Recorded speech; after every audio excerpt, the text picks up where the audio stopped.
Good morning, everyone. Welcome to the Joint Standing Committee on the Judiciary. This morning, we're going to do public hearings on two bills. We're going to start with 2107 and then do 2150. Before we start, however, we will have committee member introductions. Representative Caruso, would you like to begin? Happy to. Thank you. Welcome, everyone. I'm Elizabeth Caruso. I represent House District 72, which is much of northern Somerset County. Good morning. I'm Representative Mark Babin, and I do represent House District 3, Northeast Aroostook County. Good morning. My name is Ellie Sato. I represent House District 109 in the beautiful town of Gorham. Good morning. I'm Adam Lee. I represent House District 89, which is downtown and New Auburn. Good morning. I'm Jennifer Poirier. I represent House District 70, which is Skowhegan. Good morning. I'm David Sinclair, here for the people of House District 50, the city of Bath. Good morning, I'm Rachel Henderson. I represent the people of House District 78, which are the beautiful towns of Bethel, Byron, Milton, Hanover, Roxbury, and my hometown of Rumford. Good morning, my name is Danny O'Halloran and I represent the good people of District 20, which is the majority of Brewer. Good morning to both of you. I'm David Hagan, Senate District 10, or all three of you, I can see. 12 towns surrounding Bangor, not Bangor. Good morning. I'm Amy Kuhn. I represent House District 111 in the town of Falmouth, and I serve as the House Chair of the committee. Welcome. My name is Ann Carney. I serve Senate District 29, which includes South Portland, Cape Elizabeth, and some of Scarborough. I am the Senate Chair, and I'll be opening up our first public hearing. So this is a public hearing on LD 2107, an act to establish the Maine Nonprofit Security Grant Program. And we are going to welcome the sponsor, Representative Michael Brennan.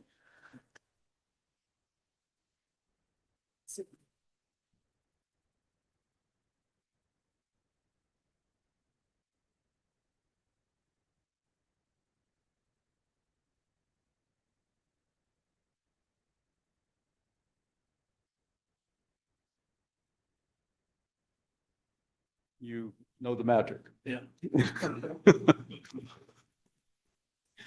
Senator Carney, Representative Kuhn, members of the committee. My name is Michael Brennan. I represent District 115, which is part of Portland. And Representative Brennan, can you wait till everybody has your sure. written testimony? Just it helps committee members to have it in front of us. Right. All right. And I'm Thank you. very glad to be here today. If nothing else, to see my good friend Eli Murphy, who for a whole session, he was the clerk for the Education Committee. And as I said to Representative Lee, as quickly as he found something else to go to, he took it. So it was good to see him here today.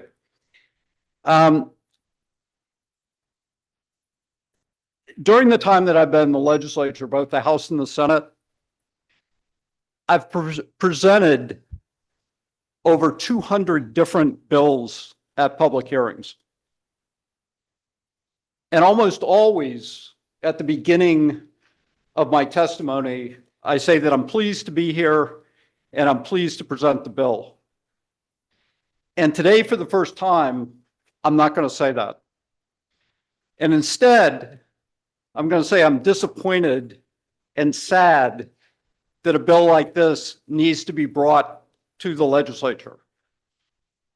And the reason I'm disappointed and the reason I'm sad, because there are thousands of Mainers across the state who are afraid to go to worship in their local church, synagogue, temple, for fear of some type of hate crime or terrorist attack.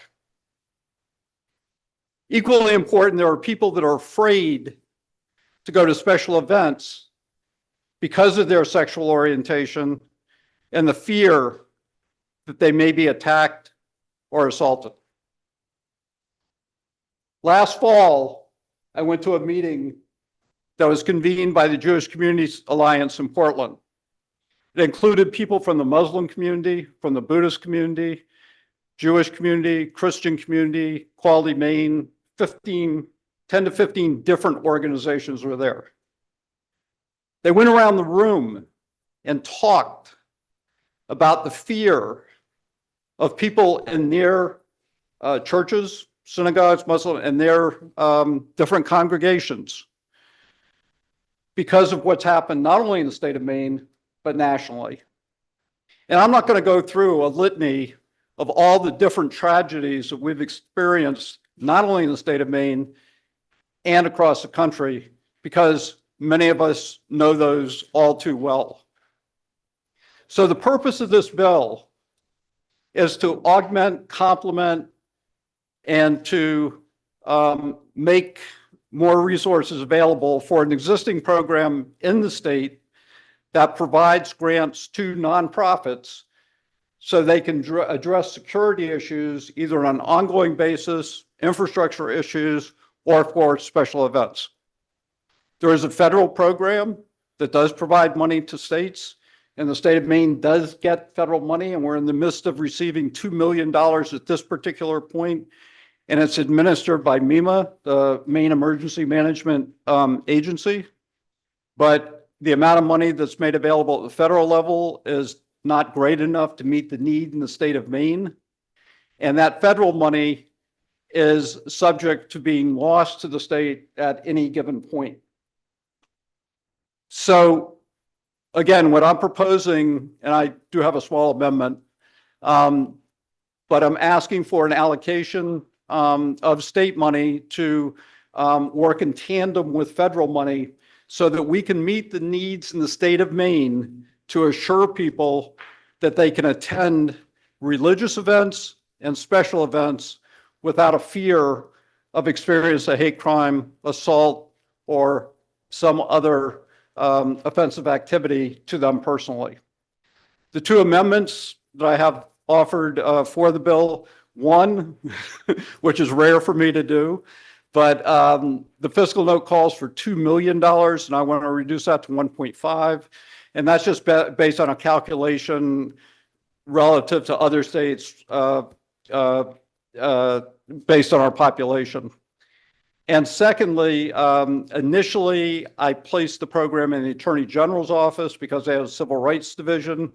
But after learning more about what MEMA does and that they have a current program, it obviously makes a lot of sense to have the program in the Federal Emergency Management Agency rather than the Attorney General's office.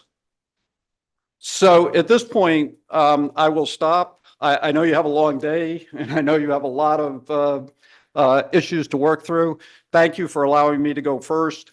And I'd be more than happy to answer any questions I can at this particular point. Thank you very much for presenting this legislation. Committee members, are there questions for Representative Brennan? Yes, Representative Kuhn. Thank you. Thank you for initiating this bill. It's an important conversation, I think, for the legislature to have. My question has to do with implementation, because presumably, like most grant programs, requests are going to exceed available funds, right? And one question I had was, how are those decisions made? Say you have 6 faith organizations, for example, who apply for funds. How are those decisions made? Who gets it? But now I'm learning that MEMA is doing this already. So Right. That's good to know. How does that work? Well, again, initially in the bill, we talked about having it placed in the Attorney General's office and the Attorney General developing rules and guidelines for grant applications. Then when we looked at the federal standards, and then when we looked at what MEMA is already doing, they already have guidelines. They already have a process for accepting applications at this point. The primary prerequisite is that you're a nonprofit organization, and that secondly, the case that you make for security needs within your particular situation. So the federal money, as I understand it, not completely, but tends to be a little bit biased towards infrastructure type of security issues. So putting up cameras, locks, doors, those type of things. They do allow for security personnel, and this bill would also allow for security personnel as well. So the good news is, Representative Kuhn, is that MEMA already has a process. They already accept applications, and they already oversee that process. My understanding is, though, that the demand exceeds what we get from federal government. The other thing is that apparently FEMA, which oversees MEMA, still has the opportunity to reject grants. And there are times where there are applications made in the state of Maine that are rejected, that have been approved or have been recommended by the state MEMA. And these funds would definitely be able to step in and address those needs. And again, I think you understand, we deal with this all the time of how do we get out in front of tragedies? And we can't ever be 100% sure that we're going to prevent every tragedy that might occur in the state of Maine or across the country. But we do have an obligation to make the best effort we can to make sure that those situations that could be potentially dangerous are mitigated as best as possible. Additional questions, committee members? Representative O'Halloran? Hi, thank you. I had two questions. The first one's really quick and easy. This doesn't just apply to churches, correct? Pardon? This does not just apply to religious organizations, correct? Oh, no. And that's why the language, it's nonprofits. Right. So it's not only religious organizations, but other quote nonprofit organizations that again might be experience a hate crime or terrorism. So that makes me wonder, or it gives me some concern, like, how do you know that the larger nonprofits that have a lot of money will not end up with a majority, if not all of these funds versus the smaller ones? Right. Well, I can't guarantee that, but as I understand, talking to the staff at MEMA, one of the criteria is that you have to make the case for your security plan and what your security issues are.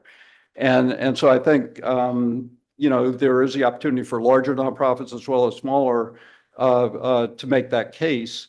And then it's up to the MEMA in the state of Maine to make that decision about whether or not the nonprofit organization makes the case for a security need.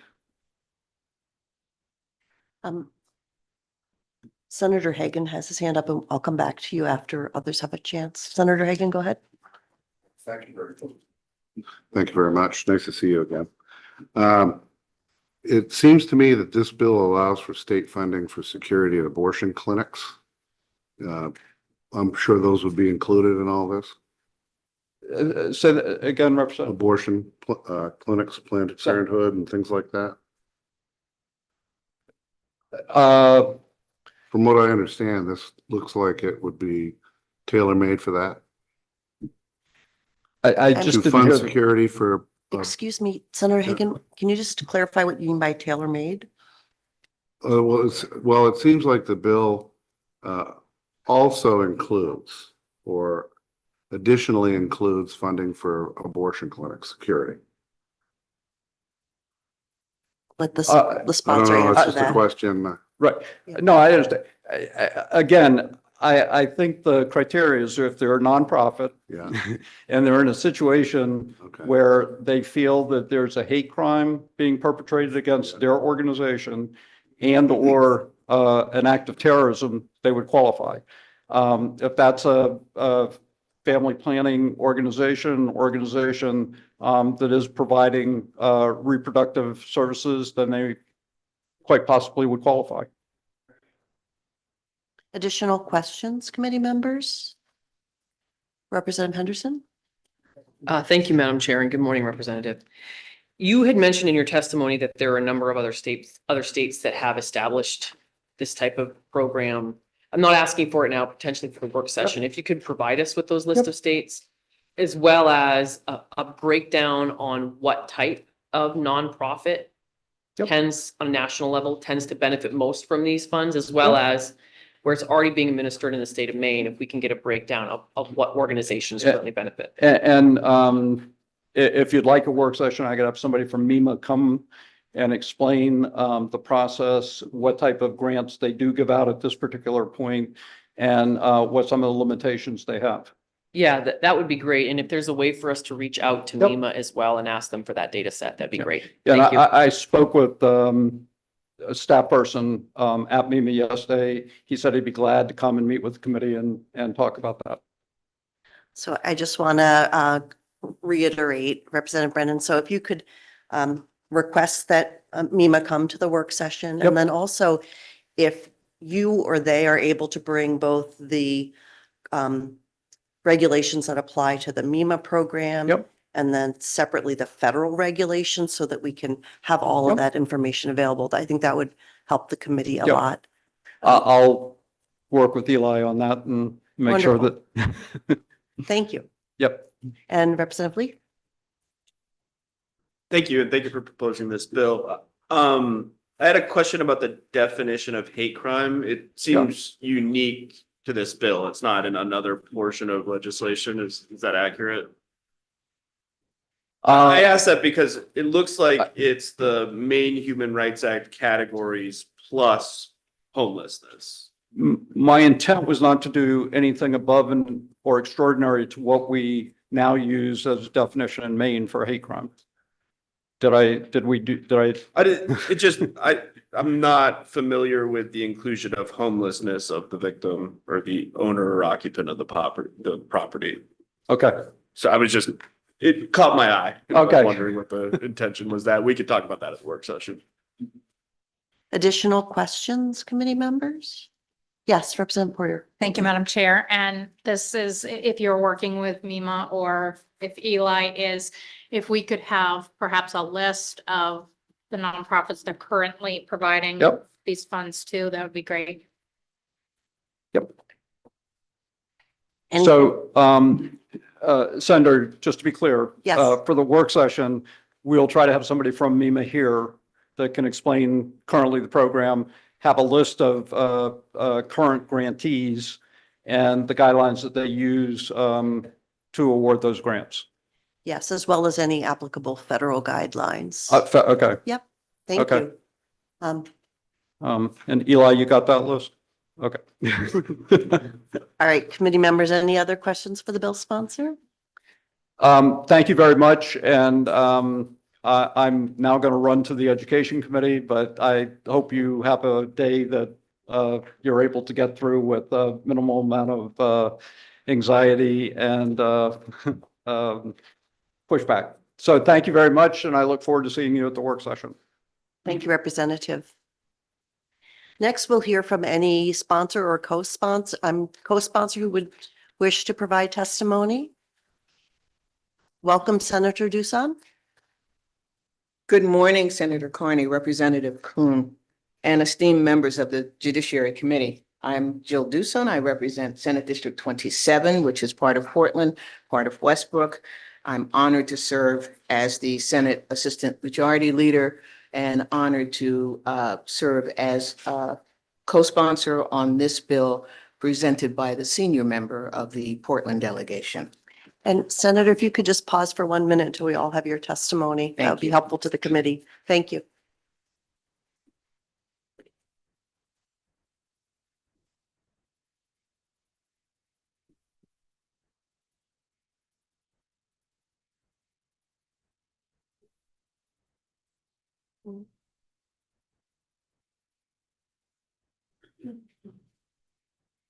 Go ahead. Thank you. I am here today to speak in support of LD 2107, an act to establish the Maine nonprofit security grant program. Last fall, I heard from constituents about threats of violence targeting groups in the community based on religion and threats targeting organizations that serve at-risk populations. Our state and nation have sadly seen a rise in violence against individuals and groups based on their faith, cultural identity, and or national origin. In response, I helped convene a conversation with local leaders, city officials, members of the Department of Public Safety to discuss these concerns and identify steps we might take to address these steps.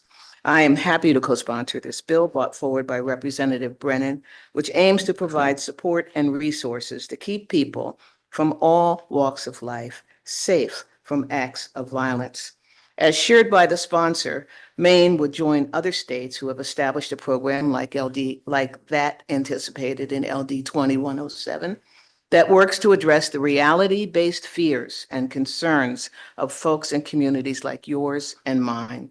States across the country, both red and blue, have taken steps to harden targets and make other security enhancements to prevent harm from occurring.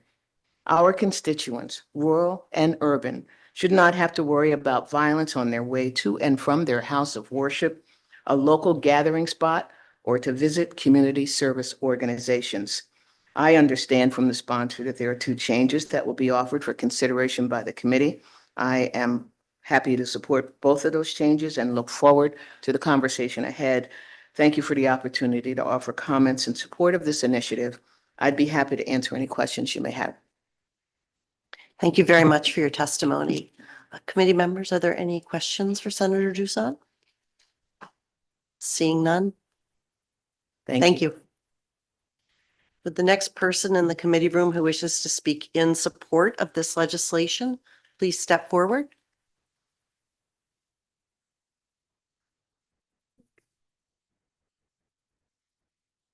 Welcome. Hi, my name is Zach Schwartz. I am the director of the Jewish Community Relations Council at the Jewish Community Alliance of Southern Maine. Senator Carney, Representative Kuhn, and honorable members of the committee. I'm going to make this short because, again, I know you have a long day ahead of you, so I'll try to read as fast as possible. Excuse me, I just want to ask you one question. Do you have 20 copies of your written testimony? I'm going to submit it right after this to the online portal. So, Okay, thank you very much. Yep. You may proceed. Thank you. My name is Zach Schwartz. I live in Westbrook, Maine, and I am testifying in strong support of LD 2107. Thank you for your time and consideration.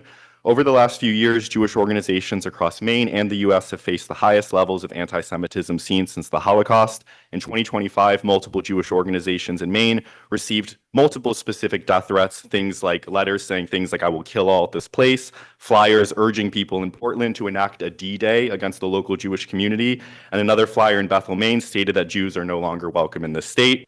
In a recent survey of Maine Jewish adults, 52% said they avoided activities in the past year out of fear of anti-Semitism, and 35% reported experiencing anti-Semitic remarks, vandalism, or direct threats. This bill grew directly out of what I heard while visiting synagogues across the state, is that we're facing the highest threat levels we've ever seen, and we're running out of security funds.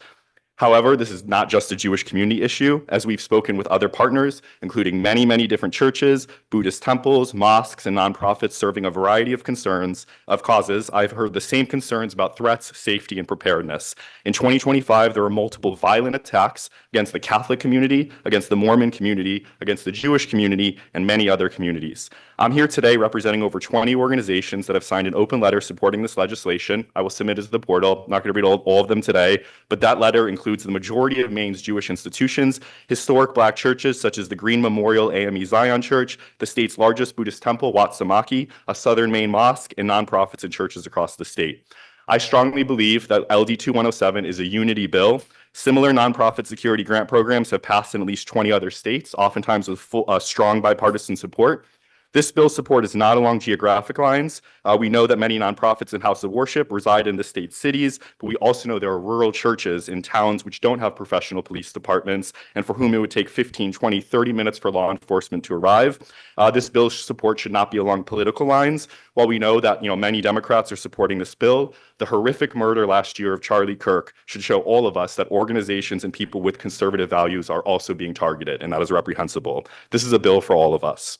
Some may ask, isn't there federal nonprofit security funding already? There is, and it helps, but it's highly competitive, often reimburses after costs are incurred, and is extremely restrictive about armed personnel security, which we've heard from synagogues and other houses of worship is the single most effective thing they can do for deterrence and for security right now. This is a modest, common sense unifying bill that can prevent tragedy. As much as it pains me to say, it's not if another attack against a house of worship or nonprofit, it's when it's going to happen. And God forbid that should happen in the state. But when that moment, if and when that moment comes, hopefully we can all say that we did all we could to make sure that houses of worship and nonprofits in the state were ready and safe. I respectfully urge you to support LD 2107 and report it out as ought to pass. Thank you all for your time. Thank you for your testimony. Let's see if there are committee questions for you. Committee members, are there questions? Yes, Representative Poirier. Thank you, Madam Chair. Not so much a question, but just asking, when you provide your testimony online, can you include links to the statistics that you Yes, give of us as course. well? Thank Will you. do. Thank you. Representative Kuhn.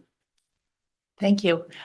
Welcome. I know you were trying to talk fast to Yeah, get yeah. under the deadline, but I didn't hear something that you said about what is considered to be the most effective Yep. technique or hardening, or what were you saying there? Yeah. So this is just for my own personal experience. What I've heard from the synagogues and other houses of worship in the state is that they've done security hardening or strengthening, but what they need is, for example, an armed guard or just simply a guard at their biggest event of the year. That might only cost $300 to have that at the biggest event. You multiply that by 5,000 different organizations, you get 1.5 million. If this bill passes, that would be 5,000 organizations that could provide a guard for their biggest gathering of the year. And again, not in Portland, but in rural areas as well. We think that would be very important. So.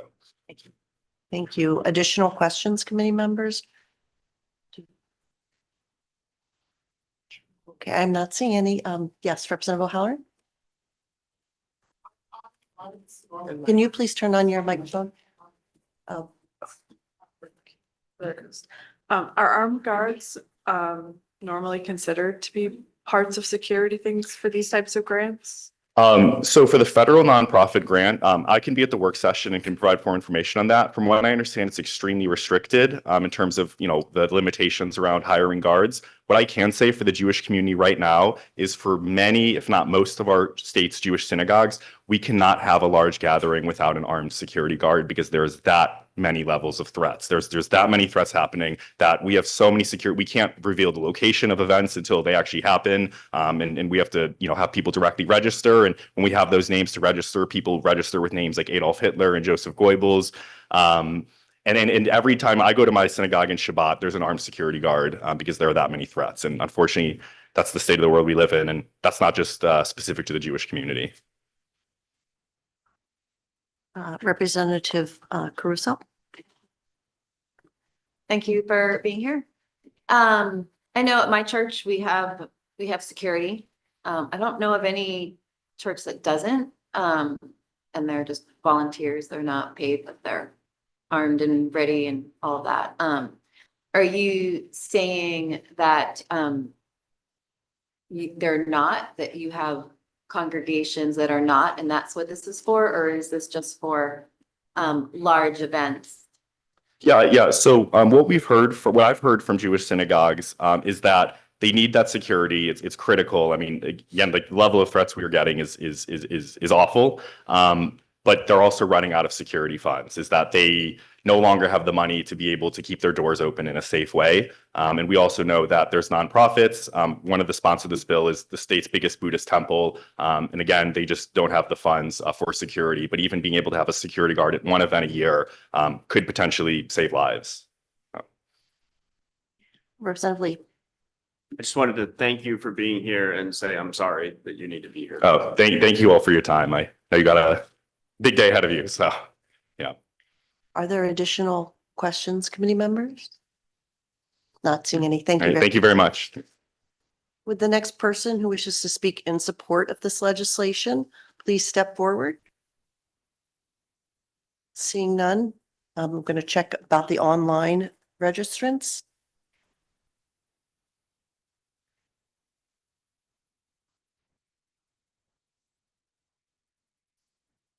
So if you are online and you wish to speak in support of LD 2107, please raise your electronic hand and please keep your hand raised until you've presented your testimony.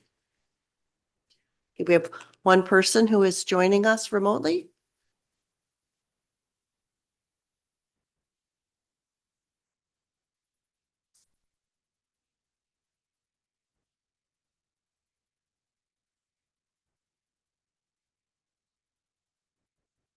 Welcome to the Joint Standing Committee on the Judiciary. You may begin your testimony whenever you're ready. Great. Thank you, Senator and Chairs Carney and Representative Kuhn and distinguished members of the Judiciary Committee. My name is Marfine Chan, and I am the Executive Director of Kamai Maine, a community organization that serves Maine's Cambodian and Southeast Asian communities, of which there are more than 10,000 who call Maine home. I am here today because the older generation in our community came to this country to escape violence. They survived the Khmer Rouge. They rebuilt their lives here in Maine. They've established temples and community spaces where they could practice their faith and culture in peace. They should not have to fear violence again. This is not just a problem for other states, but right here in Maine, our Jewish neighbors, as you just heard, have received specific violent death threats. Our Muslim neighbors fear coming to mosque for daily prayers. Buddhist temples have experienced break-ins and hateful messages. More than 20 states have already created nonprofit security grant programs to help communities protect themselves. Maine should join them. LD 2107 would create a $2 million grant program administered by the Attorney General's office to help religious institutions and nonprofits like Kamai Maine improve their security. This includes physical security upgrades, security personnel, and other measures to protect against hate crimes and terror attacks. This bill is about more than buildings. It is about people, our elders who want to pray in peace, parents who want to bring their children to religious services and community events without fear, community members who gather to celebrate holidays and milestones, of which there will be a Southeast Asian festival in May. All deserve to feel safe. And so I urge this committee to support LD 2107. Our community should not have to choose between practicing their faith and fearing for their safety. Thank you for your time and consideration, and I'm available for questions if you have any. Thank you for your testimony. Committee members, are there any questions? I'm not seeing any, but I actually had one for you. We heard testimony earlier this morning about the importance of being able to hire security for large community events. Can you please describe the community event that your organization hosts in May? And also help us understand a little bit more why additional resources for security would be helpful. Thank you for the question. In the past 3 years, we've hosted a festival in Riverbank Park. It's out in the open. And for the past 3 years, we had to hire one or two police officers, usually two police officers from the Westbrook Police Department to stand guard. Last year was especially eye-opening because of the increase, not just from private citizens, but from potential immigration enforcement activity, and we were a little fearful of what might occur, and so we had to organize volunteer security task force to help keep an eye on what's going around.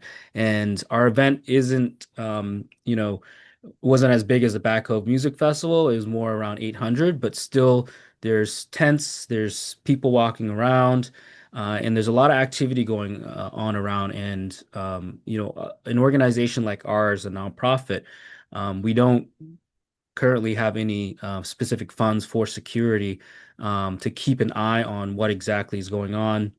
Where we hope to be more focused on like parking issues, traffic, making sure people are treating each other with respect and not pushing people over.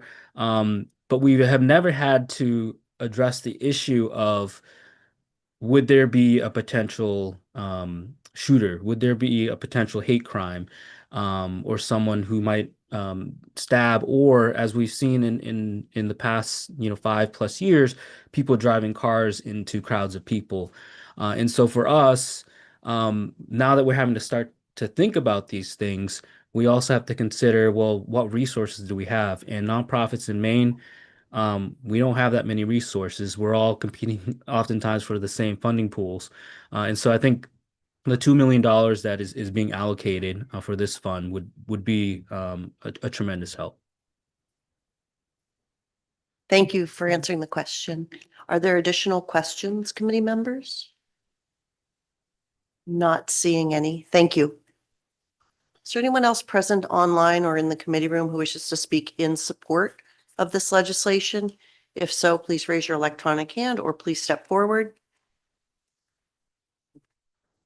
Seeing none, I'm going to give Senator Talbot Ross an opportunity to introduce herself. Hi, thank you so very much. Thank you, Madam Chair. Welcome. Good morning, everyone. My name is Rachel Talbot Ross. I represent Senate District 28, which is on the peninsula of Portland, includes Casco Bay Islands and the University of Southern Maine. Thank you very much. And now we'll turn to those who wish to speak in opposition to LD 2107. If you are in the committee room and you wish to speak in opposition, please step forward. Seeing none, if you are online and you wish to speak in opposition, please step forward. Excuse me, you can't do that. Please raise your electronic hand as an alternative to stepping forward and leave it raised until you've provided your testimony. There are none. And finally, if you're in the committee room and you wish to speak neither for nor against on LD 2107, please step forward. Seeing none, if you are online and you wish to speak neither for nor against on 2107, please raise your electronic hand. There are none. And so with that, we will close the public hearing on LD 2107.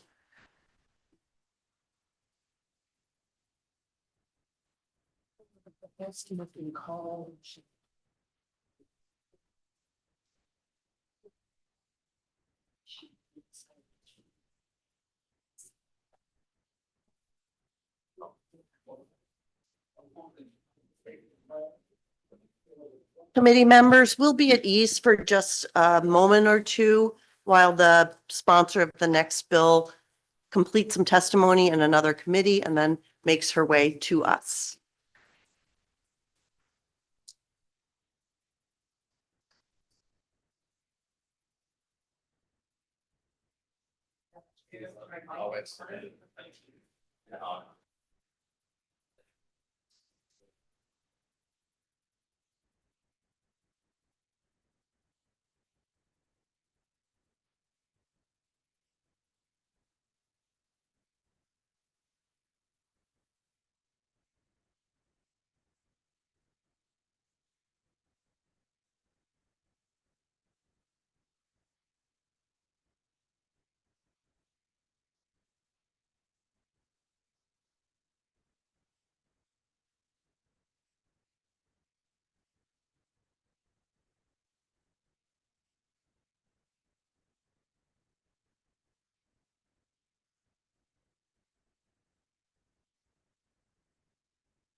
Since I announced that we would be at ease for a couple of minutes, not really realizing that the sponsor was very close by. Well, we appreciate your efforts. You can catch your breath and we're going to wait for, I think, committee members will be returning in just a moment.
Committee members, thank you for returning from the brief recess. We will proceed with our work. We're opening up a public hearing on LD 2150, an act to establish procedures for restricting access to state property, access to state services, and communication with or through state entities.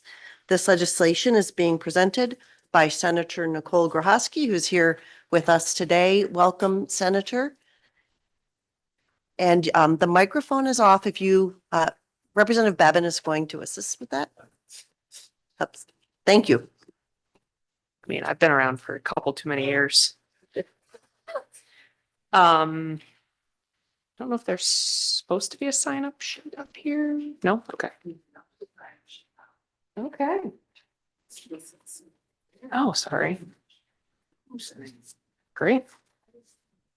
Welcome. Okay, thank you. I'm reorienting myself. Good morning, Senator Carney, Representative Kuhn, and distinguished members of the Judiciary Committee. My name is Nicole Grohosky, and I am honored to represent the 22 communities of Senate District 7. Thank you for the opportunity to present LD 2150, an act to establish procedures for restricting access to state property, access to state services, and communication with or through state entities. Somewhat misleading title aside, this bill does one very important thing. It seeks to establish due process where there currently is none. LD 2150 seeks to strike a careful and necessary balance between the safety and order of our public institutions and the fundamental due process rights of the individuals who interact with them. Specifically, it would ensure that when a person is issued a no trespass order by a state government entity that restricts their access to public state property, such as the State House or a Department of Health and Human Services office, they would have a clear, fair, and timely process to understand, contest, and potentially resolve that order. U.S. constitutional case law provides for due process, but Maine does not delineate what exactly that should look like. Currently, a state police officer serving the Capitol or another law enforcement entity may issue a no trespass order preventing someone from entering a public facility. This tool is intended for use in situations involving threats or repeated disruption, but the legal and procedural framework governing these orders in Maine lacks the overt due process protections we typically expect and should ensure in government actions that significantly affect someone's rights. According to information I received from the Maine Capitol Police last year, no trespass orders are not issued in the Capital Region frequently, though other law enforcement agencies may serve them for state buildings elsewhere in the state. In 2024, 5 such orders were issued. In 2023, it was 11, and in 2022, it was 5. Although the frequency is low, the impact on an individual can be significant. These orders may prohibit someone from accessing essential public services, whether applying for benefits, attending a public hearing, or utilizing public resources such as the state or law libraries. In some cases, a person may not even understand the reason for the order, have an opportunity to respond, or know how to contest it. I have sponsored this bill because that is exactly what happened to a constituent of mine, whom I'll call Jane to protect her identity. Jane was a DHHS caseworker, and about 2 years ago, DHHS took her child because of an accusation made against her then partner. Jane knew how serious the accusation was and had immediately removed herself from the situation and cut off the child's contact with the accused. Despite her proactive concerns and actions, DHHS removed Jane's baby and served her with a no trespass order, prohibiting her from entering DHHS properties. Jane inquired with DHHS and Capitol Police to find out why she was subject to a no trespass order, and neither gave her a reason. And I also inquired and was unable to receive a reason. Due to the fear of retaliation from DHHS, Jane decided not to push back on the no trespass order. We have since learned that she did have every right to do so, despite the lack of an obvious process for her to follow. Because Jane could not enter DHHS properties, she had to meet with caseworkers over the internet or at her house, which I believe affected how long it took for her to regain custody of her child, which good news is she did. Furthermore, I requested a meeting with DHHS leadership, who then invited both of us to meet at the Augusta DHHS building in clear violation of the agency's own no trespass order. This was very unsettling for Jane, who did not want to be arrested for merely meeting with state employees at their invitation about her baby. Jane and other Mainers with similar DHHS experiences that she has since connected with inspired me to introduce this legislation. This bill aims to establish clear and consistent due process for any no trespass order or similar type of notice that would restrict access that is issued on a state property where the public accesses services and has a reasonable expectation of entry.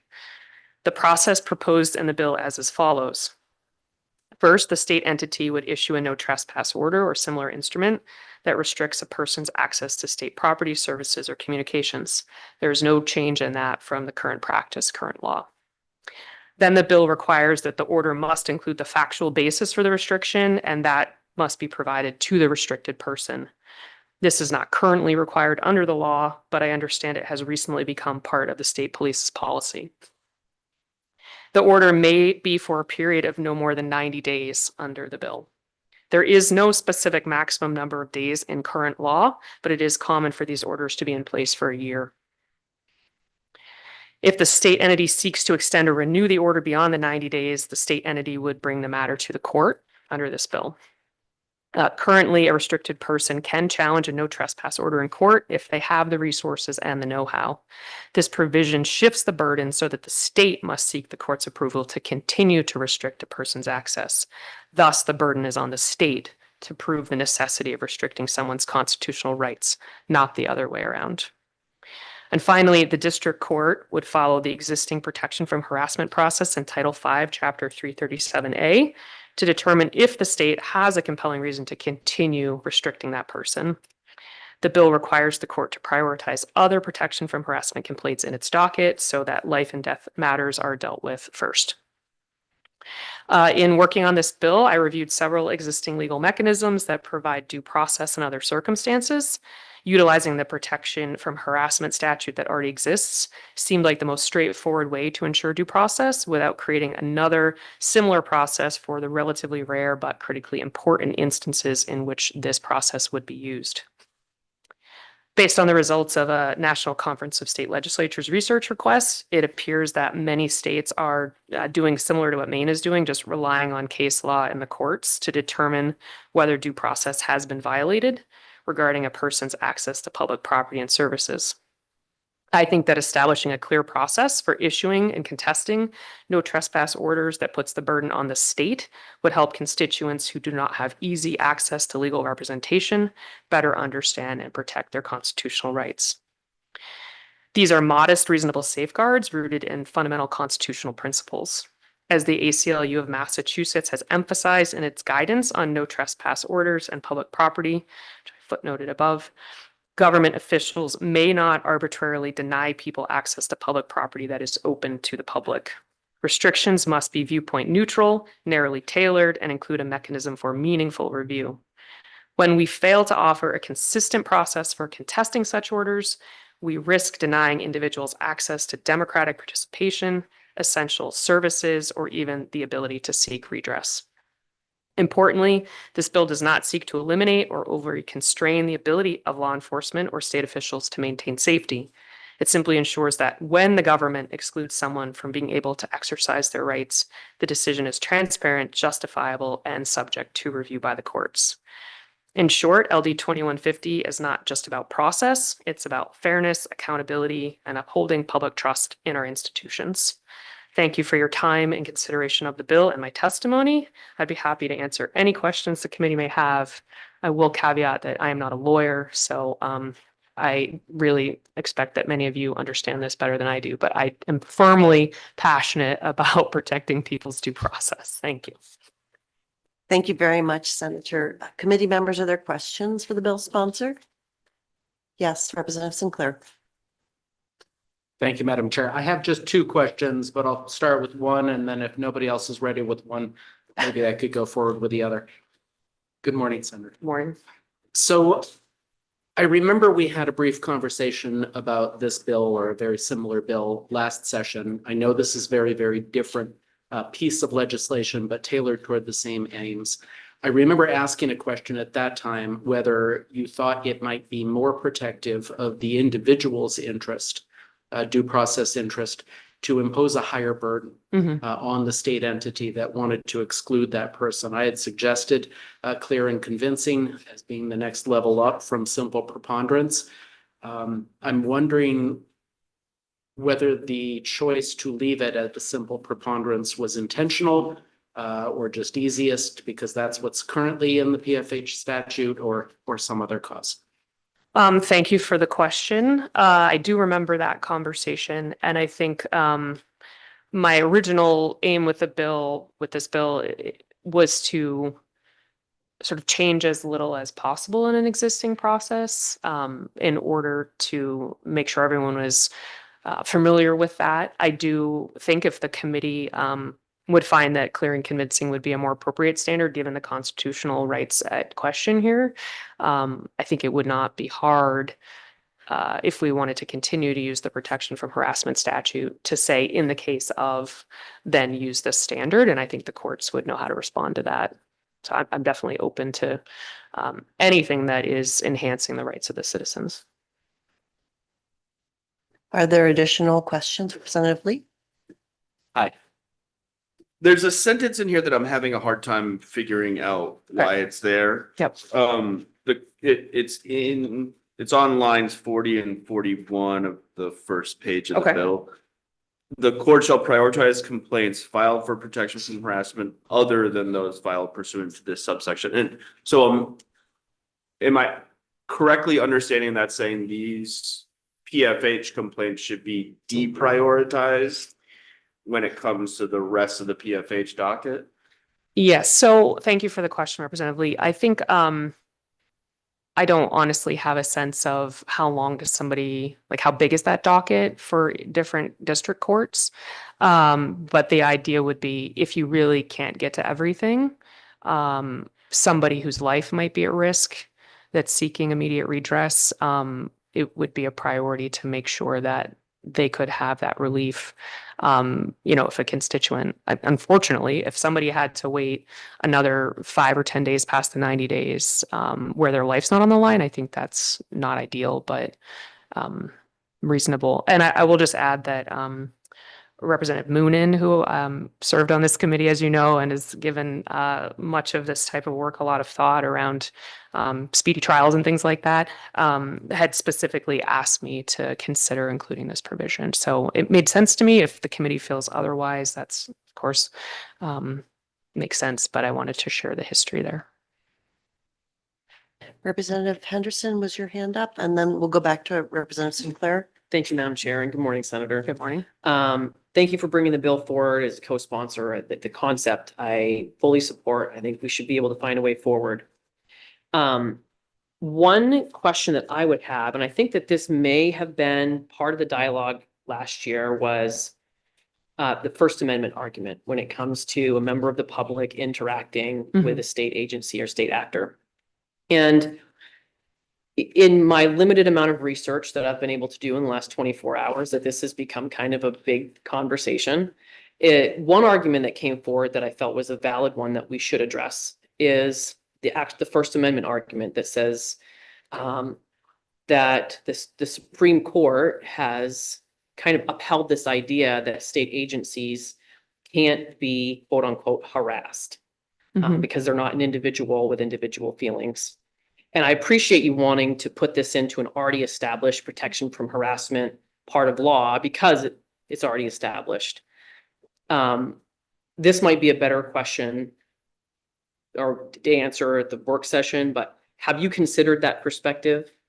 The Supreme Court's ruling on that, as well as maybe a different avenue and how to address this?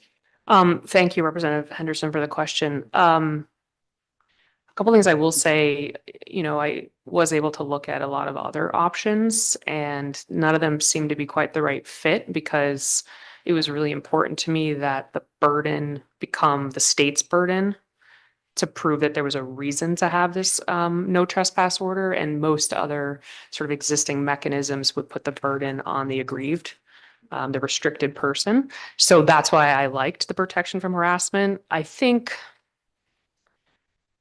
we all know this is happening whether or not we pass this bill, right? We know that people are being restricted, and the amount is greater than what we're able to provide because of local agencies also enforcing these orders and placing these orders on behalf of the state.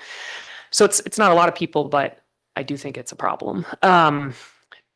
The question of whether or not putting it in the protection from harassment section inappropriately implies the state has been harassed. I think there's a way to work on that through language, probably. I'm definitely open to any other mechanism. I would just ask that, I mean, I did see some of the criticism, and my disappointment in reading the criticism was people acknowledged that there was an issue, and they said, we don't think this is a solution, but they didn't provide any other solutions for us to consider. And I'm really, really open to any process that is the right process.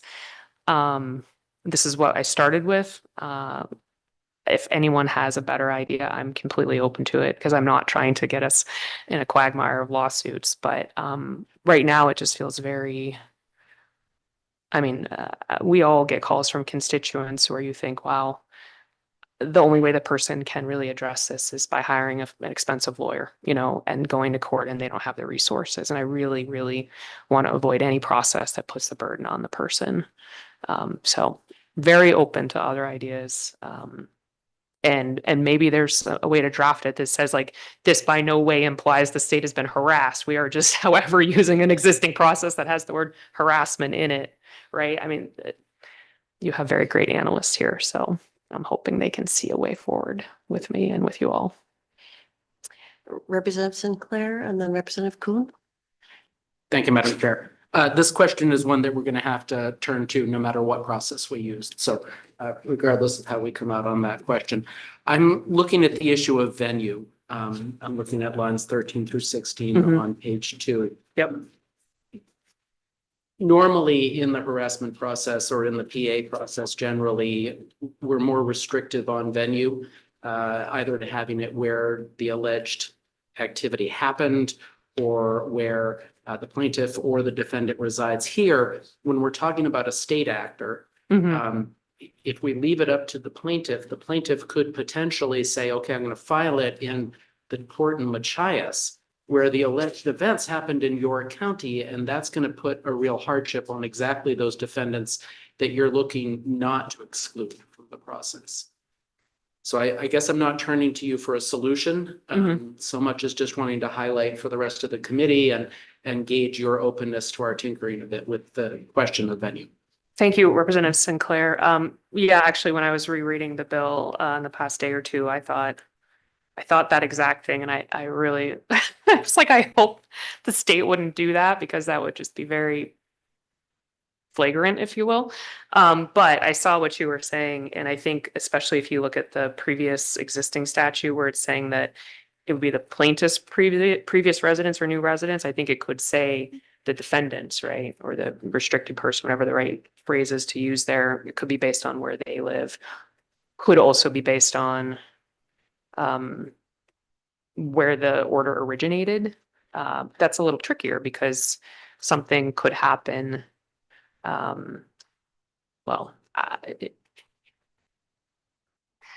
I think what's become clear to me and having conversations about this process is there are law enforcement entities that I would hope would be aware of these orders, sort of in the hierarchy in the state, that are not necessarily aware of them, but there would be a burden on them to enforce them if they were violated.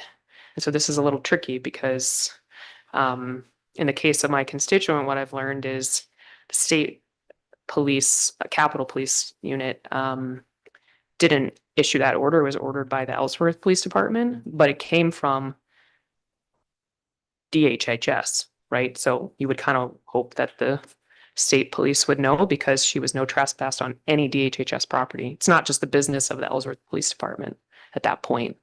And so there's some communication issues that seem to be real. And you can correct me if I misunderstood what we've talked about, but I think it makes it tricky to think about where, to me, it seems like it should go with the person who's had their rights restricted, wherever is the closest district court to them would make sense. But there's kind of a lot of geographies that could be implicated. It's a very long answer, but I am open to having that be more amenable to the person whose rights have been infringed upon. Representative Kuhn. Thank you. I was wondering, with respect to the notice requirement, how you anticipated that being implemented? Is it first class mail or in person, or how did you anticipate the person being notified? Right now, I think it's primarily in person is my understanding. And I wasn't anticipating changing that current process so much as saying there needs to be information given when the process is used. So I didn't really dig into that as much because process would be the same, but you would have to say, here's the reason why it's written down. We can all see it and know what it is. Additional questions, committee members? Representative Poirier? Thank you, Madam Chair. And thank you for being with us and for your thorough presentation. It clarified a lot for me. I do just have a quick question on the entity of the state definition. I'm just looking at that. I see it has, department, board, other instruments of the state. Would a public school system, like their school board meetings, that type of thing, would that qualify under this as an entity of the state as well? I don't think so. I guess I would say that was not my intention. So if that is somehow looped in, No, in other definitions, it does include, they are considered an entity of the state. So I just want to okay, we can look into find that. out. I mean, I guess I would just further tag onto that. It was my intention to keep this very clearly about the state because I think I'm very much a lead by example or like take care of your own stuff before you try to take care of other people's stuff in legislation. And so where this would be a newer process, I felt very comfortable with it being the state and not having that go out to all other types of public government and service. But I also see that the person's First Amendment rights or other rights are the same regardless of who is the government actor that's infringing upon them. And so if the committee feels strongly that we should widen the universe, I'm certainly open to that. But I wanted to start with something that really felt like state activities, state business. That's a minimum for me, I guess I would say. Additional questions, committee members? Representative O'Halloran, did you have a question earlier? No, or yes? Okay. I'll come back. I'll come back. Yeah, the sponsor will be with us for the work session, which is Absolutely. wonderful. Thank you, Senator. Senator Talbot Ross. Thank you, Madam Chair. Thank you for being here and for bringing this bill forward. I'm grateful to be a co-sponsor of this type of legislation. I don't have a specific policy question related inside the bill. It's just more information embedded in the emergency preamble. It says that the Department of Public Safety, Bureau of Capitol Police has expressed concern about the lack of specific statutory guidance. Could you just expand on that? Yeah, Because absolutely. this is these preambles sometimes are assumptions and not. They, I intend for them to be factually accurate, and I will explain that particular citation, if you will, came from a similar bill that this committee started to hear about last year that got caught up in some concept draft rules that were whatever. We don't need to relive that, right? But in that process, the Department of Public Safety did testify on the bill. And so there is written public testimony that shares this concern essentially. So I gave that to the revisor's office, and this was the sort of summary that they came up with from that. They may say, we didn't mean to say that way or what have you, and I'm open to amending that to make sure it is accurate. But yeah, I thought it was important to at least start with an emergency preamble because of the fact that the sooner that you can ensure people's rights are more protected, the better. Thank you. Yep, absolutely. Additional questions, committee members? Representative O'Halloran? I'm not sure how this is gonna come out, but so part of my concern is like here at the Capitol building or DHHS, they tend to be dealing with very urgent concerns, you know, for protection for people. And I guess I just kind of feel like this in a way might reduce the protections of people when there's it seems a little convoluted to me. And I guess right now, currently, you can go, you're not required to have a lawyer. But if somebody is really a danger, I don't know, the lack of, you know, the concern of the Capitol Police and others, I'm just not seeing how this is going to better the system. And I do hear what you're saying about your constituent. And I lost my question, so. Well, I can maybe contribute what I'm thinking based on what you've said. Okay. I think really important and missing from the bill, because I don't know that there'd be a way to write it in, is the fact that the existing tools that law enforcement and state agencies have to immediately protect public safety are not changed. What the bill proposes to change is what happens down the road after that situation has potentially cooled off, let's say. So there's 90 days in the bill. And the state agency, because they did use a no trespass order, isn't required to seek to extend it past 90 days. The 90 days is in there as a check-in point of, like, do we still feel that this person is a threat? Do we have evidence that this concern continues? Have they been showing up to the property even though there's a no trespass order? And that's the sort of information they would present to the court if they chose to extend it. So I think it's really important, and I thank you for flagging the concern, to note that the tools that exist right now, the bill does not propose to change, because I do understand there are circumstances where an immediate, quick decision needs to be made to protect safety. But once the dust sort of settles from that, there needs to be a look to say, is it appropriate to continue? I mean, somebody can get very agitated and do something. I mean, especially think about with DHHS. These are very tense times, right?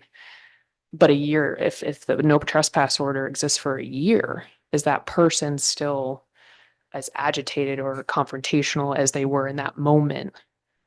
Their case may have already been taken care of, but I don't think there's a process where the agency looks every month and says, oh, we don't actually need to have this no trespass order anymore. Let's let them know that it's removed. It's just going to expire when it expires.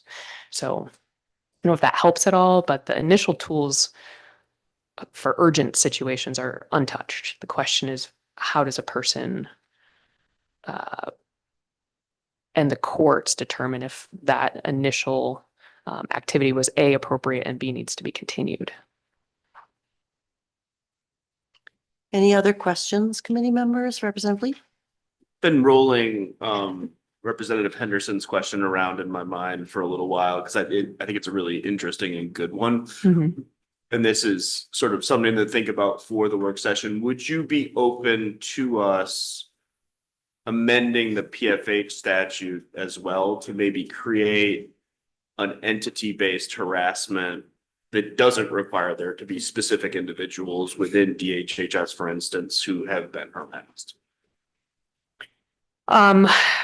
Just to clarify, so amend the protection from harassment statute? Yeah, because Okay. to Representative Henderson's point, the PFH statute is very specific to harassment towards individuals rather than to the government entity itself.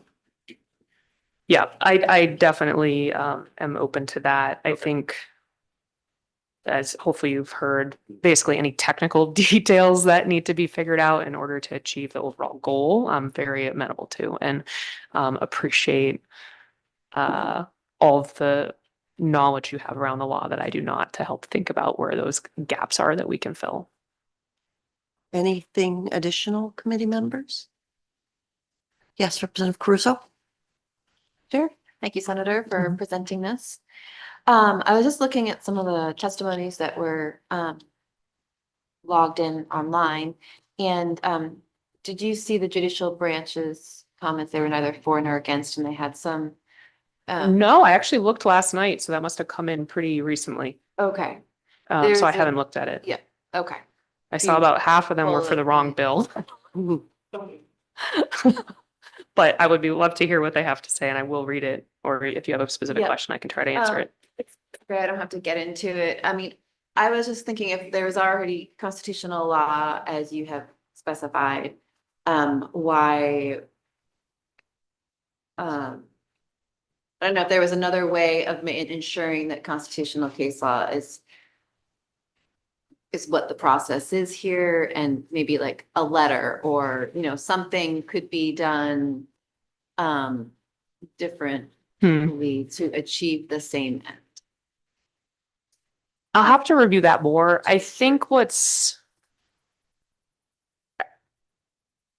again, not a lawyer, not a judge. I think that the courts would use the constitutional case law to determine, was this an appropriate use of a no trespass order and should the restriction continue? I think the case law would be really impactful in that test. I don't know that there's a lot of case law around was the point in time when the person complained about their rights being taken away. Did that go on for too long? Was it too short? I don't know if there's a lot really about the mechanics of challenging no trespass order. And certainly if I can find anything on that, I'd be happy to look at it and I can talk or I don't know if they have any citations in there, but I think there's two different questions. One is around, should the person be restricted or not restricted? Because that's a serious constitutional question, and the courts absolutely have a lot more expertise about that than I do. The question that I'm looking at is the mechanics of how do we get to the court? Because a person whose baby has been taken from DHHS is not going to initiate a process with the court, right? They're not going to try to fight for their rights back because their number one concern is fighting to get their baby back, and being retaliated against is a true fear, right? So if we create a system where the state has the burden, then I think we've sort of changed the script from what's happening now. And that's what I'm after. Representative O'Halloran? Thank you. Do you share my concern for DHHS workers who are constantly under threat and attack for the job that they are required to do to protect children, and that this might in some way bring further harm to them? Because I know sometimes you can have an order for a year and maybe you haven't had any more situations with that person, but it doesn't mean that their hatred has in any way, diminished. Like, people tend to hold, rightly or wrongly, very strong grudges against them for very long periods of time. I mean, I've known DHHS workers who have had somebody do something to them years after a situation. Do you share that concern? Absolutely. I mean, I think that there are certain state employees, DHHS and other agencies that are on the front lines, with people in challenging situations. I was talking to a friend recently who, I don't know why it came up, but it was about the warden service. The warden service, every time they confront somebody in the woods, that person has a gun, right? Like, that's the job. And that means that they're taking a risk, and we need to make sure that they have the tools necessary to reduce that risk as much as possible. So I absolutely share the concern. I think what's important to note is that as hard as we work to protect people, no trespass on a state property doesn't necessarily protect a person going about their daily business.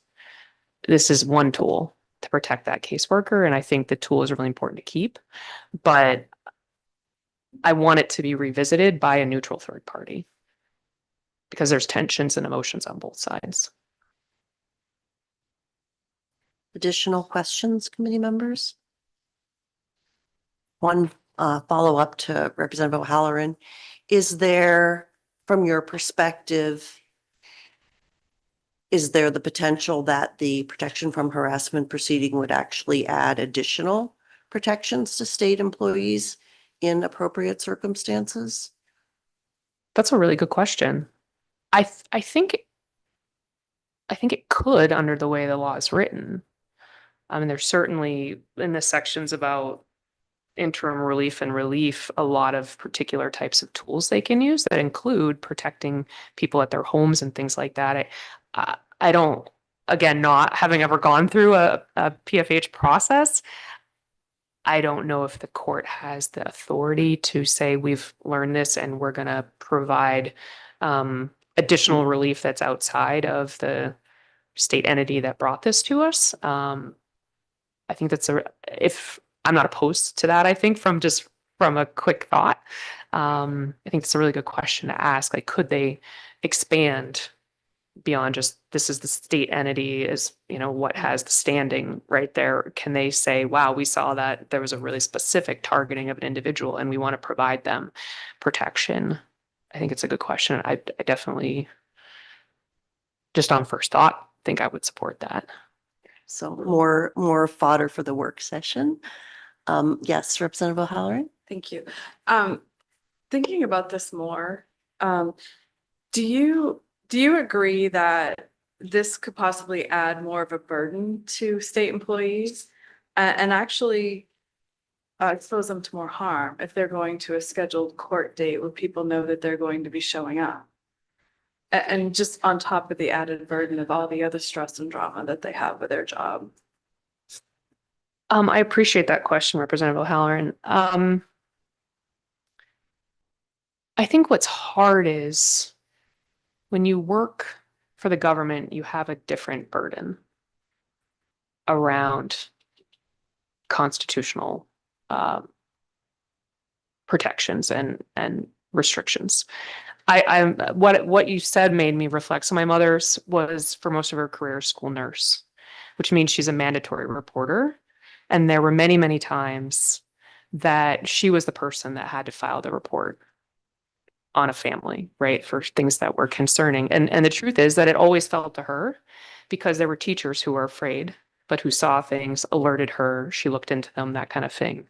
That meant she had to go to the courts often in order to share her expert view of what was happening with the family and with the children implicated. And that did, I imagine, come at a risk, but she had a responsibility to do that so that there could be due process and so that children that needed to be protected would be protected. So it's not easy.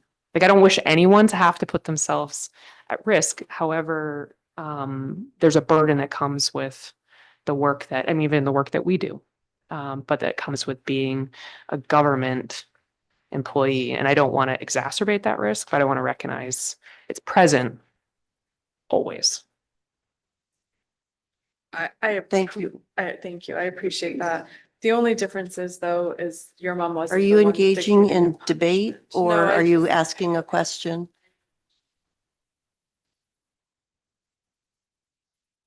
Yeah, a family can assume like the reason this report was called in is because this woman called it in. Like, I don't think there is a difference, but it's still it's anyone that's restricting anyone's rights could be considered a threat to that person, and that's just a sad reality. Thank you. Additional questions for the bill sponsor committee members? Senator Hagan? Just a quick one that could have been already taken care of. In your testimony on page 2, 1, 2, 3, 4 paragraphs down, including that little almost 2-sentence thing. Jane was not allowed to, she wanted to inquire as to the trespass order, but no one would tell her what was in it or any of that kind of thing. Is that really the law? I don't understand trespass orders. I haven't had one either, but it seems to me like they're supposed to do that or should do that. This could be a question for you or some of the attorneys in the room. Absolutely. And Senator, I appreciate the question. I did speak at that time with, oh gosh. So I had originally thought the jurisdiction of the bill, this was before there was a bill, right? That criminal justice, that committee might know something, right? So I reached out to the analyst of that committee at the time and asked them, is there anything in the law that requires the agency to tell the constituent why does this exist? And he said no. And I can dig up those emails from 2 summers ago, but that really was eye-opening to me because I thought at a minimum somebody should have the right to know for what reason. you know, maybe they find out the reason, they think, okay, I can kind of see that. I did do a thing that I can see how that was threatening and I'm going to reflect on that, right? But if they don't know the reason and they can't think back to the reason, one would assume that they could. But in the case of my constituent, she felt she had never been threatening and had been very compliant because she knew the stakes. So she was very surprised when she got this. Did you Well, have a I've got some follow-up? digging to do because I just can't believe that if this kind of thing happens and now it's a secret, the government is keeping a secret. That makes no sense to me. Well, and my understanding in talking to the state police more recently is that they have on the, I think on the forms or something, now it's required to have that, but that's a policy choice, right? That has come about, I think, from people poking around about this issue. But it is, on my understanding, is not a requirement under the law. Anything further, committee members? Not seeing any questions. Thank you. I'm having for- so much fun though. No, truly, I really appreciate your interest in this subject and I'm happy to dig in and geek out with anybody that's interested in this. Thank you so much. Are there any co-sponsors who wish to provide testimony in support of this legislation? Seeing none, is there anyone present in the committee room who wishes to speak in support of this legislation? If so, please step forward.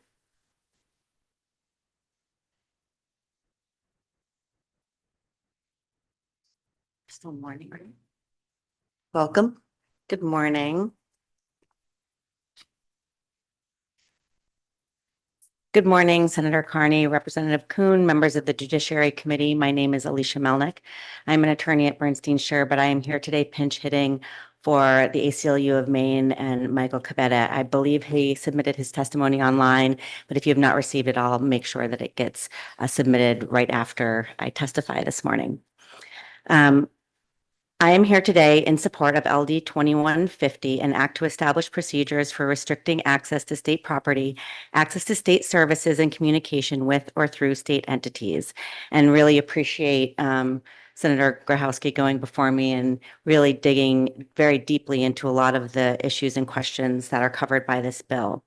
As I said, I'm here today on behalf of the American Civil Liberties Union of Maine, a statewide organization committed to advancing and preserving civil liberties guaranteed by our Maine and U.S. constitutions, and urge you to support LD 2150.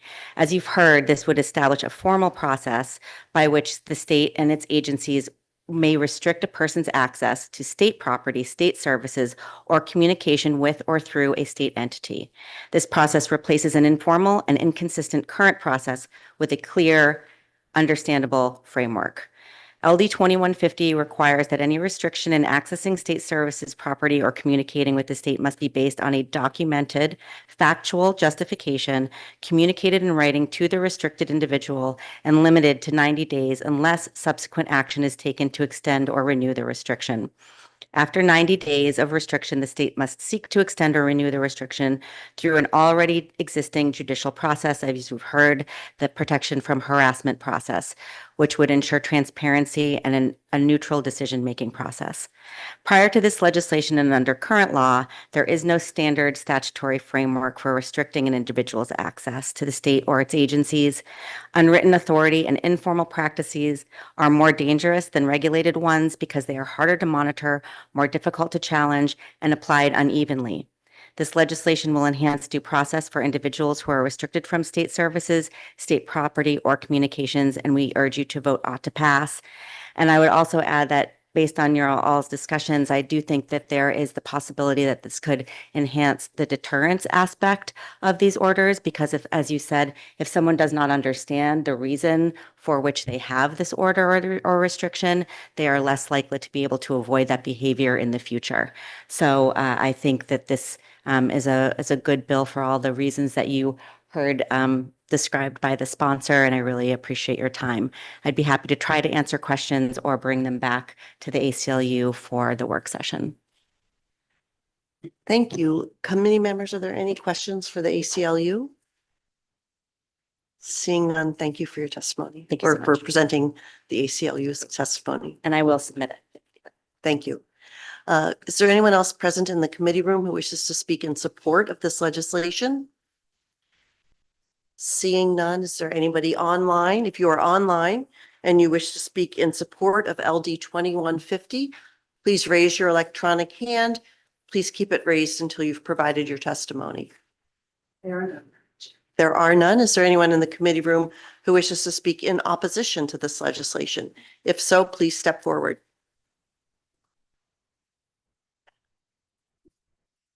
Welcome. Thank you.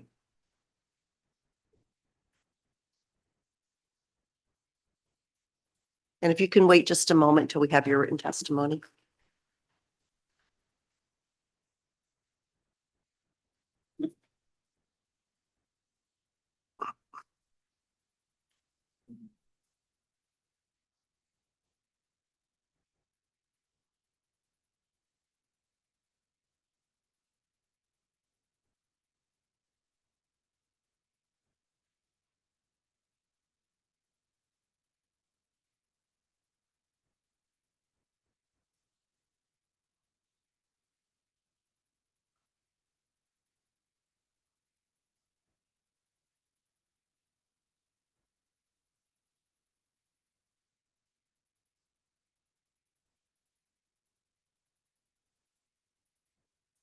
You may begin. Thank you. Good morning. Senator Carney, Representative Kuhn, and honorable members of the Committee on Judiciary. My name is Tyler Stevenson. I'm a major with the state police, and I'm providing testimony on behalf of the state police and the Maine Department of Public Safety in opposition to LD 2150 as written, an act to establish procedures for restricting access to state property, access to state services, and communication through state entities. This bill seeks to prohibit a state entity from issuing a no trespassing order that restricts a person's access to state property for more than 90 days and would require that any 90-day trespass order to include a reason for the issuance. If it is determined that the restriction should extend beyond 90 days, the bill would require the state police to petition a district court for protection from a harassment order to prevent the person from entering state property. In 2002, in State of Maine versus Mark Anthony, the Maine Supreme Court established that the lawfulness of a no trespassing order hinges on two factors: whether the premises are open to the public and whether the order was justified. Developed with this in mind, the current no trespassing procedure used by the Capitol Police is to investigate a complaint, determine whether an individual has a right to be on the property, and if so, whether their conduct justifies a no trespassing order. When an order is warranted, it is provided in writing, and the individual is given a phone number to contact if state services are needed. The order is in effect for 1 year, and if the individual believes the order is not warranted, they have the ability to file a complaint with Capitol Police leadership. This process is a common practice among law enforcement agencies throughout the state, and it is an effective means of stopping criminal behavior without resorting to criminal charges. We feel this approach appropriately balances the rights of the individuals to interact with the government and the rights of the public employees to feel safe while providing a public service. Over the past 5 years, the Capitol Police have issued 22 no trespassing orders for state facilities.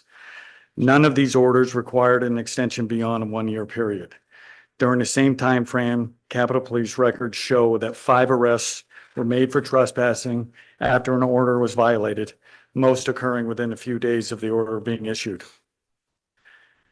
The primary focus of our opposition to this bill is a requirement that we, the state police, seek protection from harassment order if it is deemed necessary to extend a no trespassing order beyond 90 days. The protection from harassment process has historically been initiated when an individual victim or business, not by the state of Maine. We foresee significant procedural concerns, including who would represent the state police in court, whether the state police would serve as a plaintiff on behalf of an individual who is being threatened or harassed, or whether the state police could act as a plaintiff on behalf of another agency requesting a no trespassing order. We also have concerns that the protection from harassment order is not applicable to all situations where a no trespassing order may be appropriate.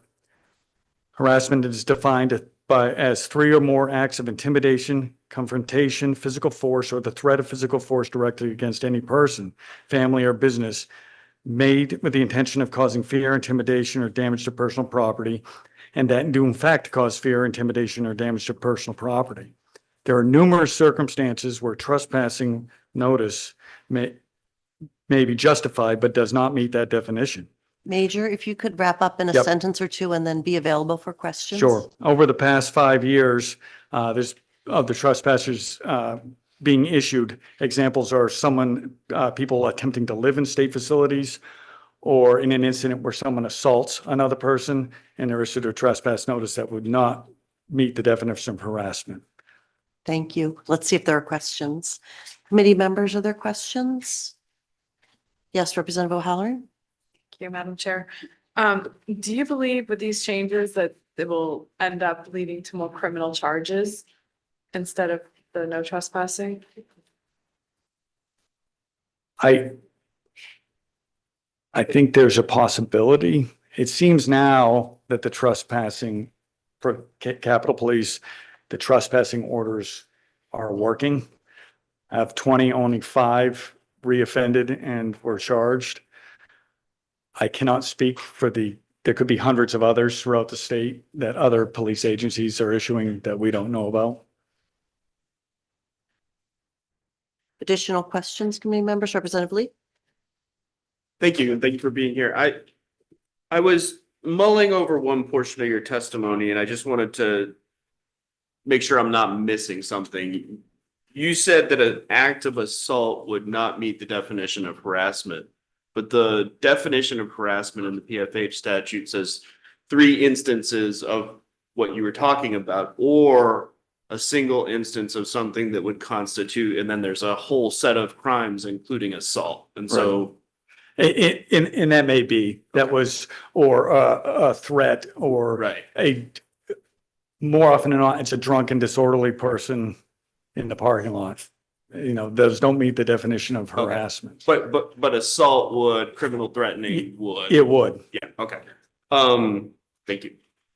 Additional questions, committee members? Representative Caruso? Thank you, sir, for being here. So you said towards the end that you believe that the current system is effective and we acknowledge that improvements can always be made. Would you have an alternative to, given the situation that the bill sponsor was explaining, and knowing that this isn't probably that maybe as common or prevalent, but still there is a reason for this bill, would you have anything to offer? Yes, I appreciate you asking that. I understand the due process portion of this, and this is kind of a rare in the realm of law enforcement where we just say, you cannot go in this again, and they have to say yes, or you'll be arrested. And the due process doesn't occur till after they're arrested. And the court says, no, you didn't have a justified reason to issue them that trespass notice. So it's kind of the cart before the horse kind of scenario. In thinking about this, I truly believe the protection from harassment solution is not a good solution. I think that even if we are bringing it goes forward and there's an avenue for us to do it, a protection from harassment is harassing that I've dealt with plaintiffs dealing with it. This is occurring now. At the very least, our information will be 90 days old by the time we bring it to the court. And, that is not fresh harassment. That's 3 months old. It's not really an ongoing thing. What I would like to see is either a entirely separate system where there are protection from trespassing, or call it whatever you want, avenue to go through with this, or we just simply say a year is too long. Let's cut it to 180 days. And you can't trespass someone for more than 180 days from state property. I think our stats show that we're not having to reissue these after a year. We haven't even reissued one in 5 years. It's working. That person is getting through the problems that they have. My suggestion for 180 days is selfish because of the legislative session. If we're having a problem with someone here, I would like to see it make it to the end instead of just doing 90 days.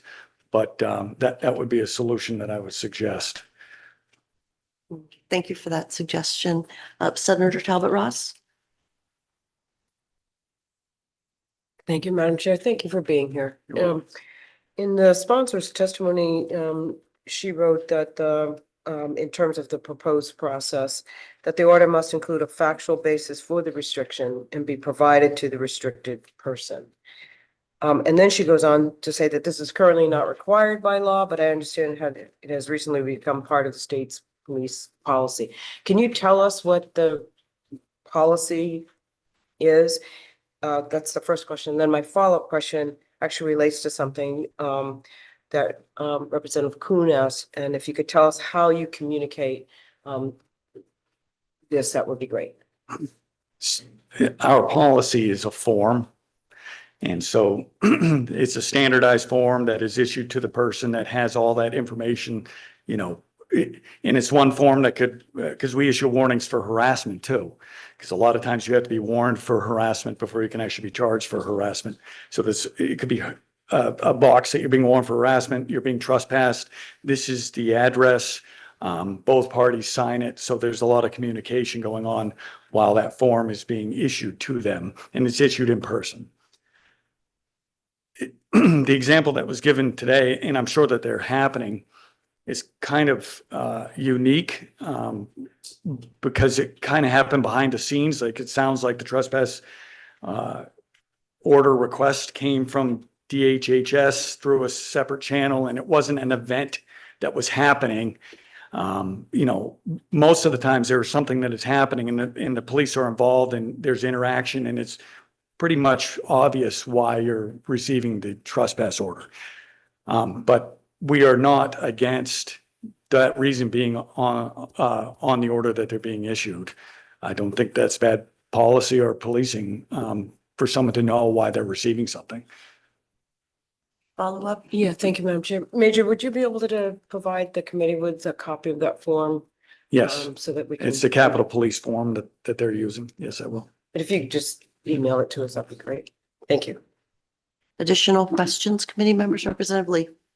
Thank you. I really appreciate the thoughtfulness that you're giving to the questions that we're asking today. So I think you probably heard my conversation with Senator Grohowski about the possibility of creating a different process. And so I'm wondering if that's something that you would be open to. And it sounds like you are, because maybe if we were able to create an effective process, you could have something with more enhanced protections if it's a event that truly merits those enhanced protections beyond just a trespass order in the first place.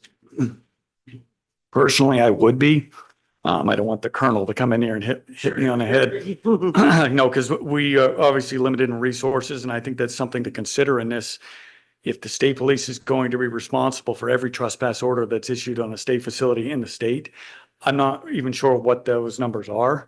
I'm not, and I'm not sure what we're looking at. I will say honestly that I don't think that many of them are going to have to go all the way through to having to have a hearing and a process, because they do seem to be successful.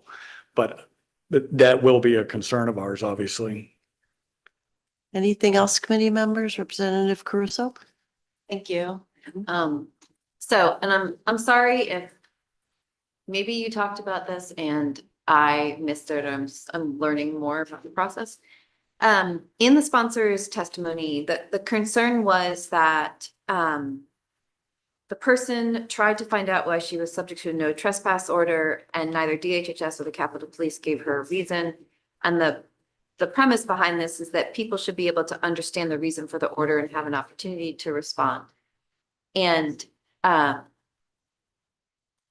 so they're just trying to establish a due process, a consistent process that people are aware of. Number one, is it your understanding that this process does not exist, or maybe it just wasn't followed in that circumstance? And would the department be able to provide one that isn't maybe as all-encompassing in this that you find conflicts? I think in the example that is given, which is what kind of sparked this bill, was a lack of communication between the law enforcement entity, the state entity, and the person that is involved. And Will is right, and CJ, there is nothing in the statute that says you have to tell them why that they're being issued the order. Whether the state police can come up with a process, I highly doubt it, because in my opinion, the point of due process is to have an impartial third party review the information. So that would probably have to come from, a different entity. And if it's not a judge, then it's hearings officers or something like that. If we don't get to the point that they're challenging it in court, which they can, but I understand that not everyone can afford to do that. So. Any additional questions, committee members? Representative Henderson? Thank you, Madam Chair, and thank you, Major, for being here. And not only thoughtful response to questions, but also the testimony itself. These types of discussions help create good policy, this balanced discussion. So, talking about just the no trespass in general, you had mentioned that it has to have two factors, hinges on two factors. If the premises are open to the public, and whether the order is quote unquote justified. So a couple questions along that. The first is, first two, what is the standard for justified and who determines that? So in this case, a judge determined it. And in that particular case, it was at a university. The person was trespassed and a year later came back and was arrested. And when it went to trial, no one knew why he was trespassed to begin with. So that's where they're coming from that. I think in law enforcement, we apply reasonableness all the time, and whether this order is reasonable or justified. And that is the problem with this system. We're making that determination. There are some avenues to challenge it, but it's a warning. You're being warned. It'd be no different than if my property wasn't posted and someone comes on my property and I warn them. Now they know they can't be on my property. So next time they can be charged. That's what this is with an official capacity. The issue is it's a state facility, which, people have a right to go to. So that's why it gets sticky. So long story short, it's law enforcement is making that determination if it's justified to issue the order. At the end of the day, it would be a judge or jury that would confirm that. Thank you. And thank you for that. You had also mentioned that there's been talk around no trespass typically lasts a full year. You would suggest 180 days. We answered one of the questions I had around that. I think that it's an interesting thing for us to discuss, but my question to you is it just standard practice for it to last a year? Is it actually statutorily? It's not statute. I think it's case law that established that 1 year. Would you be willing to provide that case law reference for work session? I'm not willing asking to for it. ask someone Okay. to find it for me.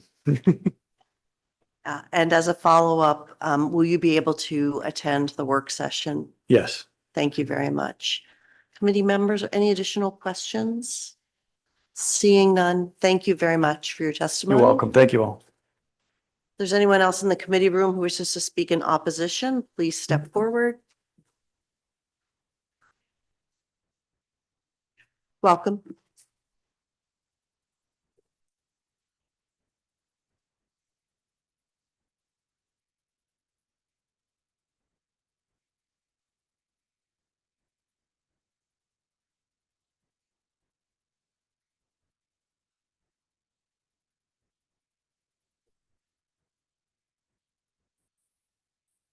Thank you. Thank you.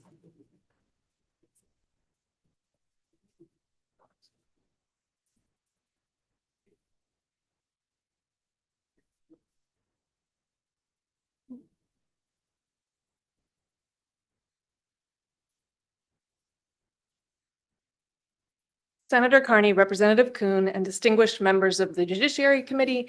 My name is Jill O'Brien, and I'm the Director of Government Affairs for the Department of Corrections. I'm testifying today in opposition to LD 2150, an act to establish procedures for restricting access to state property, access to state services, and communication with or through state entities. While this bill attempts to protect the public's right to access state property, the bill is overly broad. As written, it's not limited to cases where no trespass orders are issued. It would cover the situation of someone prohibited from visiting Maine State Prison after having been found trying to bring drugs into the prison. Presently, the department's visitation policy allows the chief administrative officer of the prison to exclude that person from the facility for trying to bring in drugs. The chief administrative officer may, in writing, impose a definite or indefinite restriction on a visitor for that kind of activity or for any activity that threatens the safety, security, or orderly management of the facility.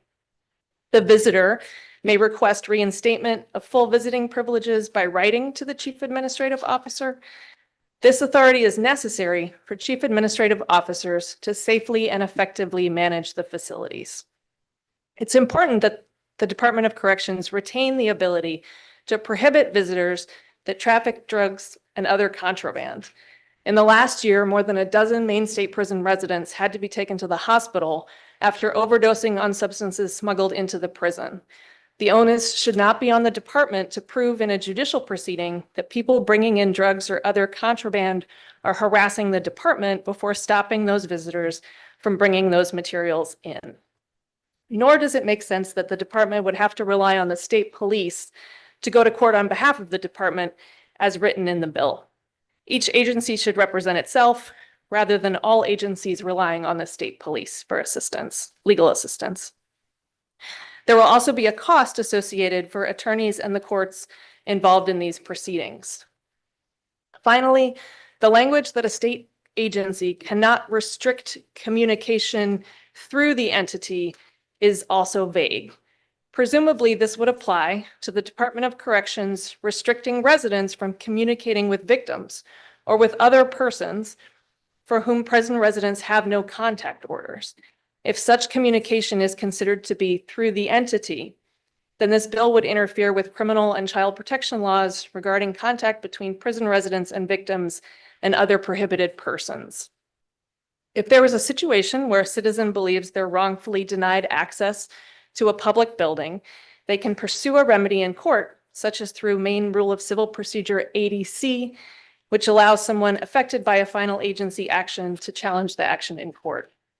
Thus, I urge you to vote ought not to pass on the bill as written. I'm happy to answer any questions. Thank you for your testimony. Committee members, questions? Representative Henderson? Thank you, Madam Chair, and good morning again. Good morning again. Good to see you. After sitting through testimony, it's pretty clear, I think, that the intent of the bill sponsor was not to cause the outcome that is written out here. And I think very thoughtful testimony, so thank you. Would you be willing to work with the bill sponsor? She seems to be very willing to try to craft something that threads the needle well, but work with her to ensure that the outcome that you've outlined here isn't fact. Absolutely. We would be happy to try to work with the sponsor on appropriate language. Great, thank you.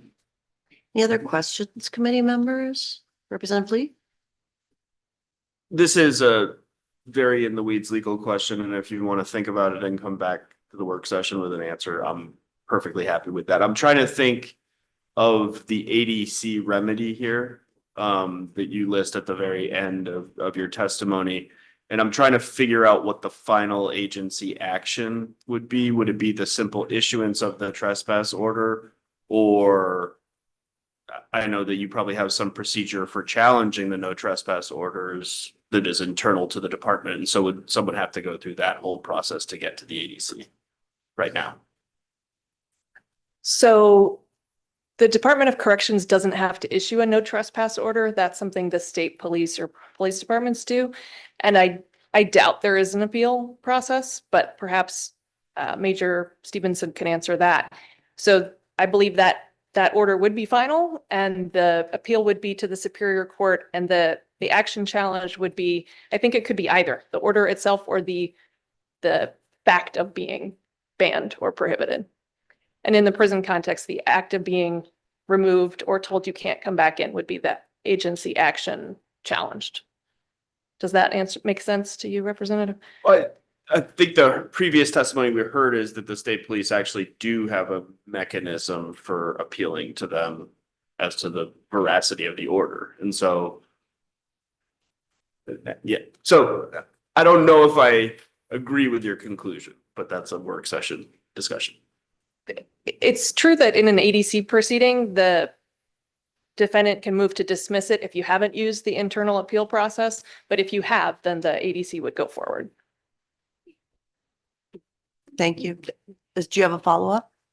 No, I think that's sort of what my initial question was. I think you would have to go, it wouldn't just be the order, the trespass order would not be the final agency action. They'd have to go through the internal Representative process. Lee, is this a question or a work session? I'm just discussion? making sure we agree Okay. that you would need to go through that internal process if the internal process exists in order to get to the ADC appeal. Agreed. Okay. Additional questions, committee members? Seeing none, thank you. Thank you. Is there anyone else in the committee room who wishes to speak in opposition? Please step forward. Welcome. Thank you. Good afternoon. Senator Carney, Representative Kuhn, members of the committee. My name is William Clardy. I'm here from Augusta, and I had what was intended to be a very brief statement in unquestionably unabashed opposition to this bill as currently written. After listening to some of the testimony, I'm going to be winging it, so I may come close to my time limit. But in all honesty, Representative Henderson, I was disappointed to see your name as one of the co-sponsors, although you asked the first key question that is really important for this bill. The reason there is no due process for taking away somebody's rights to go communicate with government agencies, harass government agencies that they think have done them wrong, is because there's this little thing saying something about abridging people's right to peaceably assemble and seek redress for their grievances. That's a very important thing. So this bill would create a due process for an unconstitutional process. If somebody is not committing a crime, if they are not threatening violence, then they are interacting with you, with the government, with the people who have guys with guns to protect them. That is their constitutional right. I read this bill and I felt like I would be so close to a bullseye on it that I might just step over in front of the bullseye just to pay a lawyer a bunch of money to depose all of you to give oral essays on why I don't think impassioned argument is important to the political process. Because the protection from harassment orders, I've seen them used in school board meetings to keep people from attending public hearings. So the idea that a state agency or any government agency can say, you can't come here because you hurt our feelings, and the definition of harassment is vague enough that that could be true, well, you can see the potential for abuse. The default process should be dropkick it, or dropkick any request for that, unless there's evidence of criminal conduct. That's a very simple process. The courts could uphold that standard real quickly in whatever form they have that they would give to any agency. And yeah, that's pretty much it. If you've got any questions, I'd be happy to take them. Thank you for your testimony. Committee members, are there questions? I am not seeing any. Thank you very much. Is there anyone else in the committee room who wishes to speak in opposition to this legislation? If so, please step forward. Seeing none, if you are participating online and you wish to speak in opposition, please raise your electronic hand. Keep it raised until you've provided your testimony. There are several people who will join us online. We'll hear from the first person.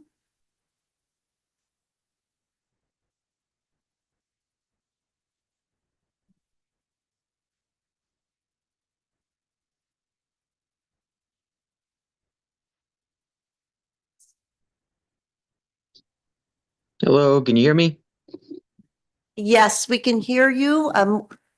I will let you know when the 3-minute clock has run, but you may go ahead and introduce yourself and then provide your testimony. All right, thank you. Forgive me, I'm gonna read through this real fast because I got 3 pages and I'll try to do my best, but I'll be around for any questions after.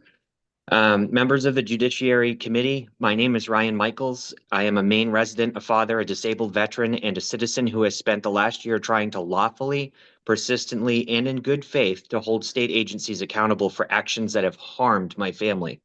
I am here in opposition to LD 2150 because I am living proof of why this bill must not pass. This legislation is being presented as a way to manage harassment and confrontation. In reality, it formalizes a system that allows the state to retaliate against speech, restrict access, and silence criticism first, and then attempt to justify it later. That is not hypothetical concern, that is my lived experience. I have been barred from multiple Department of Health and Human Services buildings, one for a full year, another for 6 months, and these exclusions were not the result of violence, threats, or unlawful behavior. They occurred after I raised concerns, demanded accountability, and documented misconduct. They were retaliatory in effect, and they happened without due process. I was not violent, I was not threatening, I did not harass anybody. No evidence was presented, no findings were made, no hearing ever occurred. What I did do was ask questions. I insisted on written answers, I challenged false narratives, and I advocated for my children. For that, I was treated not as a citizen exercising constitutional rights, but as a problem to be removed from public view. LD 2150 would not prevent this kind of abuse. It would quite literally enshrine it into law. Under this bill, the very agencies being challenged are empowered to decide unilaterally whether someone is confrontational. That term is undefined, it is subjective, and in practice, it will be applied disproportionately to those who criticize government action. The bill authorizes the state to restrict access to public property, public services, and communication with government entities before any court reviews the facts. That is not due process. That is administrative punishment followed by delayed review, if the person targeted can endure long enough to reach it. Speech does not become harassment because it's persistent. It does not become harassment because it's uncomfortable. It does not become harassment because it exposes institutional failure. Journalism is confrontational. Whistleblowing is confrontational. Advocacy is confrontational. Parental defense is confrontational. Democracy itself is confrontational. LD 2150 deliberately blurs that line, and it does so at the expense of the constitutional protections. I want to pause here to acknowledge something important for the record. The Maine Government Oversight Committee has been actively seeking answers from the Department of Health and Human Services. As the public record shows, those answers have been insufficient, concerns have gone unresolved, and transparency has been resisted. Accountability has not been forthcoming. The reality is precisely why LD 127 exists. LD 127 is a bipartisan bill championed by Senator Hickman, along with members of both parties, including Senator Timberlake. Its purpose is clear: to allow the Government Oversight Committee to look behind the curtain of confidentiality that has repeatedly been used to shield DHHS from meaningful scrutiny. LD 127 acknowledges a simple truth: when accountability fails, oversight must be strengthened. And that is why LD 2150 raises such serious concern. In the same legislative session where this body is being asked, rightly, to expand oversight of DHHS because answers have not been satisfactory, it has also been asked to expand the same department's authority to restrict access, silence critics, and label confrontation as harassment before any review occurs. I see my time is out, so I'm going to stop, but you guys have my testimony. And as you can see, I only made it halfway through, but it's better than I thought I would do. And I appreciate you guys very much for giving me this time. Any Thank you. And questions? did you file your testimony electronically? I did, ma'am. Yes. Thank you very much. Are there any questions, committee members? Representative Lee? Thank you, Mr. Michaels. I'm confused because I heard like 99% of your testimony content wise seems like supportive of the bill. Mostly that you're highlighting that right now, Maine Supreme Court law and the process that exists right now, you don't have a mechanism for process. What am I misunderstanding in seeing your testimony as in actuality supportive of something like the bill? Forgive me, and it's maybe me just understanding your question. So you're saying from what I said, it sounds like I'm supporting it? Am I understanding that correctly?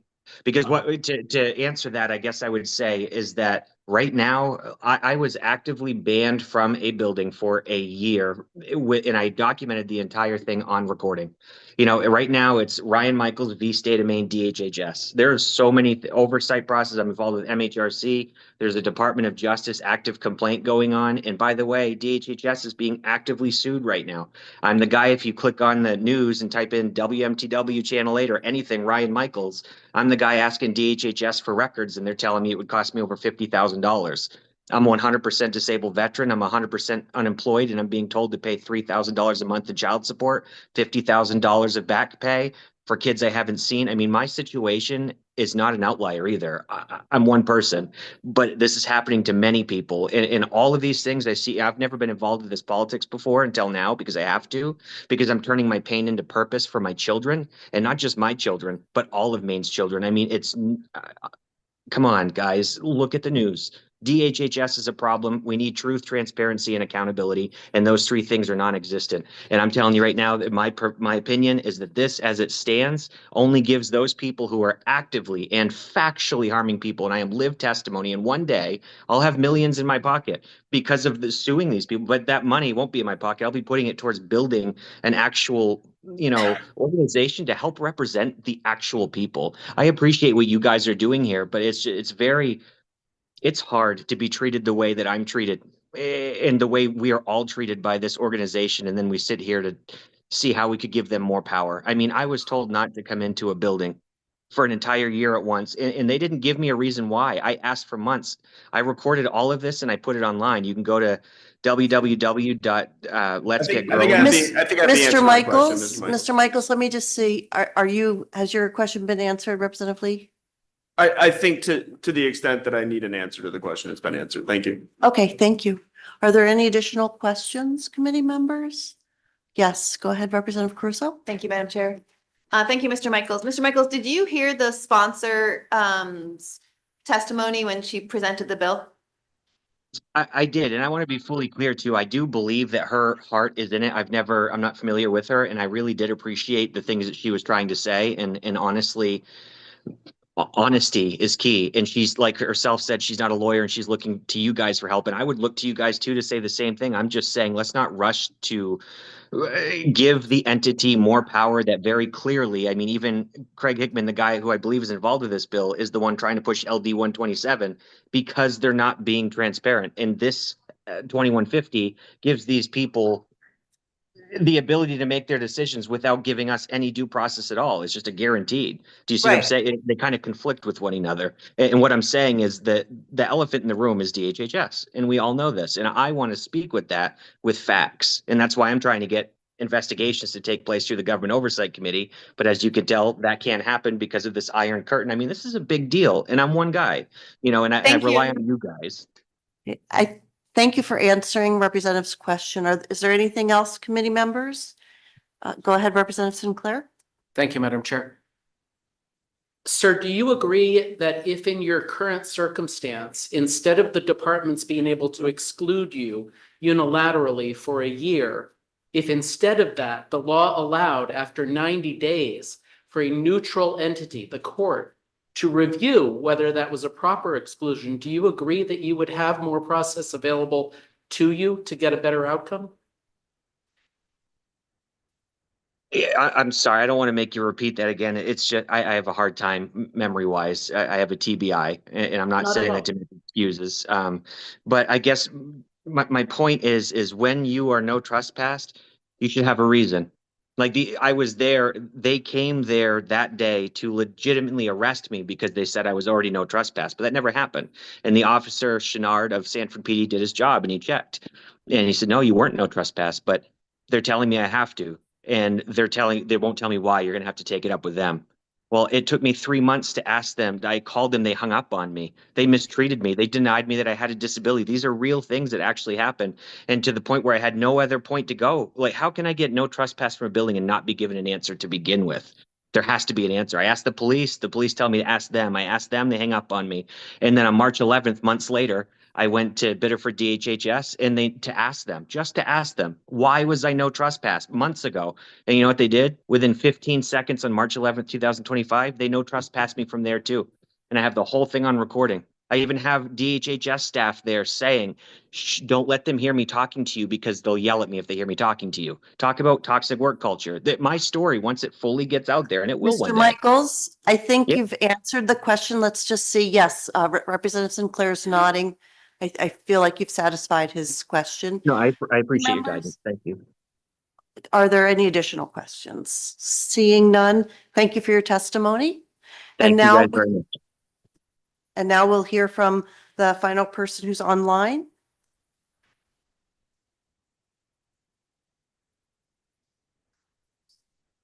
We're being joined by Montana Towers, and if you could activate your audio and video, please. Begin your testimony. Thank you for joining us. Thank you. Senator Carney, Representative Kuhn, and distinguished members of the Committee on Judiciary. My name is Montana Towers, and I'm a policy analyst at Maine Policy Institute, a nonprofit, nonpartisan organization that works to advance individual liberty and economic freedom in Maine.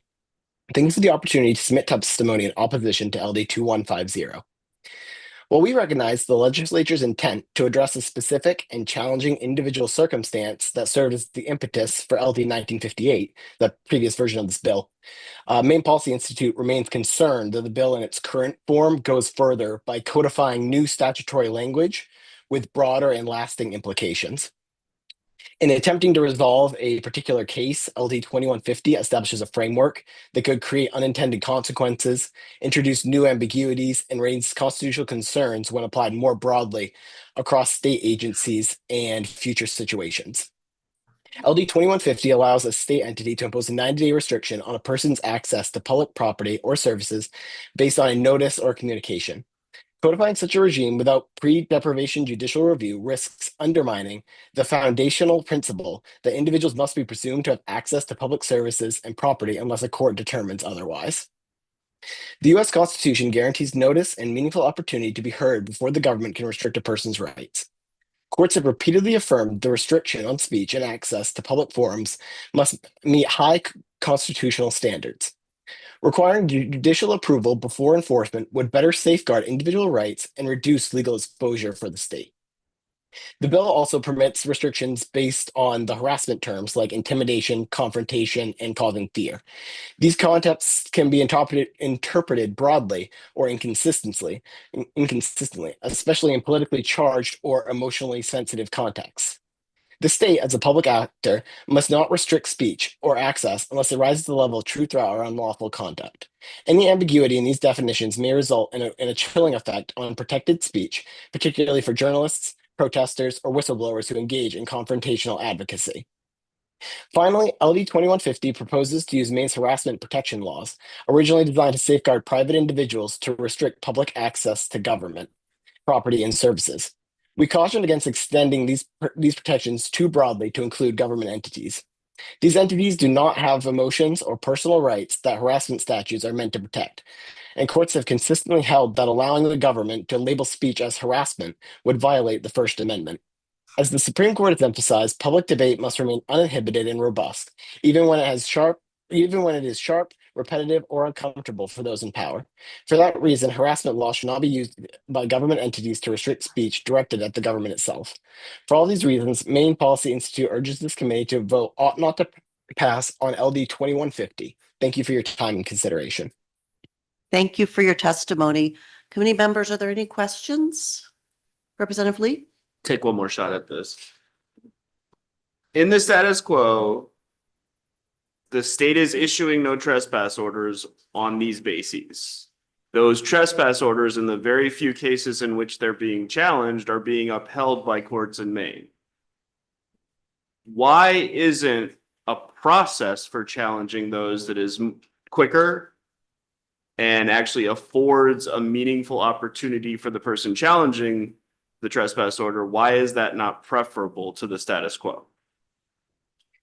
I think that we're just mainly concerned about codifying this. And I understand that it is happening and that is currently a problem, but that doesn't mean that codifying it is the right way forward either.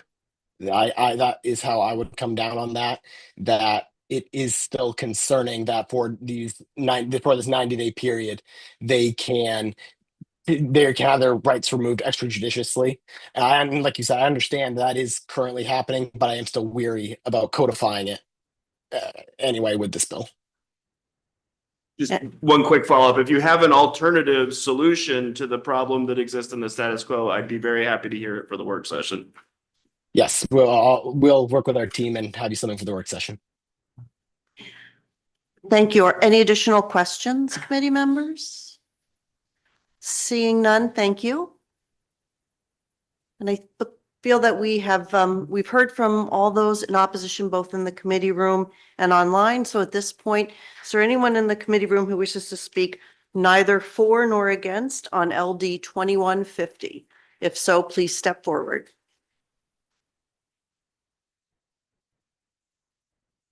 Welcome.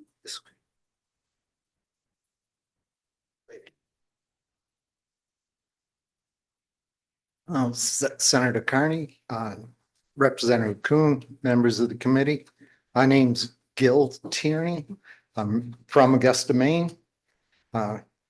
And this bill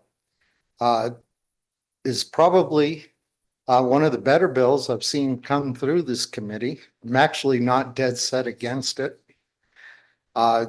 It's at least an attempt to address a problem that really brought me here, or is the reason you see me every day, is because when I first arrived here, COVID had been going on nearly a year, that nobody could access this building except for people that worked here and so on. Well, I was getting pretty annoyed with that after a year, and I showed up with my retirement flag in hand. And kind of a trick I learned in the Navy, you can always ask. And you can always annoy them by asking. And that's legal, that's legit. It's fair game. It's within the rules, not a crime. So I went through all the security.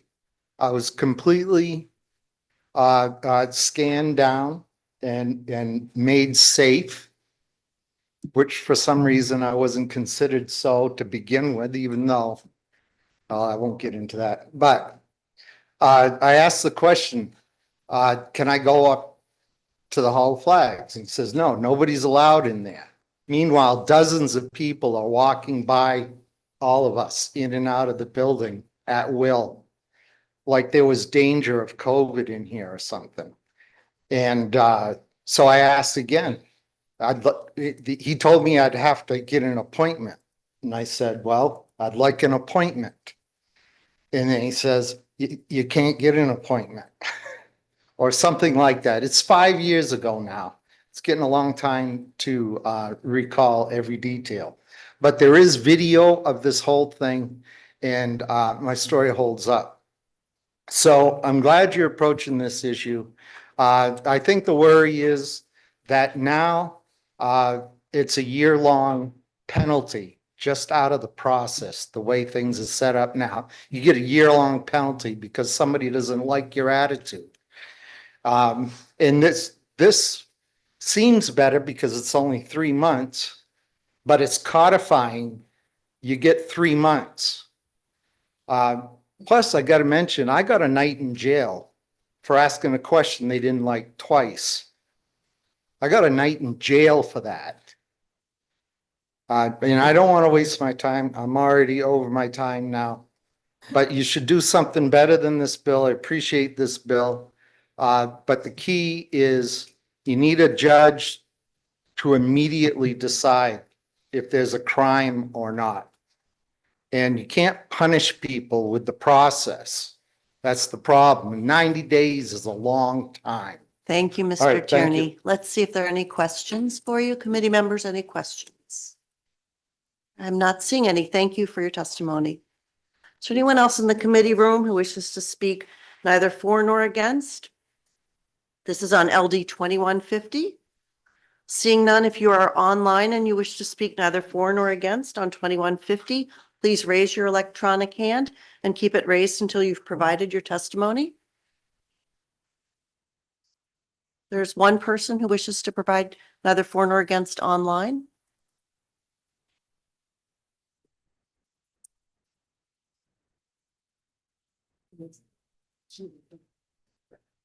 And Julie Finn, if you could please activate your audio and video. Thank you. Good morning. Yes, go ahead. Okay, thank you. Senator Carney, Representative Kuhn, members of the Joint Standing Committee on Judiciary. My name's Julie Finn and I represent the judicial branch. I would like to provide some testimony on LD 2150. As usual, the judicial branch takes no position on the policy behind this bill, but really we have some issues that you might consider sort of more technical in nature.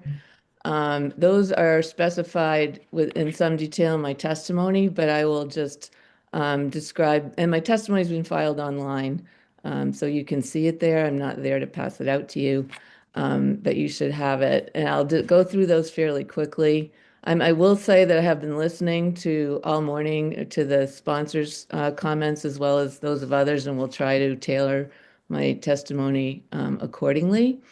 So one of the issues we wanted to mention was regarding the deprioritization. We were actually wondering if that was intentional, but after having listened to Senator Grohowski's comments, I understand that it was. That doesn't necessarily prioritize other complaints. Just wanted to point this out for this committee who reviews all requests to prioritize things under joint rule. I think it's 318. Also, there was quite a bit of discussion about the protection from harassment statute and the cease harassment orders that currently are issued by judges. We just wanted to point out there are some differences between what happens currently and what this would do. Not sure if that would create confusion, but a few of the differences have already been noted by others. Those include the fact that a cease harassment notice is enforceable as a Class E crime. It's contained in the Criminal Code, 17A, Section 506A. And this new proposed notice does not have an enforcement mechanism. Also, as others have pointed out, this new notice would be in effect for only 90 days, whereas in Section 506A, the length of time that the orders in effect is 1 year. And finally, there are some exceptions in the cease harassment law to the notice requirement. So just wanted to point out those differences. We are not sure if the bill was intended to create a similar parallel process or if some of the safeguards contained in the current law would or should be included. Also, a couple little things, and I believe the representative of the Maine State Police already mentioned this. It requires the Department of Public Safety to file the complaints on behalf of the state. DPS cannot represent anyone in court, would have to have an attorney file those complaints, whether that's an in-house attorney for the Maine State Police or someone from the AG's office. If you could just wrap up in a sentence or two, the 3 minutes has elapsed. Yep, I have two more quick technical points that should be noted. In part of the bill adds family to the list of entities that may file a complaint for protection from harassment. That term is not a term that is otherwise recognized as an entity that can file a claim. We would probably ask that that be removed. Also, similarly, later on in the statute, the bill refers to state property as a prohibited area. That term is really quite vague and probably should include more specificity as to specific state property or properties, or that the language be changed to state property as designated by the court. And that is the end of my testimony. Thank you for very much for listening, and I'm sorry I'm not there Thank in you. person. That's okay. Let's see if there are questions from the committee members. Any questions, committee members? Not seeing any. Thank you. Thank you. I believe we've heard from everybody who wished to testify with regard to 2150. So we'll close that public hearing. And committee members, we have a public hearing scheduled to start at 1, and we will begin promptly at 1. So if you could be back in your seats at 1, that would be most appreciated. Thank you.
Welcome everyone to the Joint Standing Committee on the Judiciary.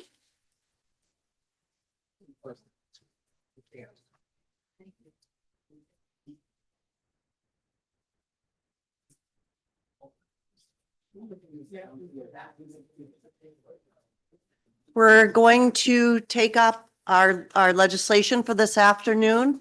Because there's a new group of people in the committee room, I want to ask committee members to please introduce themselves again. Representative Sinclair, could you begin, please? Good afternoon and welcome. My name is David Sinclair. I'm here for the people of House District 50, which is the city of Bath. Good afternoon, everyone. Welcome. My name is Dylan Hugh. I represent House District 114, which is part of Portland. Good afternoon, all, and welcome to the Judiciary Committee. I am Rachel Henderson.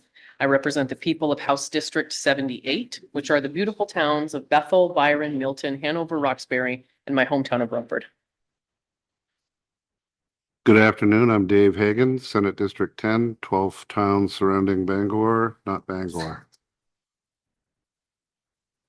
Good afternoon. I am Mark Babin. I represent House District 3, Northeast Aroostook County.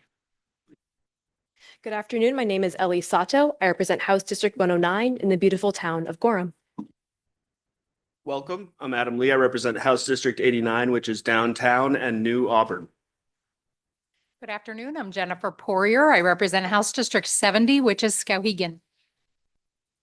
Good afternoon. I'm Amy Kuhn. I represent House District 111 in the town of Falmouth, and I serve as the House Chair of the committee. Welcome. And good afternoon as well, everyone. My name is Ann Carney. I represent Senate District 29, which includes South Portland, Cape Elizabeth, and some of Scarborough, and I serve as the Senate Chair. This morning, the order of bills that we are going to take up are LD 2106, an act to prohibit the disclosure of non-public records without proper judicial review. And then we will take up 2163 thereafter. I know that people have signed up in advance, and so I just want to go over some very basic things about this morning's or this afternoon's hearings. The chairs of the committee have the right to limit testimony in order to conduct the orderly process of the public hearing. And because of that, and because there are so many people who wish to be heard, both in person and online, we are going to ask people to limit their testimony to 2 minutes, excuse me. We'll run a 2-minute clock. And then after your 2 minutes, we will have an opportunity to ask you questions. And in addition to that, when we start off the public hearing, we're going to start with the bill sponsor. And then anyone who has signed the bill as a co-sponsor, who is a legislator, will be allowed to testify subject to the 2-minute limitation. And then we'll start to hear from members of the public. And we adopt these proceedings because it's really important for us to hear from members of the public, and we want to give everyone an equal opportunity to be heard. And so with that, we'll welcome the sponsor, Representative Sato.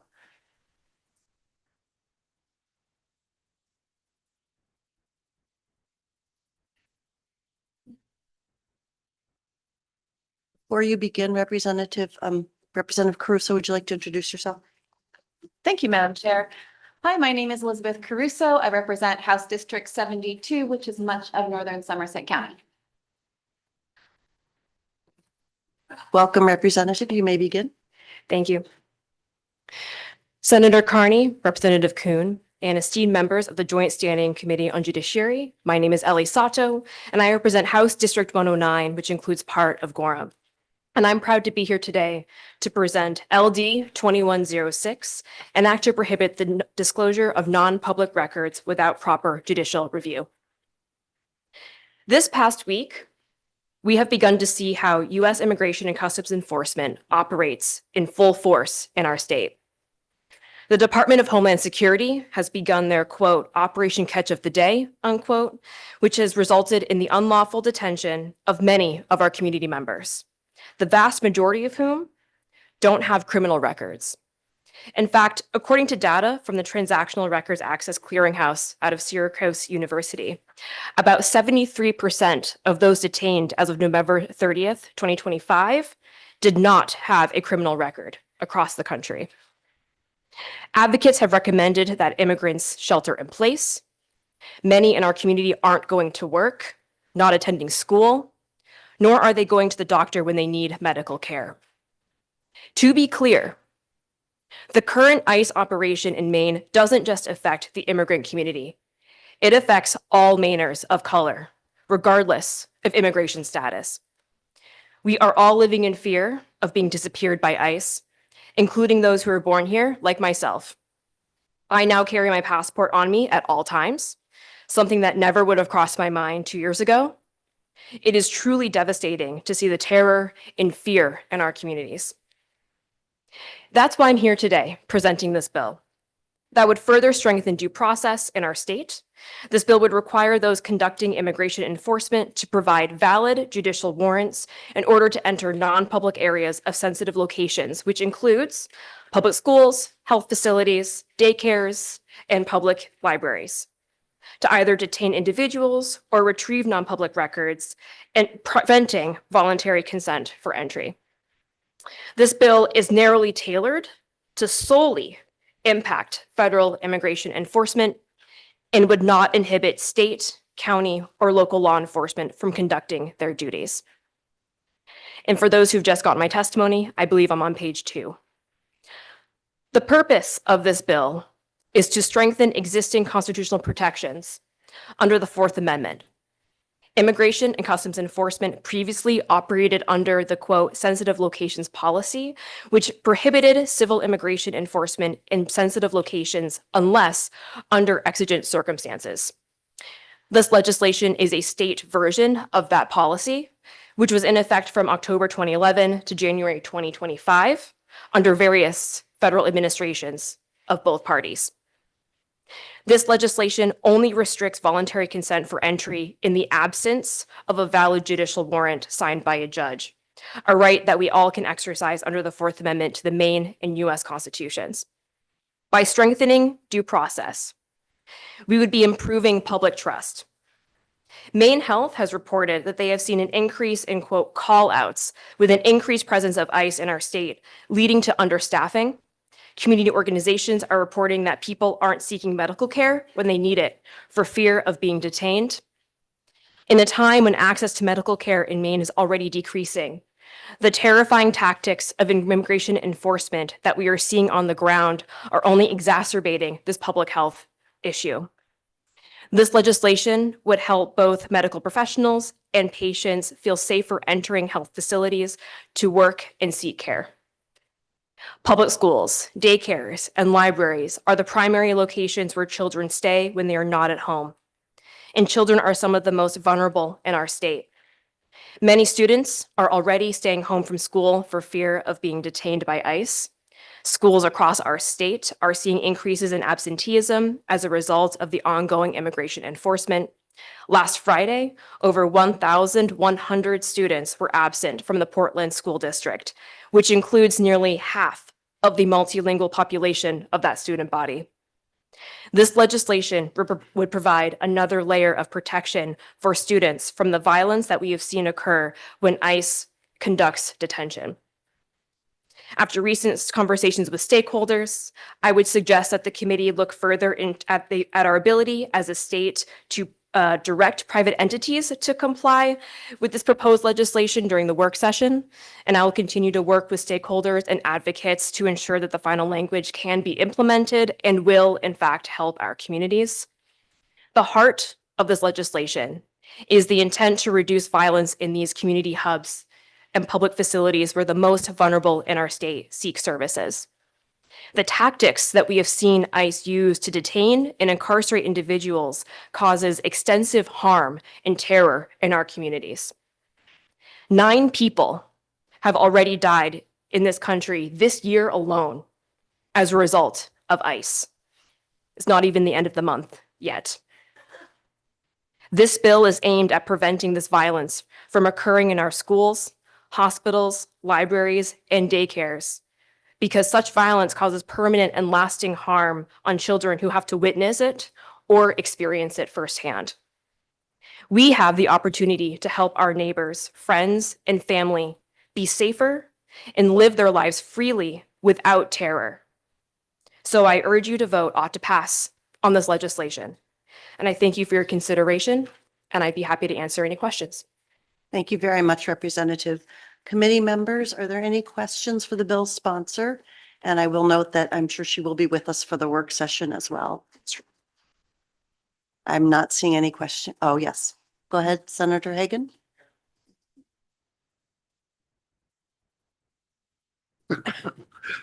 Thank you very much. So I'm reading in the first whereas, so this bill pretty much only affects people who work in those disciplines, education, healthcare, and child sectors. That is correct. Sensitive locations. You may.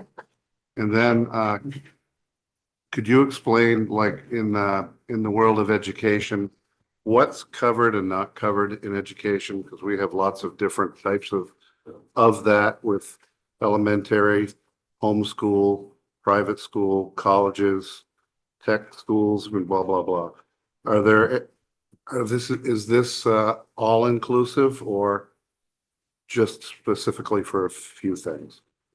The intent of this bill is to cover public schools, so those that provide or accept public funding. So that would encompass colleges, that would encompass all public schools, K to 12, those in other schools that receive public funding. Thank you. Representative Sinclair. Thank you, Madam Chair. Can you tell the committee a little bit about why courts are not included in the set of sensitive settings? Is it that courts weren't included under the prior policies and therefore you wanted to adopt that or mimic that as closely as possible? Or if not, or alternately, are you open to including those as well? Thank you for the question, Representative. I think the original intent of this bill was to focus on the sensitive locations that we've been hearing from the most from constituents and from the community organizations on the ground that work directly with impacted communities. I am not opposed to working with the committee to include courthouses and judicial buildings as part of this bill, because we have seen enforcement occur outside of courthouses when people show up for the regularly scheduled dates.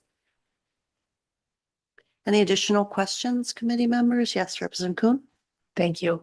Along those same lines, did you consider adding places of worship as another essential location or sensitive location? Yes, that has been under my consideration, and it was included in the original policy that was in place at the federal level. I think the question that we will have to contend with in committee in the work session will be about our ability to direct public entities to comply with the law. And that will be for us to look at further in work session. And I believe that there are those behind us who would be able to further provide information about public versus private entities and their ability to comply. Representative Henderson. Thank you, Madam Chair. So just kind of filtering through all the pieces of the testimony that I don't agree with, and focusing in on the process itself that you're trying to put in place.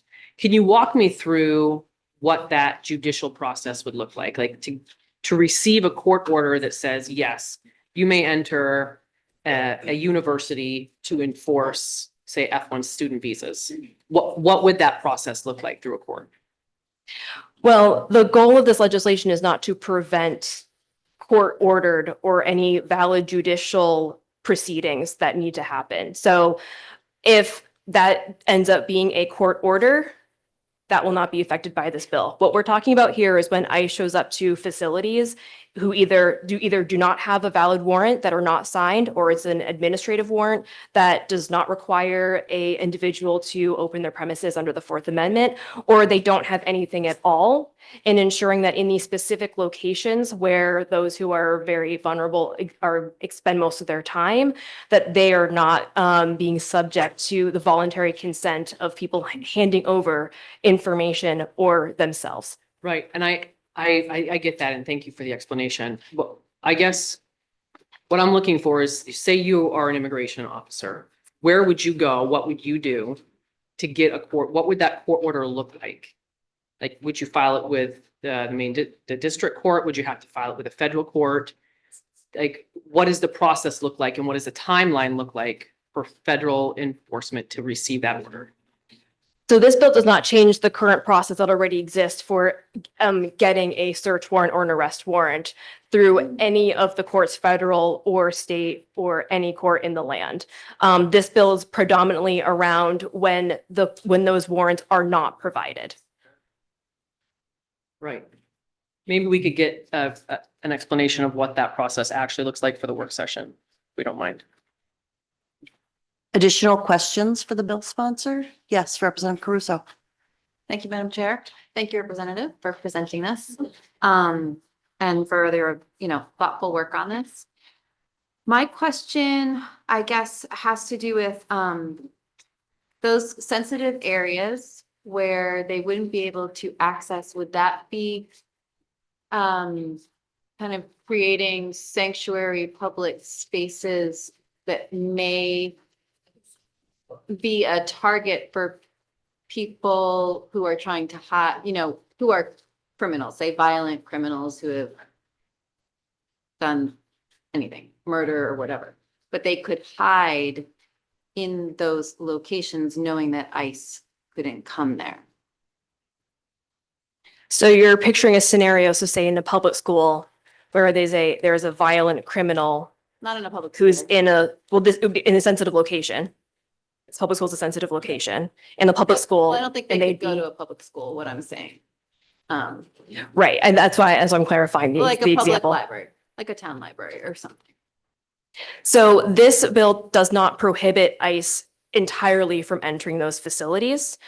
What this bill would require is ICE to provide a valid judicial warrant signed by a judge with that person's name on it that has already gone through the appropriate court processes to show to the folks that are working at the library in order to enter to apprehend someone who is there. Guess it would be interesting. Did you have to- a follow-up question? Well, for the work session, I'm not familiar with that process and how that would work if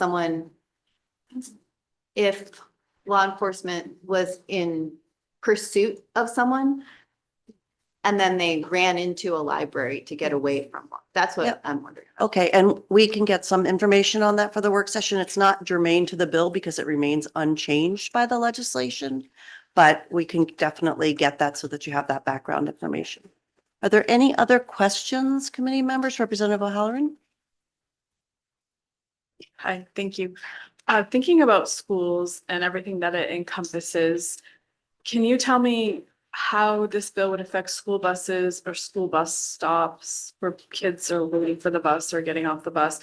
Because I'm sure, thinking about schools and all the things they have to worry about if this were to pass, how they would, how that would be protected, because that is part of their job as well. That is an excellent question. Working in this policy area has been a mix of sadness and hope because there are places where where we are limited as a legislature to be able to limit federal law enforcement from conducting business.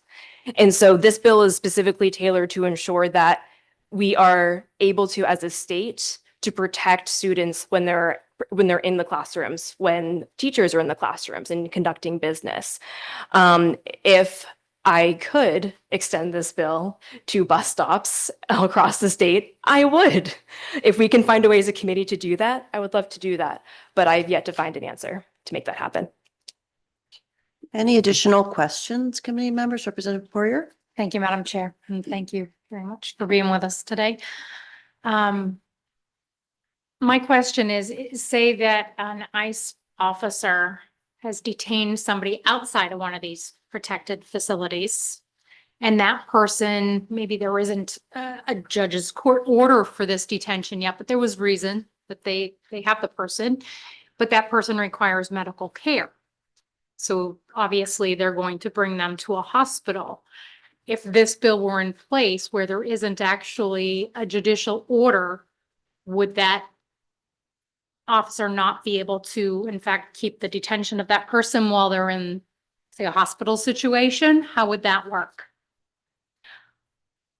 My understanding is that this bill would not impact that situation, and I would refer to the folks behind me who are specialists in immigration law to be able to better answer that question for you. Thank you. Are there any additional questions, committee members? Senator Hagan? Thank you. I didn't write this one down. Representative Crusoe put the brush fire in my head. I'm not an attorney, but I was a teacher for a long time in a school, public school. I've had FBI and federal marshals come in the school without a warrant. They've come in my room. I'm curious as to the separation of powers, and this is a question that I don't know the answer to. No idea. Why I'd like to know the process as to why federal agents would have to have a warrant signed by a judge to go into a public building, taxpayer funded public building for the workshop. That's a request for the work Yeah. session? Okay, A thank you. Workshop, work session. We had a lot of workshops as teachers. Yes, understood. Thank you. Any other questions for the bill sponsor? Yes, Representative Lee?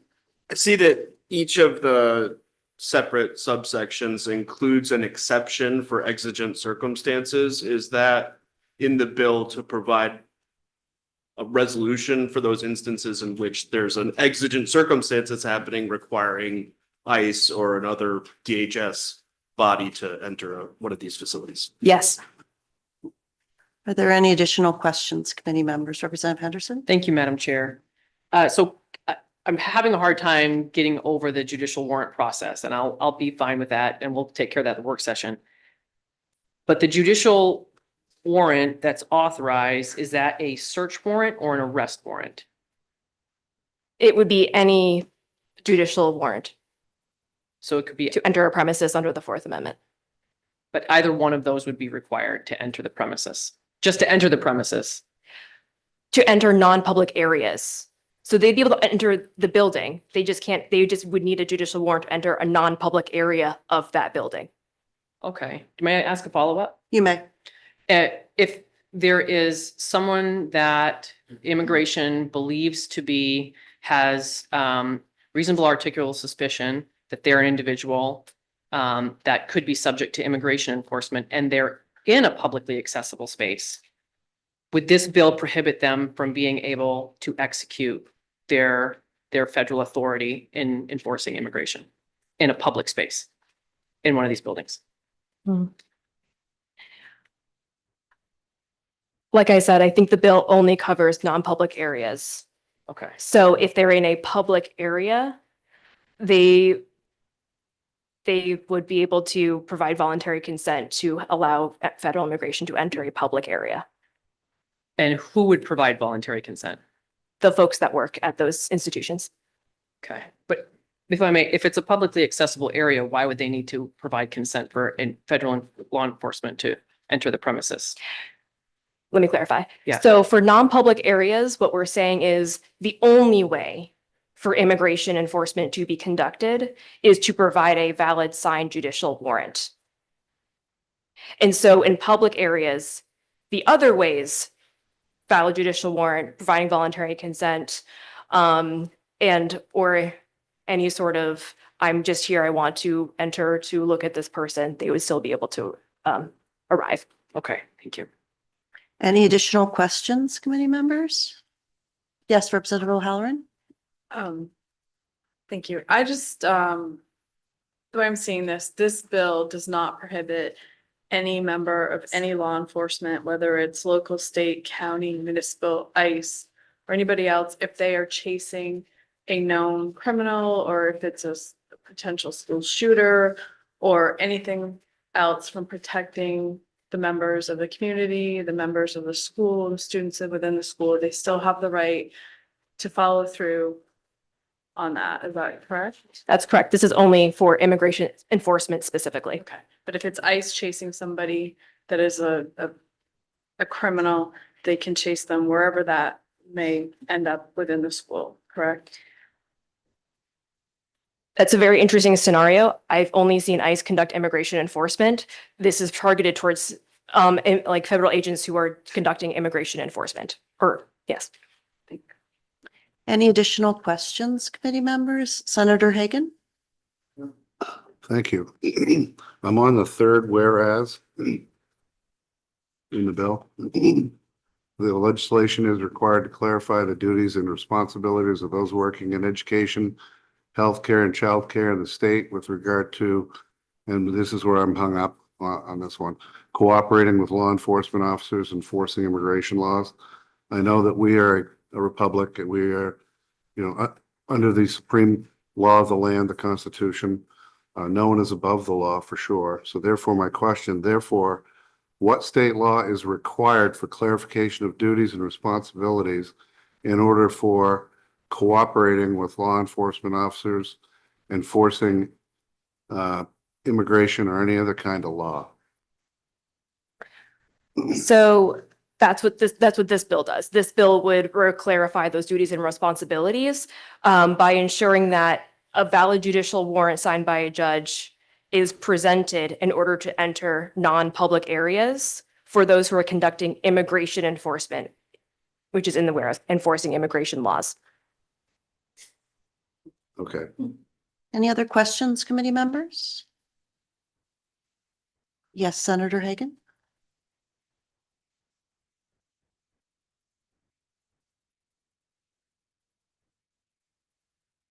And I'd ask, if you can ask one more question and then maybe save your questions for the others for the work session. Well, I've got a couple, but here's And if you could turn on your mic. So now I'm down to section 120-A MRSA squiggle 14. Voluntary consent prohibited, that part. Yeah.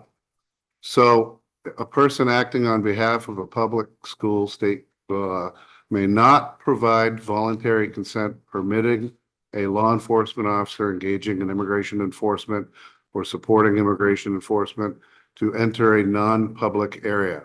So one thought that I had, which is my question, is there punitive action? I didn't see any punitive action. If somebody says, well, I'm an American citizen, they're American citizens, I'm going to allow it. Is there a punitive action for them allowing what would be against the state law in this bill? This is where me not being a lawyer comes into play. And I would suggest bringing that question to someone behind me who is a lawyer who will be able to. And I said earlier, I might have some bad questions. It's not a bad question. I'm just not the right person to answer it, that's all. Representative Poirier? Thank you, Madam Chair. Is there an actual enforcement mechanism in this bill? I mean, if ICE were to say, well, that's too bad, I'm going in anyway. What does this law do to prevent that?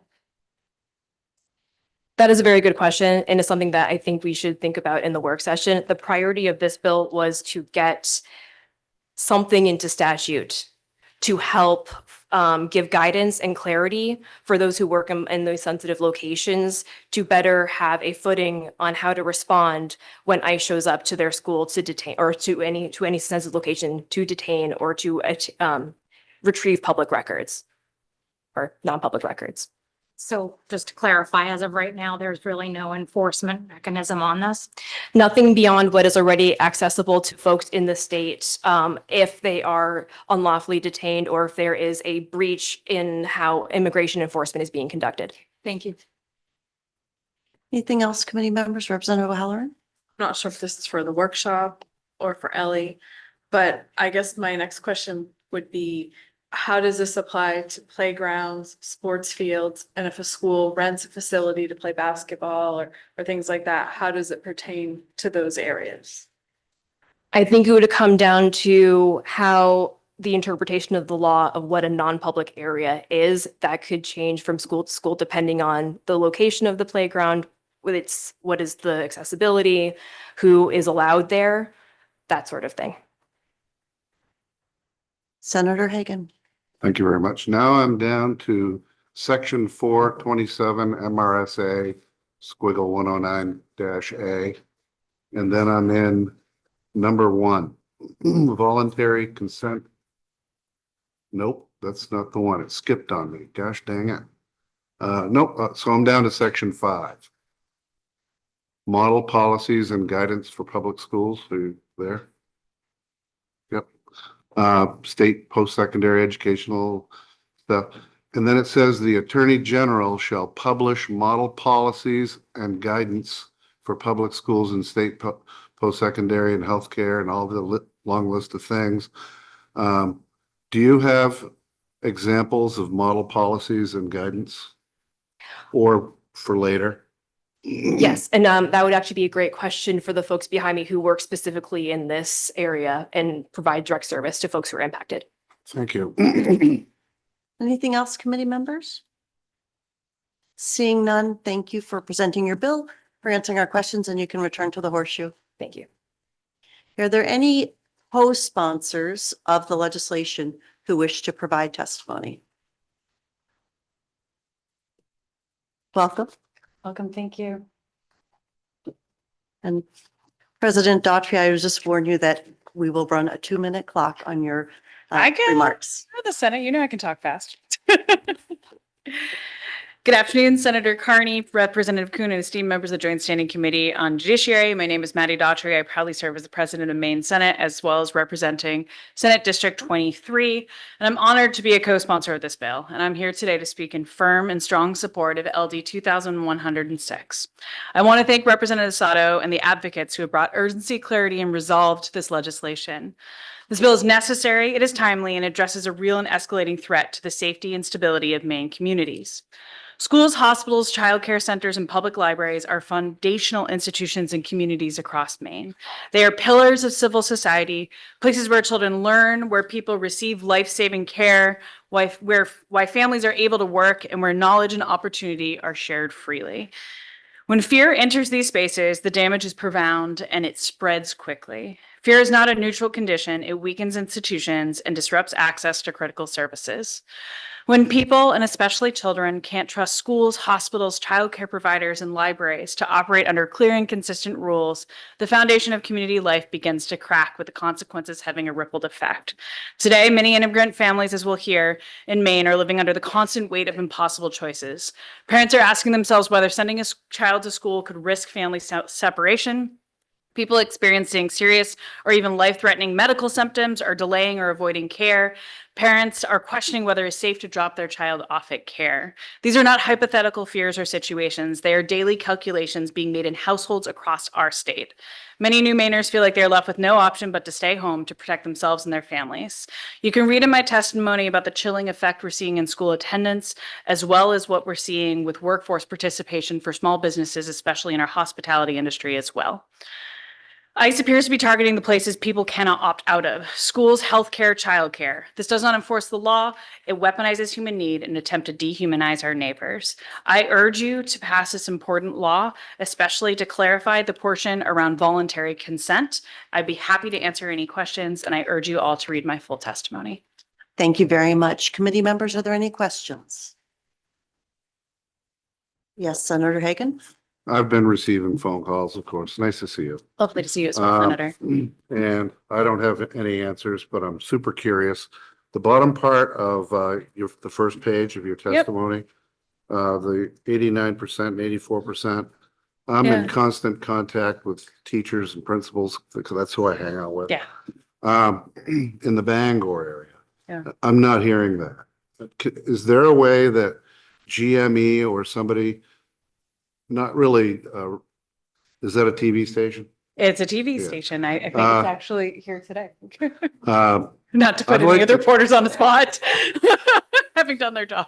So I would be very interested for the work session to see these numbers exactly from the schools, especially understanding that we have truancy laws in the state of Maine. Yeah. And this seems like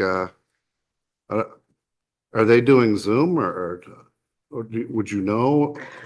I do know a little bit of this, but I do defer questions directly to those superintendents. Yeah. But I can share one of the reasons I am such passionate support of this bill and really do thank Representative Sato and those who have been digging in. I'm happy to be a part of this team working on this bill is because I am hearing from my friends who are in the same positions that you were in your school system. And you know from your experience how critical it is to keep children in school. So some of the school districts that have been targeted under the ICE surge that we have just been going through, they have been switching to remote learning to try to make that available. But not all children have access to that at home. They might not have the resources, the technology, or the internet connection. To take the focus off of the reporters behind me, that statistic that was shared in the WGME story actually did come directly from the school district. I don't want to overstep the sponsor's role, but I'd be happy, since I spent my time on the education committee, not in judiciary, to pull the statistics that have been said publicly from the school districts. But it's something that we have heard loud and clear from, especially in the Portland, I do believe South Portland as well, but don't hold me on that. I will double check. And I know in my own school district, it's been a concern in the Lewiston Auburn area as well. Be happy to find any of the statements from there as well. Thank you. Appreciate it. Of course. Kids need to be able to go to school. Additional questions, committee members? Seeing none, thank you very much. Thank you all. Have a lovely day. Would the next sponsor who wishes to provide testimony, please step forward?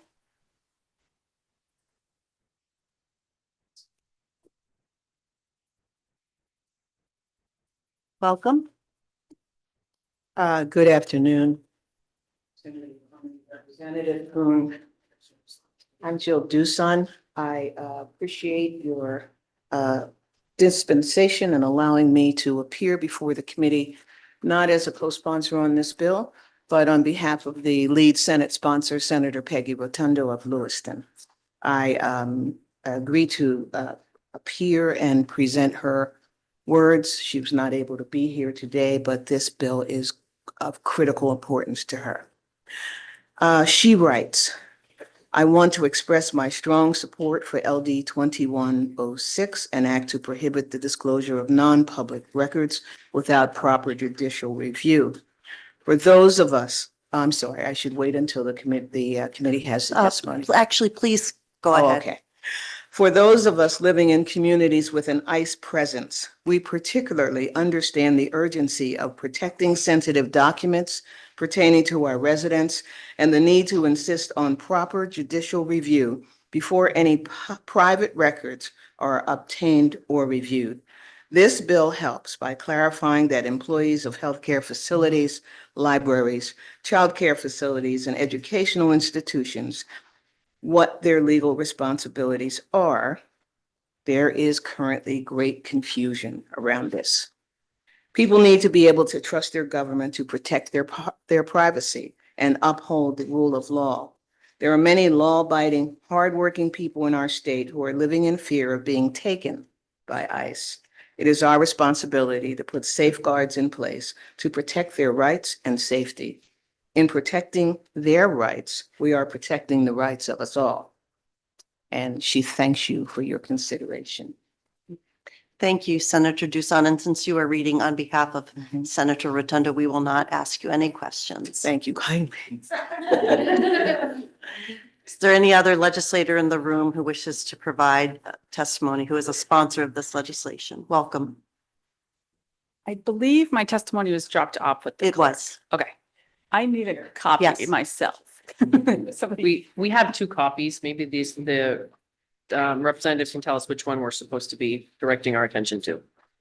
there's two copies of my testimony? Yeah, one's a one pager and one's a two pager. Oh, that's exciting. Yeah. First two I thought wasn't stated. Okay. Oh, So that's why the second copy. We can clarify this after the public hearing if you would like. Why don't you go ahead? I apologize. Thank you. Good afternoon, Senator Carney, Representative Kuhn, and members of the Judiciary Committee. My name is Representative Kelly Murphy, and I represent District 125, which includes part of Scarborough. And I also serve as the House Chair of the Education and Cultural Affairs Committee. At its heart, this bill is about our children and about what we promise them when we ask them to walk through the doors of a school or a child care center each day. In Maine, we believe those places should be safe. We believe they should be steady, and we believe they should be focused on learning, care, and growth, not fear. Schools and childcare facilities are more than buildings. They are where children form their first sense of belonging. They're where families build trust with educators and caregivers, and they're often the first place where a family learns whether government institutions are worthy of their trust. When immigration enforcement activity occurs in and around these sensitive spaces without clear judicial oversight, that trust is damaged and children pay the price. We have heard from educators and early childhood providers across our state about what happens when fear enters these environments. Families keep children home. Attendance drops. Children miss instruction and early developmental opportunities that cannot be easily replaced. Parents withdraw from school events, meetings, and support services, and that fear does not stay at the door. It follows children into classrooms. No child should be trying to learn while fearing that their attendance might put their family at risk. No teacher should have to reassure students that school is still a safe place. And no child care provider should have to choose between caring for children and navigating enforcement activity at their doorstep. LD 2106 draws a clear and reasonable boundary. It does not interfere with lawful enforcement. It simply says that when it comes to schools, childcare facilities, and other sensitive locations, access to non-public spaces and records should require proper judicial authorization. This bill also gives educators and childcare providers something they have been asking for: clarity. These professionals are not immigration experts, they're teachers and caregivers. LD 2106 gives them clear guidance so they can stay focused on the work they're trained to do, serving children. And I am happy to answer any questions you may have. Thank you very much for your testimony. Are there questions, committee members? Representative Lee? Thank you. Thank you for being here. We've had some requests for information regarding educational institutions in those communities that are affected. Knowing that you chaired the education committee for the work session, I don't know if you could ask the Department of Education. Absolutely. Yep. Anything else, committee members? Any other questions? Seeing none, thank you. Thank you. The next legislator who is a sponsor, please step forward.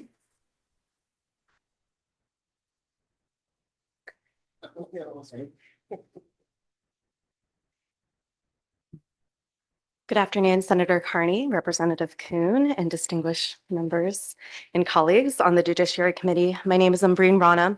I represent House District 21, which is Bangor, and I'm honored to stand before you as a co-sponsor and supporter of this bill. I stood before you nearly a year ago to present legislation addressing the harmful tactics used by Immigration and Customs Enforcement and Customs and Border Protection. The issue we are contending with today is not new. As the months have gone by, ICE's presence in our state has brought terror and destabilization to our communities.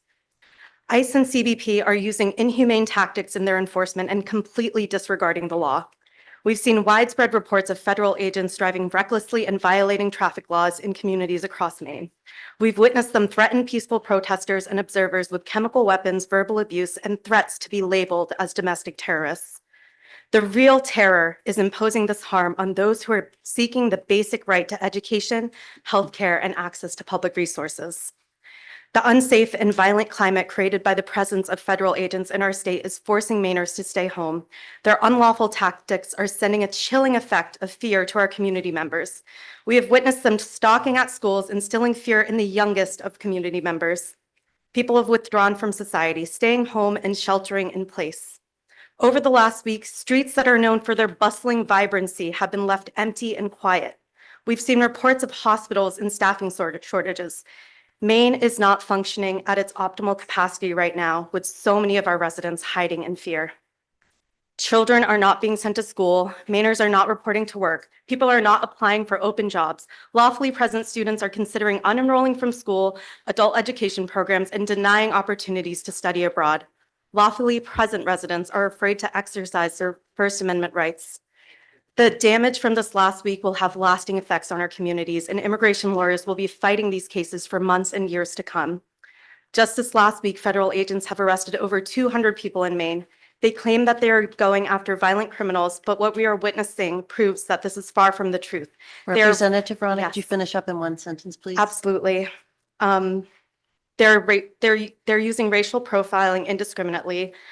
This bill is a common sense measure that will bring reassurance, peace of mind, and a sense of safety to Mainers regardless of documentation status. I please encourage you to read the rest of my testimony. The folks that are behind me are sharing voices of courage and resilience and unwavering love for all Mainers, and I hope for your support. Thank you. Thank you. Let's see if there are any questions for you. Committee members, are there any questions? I'm not seeing any. Thank Thank you. Is there any other co-sponsor who wish to provide testimony?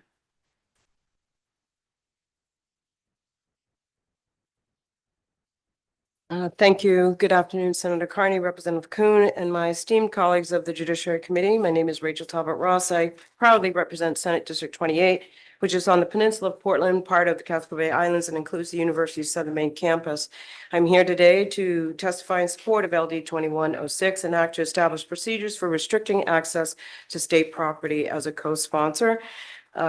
I do not want to take time away from the public who are waiting to testify anxiously on this bill, but I did rise just to point out that the context, the spirit of this bill rests in the fundamental guarantees that we find in our Constitution and the Bill of Rights, specifically civil liberties, which are there to protect individuals from government overreach, and civil rights that ensure equal opportunity and equal treatment by the government for all citizens, which prevent discrimination, and human rights. These are rights that any human being should have to survive in the world. So we can just look to our fundamental documents and guarantees that are essential for our democratic freedoms and upheld through judicial review. That is the foundation for this bill.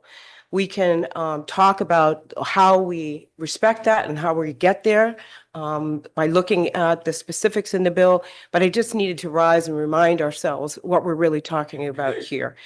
I will say I've submitted testimony so you'll be able to see this, but there are 10 other states that have what they call sensitive location laws and policies. That's California, Illinois, New York, Oregon, Washington State, New Jersey, Maryland, Rhode Island, Colorado, and Connecticut. And those states put these bills and policies into place in order to ensure that communities can trust their public institutions, but can also feel safe moving around their communities in their day-to-day interactions. Attached to my testimony could be some information for the committee.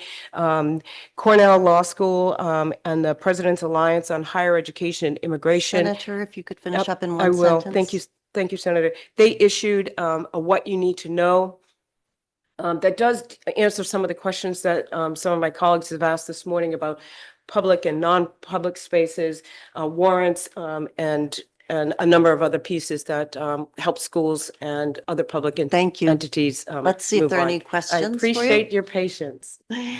Committee members, are there any questions for our colleague? I urge you to remember the Constitution of this country when Thank you look at this bill. Have all legislators who were co-sponsors had the opportunity to testify? Appears that we have with the first member of the public who wishes to provide testimony. Please step forward, and actually I have a list here, and so I'm going to start calling people by the order they've signed up. Alicia Ray.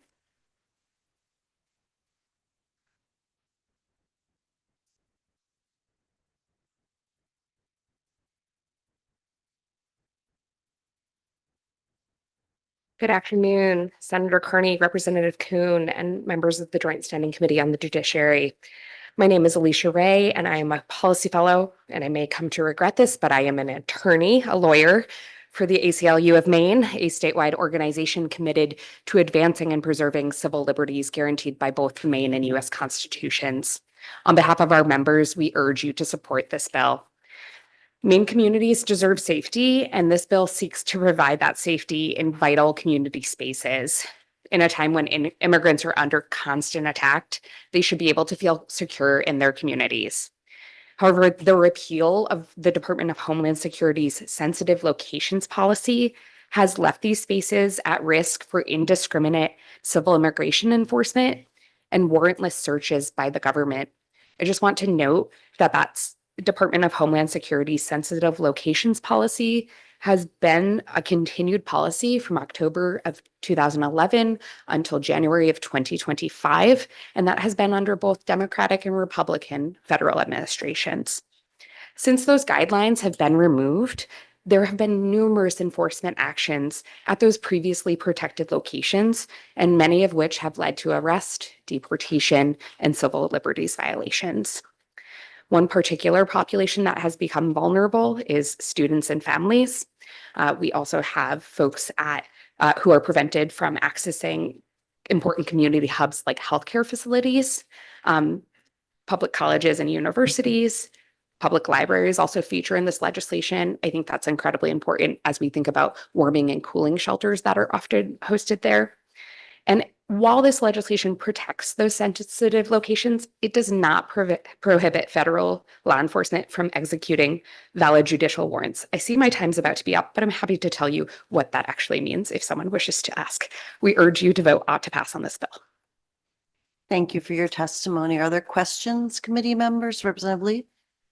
Thank you. I've experienced that at some point in our careers, we all regret being lawyers. Yeah. So, there seems to be some confusion on the committee as to what Title 15, Chapter 100 dealing with warrants comprises. Could you give us a relatively short primer on that, if you don't mind? What would the depth? Could I ask what you would like me to cover? I've been doing a lot of trainings recently and it's Relatively ranged. shallow. We can have it heavier for the work session if you'd like. I just don't know where you want me to start, Representative. I really don't.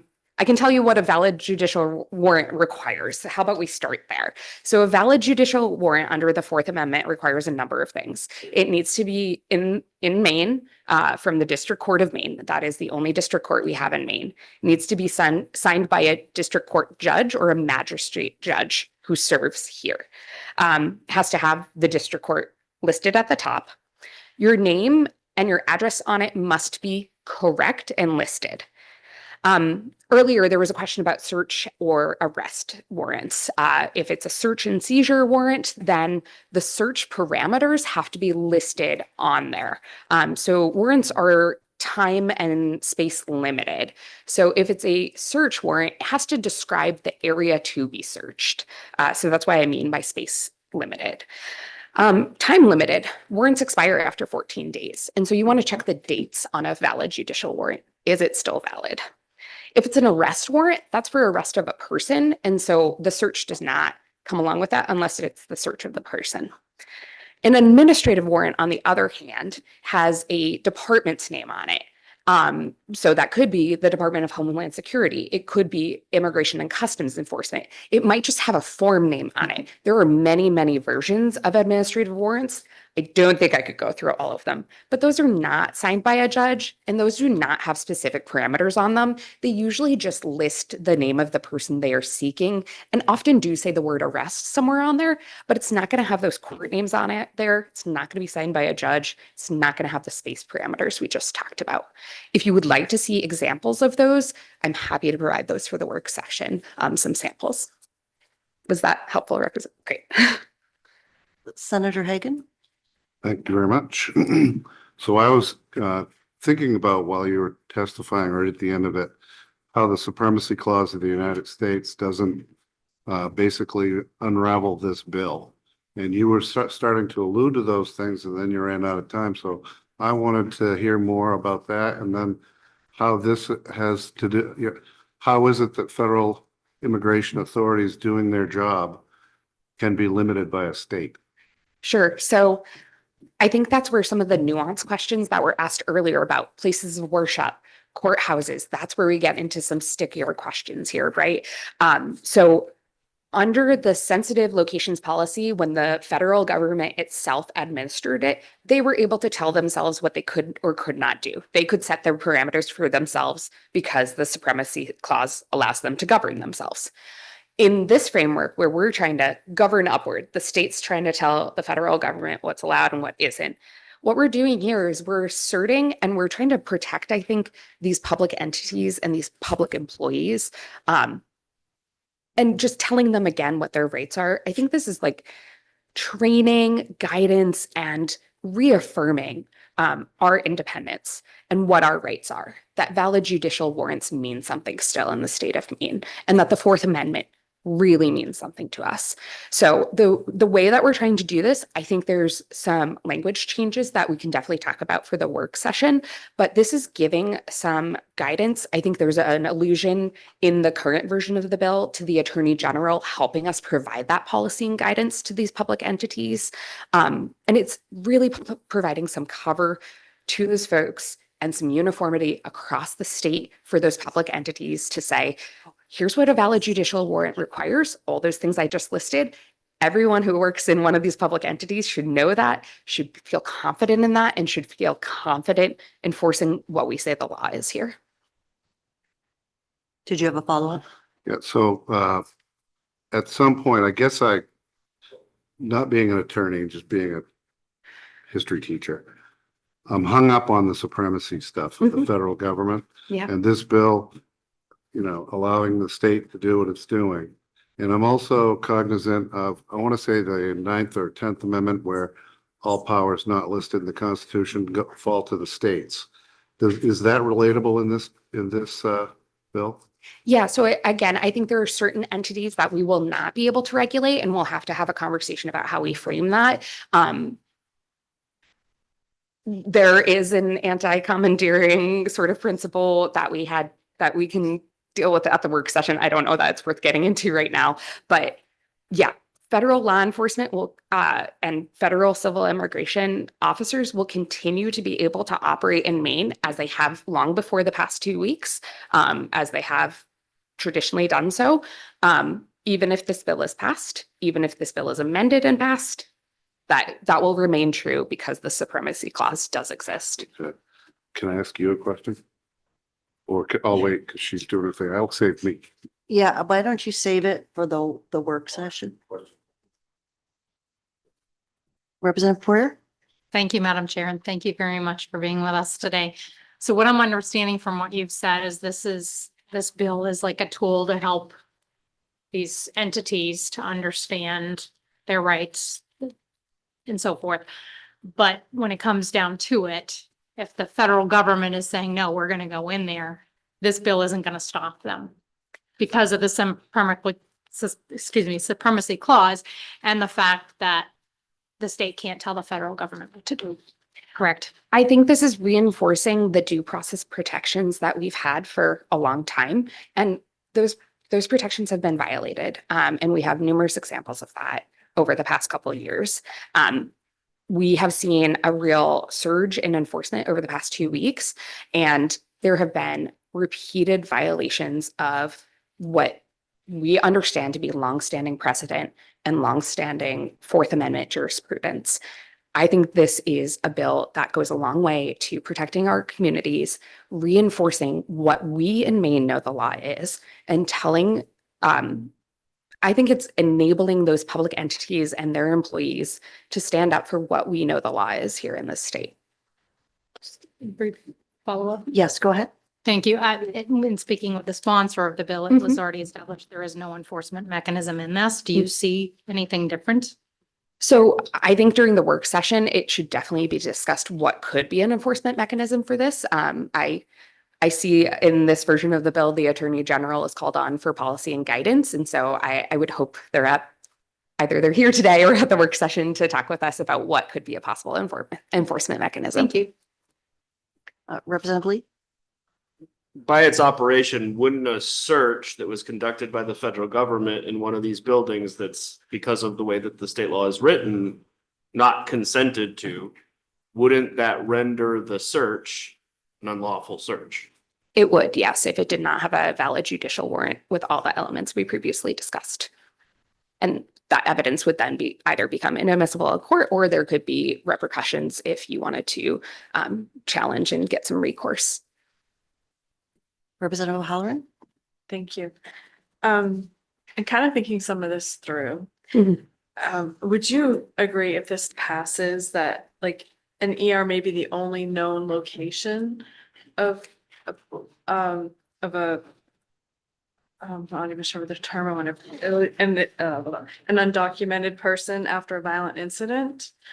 Or, they may be using it to not necessarily hide out, but to evade? You mean emergency room when you say Yeah. ER? Okay. And is this similar to Representative Cruz's question from earlier? Is that the same vibe I'm getting? I don't know. Okay. Not now, no. Okay. I'm just curious if you think that this will, how this could, I guess, do you agree that this could probably hinder law enforcement, since oftentimes, the emergency room is the only known location for somebody after a violent incident? And are you asking about federal law enforcement or local law enforcement? I'm sorry to. Well, I guess federal at this point. Okay. Or- So if a crime has been committed, judicial warrant could be in order. There's also the exigency exception that has been included in this version of the bill, but also exists in the jurisprudence as well. So exigency, to just kind of like briefly define it, don't quote me on this, but if you're in pursuit basically, or like Right. there's an emergency circumstance you can pursue. So that would be an exception to this. May I clean up my question? Why don't you try one more question and then we'll Okay, I move just on. want to clean up. Yeah. I guess what I'm saying to you is if this bill passes and an ER doctor knows that they have a violent criminal that is in there also for help, that's an illegal, do they have the right to inform ICE or Border Patrol or anybody like that? Okay, I would, for that question, I would defer to healthcare providers who I believe are here and can talk about what their obligations are under HIPAA. Okay, thank you. Yes, thank you for clarifying. Representative Pugh? Thank you, Madam Chair, and thank you for being here. I'm just circling back to this supremacy question. Mhm. And I guess my question is, my reading of this bill is that this bill is not directing federal agencies to do anything whatsoever. It's purely directing the behavior of individuals in the state, specifically the enumerated individuals in the bill. Is that your understanding as well? Yes, so again, because we formerly had this very common sense policy from 2011 to 2025 that this administration has chosen to rescind, we have to get creative in how we are asserting due process rights in this state. And this is a creative way to do it. And as we heard from Senator Talbot Ross's testimony and some others, there are 10 other states that have done this. We can look to them as models and hopefully find a way to do it for our state. Thank you. Additional questions, committee members? Representative Henderson? Thank you, Madam Chair, and good afternoon. I will say on the flip side, sometimes I regret that I was not a lawyer. I really, I guess I'm hung up on this valid judicial warrant. Okay, Right? yeah. And you helped clear it up a little bit, and I appreciate that. Did I hear you correctly that it's a warrant that has to be signed by a Maine district judge or a US district judge? So if it is being served in Maine, we are in what's called the District of Maine, District Court of Maine. And so it's a District of Maine. So it will say at the top, US District Court, District of Maine. And that is who needs to sign it in Maine for it to be served in Maine. So any Maine district judge could sign it? Mhm. And there's a limited number of those. Okay. And what about an immigration judge? I will have to check on that. I'm pretty sure the answer is no, but let me double check on that because I'm not quite sure as I'm thinking about it right now. Okay, thank you. Any additional questions, committee members? Representative Caruso? Thank you, Madam Chair. Thank you for your thoughtful answers. So you heard my question before. And I'm not sure I remember all of it, so. So my concern was if law enforcement is in pursuit of a criminal, someone who they know committed a crime. Mhm. And would this allow that person to run into one of these sensitive areas to evade law enforcement? Okay, great. And I think this gets back to the point that I was talking with Representative O'Halloran about in terms of exigency and hot pursuit of someone who they know has committed a crime or suspect has committed a crime. So that is an exception that's currently written in here and that would be solved, I believe, by the exigency exception that's specifically written into the statute, but also by the Fourth Amendment jurisprudence as it exists. May I follow up? You may. So also the voluntary consent prohibited, this would be prohibiting an employee in one of these sensitive areas from, for example, answering law enforcement's questions about the whereabouts of the person who's, right? So I think one way to think about that is there are two crimes associated with if you know someone has committed a crime and are trying to have them be in your space and hide them away. So I believe those two crimes are called obstruction of justice and harboring a fugitive. And so that person would take on criminal liability. So that also factors in there as well. So there's a conflict then in those two laws if they are prohibited from voluntarily giving that information. Right. But if law enforcement is following someone who has committed a crime and they know they've committed the crime, or they have the suspicion, or I've got to nail down what the standard is for federal law enforcement on that. And they are explaining that to the public entity where they're trying to gain entrance to, then that creates our exception here for exigency. Okay. Yeah. Committee members, I just want to highlight that this is an area that our analysts will be able to help us with. What are the parameters of existing law that are not altered by this legislation?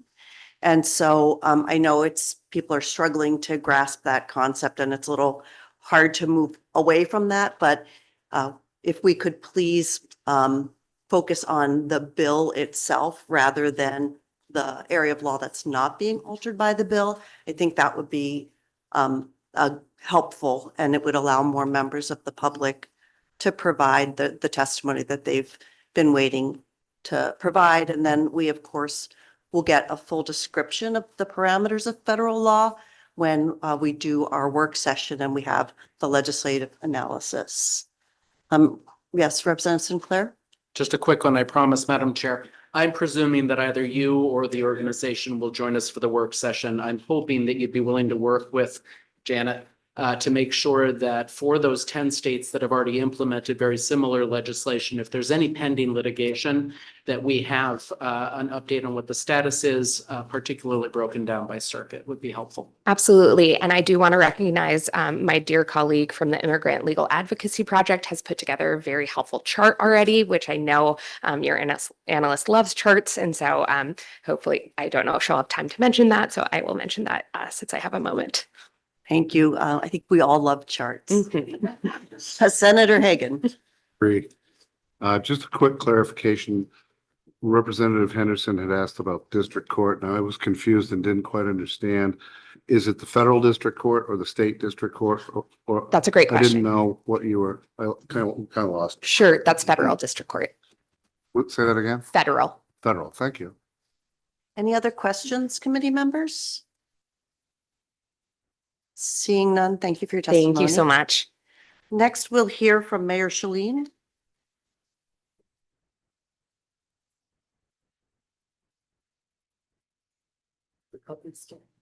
There's a basket right next. Thank you. Thank you for having me, and thank you all for your service. Dear Senator Carney, Representative Kuhn, and members of the Judiciary Committee, as the mayor of Lewiston, I'm advocating strongly for LD 2106. This bill protects the people of Maine as they visit and use our community institutions, and also safeguards their personal information from our tyrannical and authoritarian federal government. I wish that things were different, but they are not. Mass government agents are here snatching our residents and sowing fear and terror. This bill allows our neighbors to safely visit their doctor, check out a book, and go to second grade. Passage of this bill also sends a strong message that this legislature stands in complete resistance to the federal government's slide into fascism. I appreciate Representative Sato for sponsoring this bill and the committee's time. Thank you. Thank you for your testimony. Senator Hagan? Thank you very much. I thought a point of ordering you, but I decided not to. But the concept of fascism is a far cry from what's going on in the state of Maine. And I completely disagree with what you're saying in that area. Senator Hagan, I respectfully excuse me if I have not recognized you. So just wait a minute. Senator Hagan, our committee rules say that we are not allowed to engage in argument with members of the public who appear before the committee. Thank you. Is there any other questions for Mayor Shalin? Seeing none, thank you. Thank you so much. Next, we'll hear from Ashlyn Ward. Is Ashlyn Ward here? Welcome. Yeah. My name is Ashlyn Ward. I'm a registered nurse in labor and delivery at Eastern Maine Medical Center, and I'm a member of the Maine State Nurses Association. MSNA represents over 4,000 registered nurses and direct care workers in Maine. On behalf of myself and my union, I ask for your vote to pass this critical emergency legislation as rapidly as possible with the strongest possible protections for our patients and workplaces. Nurses make it our mission to care for and save human lives. We are outraged by the ongoing, unchecked violence of immigration agents across the country. Immigration enforcement agencies pose a dire public health threat to all of our communities. As we speak, immigration agents are flooding the streets of Maine, detaining, intimidating, and terrorizing members of our community. These agents intimidate everyday people from going about their lives, whether that's taking their kids to school, going to work, or coming to our hospitals. Fear of ICE keeps people from seeking medical care, turning manageable health issues into emergencies and allowing disease to spread unchecked. That is not an unintended consequence. It is a predictable outcome. Agencies that terrorize communities into avoiding medical care are actively fueling a public health crisis, and the consequences will be measured in preventable suffering, overwhelming our already overwhelmed hospitals, and lost lives. As nurses, our priority is our patients. Our hospitals are places where people go to be healed, to be cared for, and to feel safe as they focus on getting well. But ICE's current campaign of violence and terror makes us fear and expect dangerous, inhumane actions by immigration enforcement agents in our health facilities. ICE agents are acting with unconditional authority, disregarding traditional safe havens. Nurses need this bill to protect our patients and ourselves from ICE violence in our facilities. Thank you. Thank you for your testimony. Let's see if there are any questions for you. Committee members, excuse me. Are there questions? I am not seeing any. Thank you for your testimony. Thank you. Next, we have Lisa Parizio, and then Alicia Melnick, and then Lisa Margulies.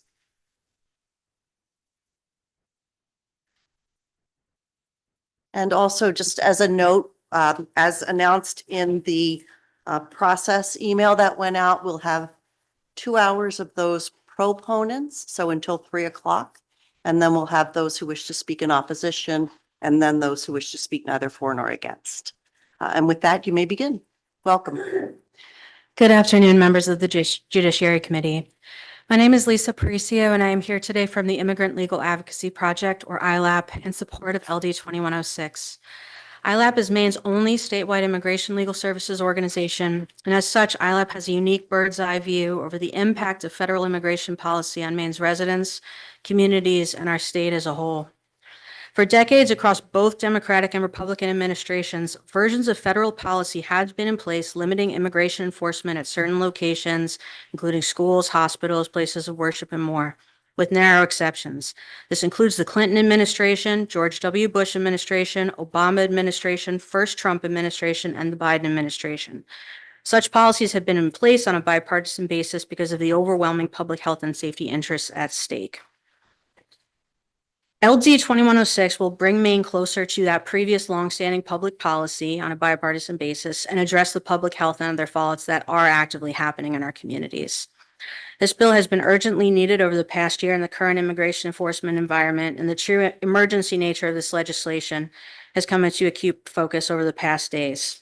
As a frontline organization providing direct legal help to Maine's residents swept up in the current ICE operation, ILAP can confirm that ICE's appalling and inhumane tactics are at play. ICE is stalking schools in Maine, and people in lawful processes with no criminal records have been racially profiled and abducted from their vehicles on their way to and from their children's schools over the past week.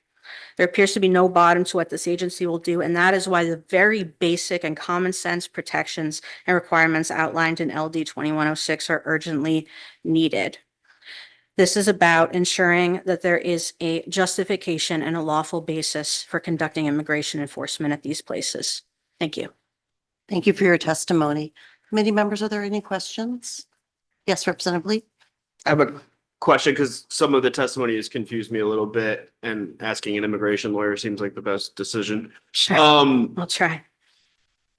It's my understanding that the bill is talking about judicial warrants from either a federal court or a state court. Can a state court issue a valid judicial warrant to a federal agency like DHS? Well, I would defer to my colleagues at the ACLU on questions like that, but I'm happy to talk to general immigration policy. Because Yeah. my reading and the way that I'd like the bill to be is that it could be issued by either a state court or a federal court. Yeah. So Yeah, I think, without question, the maximum protections are clearly warranted based on what's happening. And I hope that, any amendments to the bill will get us to that place of protecting people. Additional questions, committee members? Representative Kuhn? Thank you. Could you please email your testimony to us so that we can access the links? Of course. Thank you. Any other questions, committee members? Yes, Representative Sinclair. Thank you, Madam Chair. I'm going to ask this because I don't know how many attorneys with your experience we're going to have before us today. Sure. You probably have heard a number of committee members ask about enforcement, and clearly any law is a poor shield against an AR-15, but can you think of any enforcement mechanisms, whether it's a 1983 action or something else, that might give people some relief in the event that the law is disregarded?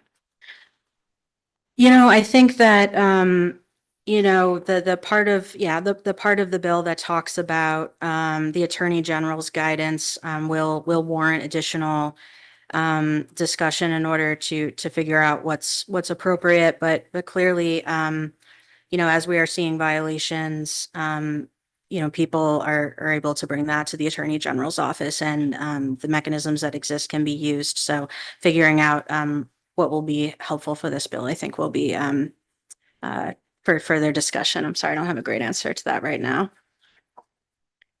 Representative O'Halloran?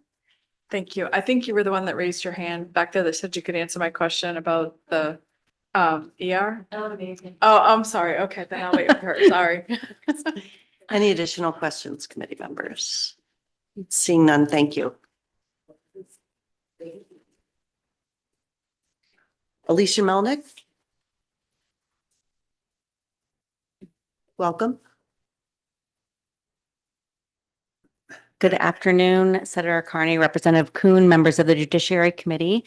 My name is Alicia Melnick. I am an attorney at Bernstein Shur, but I'm here today before you on behalf of the Maine Nurse Practitioners Association in support of LD 2106, an act to prohibit the disclosure of non-public records without proper judicial review, and asking for your support. As a primary care provider of adults in a rural, underserved community healthcare setting, it is crucial to advocate for our patients' privacy and confidentiality, regardless of practice settings. Some of my colleagues in Southern Maine have shared alarming numbers of patients who are not keeping medical appointments out of fear of being accosted by Immigration and Customs Enforcement, or ICE. These are people who are here legally awaiting immigration and asylum processes, who entered lawfully, are undergoing these processes as they are directed, and are under extreme duress. The current climate with ICE kidnappings and detainments is the ultimate added injury to a very vulnerable population, so many of whom have already been harmed in their countries of birth. Missed appointments impact the management of chronic conditions and contribute to poor health outcomes.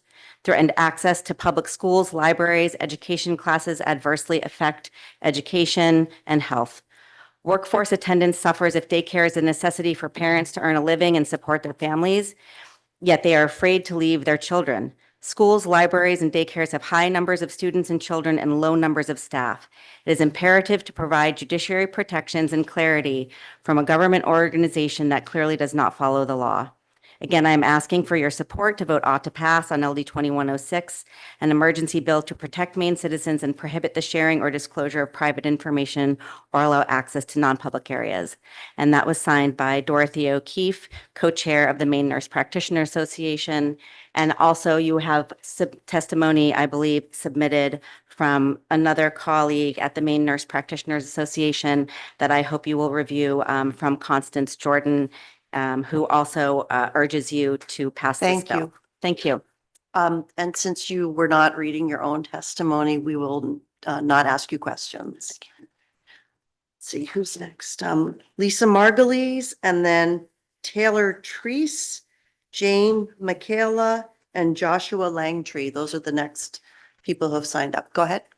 Thank you. Senator Carney, Representative Kuhn, and esteemed members of the Judiciary Committee. My name is Lisa Margulies. I serve as Vice President of Public Affairs for Planned Parenthood of Northern New England, and I'm here to voice our support for this bill. We proudly provide care to anyone who needs it, regardless of race, ethnicity, country of origin, or religion, and we advocate for the passage of laws to protect basic rights and freedoms. Our hearts are heavy as we witness our family, friends, neighbors being targeted, and this is deeply disconnected from our guiding values of freedom, dignity, and safety for all. I want to be very clear. Targeting people in Maine is targeting our patients, supporters, volunteers, and staff. I want to speak particularly, like others have, about the impact of this ICE surge on healthcare providers and the patients we serve. Last year, DHS, under President Trump, rescinded the policy that prohibited immigration enforcement at or near hospitals, health centers, and other locations. In areas experiencing increased immigration enforcement, patients have delayed both preventative and at times even urgently needed care. We have heard and seen research that people are going unvaccinated during the height of the flu season. Pregnant women are going without prenatal care. And in at least one case, parents did not take their child to the doctor for an acute case of appendicitis. While this bill cannot solve the crisis our community faces, it provides an additional layer of protection for our patients. We also broadly support protections for privacy and control over personal records, not only in the context of immigration, but also in a moment when abortion and transgender healthcare are being weaponized. Patient health information should be private, period. We're proud to support this bill and will always fight so everyone can access the care they deserve. Thank you for your testimony. Thank you. Committee members, are there questions? Not seeing any. Thank you. Taylor Treese.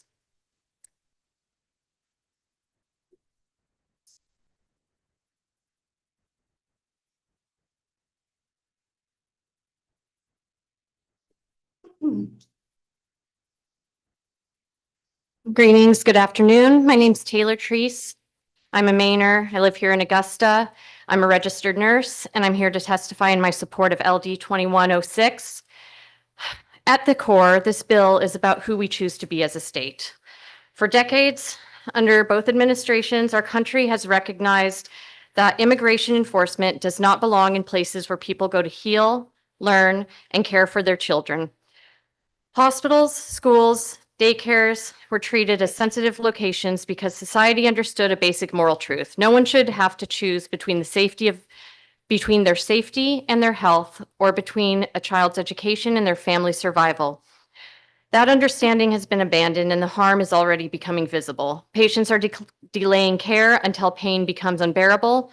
Parents hesitate to bring in sick children. Chronic illnesses go untreated, not because people are irresponsible, but because they're afraid. Fear does not make communities safer. It makes suffering invisible until it becomes an emergency. When we allow enforcement activities to reach into hospitals and schools, we break their trust. And once trust is broken, damage spreads. People stop showing up. Children stop attending school. Families retreat into the shadows, and the consequences are not abstract. They're measured in worsening illness, educational loss, and preventable human suffering. Schools should be places where children feel safe enough to learn. Hospitals should be places where patients feel safe enough to seek care. When these spaces are compromised, we fail in our most basic duty to protect the vulnerable. LD 2106 does not prevent immigration enforcement, nor does it interfere with federal law. It simply draws a clear moral line that non-public areas of sensitive location should not be entered without a judicial warrant, and that staff should not be compelled to participate in enforcement unless the law requires it. This preserves both the rule of law and the dignity of the people we serve. This bill affirms that Maine will not govern through fear. It affirms that we believe in care, education, and human dignity. Thank you for your testimony. Thank you. Oh, stay there because we're going to see if there are Oh, sorry. questions for you. Thank you. Committee members, are there any questions? Not seeing any. Thank you. Thank you. I would ask at this time that anybody who is on sign up sheet 2, please come to the Judiciary Committee room because we are almost done with sign up sheet 1. And next we'll hear from Jane Michaela and then Joshua Lagtree. Welcome. Thank you. My name is Jane Makala and I live in Falmouth. I urge passage of this bill based on both my faith and my respect for the dedicated educators, healthcare workers, and other service providers in this state. My faith is Unitarian Universalism. Like many other faiths, we believe that every person is inherently worthy and has the right to live in our society with dignity, whatever their origin or immigration status. That includes the right to access the basic programs and services available to the public, such as education and healthcare, without being terrorized by a quota-based ICE dragnet. The need for this bill is illustrated by the immigration operation in Maine right now. People with clear legal status and no criminal convictions are being swept up, quickly transferred out of state. Children are being kept out of school. Lawyers are having to advise their immigrant clients that despite their legal status or presence, they should stay home and basically hide. This bill also helps the workers we ask to care for those we hold most dear. Frontline employees in our healthcare, educational, daycare, and other public facilities who may now be faced with ICE forcing their way through the door and demanding to search what should be protected records or to question those receiving services. None of them signed on to be bouncers, and they shouldn't now have to make on-the-spot decisions about compliance in the absence of a judicial warrant. In my congregation, we recite with our children some of the values we seek to embody as part of the human family. We're people of open minds, loving hearts, and helping hands. In our state, if we cannot assure government threat-free access to basic services for our immigrant neighbors, and if we cannot assure workers we entrust with our own loved ones that their jobs don't include immigration enforcement, we will be a citizenry of closed minds, hard hearts, and clenched fists. And all of us will be the poorer. Thank you for your testimony. Committee members, are there any questions? Not, oh yes, Representative O'Halloran. Have you submitted your testimony online? No, I haven't. Would you please do so? Certainly. Thank you. Any other questions, committee members? Joshua Langtree.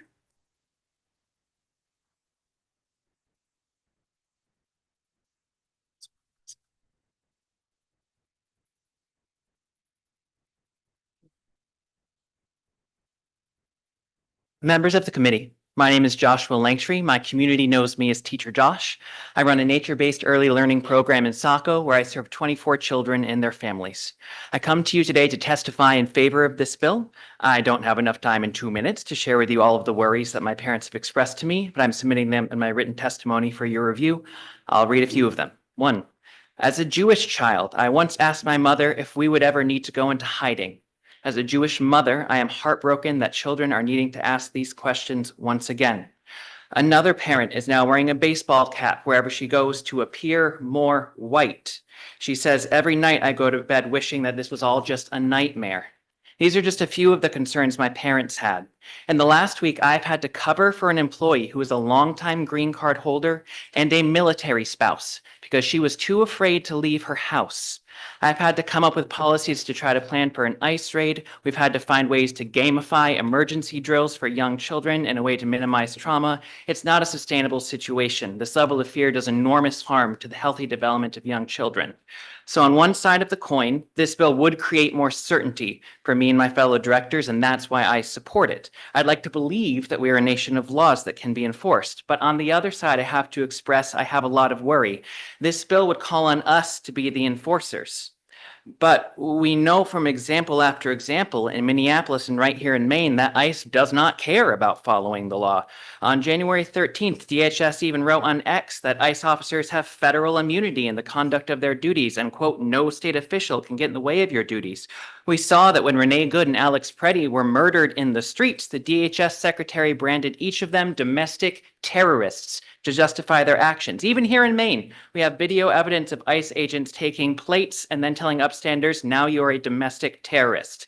I'm worried that if I were to call 911 and say armed masked men have broken into my preschool facility, that this law wouldn't be enforceable by law enforcement. Thank you for your I'm worried that if testimony. under Maine Let's- LD Thank you for your 2106, if I testimony. said that Sir, me and my fellow sir, preschool your- teachers would your be the time next is up. Alex Preddy. Your time is up, sir.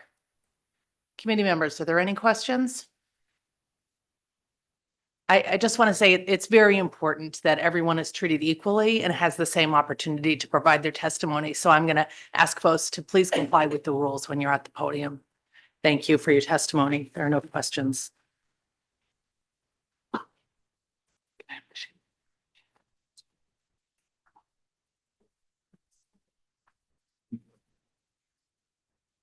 Thank you. Next up is Carrie Taylor and then Sarah English. Anna, the party? Yes. Yes, that's correct.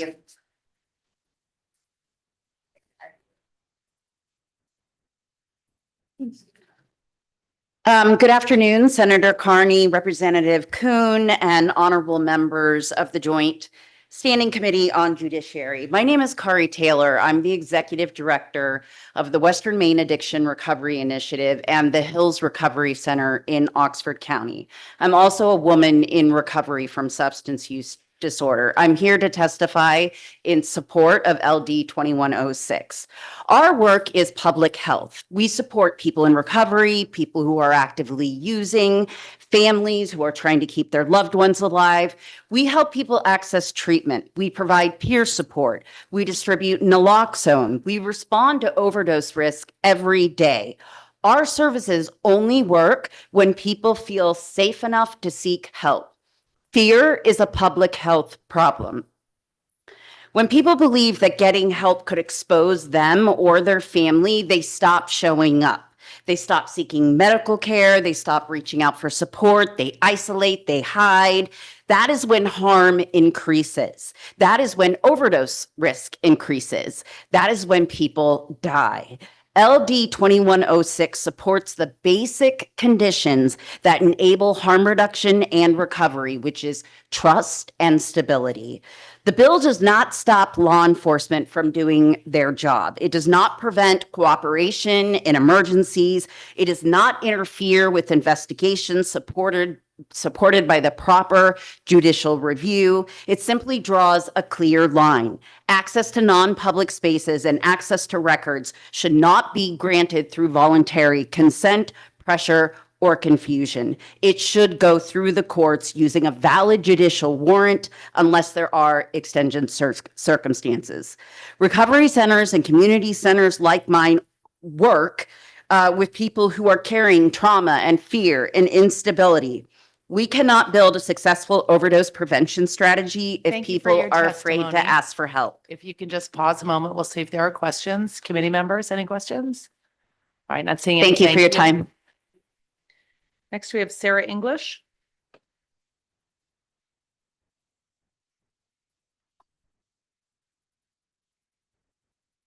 Hello, my name is Sarah English. I'm a registered nurse working at Maine Medical Center, and I'm a member of the Maine State Nurses Association. Nurses reject ICE in our hospitals. So many of our patients and staff are immigrants. Our hospital literally could not function without immigrants. Immigrants are not the threat to our safety. ICE is the threat right now. For example, last week, one of my fellow Maine Med nurses was driving an immigrant coworker to work early in the morning to ensure her safety. They happened to drive past an ICE raid, so my friend stopped to peacefully document, which is her right. ICE agents then intimidated her by following her vehicle, and while stopped at the next red light, they pulled up next to her and called her a, quote, Karen, and they laughed as they told her that they would arrest 3 more families that day just because of her. All of this happened at 6:30 in the morning to 2 hospital employees who are just trying to get to work so they can spend the rest of the day taking care of people. This extrajudicial fascist violence and intimidation is not welcome in our communities or our hospitals. Hospitals must remain safe places of healing and Pause off for a moment, limits. please.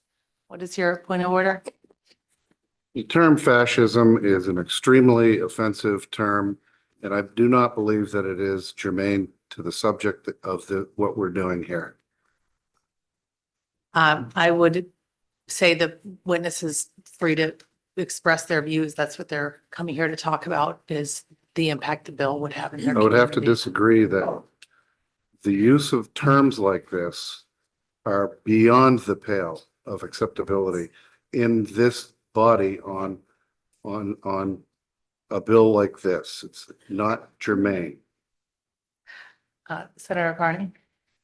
Yeah, I would just note that I think if a committee member were using that term, it would certainly be out of bounds. But I think for members of the public who are coming here to express their viewpoints, that it does not seem to be out of bounds in the same way. Yes, you may. Oh, Point of order. okay. Point of order. Please hold for a moment. We're going to get your mic turned back on. Thank you, Representative Sato. I will not be lectured. Yeah, it's up to the chairs of the committee to maintain decorum in the room, and we ask that you please stick to your testimony. Okay. Hospitals must remain safe places of healing and off limits for immigration enforcement presence. No nurse should have to stand up to armed agents to protect a patient. And no nurse should have to worry that information entered into a patient's medical record will be turned over to ICE to harm that patient. And no citizen testifying at something like this should be afraid that using the word fascism is going to cause their testimony to be interrupted. Please vote ought not to pass. Thank you. Thank you. Just a reminder to please keep your comments germane to the bill that's under discussion. Thank you. The next person up is Jack Schrader.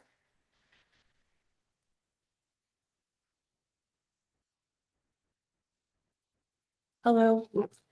My name is, here. My name is Jack Schrader. I'm a registered nurse. I'm a member of the Maine State Nurses Association. I would like to start by saying the 4 most important words to healthcare workers. First, do no harm. This is the guiding principle that we abide by. We help, we heal indiscriminately. We do the very best that we can to take care of people, to keep them safe. ICE is antithetical to everything that healthcare workers stand for. We care for people because we value human life. We value health. We respect the dignity of the people we serve. ICE dehumanizes people. They tear families apart. They invoke terror. They are violent. They are upholding fascism. They are actively traumatizing our communities. I think we've had a ruling on the use of that term. Yes, we'll take a corner caucus. Thank you. I will restart your clock when we return. Okay, The thank you. committee's going to take a break.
Welcome back, everybody, from our brief break.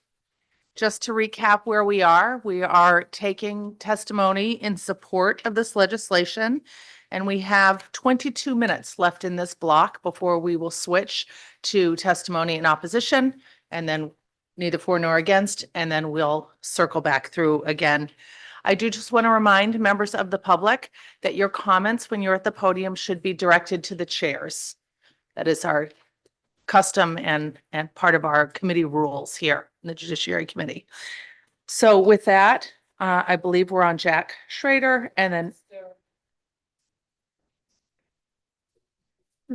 Yep. And then Emma Medeiros. She started. She's finishing her testimony. Okay. Great.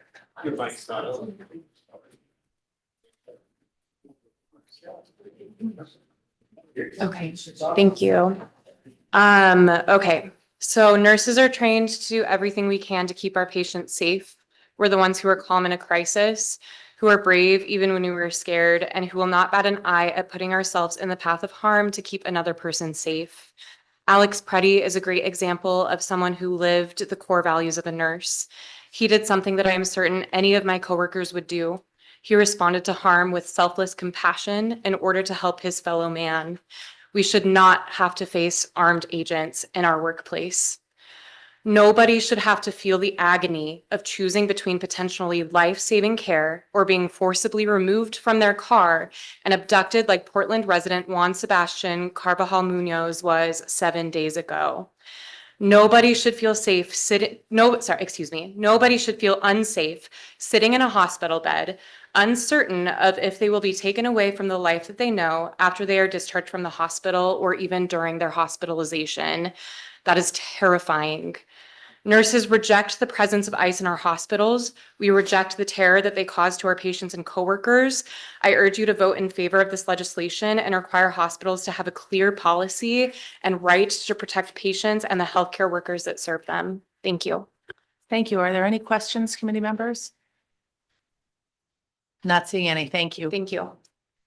Next, we have Emma Medeiros, and I would invite members of the public who are signed up on sheet 3 to please come to the committee room.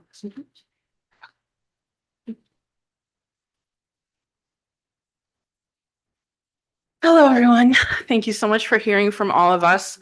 My testimony is going to be a little bit different because I think, we've heard so much support for the bill and everything like that. And I think it's important to recognize what's at the core of it. What's at the core of everything that's going on in this country is fear. Fear is at the core of almost everything that's going on in this country. And the reason why I'm wearing purple is because it is an equal blend of blue and red. I am not a Democrat. I'm not a Republican. I'm an American. Every single one of you is an American. And I know that we all want to feel the same pride that we used to feel when we were in school and we put our hands over our hearts and said the Pledge of Allegiance. Do you remember that? We used to sing "My Country, 'Tis of Thee." I want that again so badly. And a way to get that again is to recognize the fear and overcome it. So you'll see in my testimony. Can I ask you to please direct your comments to the chairs? Oh, I apologize. I haven't done this before. I apologize. So you can see in my testimony that I broke down 3 different fears most people have of immigrants, and also 3 different facts. So refuting those fears. So overcoming the fear, I believe truly is the core to becoming great again, to becoming that pride again that we have here. I have people in my family who are avid Trump supporters and yet would give their lives for me. So I know that each and every one of you are caring, intelligent, loving people. None of you would ever say, yes, ICE, go into that school and terrorize their kids. I don't believe that of any of you. But some of you I know would believe that the ends justify the means, right? I think that's the point of it. So I think that you'll see, I know my time is running a little bit low. I have solutions for the fear. So instead of being afraid of the immigrants, you can see in my testimony, I'll wrap up, I promise. 3 solutions there instead of being afraid. So I'm all about solutions. So thank you. Are there any questions, committee members? Not seeing any. Thank you. Next, we have Mary Hunter and then Sam Zuckerman.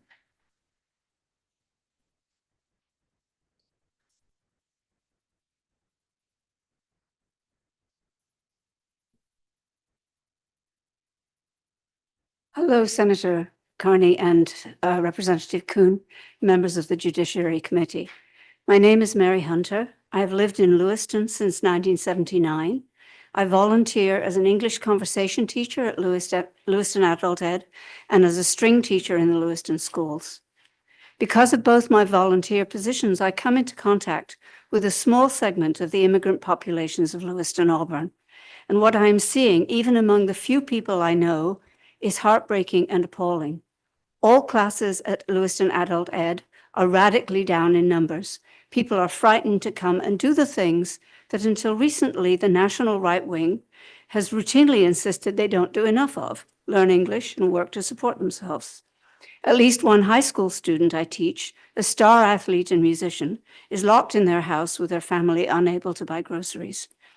The places that LD 2106 would protect are places where people do the most fundamental human activities: learn, heal, satisfy their curiosity, and get integrated into the social world they find themselves in. Immigrants' need for these services are as urgent as mine or yours. If the majority of us want a society with the largest possible number of fully functioning members, regardless of where they're from, we must ensure that the public institutions that most actively help people function fully be safe for everyone who uses them. Finally, it must be terrifying to be a teacher, school administrator, hospital staff person, or librarian these days. Passing this bill will not remove the jolt of fear when a bunch of armed, masked men bang on the door, but it does provide both clarity and legal backup when these workers refuse them entry or demand to see valid paperwork. I urge you in the strongest terms to support it. Thank you. Any questions? Thank you for your testimony. Are there any questions? Yes, Representative Lee. No questions. I just wanted to thank you, Mary, for your work at Lewiston Schools and at Adult Ed. My pleasure.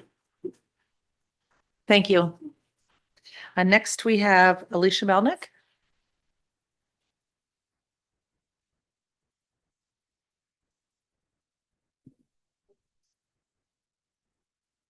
Good afternoon, Senator Carney, Representative Kuhn. My name is Alicia Melnick. I am presenting testimony on behalf of the Maine Psychological Association in support of LD 2106.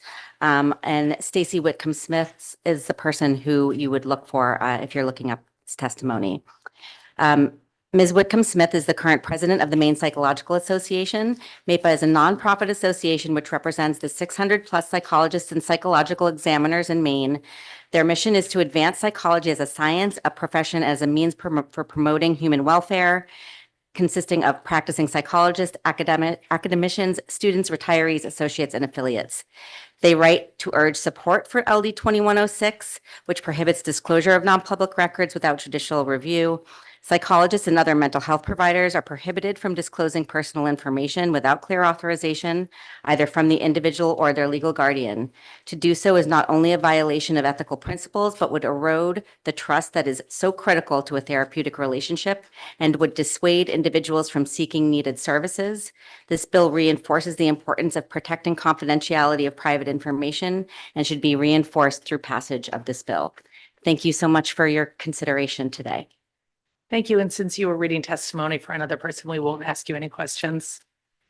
Right, we're now moving on to page 3 of people wishing to testify in support. In order to make room for those people, I have to ask if you've already provided testimony to please leave the room so that we can have seats open for new folks coming in.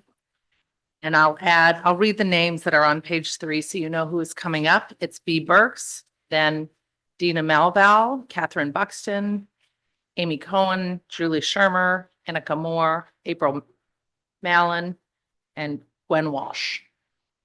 So first up is B. Burks. All right, so it's on page 3. Sam Zuckerman. Oh, yes. I'm sorry. I skipped over you. Thank you for speaking up. Yeah, no, sorry. I just wanted to make sure I wasn't. Yeah, missing no, thank something. you.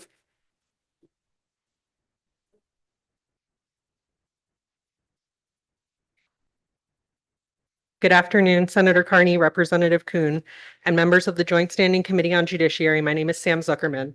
I'm the policy coordinator of the Permanent Commission on the Status of Racial, Indigenous, and Tribal Populations. I'm here today on behalf of the Permanent Commission's Policy Committee to testify in support of LD 2106, an act to prohibit the disclosure of non-public records without proper judicial review. This bill will not solve the overall problem of ICE raids happening across the state, but it will provide a layer of protection for vulnerable Mainers to be able to access much-needed resources by preventing warrantless raids in schools, libraries, childcare centers, and healthcare facilities. New Mainers and Mainers of color already have difficulty accessing healthcare, education, and childcare in normal times. Children who are not fluent English speakers may struggle to make social connections, settle into school environments, and communicate medical needs. This makes consistent attendance at school and access to healthcare essential to prevent long-term adverse outcomes. And new Mainers face increased rates of food insecurity. Maine Health reported in 2025 that based on intake surveys, 7% of English-speaking patients had faced food insecurity, while 20% of non-English speaking patients had. And a study of food insecurity disparities among immigrants found that non-citizens are 1.28 times more likely to face food insecurity than citizens born in the United States. One important food source for children whose families are facing food insecurity is school meals, and access to healthcare is essential to mitigate the worst impacts of being undernourished. The threat of abduction by ICE is only serving to create further obstacles to accessing these essential services for our vulnerable neighbors. Our community partners have witnessed the real-time impact of how fear of ICE has prevented new Mainers and Mainers of color from sending their children to school or childcare or from getting needed health care. This then has a domino effect. If kids are home or family members are sick, people are less able to work. And if people are unable to work, that then creates further hardships and compounds issues like food and housing insecurity. No Mainer should struggle to access the basics we all need to thrive. Thank you for your time. I'd be happy to answer any questions. Thank you. Are there any questions, committee members? Not seeing any. Thank you for your testimony. Thank you very much. All right, and now beginning page 3, B. Burks is up next.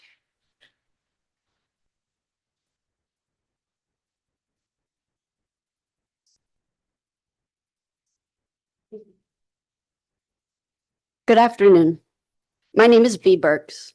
I'm one of the thousands of registered nurses practicing in Maine. In nursing, we adhere to a code of ethics that serves as a moral compass while providing care. The very first provision of this code states the nurse practices with compassion and respect for the inherent dignity, worth, and unique attributes of every person. To me, there is no ambiguity in what that means. I am speaking in favor of LD 2106 because every person deserves safe access to basic services like healthcare and education. I have heard stories from friends, neighbors, and coworkers about the cruelty, intimidation, and terror they are experiencing at the hands of ICE. I have seen videos of people being snatched out of our communities. People are afraid to leave their homes, to go to work, to seek medical assistance, and to send their children to school. This is inhumane. We have a moral responsibility to institute safeguards for our fellow Mainers being targeted by these unethical practices. LD 2106 can provide a first layer by protecting non-public spaces of hospitals, schools, and libraries and ensuring information is protected. It additionally protects those of us who will refuse to comply without a valid judicial warrant. It is difficult to comprehend how we have not already implemented actions in this direction. Historically, targeting hospitals and schools is considered a war crime. I encourage you today to employ the ethics of a nurse. Have compassion and recognize that all people have inherent worth.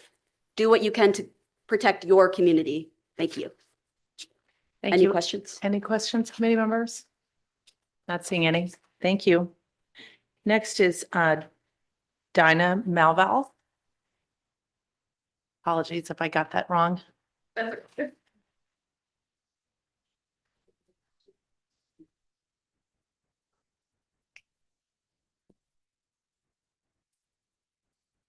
Can I start? Yes, go right ahead. Good afternoon, Senator Carney, Representative Kuhn, and members of the Judiciary Committee. My name is Dina Mulwell, and I'm a policy advocate with Maine Equal Justice, a nonprofit civil legal aid provider working to increase economic security, opportunity, and equity for people in Maine. We strongly support LD 2106, a proactive bill that protects immigrants by prohibiting immigration enforcement's access to schools, hospitals, libraries, and childcare facilities. As ICE swarms Maine and threatens the safety of the immigrant community, we must ensure enforcement is consistent with the Constitution. Maine Equal Justice is a founding member of the Peer Workforce Navigator, a coalition of 6 organizations across the state, including immigrant-led organizations, who together connect diverse Mainers to stable jobs and economic opportunities. ICE's increased activity and unlawful activity in our state is contrary to these goals. Under the current administration, immigration enforcement is aggressive and indiscriminate, and thousands of immigrants who are vital to Maine's communities and workforce are at risk. According to a recent report from the Migration Policy Institute, immigrants in Maine account for 4% of the state's population, and 80% of those children in immigrant households are U.S. citizens. Likewise, data from the Maine Department of Labor shows that in-migration of workers is one of the only ways to address workforce shortages. Through the Peer Workforce Navigator Network, we've connected hundreds of immigrant workers to jobs in healthcare and education. But immigration enforcement further exacerbates labor shortages. Anecdotally, a public health director at an area hospital shared that on just one shift, over 200 people had to call out on the first day of the ICE surge. Not only does this fear limit immigrants' access to healthcare, it compromises the quality of care all patients receive if nurses, doctors, food, or environmental services staff cannot safely come to work. Burden has fallen entirely on community members to avoid deportation. Non-citizens are being told to shelter in place. Even citizens are being told to carry their passports around. As such, the past 2 weeks, immigrants have been absent from so many aspects of community life. LD 2106 would add a layer of security that some public spaces would be safer from ICE's overreach. LD 2106 provides assurance for immigrants and arms public employees. Thank you for with your their testimony. Thank you. Committee members, are there any questions? Not seeing any. Thank you.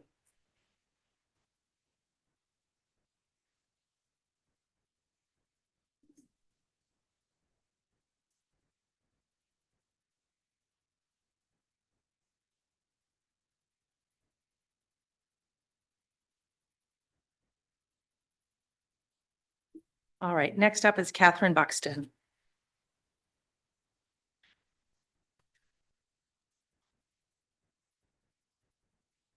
Good afternoon, Senator Kenny, Representative Carr, and the member of the Judiciary Committee. My name is Susan Corrales, and I'm a resident of Vassaboro. I'm here today in strong support of LD 2106. I represent all my fellow Black and Indigenous family who are being racially profiled and harassed by ICE. I speak for these community members who are in fear of their freedom and are silenced to share their story here today. LD 2106 is a necessary emergency measure to ensure that non-public records are not disclosed without proper judicial review, and that private spaces such as hospitals, schools, and childcare centers remain places of care and learning. This has been one of the most stressful weeks for me. While I organized to collect basic necessities to help a few of my community members, I find myself scared for my safety. I carry my passport with me while delivering donations to family in Lewiston, Auburn area.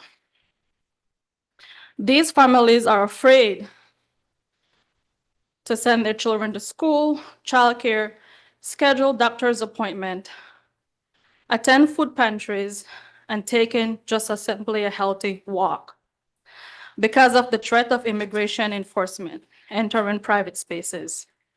The harm extends far beyond immigration status. It's a public health issue, and it impacts child welfare, essential education access, and trust in institution. This is human harm. Allow me to share with you a few words from vulnerable community members I personally interact with this week. The first one is, "This is war on us for here. I am so scared. Everyone looks like my killer, Nikisha. I don't care if my children get an education right now. Keeping them here close to me is the education, Irene. I feel betrayed by the US government. They brought us here, Shukari. Maine is my home. Why do they want to deport us to a different country, Zena? I am a 4th generation Black American, and I'm still undocumented, Tiffany. My coworker thinks it's funny that ICE is here and threatens to call ICE on me, Ali." Thank you for your testimony. And if anyone have any questions, please feel free to email me and get in touch with me. Thank you. Next, we have Amy Cohen. or Koha possibly?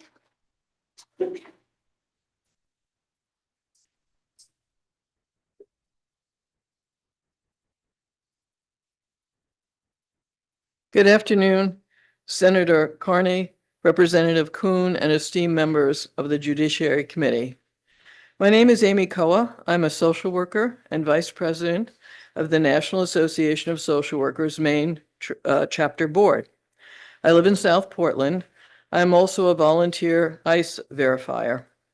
I'm testifying in support of LD 2106. Prior to the Trump administration, ICE agents were prohibited from enforcement activities in places like schools and hospitals.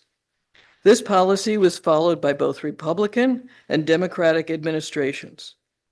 LD 2106 is a return to a past common sense policy that recognizes the constitutional rights of all people in this country to access education, healthcare, and social services without fear of being abducted by ICE. Now ICE is in Maine. The very name of the ICE invasion of our state is indicative of the disregard and hostility directed towards our neighbors. Operation Catch of the Day. The reality is that anyone who is an immigrant, regardless of their legal status, is being arrested. ICE's indiscriminate targeting of immigrant communities is causing fear and terror for everyone, regardless of their status. Our immigrant neighbors have come to Maine with the hope for a better life. Now in Maine, they are experiencing hate rhetoric, discrimination, physical assault, and arrest, and being denied the right of due process. Our immigrant neighbors are hardworking, important members of our community. They are represented in multiple professions across Maine, including, but not limited to, education, healthcare, social services, and the service industry. Due process, which is required by the 14th Amendment of our Constitution, is being denied to our immigrant neighbors and others. We have all witnessed the recent murders of Renee Good and Alex Pettit in Minneapolis. I hope we are not so naive to think this can't happen here. ICE agents are going to schools and arresting parents as they walk their children to school. They've pulled drivers out of cars. They've arrested immigrants on their way to a scheduled immigration hearing. Thank you. I urge you to support this bill. Thank you. Thank you. Are there any questions, committee members? Okay, not seeing any. We'll now hear from any member of the public who wishes to, we've actually, let me back up a little bit. We finished our 2-hour block of proponents, and now we're going to hear from any member of the public who's present in the committee room who wishes to speak in opposition. If you're here in the committee room and you wish to speak in opposition to LD 2106, please step forward to the podium.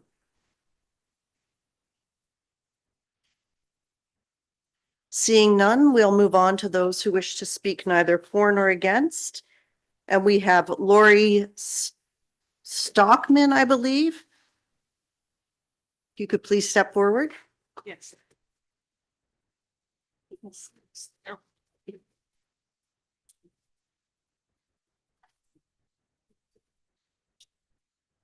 Welcome. You may begin your testimony. Thank you. Good afternoon, Senator Carney, Representative Kuhn, and members of the Joint Standing Committee on Judiciary. My name is Lori Stockman. I am your Maine State Librarian, and I am here to provide testimony that is neither for nor against this bill, but is informational and hopes it'll help you with your work. First, I'd like to thank the bill sponsors for including public libraries in this bill, recognizing that they are an important information access point for all who live in Maine. Second, I'd like to share some additional information that could help this committee understand the roles libraries have long played in welcoming those who are new to our state. I'm not going to read that. You can read that in the testimony. There's a couple links in there to things, particularly in Lewiston and Portland. The biggest things I want to communicate are that Maine is fortunate that we already have a confidentiality of library records law in statute, Title 27, Chapter 4A. The link is in my testimony, which governs how public libraries handle patron records. This statute clearly states that records a public library must keep confidential fall into two categories: personally identifiable information and information that identifies what resources or materials a patron may have requested, used, or checked out from the library. There are two instances when a library can release those confidential records. One is the result of a court order. The other is if a patron provides written permission to library staff or officers from the library, such as library trustees. I respectfully suggest that the committee consider referencing this existing confidentiality of library records statute in this bill under Section 4. Regarding the section on model policies, our 257 public libraries in the state definitely could use additional assistance and resources.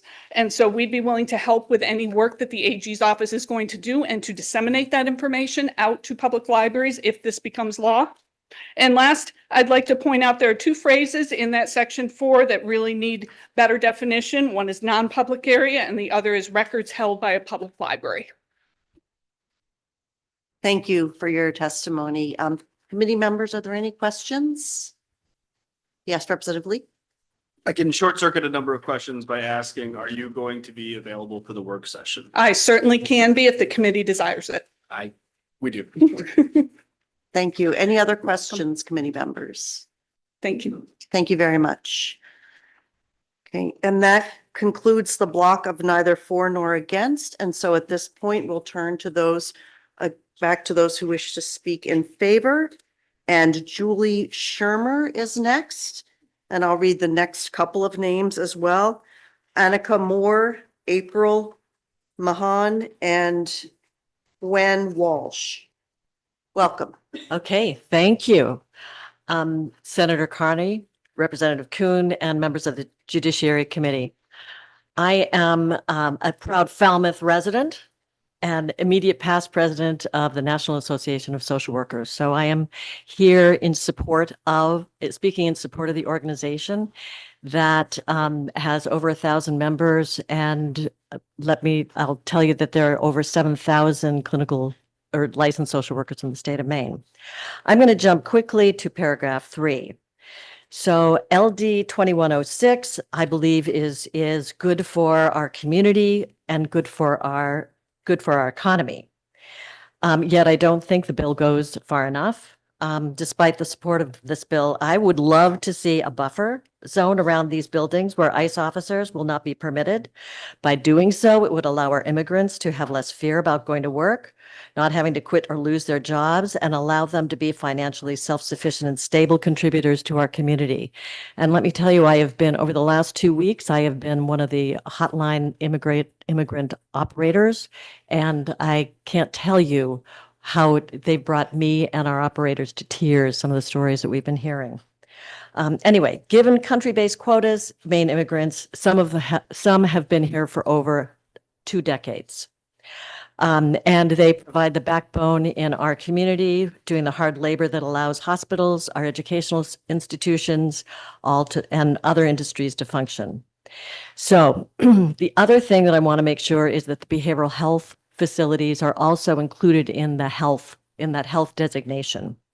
So NASW Maine urges you to pass LD 2106 and consider defining the no ICE boundaries to keep ICE agents away. If it's not a state policy, everyone in this room should be contacting their federal folks. I've already been talking to Angus and the other federal legislators about that. Anyway, we urge you to expedite your decision about this and do everything possible to dampen the potential powder keg of energy on our streets that is blowing up on the streets of Minneapolis to not happen in Maine. Thank you. Thank you for your testimony. Committee members, are there any questions? Okay. Not Thank you. seeing any. Thank you. The next person is Annika Moore. Welcome. Good afternoon, Senator Carney, Representative Kuhn, and members of the Judiciary Committee. My name is Annika Moore, and I'm the advocacy team leader at Preble Street. On behalf of Preble Street, I am here today in emphatic support of LD 2106, which would restrict federal immigration enforcement from entering hospitals, libraries, daycares, and schools without a judicial warrant. As we have seen in recent days and weeks, surges of indiscriminate federal immigration enforcement impact us all. Healthcare workers and teachers feel unsafe going to work. Individuals avoid seeking critical medical treatment out of fear, and students stay home from school. These disruptions slow down our economy, interrupt student learning, and put people's health at risk. At Preble Street, we see firsthand the vital role that libraries, hospitals, and schools play in the lives of individuals experiencing poverty and homelessness. Libraries provide warmth and shelter during the day, in addition to being a resource for internet and information access, which allow people to connect with housing and employment. Hospitals operate as many individuals' sole source of healthcare, treating frostbite and injuries, mental health and substance use emergencies, and life-threatening illnesses. If a person experiencing homelessness views these locations as unsafe, they may stay outside or avoid treatment. These are choices that could be harmful or even deadly, considering the circumstances. Schools offer consistency and support for many of the at-risk homeless youth we serve. Some of these clients are unaccompanied asylum seekers who arrive in Maine alone, knowing little English, having fled geopolitical turmoil in their home countries, and having experienced excruciatingly traumatic events during their journey. When students avoid school out of fear, they may lose touch with trusted language instructors, guidance counselors, and social networks. In addition, they may experience greater food insecurity because they are no longer eating at school. This has the potential to further traumatize these young people while also interfering with their ability to build healthy, productive lives. And I'll just finish by saying I urge you to pass 2106. Thank you. Thank you for your testimony. Committee members, are there any questions? Seeing none, thank you. Thank you. April, I have been handwriting, sorry.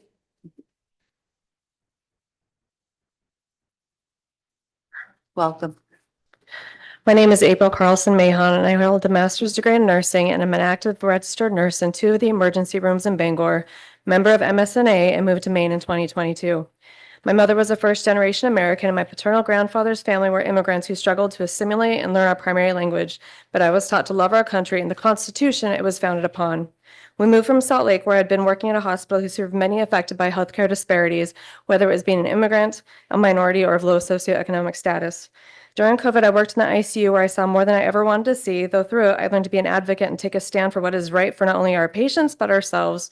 We did whatever we could to educate the public and encourage the evidence-based practices to stall the deadly pandemic. The majority of my community disagreed. Suddenly, there are protesters outside of our hospitals, people who made it their mission to disprove what we, healthcare heroes, saw every day and night, despite claims of the predominant religion to love thy neighbor as thyself, a religion that I'm a member of. The rise in extremism was scary, and we no longer felt Utah was a safe place to raise our family. After much thought and research, we chose Maine and haven't looked back. Maine has become our safe place, our refuge. Hospitals are designed by right to be a refuge for people who need help, whether it's medical or psychiatric, for the victim or the perpetrator. One thing I've learned about working in them is that nurses have the sacred responsibility to protect patients no matter who they are or where they come from.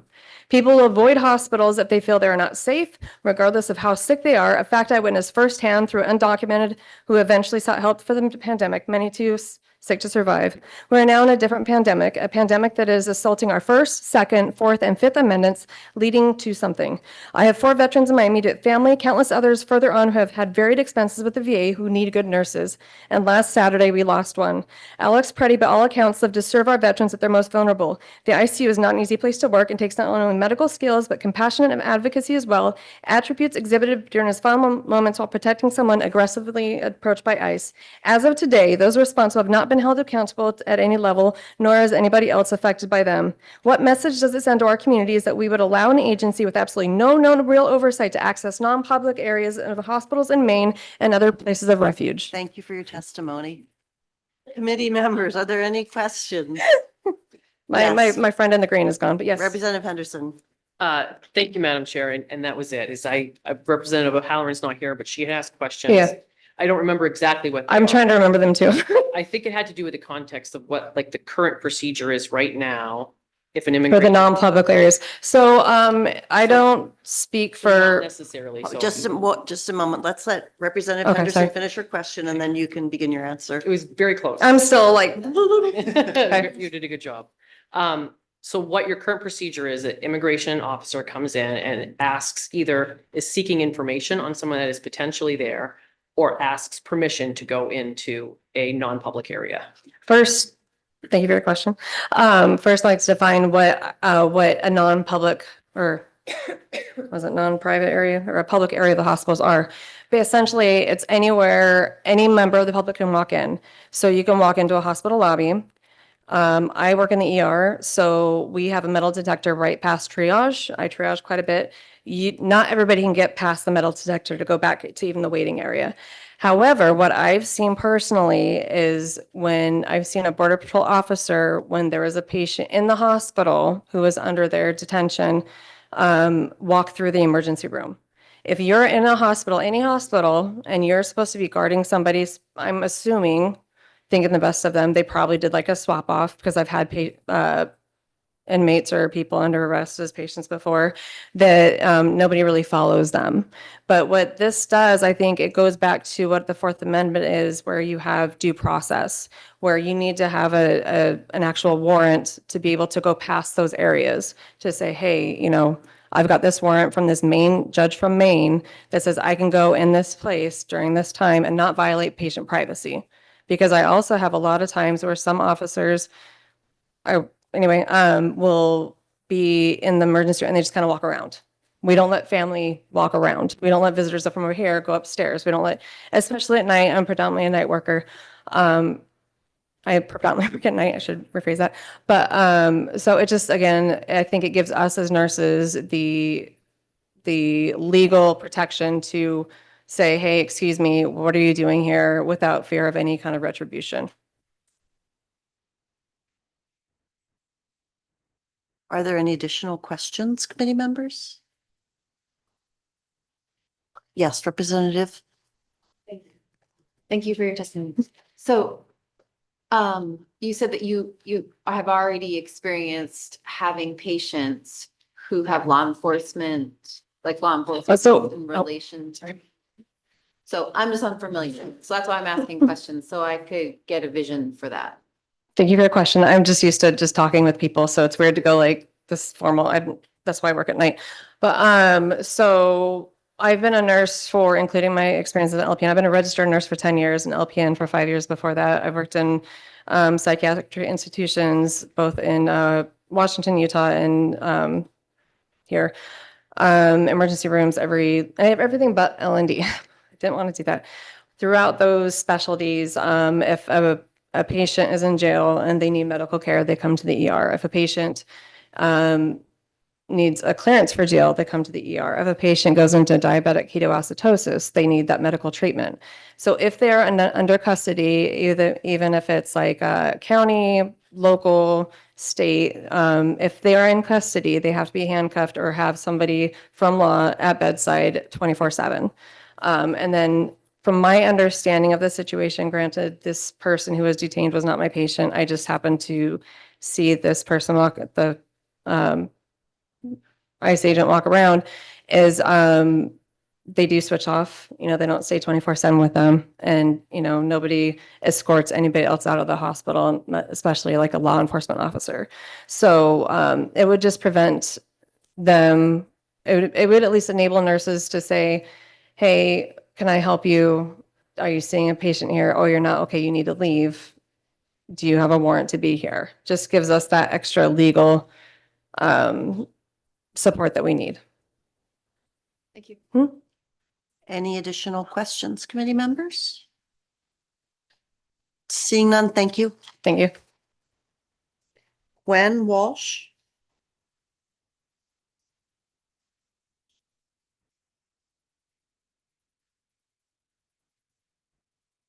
Welcome. Good afternoon, Senator Carney, Representative Kuhn, and esteemed members of the Judiciary Committee. My name is Gwen Walsh, and I'm a resident of Reedfield. I am the confidential resource advisor for Maine's 7 community colleges. I have a master's degree in clinical psychology from Columbia University, and I'm a researcher in the field of clinical psychology. I'm here today to express my deep concern for the negative public health, public safety, and mental health implications of ICE's new operation in Maine. I work with students across the state, including students in South Portland and Lewiston, Auburn. Many community college students already face multiple obstacles in accessing higher education. The students in Maine's community colleges in particular are working toward careers that contribute directly to the safety and well-being of the people of Maine. However, because of ICE agents' recent flagrant disrespect for the safety of citizens and non-citizens alike, some students are now afraid to come to campus. This doesn't just threaten students' ability to get their education and pursue fulfilling careers. Living in near constant fear and isolation creates not only a public safety crisis, but a mental health crisis as well. Psychological research indicates that safety and social connection are fundamental human needs. The American Psychological Association itself has issued a statement recently on the psychological damage of recent ICE operations. As the people of Maine, we have a responsibility to protect our neighbors, especially in the places where they should feel the safest. The current actions of ICE do not make our communities safer. As a higher education professional, I urge the committee to vote ought to pass to protect our students, our workers, and our fellow community members. Thank you for your time and consideration. I'm happy to answer any questions. Thank you for your testimony. Committee members, are there any questions? Seeing none, thank you. Thank you. I'll read the next several names. Anna, last name begins with a D. And then Eli Durand McDaniel, Kate Blackford, and Willow Cunningham. So if there's Anna from Bar Harbor, whose last name begins with a D, and it's not your handwriting, it's the photocopier was a little light.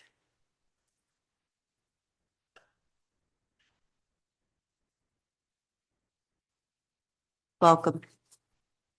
Thank you. It probably is my handwriting.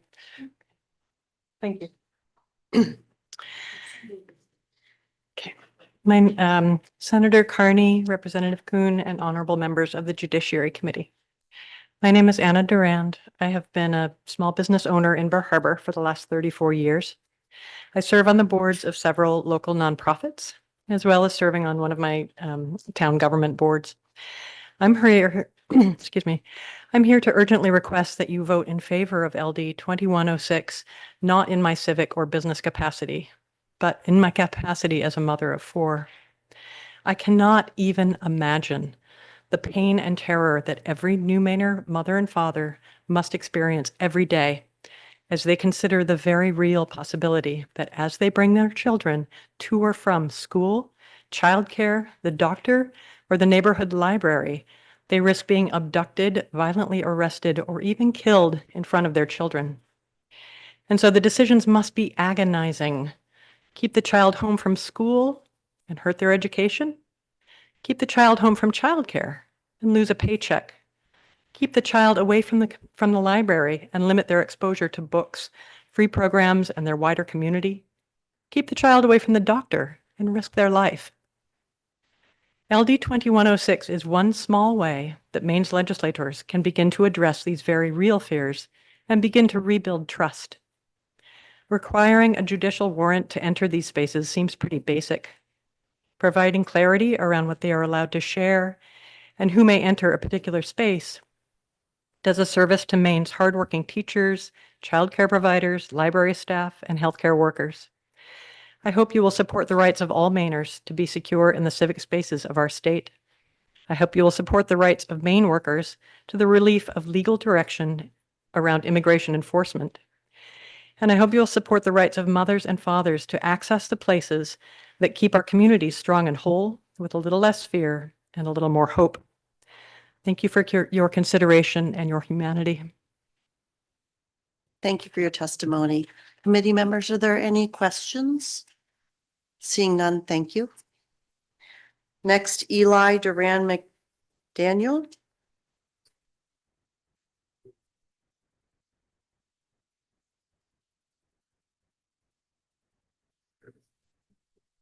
Welcome. Good afternoon, Senator Carney, Representative Kuhn, and esteemed members of the Judiciary Committee. My name is Eli Duran McDonald. I'm from Bar Harbor, and I work as a policy director at Maine Youth Power, a youth-led youth movement working throughout rural and suburban Maine to win human dignity, equity, and a livable future for all. Today, I'm testifying on behalf of my organization in support of LD 2106. At Maine Youth Power, we fight for a Maine where young people are supported, where they can grow, where they have the opportunity to stay and build a life. Right now, for so many young Mainers in the state, this is not a reality. As I'm sure we're all aware, and as we've talked about today, the recent and violent surge of federal immigration officers has completely upended the daily lives of so many.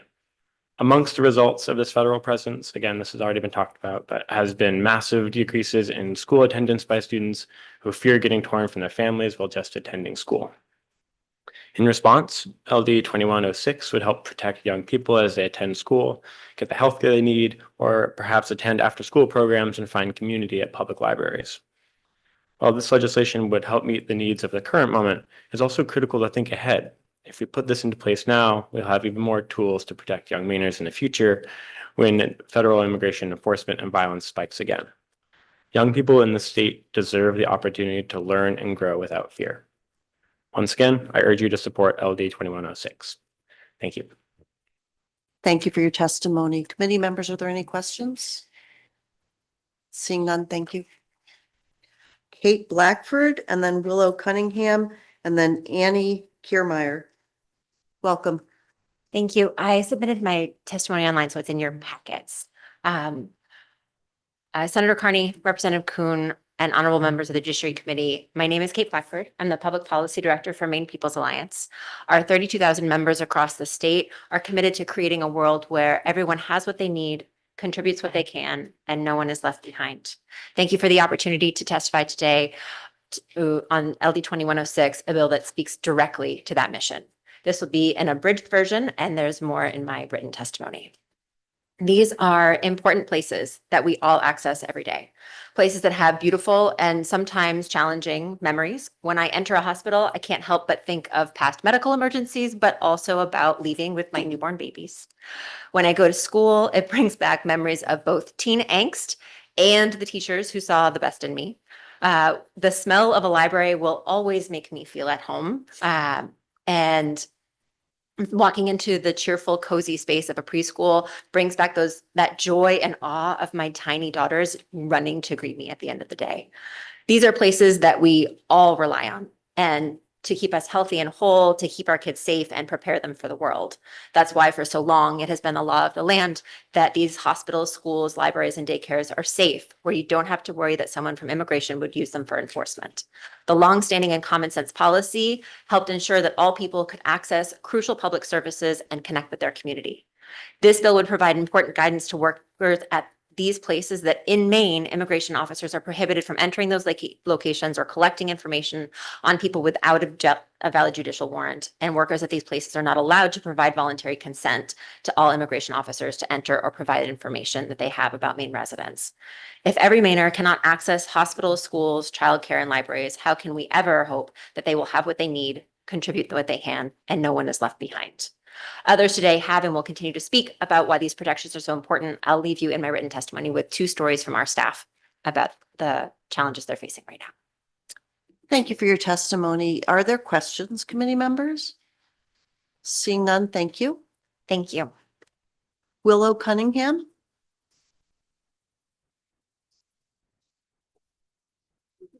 Welcome. I've submitted my testimony online. Hello, Senator Carney, Representative Kuhn, and honorable members of the Committee on Judiciary. I am Willow Cunningham, a lifelong resident of Portland, and I'm here to speak in support of LD 2106. Growing up in Portland and going through the Portland public school system, I was lucky to meet and learn from a diverse range of cultures and backgrounds.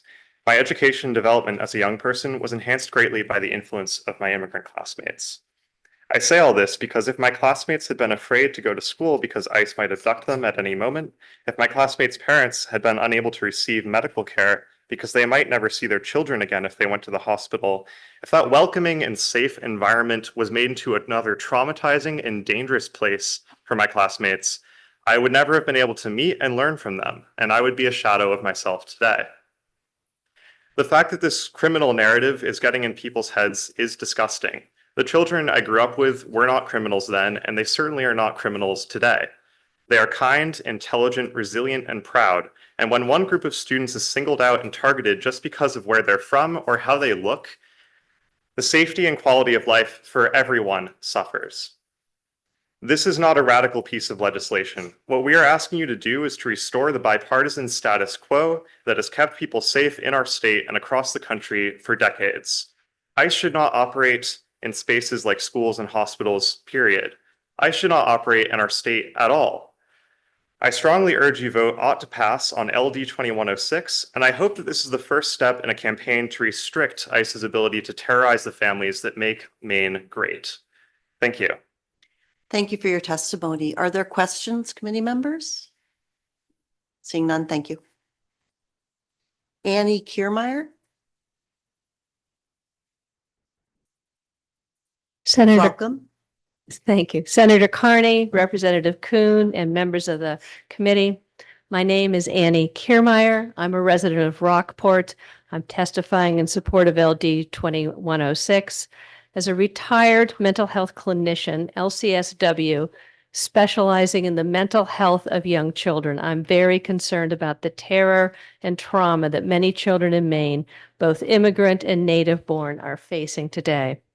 To quote the American Psychological Association, the escalation in violence centered on immigrant communities is not consistent with decades of psychological research that clearly demonstrates how harmful living in a state of constant fear is to human beings. Psychological science is clear. Detention, deportation, family separation, and the constant threat of such actions create chronic stress that increases anxiety, depression, trauma-related symptoms, and long-term health risks. These harms are especially severe for children whose emotional development depends on stable and secure caregiving relationships. The impact reverberates beyond immigrant families. Research shows that the kinds of far-reaching actions we are witnessing generate fear, hypervigilance, and mistrust in communities, regardless of immigration status, especially if U.S. citizens, immigrants, and asylum seekers have been detained without just cause. This climate of fear disrupts schools, healthcare access, workplaces, and community life, weakening the social connections that protect mental health for everyone. LD 2106 will give Mainers tools to protect people from ICE in schools, healthcare facilities, child care facilities, and libraries, which will hopefully contribute to all Mainers feeling safer and able to access essential services. Thank you. Thank you for your testimony. Committee members, are there any questions? Not seeing any. Thank you. Next, we have Betsy Williams. Okay, thanks. Thank you. Next, Sarah Woodbury. Sarah Woodbury. All right, I'm going to read the next few. So if you're in another room, please come to the Judiciary Committee room. Sarah Stadler. Then Bram Watkins, Gavin Regard. I apologize if I'm saying that incorrectly. Welcome, please go ahead.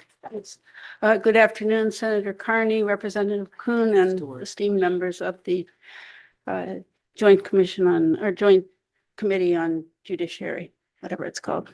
My name's Sarah Stadler. I'm a resident of Bath, Maine. I'm here today testifying in support of LD 2106. As a physician, I can testify it's bad for public health for people to avoid getting appropriate health care because of fear of detention or deportation. We know from recent experience that failure to get treatment results in the spread of communicable disease, and this has an exponential impact on the health of a community. As a psychiatrist, I can testify that it is bad for mental health to have the threat of intrusion by threatening, unidentified, and sometimes masked individuals at schools and childcare establishments. The trauma that this imposes is not only on the immigrant community, but on the whole community of families with school-age children. Lastly, as a citizen, I know that we are undermining our future by policies which cause people to choose to keep their children from attending school and getting an education due to fear of detention or deportation. While I understand that the state cannot prohibit all immigration enforcement at places like schools, hospitals, and daycares and libraries, the state can put in place measures to ensure we are not actively facilitating enforcement at these places. In addition to whatever restraint these measures impose, They are an important communication that you, our representatives, value public health, mental health, and education, and hold them as essential. Thank you. Thank you. Committee members, any questions? Thanks. Thank you. I'm going to go back and call Sarah Woodbury. So sorry, I was downstairs. I read that stuff isn't good. Thank you. Good afternoon, Senator Carney, Representative Kuhn, and members of the Judiciary Committee. My name is Sarah Woodbury, and I'm the Legislative Director for Maine Conservation Voters. I'm here today to read testimony of our board president, Anna Brown. I'm not going to read the whole thing because it's very long. This bill is about two things that are fundamental to Maine today and our state's future: the health and resilience of our communities and the strength of our democracy. Public schools, hospitals, childcare facilities, and libraries are not incidental spaces. They are critical civic infrastructure. They are places where people access education, healthcare, information, safety, and stability, both during quiet times and during periods of crisis. As climate change brings more extreme storms, heat waves, and in the face of public health emergencies and economic disruption, these institutions become even more essential to community resilience. When immigrant communities and particularly Black, Brown, and Indigenous people are made to fear these spaces, the harm extends far beyond immigration policy. But this bill is also fundamentally about democracy and the rule of law. For decades, administrations of both parties have recognized that immigration enforcement should not occur in sensitive locations like schools and hospitals. These protections were grounded in common sense public policy and respected for constitutional principles. That consensus has been dismantled. We are now witnessing immigration enforcement practices that operate without due process, rely on fear and intimidation, and are too often disregard constitutional limits. A healthy democracy depends on functioning, trusted public institutions. A climate resilient Maine depends on communities where everyone can access care, education, and information without fear. LD 2106 advances both. It strengthens public health, supports workers, protects children, and reaffirms Maine's commitment to the rule of law and democratic values. For these reasons, Maine conservation voters strongly urge the committee to support LD 2106. Thank you. Are there any questions, committee members? Not seeing any. Thank you. Thank you for your time. Apologies again for. No problem. Next, we have Bram Watkins.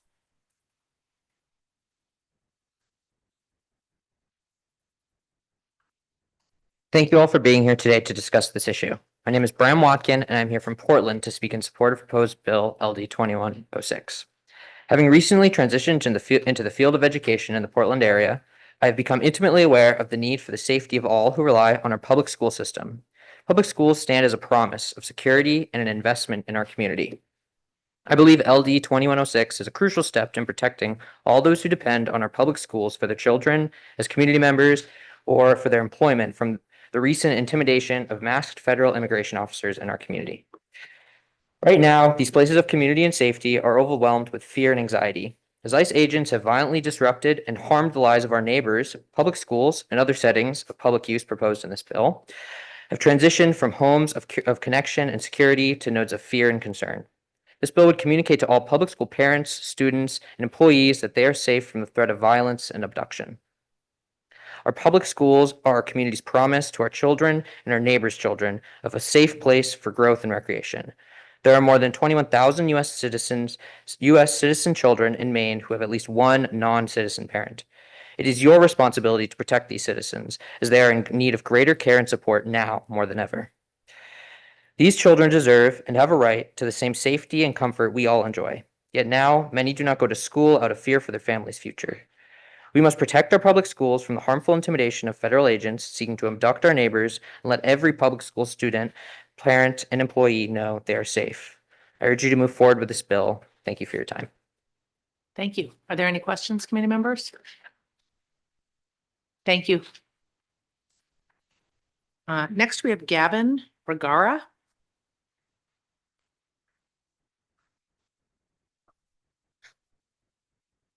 Good afternoon. My name is Gavia Ragana, and I stand before you today to urge you to support LD 2106. I'm a resident of Portland, and my city is being terrorized by people who do not value the safety of our citizens.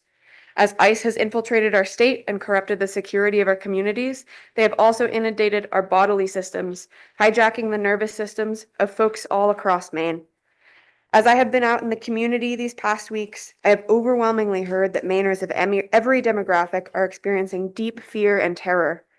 Across the city, we are witnessing our neighbors, friends, and peers being abducted and terrorized in front of our eyes, and those who speak out or bring attention to these actions are similarly faced with aggression and threats to their well-being. Nobody is safe from this deep-seated fear, and overwhelmingly, biophysical and neuropsychological research has proven that such threats to the nervous system result in weakened immune function. We are still reeling from the impacts of COVID-19 on our communities and our bodies, yet now we are confronted with another pandemic-level threat to our community health. Since the 1980s, scientists have evidenced that susceptibility to infectious disease increases when experiencing stress, additionally including diabetes, Crohn's disease, rheumatoid arthritis, and other autoimmune diseases and chronic illnesses. Furthermore, collective traumas, such as we are seeing today, both in our migrant populations and throughout the general public, have been revealed to cause physiological changes in stress regulation and brain structure, suggesting biological embedding of trauma across generations. The events of today will create ripples across time, impacting the generations to come and increasing the burden on our healthcare sectors indefinitely. Luckily, scientific researchers champion legislative measures and actions to overcome social disparities as primary examples of direct solutions to this health threat. Your position today will echo throughout history. Vote ought to pass on LD 2106. Thank you very much for your testimony. Are there any questions, committee members? Seeing none, thank you. Michaela is next.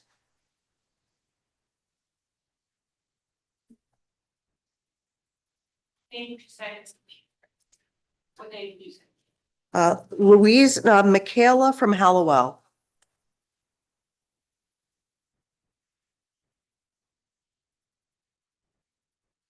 Thank you. My name is Michelle Loisel, and I have to pronounce it all the time, so I understand. Thank you. I'm glad to be here. I speak today as a lifelong proud, loving Mainer, a Franco-American, and a faithful Unitarian Universalist who believes that all people have dignity and worth, period. As a Franco-American Catholic, I learned from my father that French people in Maine were routinely disrespected, mistreated, and harmed. Frankly, from him, I learned as though they were stupid because their primary language was French and not English. I wish I was fluent in my French today, and I'm not. He was punished in school when he slipped and spoke French, and so he learned not to. Unsurprisingly and sadly, we were not taught French at our home for our own good. Franco-Americans were shamed for who they were, and I learned growing up to be ashamed of my heritage. No one should be ashamed of their heritage, race, gender, skin color, anything. Last year, I had the pleasure of getting to know a sweet young couple. They were immigrants here who were about to have their first child. The husband left his country because he was being threatened and beaten by government officials for supporting civil rights for gays and lesbians. His crime in his country was protesting against his government. He held a good job in Maine where his skills were sought after by his employer, and he was a very valued employee. One day driving to the worksite, he was stopped, probably because of his skin color and because there was nothing else going on, and immediately sent out to the Midwest to a detention center, leaving his pregnant wife alone without an income. After 2 months, the judge declared that he could be released, and he came back and he's living his life again with his wife and child. In this current environment, we might say that they are among the lucky ones, which is really sad. Mainers are seeing that immigrants are not safe here. Their lives are not valued. They're being harmed. Thank you for your testimony. Let's see if there are any committee questions. Committee members, are there any questions? Urge you to support the bill. It's the least we can do. Thank you. We next hear from Elizabeth Moberg.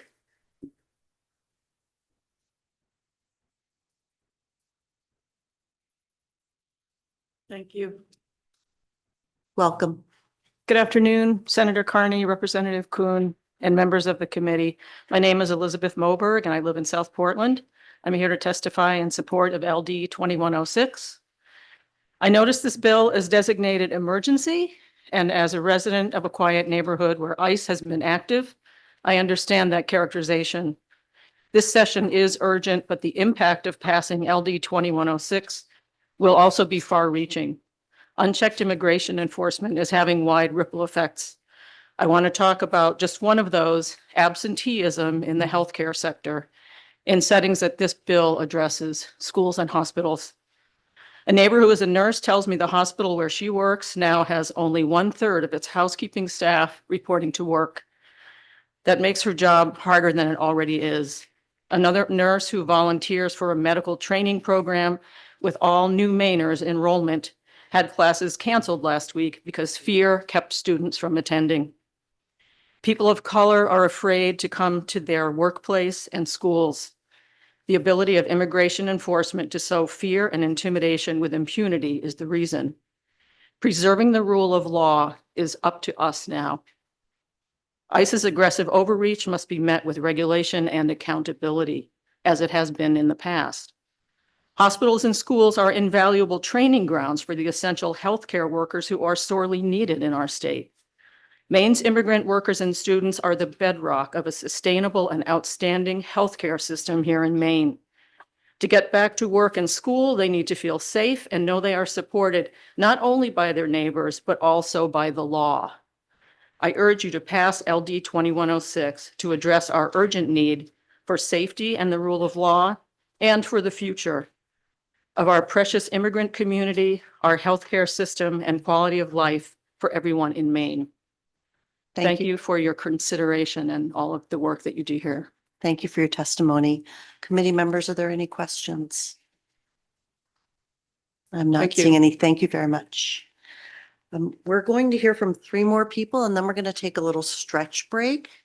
And so those people are Erin Oberson, Rachel Stinson, and then Rachel Chason, I think. Welcome. Thank you all. Good afternoon. My name is Erin Oberson. I'm a registered nurse and member of the Maine State Nurses Association. I live in Old Town and I work at Eastern Maine Medical Center in labor and delivery. Nursing is a profession I'm proud to represent, in large part because of a simple promise we all make to care for people when they're most vulnerable, without judgment, without fear, without harm, regardless of where you were born or how you got here. The presence of ICE in or around healthcare facilities directly violates that oath, and it puts nurses and patients and entire communities in danger. When ICE operates in and around healthcare facilities or targets people seeking care, patients stop coming. People delay treatment, they avoid important follow-up appointments, and they leave before care is complete because they're afraid. This results in worse outcomes, more preventable emergencies, avoidable harm, higher costs for all of us. We're at the beginning of yet another public health care crisis, and once again, nurses are at the front line. Nurses must never be positioned to feel like extensions of ICE. We are not trained or obligated to participate in immigration enforcement, and being made to do so in our workplaces is a danger to our safety as well as our patients and coworkers. ICE activity in hospital forces nurses into impossible situations where our ethical duty to protect our patients and fellow workers conflicts with enforcement actions. Potential adverse reactions include escalation of tension, increased rates of violence, exacerbation of trauma, and erosion of trust in public institution. LD 2106 is necessary because, to be frank, getting kidnapped absolutely cannot be an acceptable side effect of needing health care or going to work caring for others. I've been a nurse for 25 years, and I have never felt this level of sustained fear and disparity and sadness for my community and my patients and my coworkers. And I thank you all for being here and listening and for introducing this bill. Thank you for your testimony. Committee members, are there any questions? Seeing none, thank you. Thank you all. Rachel Stinson.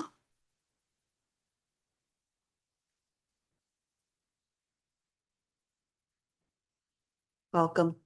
Thank you.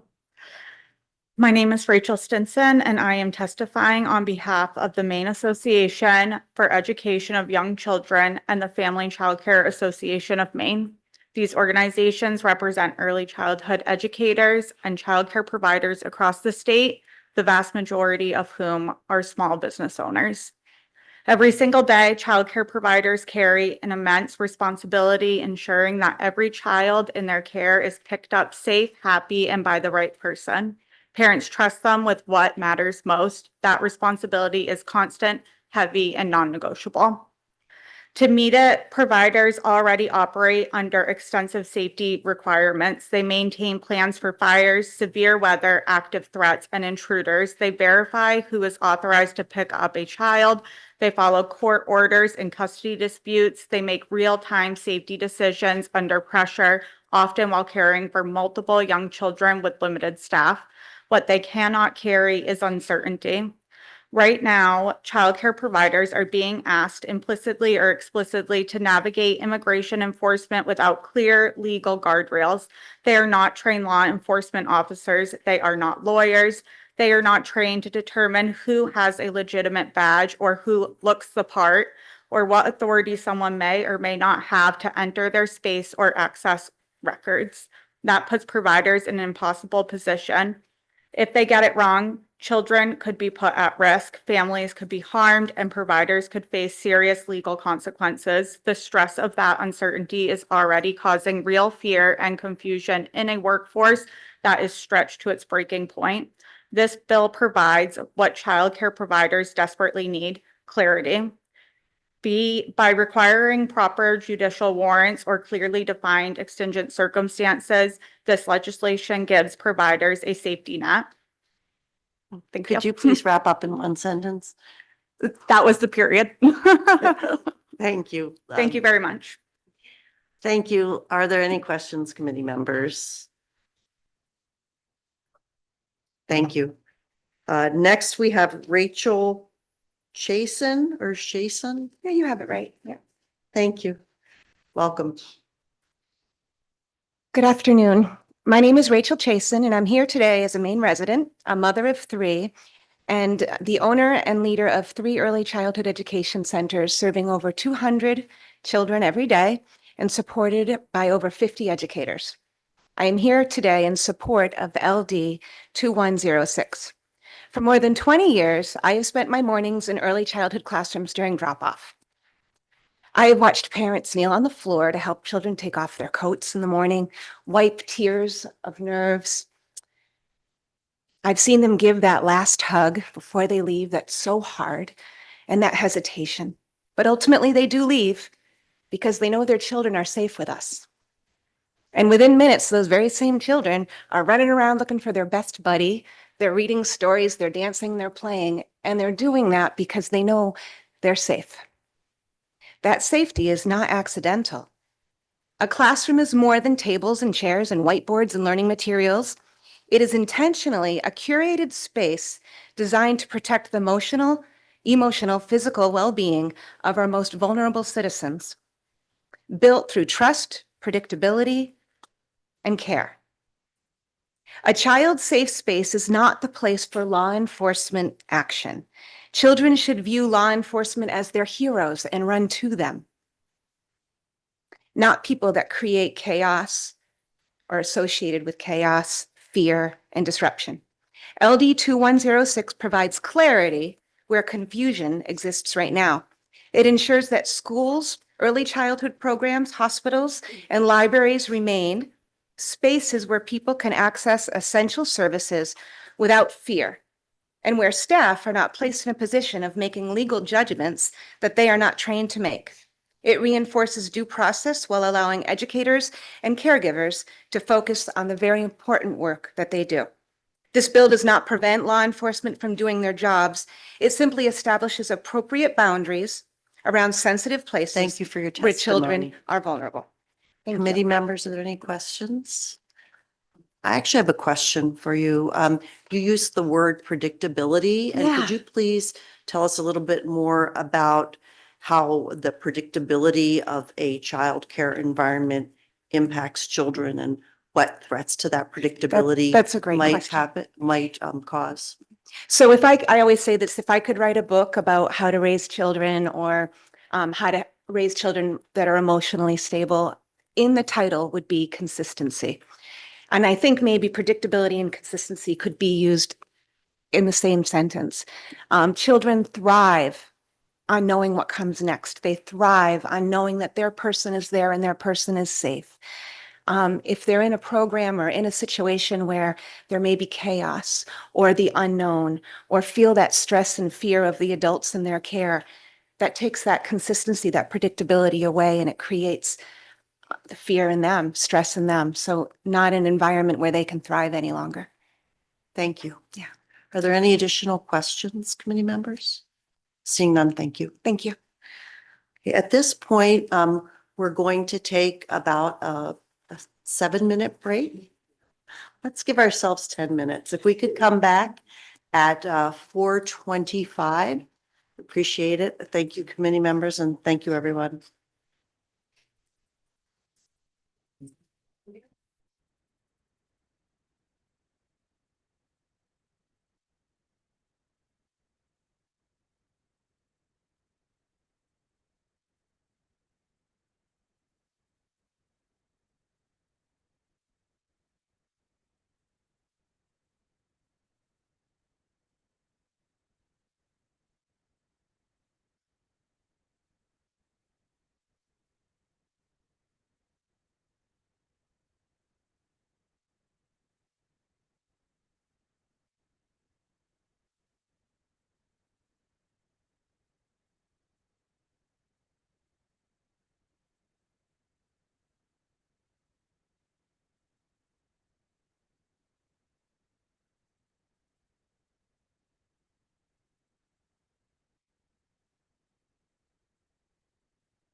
That's why I was curious. Committee members, if everyone could return to the horseshoe, please, so that we can resume our public hearing. We're on sheet 6 of the sign up list, and there's one person about halfway down the list who needs to pick up a child at daycare. And so I'm going to call out the first 4 names and ask if you would all be okay with the person who has to pick up a child jumping the queue in front of you. So Lynn Calero, Lancey Loringer, who I believe has already had to leave, Lonnie Graham, and Laura Harper. Is it okay if the person who needs to go pick up a child at daycare goes next? I am not seeing any objections, so if Brina Blaylock, if you could please step forward.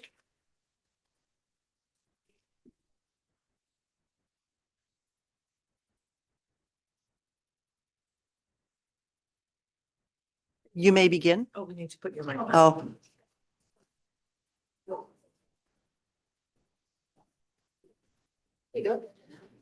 Check. Okay, thank you. Thank you. Good afternoon, Senator Carney, Representative Kuhn, and members of the Judiciary Committee. My name is Brianna Blaylock. I'm a mother, a clinical social worker, a registered voter, and a refugee resettlement administrator in the state of Maine. I am testifying in support of LD 2106. Federal Immigration and Customs Enforcement in the state of Maine has made thousands of immigrant children, families, and individuals I work with and know personally feel unsafe, alone, and fearful to leave their homes for school, work, medical appointments, and obtaining basic necessities like toilet paper, food, diapers, and medications. I want to say thank you to the sponsor and co-sponsors of this bill for acknowledging the harm ICE agents are causing and one action that we can do to minimize harm and prevent trauma. For those who did not co-sponsor this bill, step up, honor your commitment to all Mainers, and vote to protect the innocence of children, the importance of attachment, and human rights of education, healthcare, and security. In my child's in my living room, we have a poster created by the War Resisters League. It says, "Kids learn what they live." I'd like you all to think on that more than anything else that I share. A few days ago, my child's daycare provider reached out to us parents to provide impact testimony, and I said yes immediately. They have already testified earlier today. A few hours later, I thought written testimony cannot convey the anger, empathy, heartbreak, and the terror. I have many privileges to come in person to present my testimony and to speak for those who cannot safely share how federal ICE presence is impacting them. Let us look around this room and see who is not here and who will continue to be most impacted if LD 2106 does not pass. Wow, that goes Thank so you. quickly. It does. If you could. You all have my conclude. written testimony. I did just want to say 2 things real quick. Folks mentioned or asked questions about schools that were still open. While I was waiting to testify as special education teacher who teaches at Monticello Elementary in Lewiston, still has to go in person. Special education teachers cannot work remotely. So I just wanted to say that, and that also that if anyone has any questions regarding what I do professionally, I can't say who I work for because I'm not speaking on behalf of the organization, but that I work with, that I work in refugee Thank you. resettlement. So Thank you. Committee members, are there any questions? Yes, go ahead. Thank you very much. You did a good job. Thank you. So I'm not that familiar with, like what you do personally within your thing. When do the people that you help, it's my understanding that people carry papers with them. Is that right? Yes. So what I can say in my professional role, that my employer and who we work with, we have federal contracts with ethnic community-based organizations in the state of Maine and with the one remaining resettlement agency in the state of Maine. And in my professional role, everyone that I work with has refugee or ORR eligible status, meaning that they should not be required or should not consider carrying papers because they have documentation status. But they do out of fear because of racial profiling. But everyone that we work with is now carrying any documentation with them. I see. Thank you. Are there other questions, committee members? Yes, Representative. My question relates to you as a parent with a kid in daycare. And I hope I hope that asking this question doesn't make you late to pick them up. But I know as a parent with a child in daycare, I received a message from the daycare provider that says that they had to develop an ICE plan. And I just would appreciate hearing your perspective and what it was like if you received a similar email and what the impact of that was like for you. Yes, thank you so much. Thank you both representatives for asking. I appreciate that, asking questions. So yes, I advised on some of those policies. In my testimony, I share that I have worked for 15 years in behavioral health. I'm a clinician. I'm a social worker licensed in the state of Maine, and I've provided guidance for that from a parent's perspective, from a mental health perspective, but also working in the field that I do. And there's very specific, I mean, you all have heard childcare providers speak. So when you are talking to 3-year-olds, 4-year-olds, 5-year-olds, you have to do it in a way that is not threatening. You don't want to jeopardize their safety. You don't want a 3-year-old to be worrying about things that even an 18-year-old should not worry about. So it has to be developmentally appropriate, but at the same time, as you all heard, that providers, my child's care provider, had ambulances come, they had police come, they had firefighters come, and kids are learning to explore these things, but they're also getting used to seeing very specific people in very specific uniforms and learning what they do and what they don't do. So yeah, I never thought that is something that I would have to blend my professional work into my child's daycare center. So yeah, it's horrible from a parent. Yeah, thank you. Additional questions, committee members? Thank you. Thank you very much. Thanks, everybody. Is Lynn Calero here? And I would ask anyone in the building, in an overflow room or elsewhere, who wishes to speak in any regard on LD 2106 to please come to the Judiciary Committee room. And welcome, and you may begin your testimony. Thank you. My name is Lynn Calero. I'm a longtime resident of Saco. Thank you for the opportunity to speak today. These are not normal times. I'm 74 years old and have lived in several parts of the country. Never before have I seen a president create his own secret police. ICE wears masks, often uses unmarked cars, and are heavily armed. All of this is designed to instill fear. It's working. Trump has no respect for policies or laws in many cases. Nevertheless, we need to pass LD 2106. It would give staff at schools, hospitals, and other sensitive places the right to deny ICE access unless they have a judicial warrant signed by a judge. In addition, it clearly prohibits any worker at these places to provide voluntary consent to all immigration enforcement personnel to enter. As a retired DHHS Children's Services / Child Protective caseworker of over 10 years, I have seen a lot of trauma and damage it does to adults and children. This includes vicarious trauma. In my semi-retirement, I am a substitute teacher in the Saco Elementary Schools. This is my 8th year. We have a lot of newcomer students. I can't imagine the nightmare if ICE were to appear anywhere on the property. The trauma to the student or adult being targeted, as well as some of the 700 plus students and staff, would be horrific. I don't know if LD 2106 combined with the 10th Amendment could also protect asylum seekers appearing for their legally mandated hearings from being taken into custody. They are following the law and it's being used against them. There is no evidence that these people are the worst of the worst. Please pass LD 2106 ASAP. Thank you for your time. Thank you for your testimony. Committee members, are there questions? Seeing none, thank you. I think that Lancy Loringer has left. Is Lancy, are you in the room? No, okay.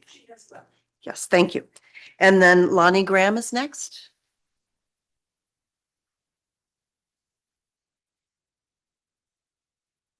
Welcome. Thank you. Senator Carney, Representative Kuhn, members of the Judiciary Committee. My name is Lonnie Graham. I'm a physician from Freeport. When patients fear accessing care could expose them or a family member to detention, they will delay treatment, avoid follow-up, or not seek care at all. This results in preventable medical emergencies, more advanced illness at presentation, and higher reliance on emergency departments. It also increases uncompensated care and shifts costs onto hospitals, insurers, and taxpayers. Healthcare settings function as essential public infrastructure. Using them as enforcement venues undermines early intervention and makes more expensive and less effective for everyone. In addition, when immigrant enforcement officers can be expected to enter a healthcare setting, this may discourage certain staff from coming to work, leaving hospitals and offices shorthanded. And of course, observing other patients being marched away can be a very disturbing spectacle for others, including children who may be present. Last, fear of enforcement in healthcare settings increases the risk of infectious disease spread. Children may not be taken to healthcare clinics where they would receive not only health evaluations, but also critical vaccinations to protect them from infectious diseases which could cripple or kill them. Nevertheless, this bill assures that anyone who has a significant criminal threat can be arrested and removed. All that is needed is the customary judicial arrest warrant. Thank you. Thank you for your testimony. Committee members, are there any questions? Seeing none, thank you. Laura Harper is next. Welcome.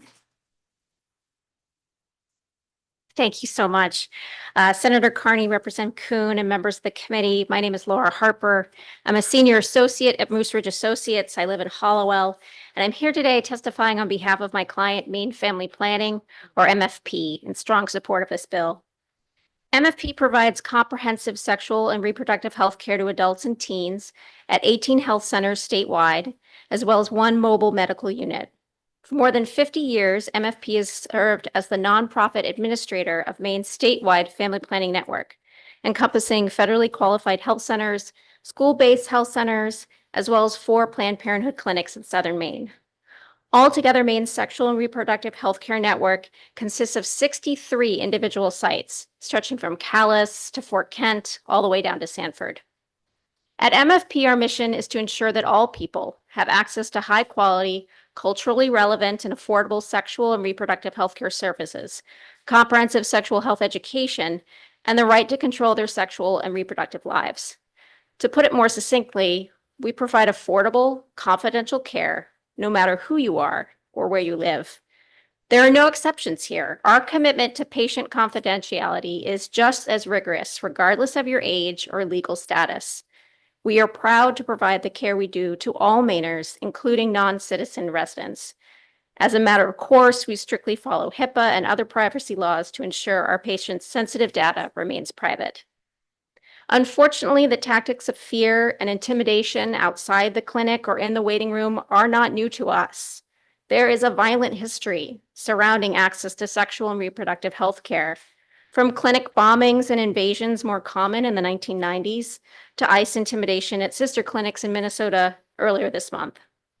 Our staff are trained and ready to protect patient safety and privacy in the most hostile of situations. We know that all people should be able to access healthcare without fear of intimidation, including from federal agencies.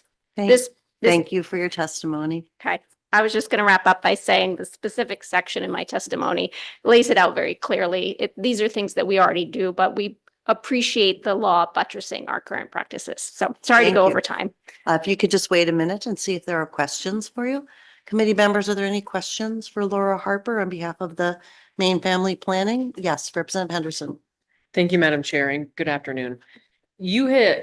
Actually kind of hit on the question that's still been mulling around in my head, and that is current practices within, my question had been about hospitals, but within these facilities. But you stated that these are practices that you already have in place. Is that based on your own internal policy or based on like federal HIPAA laws? Well, let me go back and confirm my understanding with my client, but my understanding from talking with them and reviewing what we already do, that these were already our internal practices at Maine Family Planning. That'd be great. Could you have that for the work Yeah, session? That'd be really I can do helpful. that. Thank you. Thank you for the question. Any additional questions, committee? Seeing none, thank you. Thank you. I'm going to read the names of the next several people. Tom Berry, Emmanuel Pariser, and Karen Luthi. Please step forward. Thank you. Yes, thank you, Senator Carney, Representative Kuhn, and members of the Judiciary Committee. My name is Tom Berry, and I'm a retired speech language pathologist, and I'm here to support the passage of LD 2106. For most of my 30-year career, I worked at all levels in the Kennebunk schools, from pre-K to high school. Over my final years there, I participated in a fair number of armed intruder lockdown drills, and I know firsthand of the subliminal sense of unease many students carry daily. However remote the threat to their lives might be at any given day, this wary sense of is ever present and ready to surface. Today, in addition to having underlying trepidation about being in school because of the possibility that they could be murdered, our students who have dark skin or whose parents have foreign accents now also have agents of our own government to fear. It's bad enough that squads of heavily armed, masked men can show up any day outside of their schools ready to kidnap their parents. The possibility that these bounty hunters could enter their school and access confidential records to facilitate their predatory actions compounds the threat. Maine's Department of Education website includes in its vision statement the principle that our schools will provide learning environments that are safe and supportive for all. Protection of confidential records from unlawful government intrusion should be an obvious and automatic policy that is upheld by all. It is a sad commentary on the current situation that codifying this protection should be necessary, and yet here we are. The vast majority of folks being targeted by ICE are not murderers. They are not rapists. They are not fentanyl peddlers. They are not the worst of the worst. LD 2106 does not address all of the areas of need that have been created by this inhumane action by this administration. However, it is incumbent upon state lawmakers to use every tool at their disposal to provide relief where possible. So again, I urge that you vote ought to pass on this measure. And I skipped over a paragraph where I suggested an amendment to include assisted living facilities as well, because they're not considered medical, but a lot of people who are not citizens work in these facilities as well. Thank you. Thank you for your testimony. Just one moment. Let's see if there are any questions. Not seeing any. Thank you. Emmanuel?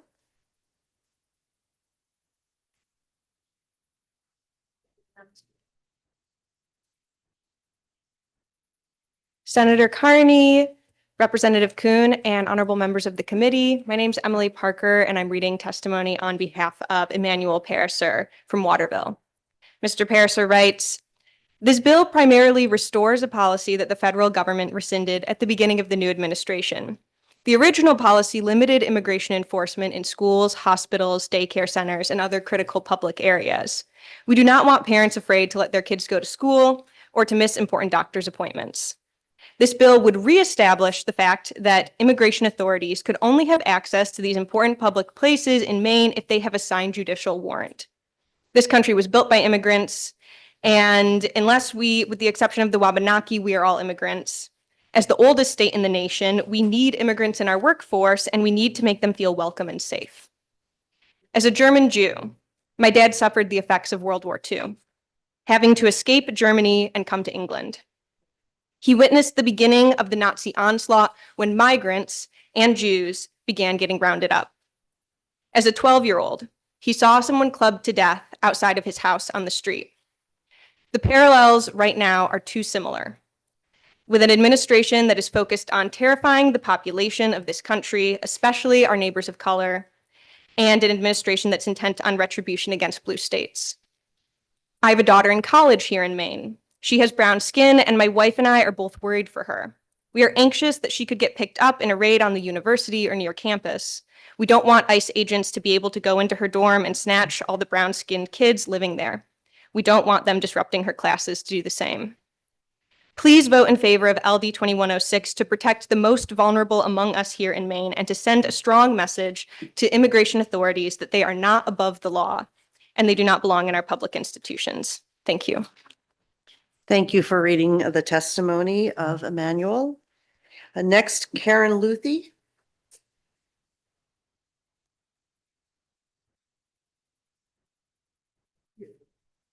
Good afternoon, Senator Carney, Representative Kuhn, and members of the Joint Standing Committee on the Judiciary. My name is Karen Luthi, and I'm the Director of Public Engagement for the Maine Center on Economic Policy. And I also serve as an appointed commissioner for the Permanent Commission on the Status of Racial, Indigenous, and Tribal Populations. I'm here to testify in support of LD 2106 because MECEP knows that Mainers deserve to feel safe at their schools, hospitals, libraries, and daycare centers, and that when they don't, the economy suffers. Across the state, there are reports of people afraid to leave their homes to go to work, send their kids to school, or even to go to the grocery store. It's hurting them and it's hurting our economy. Students at Portland schools are staying home because they're worried about ICE agents. District-wide, around 10% of students were absent recently beyond the normal rate. In some schools, the rate was as high as 1 in 3. We know that when kids miss school, especially for prolonged periods of time, their opportunities are reduced later in life, and our state as a whole is poorer. Healthcare centers face a double threat. Patients who don't show up for appointments and employees who can't come into work cost hospitals money. Hospitals in Maine are already seeing higher than usual numbers of workers calling out. Immigrants are more likely to work in the healthcare sector than other parts of the economy, and this is particularly true for home health aides. Almost 1 in 10 were born overseas. 1 in 9 small business owners in Maine are immigrants. Immigrant owners and workers generate $3 billion of economic activity each year in Maine. If just 10% of them stay home or close their business out of fear, that's almost $6 million every week in lost economic activity. Maine can't preempt federal law, and we can't completely restrict federal agents' activities, but we can require them to prove their reason for entering sensitive locations. Thank you for your testimony. Let's see if there are any questions for you. Committee members, are there any questions? Could you please file your document as a PDF online so that we can use the links that are in your footnotes? Yes, of course. Any other questions, committee members? Yes, Representative Lee? I know it's early to ask for this kind of data, but I'm wondering if there is, or if you're starting to track any economic data that you can correlate to a decrease in work activities amongst the. We were just looking at some of that data the other day, and I can certainly get back to the analysts on our team about that and have it ready for the work session. Thank you. Anything further, committee members? Thank you. Thank you. Anna Corson is next. Is Anna Corson in the committee room? And then Tom Kelly, Dan Walker, and Benjamin Coolidge Gagnon.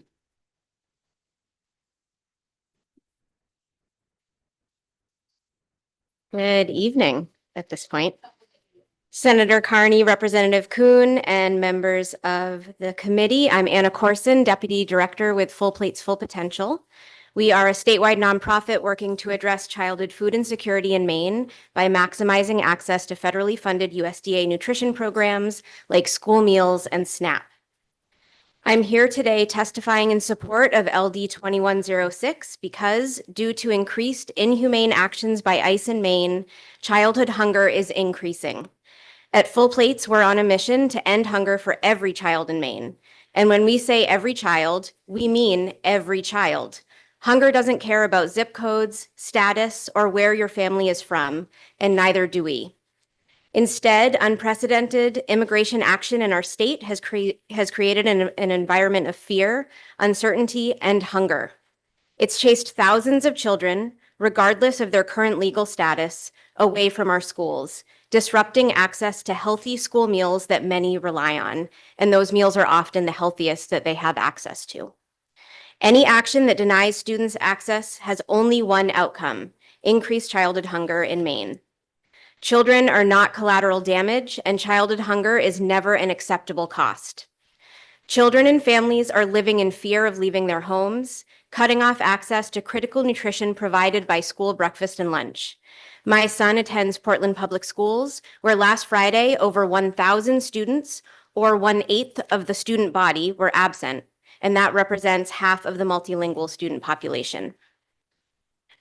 Full Plate stands with our community, we stand with our neighbors and our kids, and we urge you to support LD 2106 to put protections in place to help kids feel safe going to school and to protect a child's right to healthy, nutritious food. Thank you for your time and attention to this crisis, and I'm happy to answer any questions. Thank you very much for your testimony. Committee members, are there any questions? Not seeing any. Thank you. Thank you. Next is Tom Kelly here.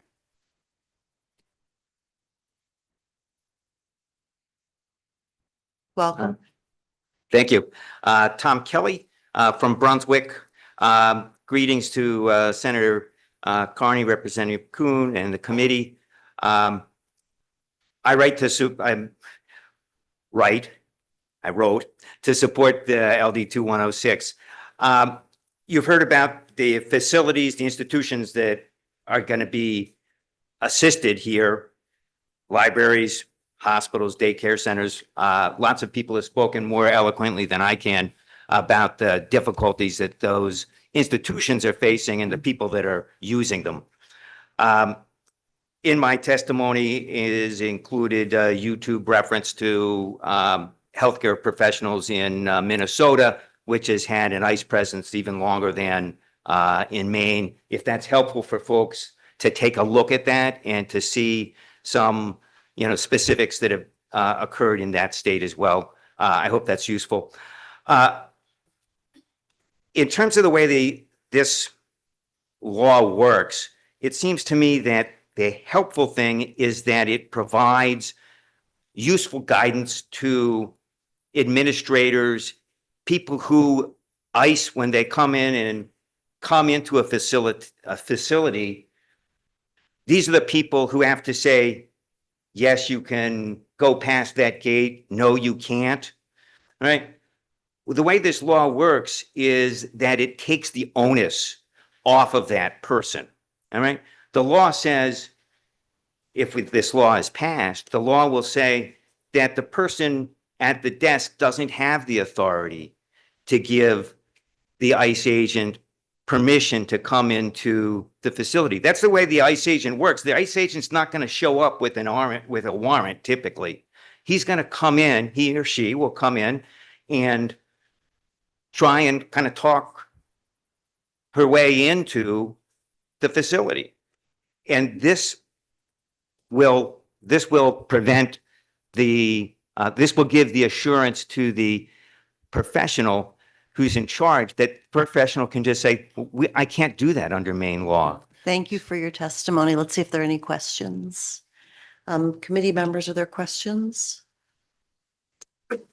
I have one question for you. Yes. Do you work in a healthcare field? No, I don't work in the healthcare field. I'm a mostly retired attorney. The law is written in an interesting way. That's not really the reason I came, but it is an interestingly written law. People talked about the supremacy clause and so forth. Those are interesting issues, but this focuses on Maine law. What authority does the hospital administrator have? That's a matter of Maine law. That's why this works. So that's my thoughts on it. Thank you. Appreciate you sharing that. Appreciate it. Thanks. Any other questions, committee members? Seeing none, thank you. Dan Walker?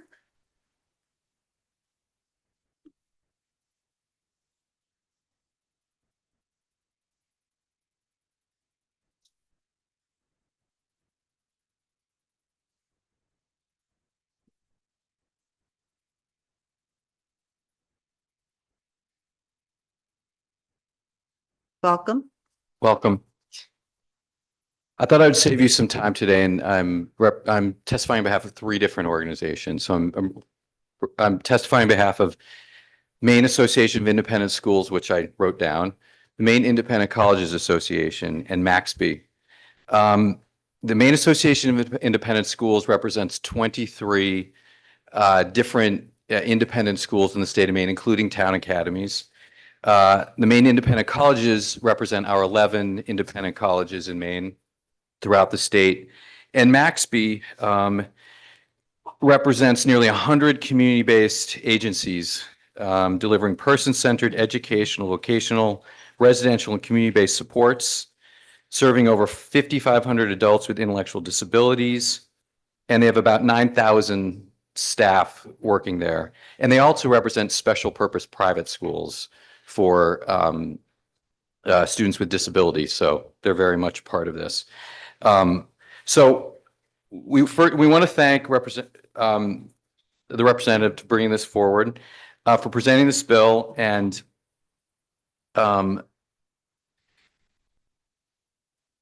similarly echo our new reality under this iteration of the Trump administration. These are scary times, especially for immigrant students and immigrant staff.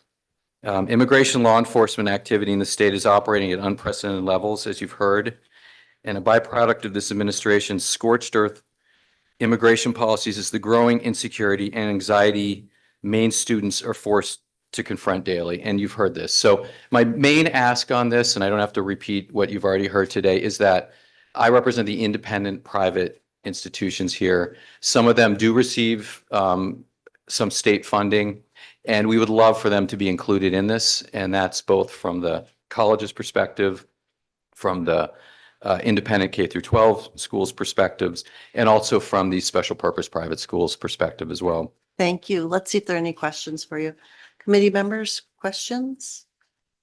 So I see that you have presented two pieces of testimony. Yeah. Do you have one for the third entity, or could you Well, file it I'll online? submit that, yes. Okay. That was kind of a late, one of my colleagues asked me to present on behalf of Maxby. Okay, thank you. We'll look forward to seeing that. Yes. Any other questions, committee members? Yes, Representative O'Halloran. I just have a quick question. Sure. These schools all receive federal and state funds? It's a mix of it. So from the independent K through 12 schools, this includes the 10 town academies that receive, they receive local funds to go there, and then which are then in many cases subsidized by the state. So they receive public monies. Some of the straight private schools, like the Waynfleets and some of the other ones, also are approved for public tuition. So while it's not a majority of what they do receive some public monies. And then the colleges all receive, various grant monies. They don't really receive much state money other than the Maine State Grant Program. Thank you. Yep. Any other questions, committee members? Seeing none, thank you. Thanks. Benjamin Coolidge Gagnon, welcome. And my apologies if I mispronounced your name.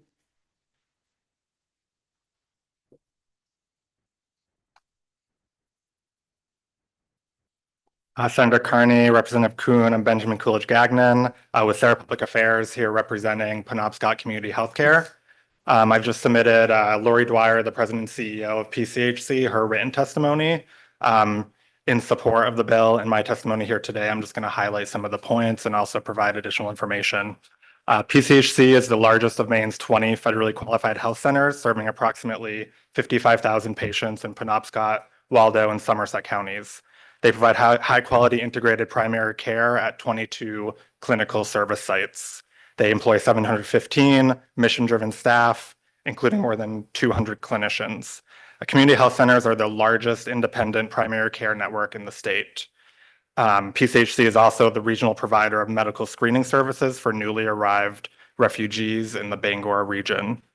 PCHC sees firsthand the impact of these enforcement activities, and you can read more about those experiences from Lori in her testimony.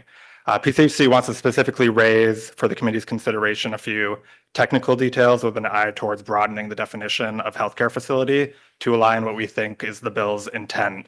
Specifically, the current definition of healthcare facility means an entity licensed pursuant to Title 22, also includes pharmacies licensed under Title 32. Notably, community health centers, including FQHCs, are not licensed under Title 22. FQHCs are not licensed in any capacity under the state. They're regulated by HRSA at the federal level. Additionally, the current definition of healthcare facility does not apply to mental health organizations in Maine, which are licensed under Title 34-B. PCHC is licensed as a mental health organization at some of their facilities, but those specific facilities would not fall into the definition of healthcare facility. If the bill sponsors wish to expand the definition, reflect in 2106 to include FQHC as a mental health facilities, we recommend explicitly incorporating those entities. Thank you for your consideration. Happy to answer any questions. Thank you very much for your testimony and thank you for the suggestions for amendments. Are there questions, committee members? Yes, Representative Halloran. What are the suggestions that you have to change the definitions? I was giving a little thought and talked to some of the folks at PCHC as I was sitting here reading the testimony. One idea is tying it to participation in main care. You could, any entity that has a provider agreement with main care could be subject to this bill. If you want all healthcare entities included, that's one idea. I also trust the committee's very capable analysts too, if you want to include those to be able to find a way to do it. Although PCHC is regulated by the feds, they still have to comply with all state laws, where there's a law that's not preempted by federal law. And there is currently no law that they are aware of that deals with access to sensitive spaces in healthcare facilities. All of that was done through a federal policy that prior to President Trump. So they don't see there being any preemption issue or supremacy issue if the state were to pass a bill regulating sensitive areas in healthcare facilities. But at the very least, adding mental health facilities should be easy, just including those Title 34B institutions. Thank you. Thank you. Thank you very much. Other questions, committee members? Seeing none, thank you. Thank you very much. Going to read the next few names. Bella Sturdivant, Whitney Kahn, Reese Remington, and then Jack Cutchert. Bella, could please step forward. Welcome.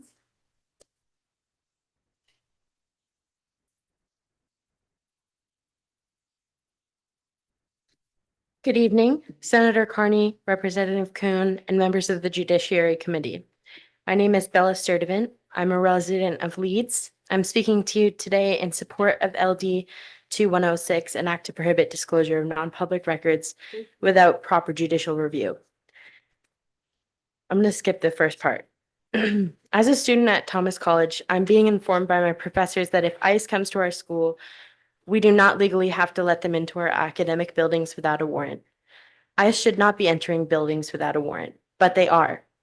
As a political science major, I believe that it is wrong for agents of the government to be bypassing judicial processes to detain my friends and peers. Everyone in the community, teachers, healthcare workers, caregivers, and families deserve to feel safe at work and receiving medical care. Fear of immigration enforcement at these places disrupts community well-being and deters people, especially those experiencing homelessness, from accessing essential services like hospitals and warming shelters. Warming shelters are often offered by public libraries, which is something that I think should have been talked about a little bit more today. And also, libraries often offer and give out a lot of resources for people that are experiencing homelessness that might not be able to access those resources or even know that those resources exist otherwise. And if people who are experiencing homelessness can't access public libraries because of fear of immigration enforcement, this will significantly impact them. Also, hospitals are one of the only places that homeless people can receive care.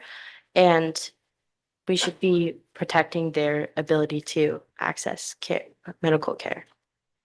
Thank you. Thank you very much for your testimony. Committee members, are there any questions? Yes, go ahead, Representative O'Halloran. Excuse me, Representative Caruso. I don't mind being blunt. So your testimony, are you saying that they have been at Thomas College? Are they going into business? No. Oh, okay. You said that, but they are. And so I was just trying to clarify that. Oh, right. I meant that I should not be entering buildings without warrants, but they are, but not necessarily not like Thomas College as Thank you a so building. much. Yeah.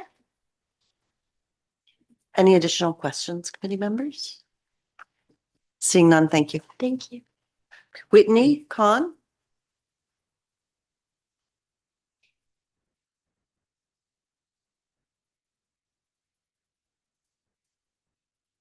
Welcome. Good evening. I want to thank you for considering taking steps to protect our communities. We are witnessing a malignant abuse of power wielded under the guise of law enforcement. True law enforcement, which falls under the purview of public safety, requires rigorous training in the laws they uphold, restraint in critical conditions, and the ability to resolve situations peacefully.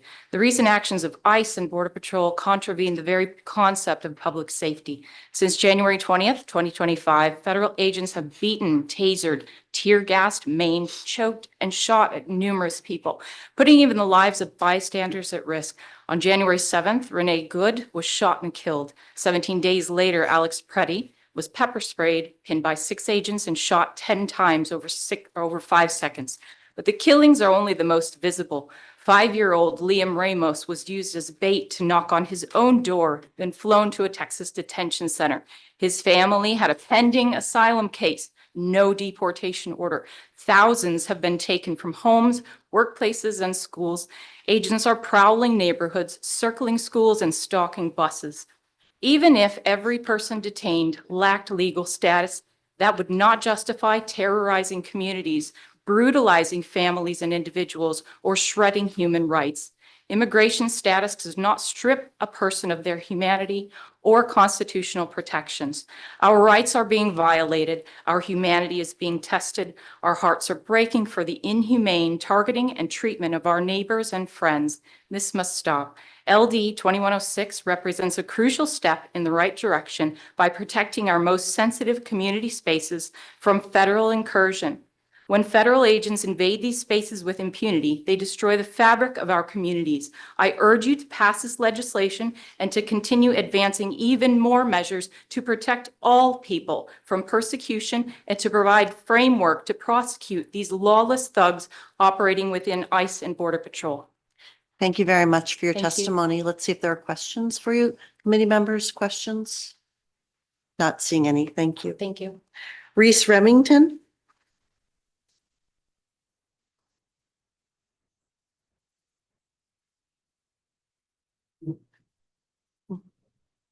Welcome. Good afternoon, Senator Carney, Representative Kuhn, and members of the Judiciary Committee. My name is Reese Remington, and I'm a resident of South Portland, Maine. I'm here today in strong support of LD 2106, legislation that would prohibit federal immigration enforcement from entering hospitals, libraries, schools, and daycares without a judicial warrant.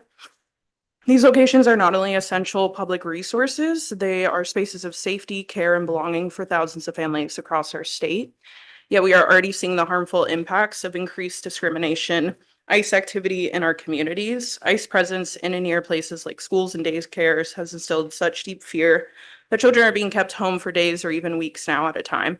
They're missing critical milestones and formative moments and experiences, and no child should grow up with that memory. I'm also testifying today on behalf of Community Action Alliance, the advocacy arm of Community Organizing Alliance, a nonprofit organization based in Lewiston that listens to, educates, and empowers young people while centering Black and immigrant voices. We are witnessing firsthand how young Black immigrants are disproportionately impacted by the absence of these protections. Our organization, alongside local schools, the Lewiston Public Library, and other immigrant-serving organizations, exist in an interconnected ecosystem. We rely on one another to host community events, provide civic education, and cultivate leadership among young people engaged in advocacy and organizing. When fear disrupts one institution, it's destabilizing our entire community. This toll has taken, the toll that's been taken is profound. We're hearing that mothers who are healthcare workers are afraid to go to work. Children are missing school out of necessity, not choice. And over the past several weeks, families in our communities have been living in a constant state of anxiety and distress. For us, by passing LD 2106, Maine could take a meaningful step towards restoring that sense of safety. This bill would help ensure that schools, libraries, healthcare facilities, and daycares remain places where people can meet their basic needs without fear, and it affirms our commitment to protecting community well-being and keeping Maine safe. I urge you to support LD 2106. Thank you very much. Committee members, are there any questions? Not seeing any. Thank you. Thanks. Jack? Kuchurch? Jack from Brunswick?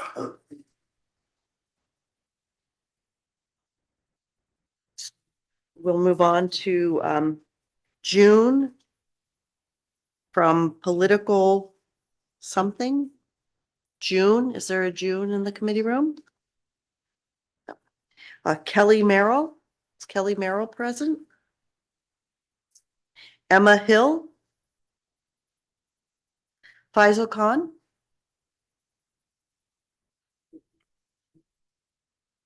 Welcome. Good evening. My name is Faisal Khan. I'm from Old Orchard Beach, human rights, civil rights advocate. I'm here in strong support of LD 2106 because this bill is about something very basic. Whether people feel safe accessing essential services in our state. For more than a decade, schools, hospitals, and places of worship were treated as sensitive locations. That wasn't political, it was practical. It recognized that immigration enforcement does not belong in classrooms, emergency rooms, or daycares. Here in Maine, families are now weighing whether it's safe to send their kids to school or seek medical care. Teachers and healthcare workers are being put in impossible positions, asked to navigate situations that were never trained for and should never be responsible for. LD 2106 restores common sense guardrails. It requires a judge-signed warrant for enforcement actions in sensitive location. It protects personal information collected in places meant to serve the public. And it gives clear direction to educators and healthcare workers so they can focus on doing their jobs. The bill does not interfere with federal laws. It simply ensures that Maine schools and hospitals remain places of care, learning, and safety, not fear. Public safety depends on people showing up. When fear keeps people away, everyone loses. LD 2106 helps make sure Maine remains a place where families can access essential services without fear and hesitation. I have a lot to say, but I know I have only 25 seconds. As of today, ICE have violated 90 to 100 court orders in this country. It is not a law enforcement or a border patrol agency anymore. It's an entity that is terrorizing Black and brown, Indigenous, and Asian communities throughout this country. Somewhere right now, a boy and a girl is sitting in an attic or in a basement writing about an ICE.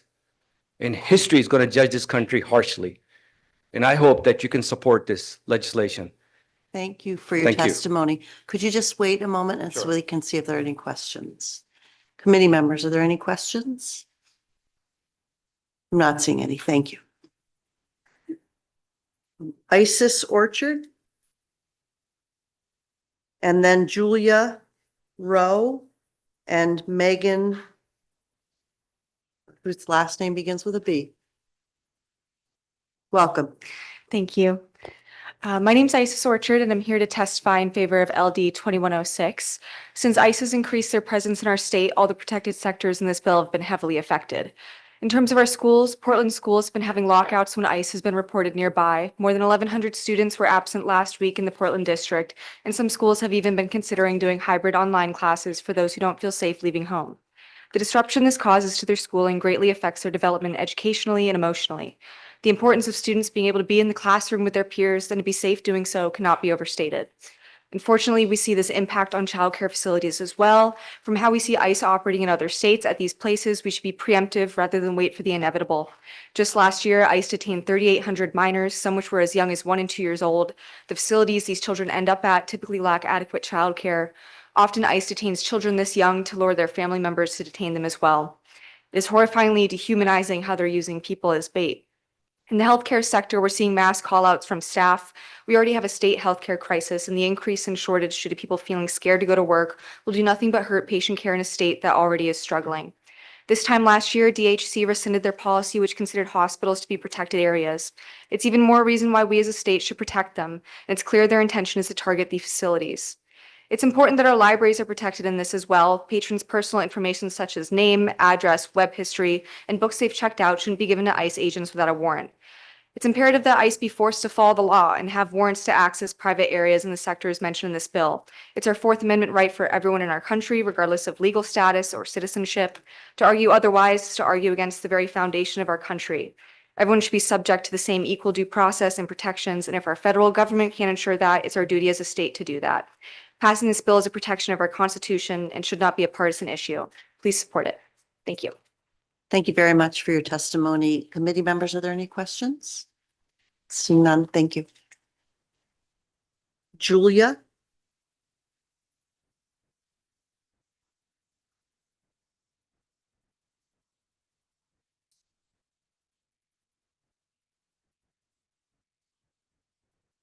Hi, thank you for having us here today. My name is Julia Ray, and I'm here to testify on behalf of passing LD 2106. Maine claims to be the way life should be, and it was before our state became running in fear due to ICE agents coming to places that we should feel safe in. By allowing ICE into schools, we are placing children in jeopardy by subjecting them to lifelong trauma, resulting in possible mental illness. Having a school lock inside due to ICE presence puts fear into an adult, let alone a child. Between staffing issues and absences, the talk of having children lock up at home to receive online education because teachers and students are afraid to leave home is not a solution. Students are told they can feel safe at school, but how when ICE is detaining parents right outside in the parking lots? By allowing ICE into hospitals, we are violating one's right to obtain confidential health care. When ICE accesses records, they are not only violating a person's sense of self, but their HIPAA as well. There is a mass population of healthcare workers who are immigrants who have their citizenship. They're afraid to work due to the actions made by ICE. Childcare in the U.S. is a multi-billion-dollar industry with 1 in 5 employees being immigrants. With employees calling out, children aren't being cared for properly and parents are unable to have that reliable childcare. By allowing ICE into libraries, it takes away our privacy from our documents and our search history. These are places where safety is expected. With an agent forcing their way into places, we are told that we have feel safe. Personally, I do not feel safe anywhere due to their actions. They're acting on speculative evidence, which is in turn detaining human beings without due process, which is every human's right to.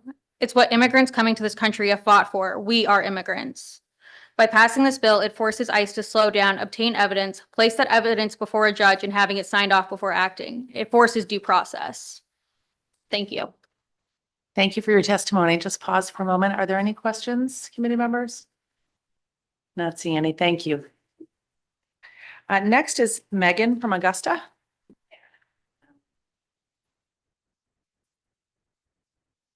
I'm super nearsighted, so sorry. Thank you to the members of the Judiciary Committee, Senator Carney and Representative Kuhn, for listening to my testimony about LD 2106, or an act to prohibit the disclosure of non-public records without proper judicial review.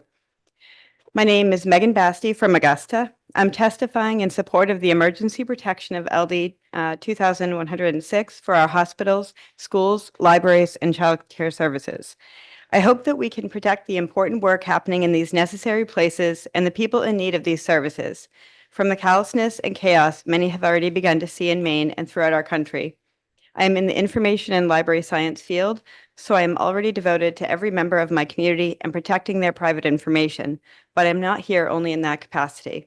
I'm also here as a Mainer who is just incredibly disturbed by the cruelty being meted out by mass agents hired with little to no understanding of how a government or human being should behave.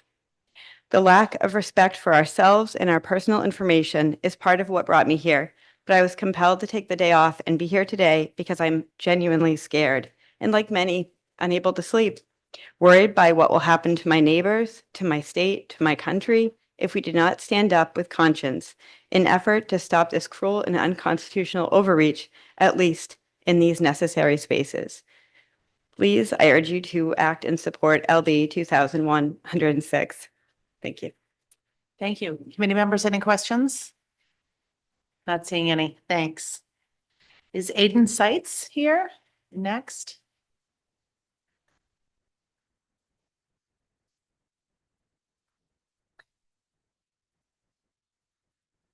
Good evening, Senator Carney, Representative Kuhn, and distinguished members of the Judiciary Committee. My name is Aiden Seitz. I currently live in Leeds, Maine, and I'm here today to testify in support of LD 2106. I grew up in Augusta, right up the road from where we stand or sit right now. I attended Lincoln Elementary School, walked to school every morning and back every afternoon. I often walked to Lithgow Public Library. When my younger brother finished elementary school, he would walk to middle school at St. Michael's down the street. In middle school and high school, I volunteered every summer at Maine General Medical Center. I felt safe walking and going to all of these spaces, which is a privilege that many students and many young people in this state do not feel right now. I share these small anecdotes about my childhood here in Maine as a reminder to those of us in this room who are proud Mainers of what it means to be a Mainer. Being a Mainer means feeling safe to enter spaces of learning and healing. It means feeling safe to walk down the street, to look at the sky and breathe the fresh air without fear that we will be seized by masked individuals into an unmarked car. It means taking care of your neighbors. Mainers are good neighbors.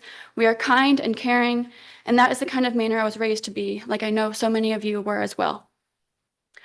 Our state and our country is now in a terrifying yet pivotal moment. What we do today shapes our future. What this committee does today shapes the future that we will all live in and build for our state and for our communities. We all need to stand with moral clarity in this moment. We need to have our neighbors' backs. We need to share and have new Mainers' backs. We need to have our immigrants' backs. I want to live in a world where parents feel safe sending their children to school, where they feel safe bringing children to a library or to a daycare or to a healthcare facility without fear, just as my parents did. Sorry, hold on. Ensuring this world and this future is our duty. That is your duty as our elected officials. Making safe spaces free from the terrifying acts of ICE personnel is the bare minimum we can do at this moment. Thank you for your Can testimony. I say one more sentence? One more sentence. I just want to remind everyone that unless you are Indigenous, we are all immigrants and we are all descended from immigrants. So let's not forget that. And please support LD 2106. Thank you. Just pause for a moment. Are there any questions? Not seeing any. Thank you.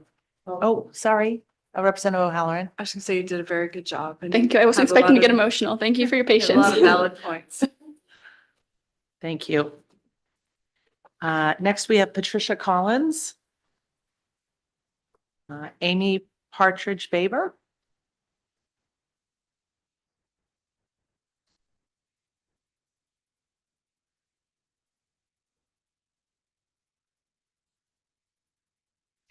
Hi. Dear Senator Carney, Representative Kuhn, and honorable members of the Judiciary Committee. My name is Amy Partridge Barber. I'm a resident of Carabasset Valley, and I came to you today to urge you to vote ought to pass on LD 2106. I've been a clinical social worker in Maine, working with children and families from Strong to Sanford for over 30 years. I'm speaking today on behalf of Maine families. Whether you've lived in Maine for generations or a single year, if you are not of Wabanaki heritage, you, like the immigrants we are concerned about today, are a new Mainer. Our nation and our state were built upon and by immigrants. Maine is not an easy place to live, yet people have been coming here from other countries for hundreds of years. Some of us came here to escape religious and political persecution. Some of us were brought in bondage, forced to work for slavers who came to Maine for land and prosperity. Some of us crossed the border from Canada to lumber and fish. Some of us crossed an ocean to find safety, fresh water, and work.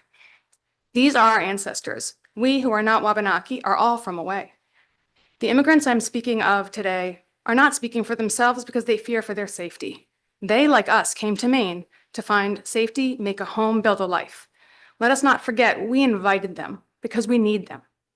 We welcomed them, we offered them jobs and homes and education and community. We told them they would be safe from persecution here because we have laws which protect them. We are not honoring our commitment. We can and we should do something about that.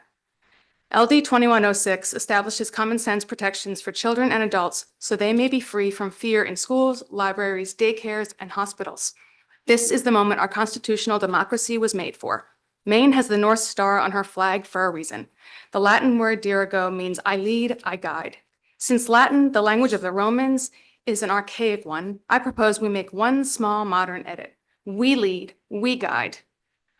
Who we are is defined by how we act. Let us act with courage on behalf of those who are being terrorized without reason and abducted without cause. Let us show through courageous action that we are guiding leaders who strive to be in the great state of Maine. Thank you for your testimony. Are there any questions, committee members? Not seeing any. Thank you. Thank you. Kieran Majors Collins.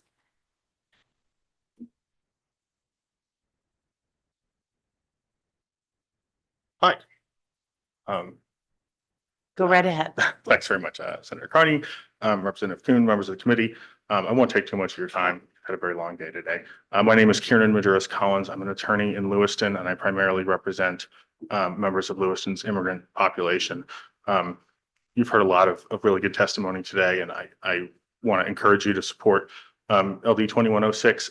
But specifically, I'm here to tell you how much it would mean to my clients. These are people who are scared to go outside, who are scared to access vital public services. And while this bill will not do everything that needs to be done, and the Maine legislature cannot do everything that needs to be done, it would make a difference to making it so that people feel like they can access schools, hospitals, libraries. And so it would make a big difference to the people that I work with every single day if you voted ought to pass on this legislation. So I hope you do. Thanks very much. Committee members, any questions? Not seeing any. Thank you. Committee members, we're getting pretty close to the end of the 2-hour block. I think there's only maybe 2 people left in the room who want to testify in support. So I'd like to finish that off, and then we have 1 person in opposition.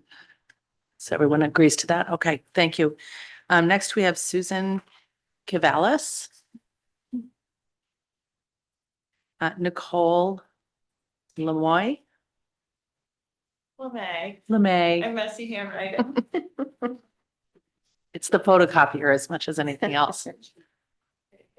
I'm actually just gonna give you guys the Spark Notes version, so bear with me. Senator Carney, Representative King, and honorable members of this Judiciary Committee. My name is Nicole LeMay.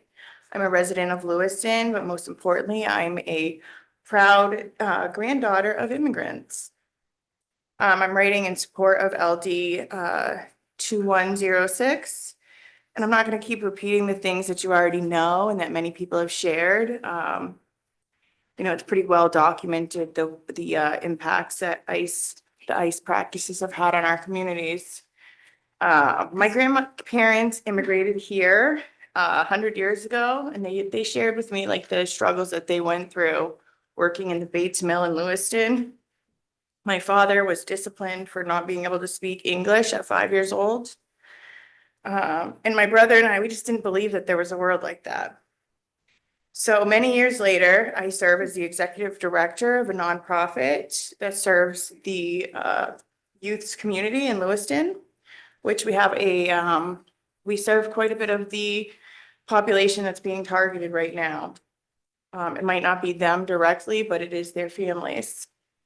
You know, there's a neighboring home that I walk my dog by, and every day there was probably like 8 to 10 kids, and they would say hi to my dog and whatnot. We became pretty fond of each other. And since ICE came to our town, those children are not at the bus stop. Sometimes I'll see them peeking out their windows. I do sometimes see one of the fathers leaving in the like late night, and I know it's because of fear.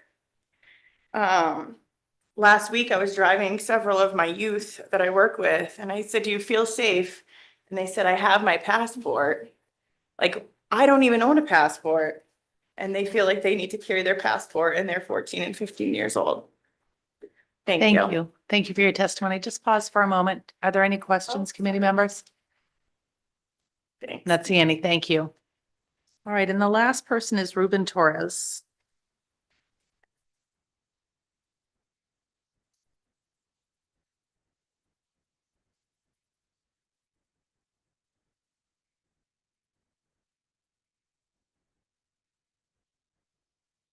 Am I the Jonathan Papelbon for tonight?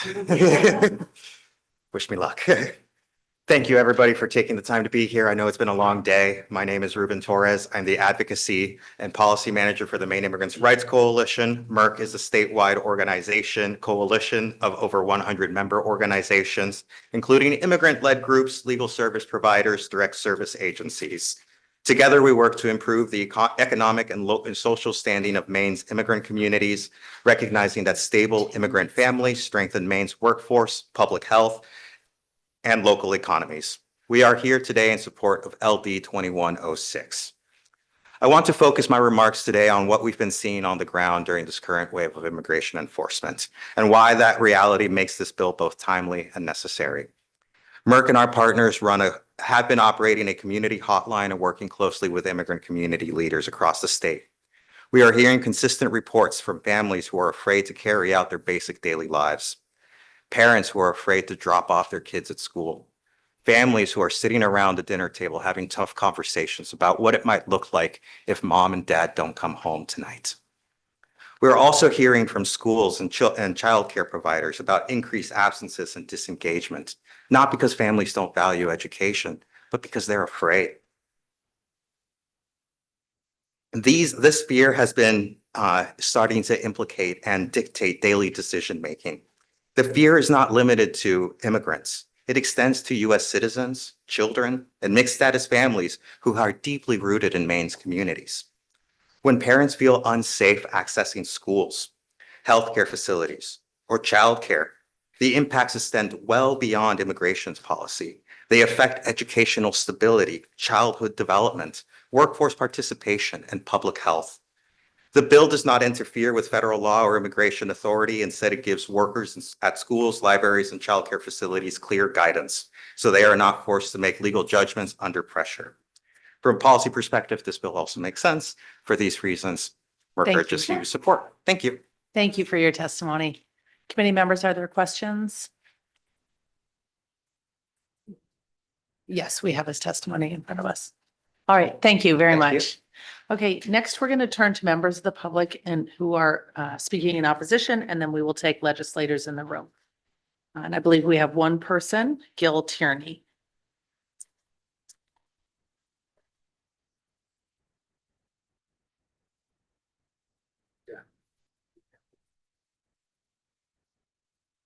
Senator Carney, Representative Kuhn, members of the committee. My name is Gilbert Tierney. I'm from Augusta, Maine. And I just want to say a couple of different things here. Number one, I've worked for government at the federal, state, and municipal level practically my entire adult life. I have never, ever once seen anybody treated or talk about treating somebody that has anything to do with their skin color. Not once. And so anybody that's saying that is just trying to become a victim or get your attention with that. It's just not true. Next thing is law enforcement. If this bill were to become law and some chief of police or whoever tells a Maine cop to go up against a federal cop, that should be a crime. You cannot have that. At some point, somebody's got to enforce these laws. And our cops cannot be going up against federal cops because federal cops win when they're enforcing federal law. And there's one more thing. I got 15 seconds.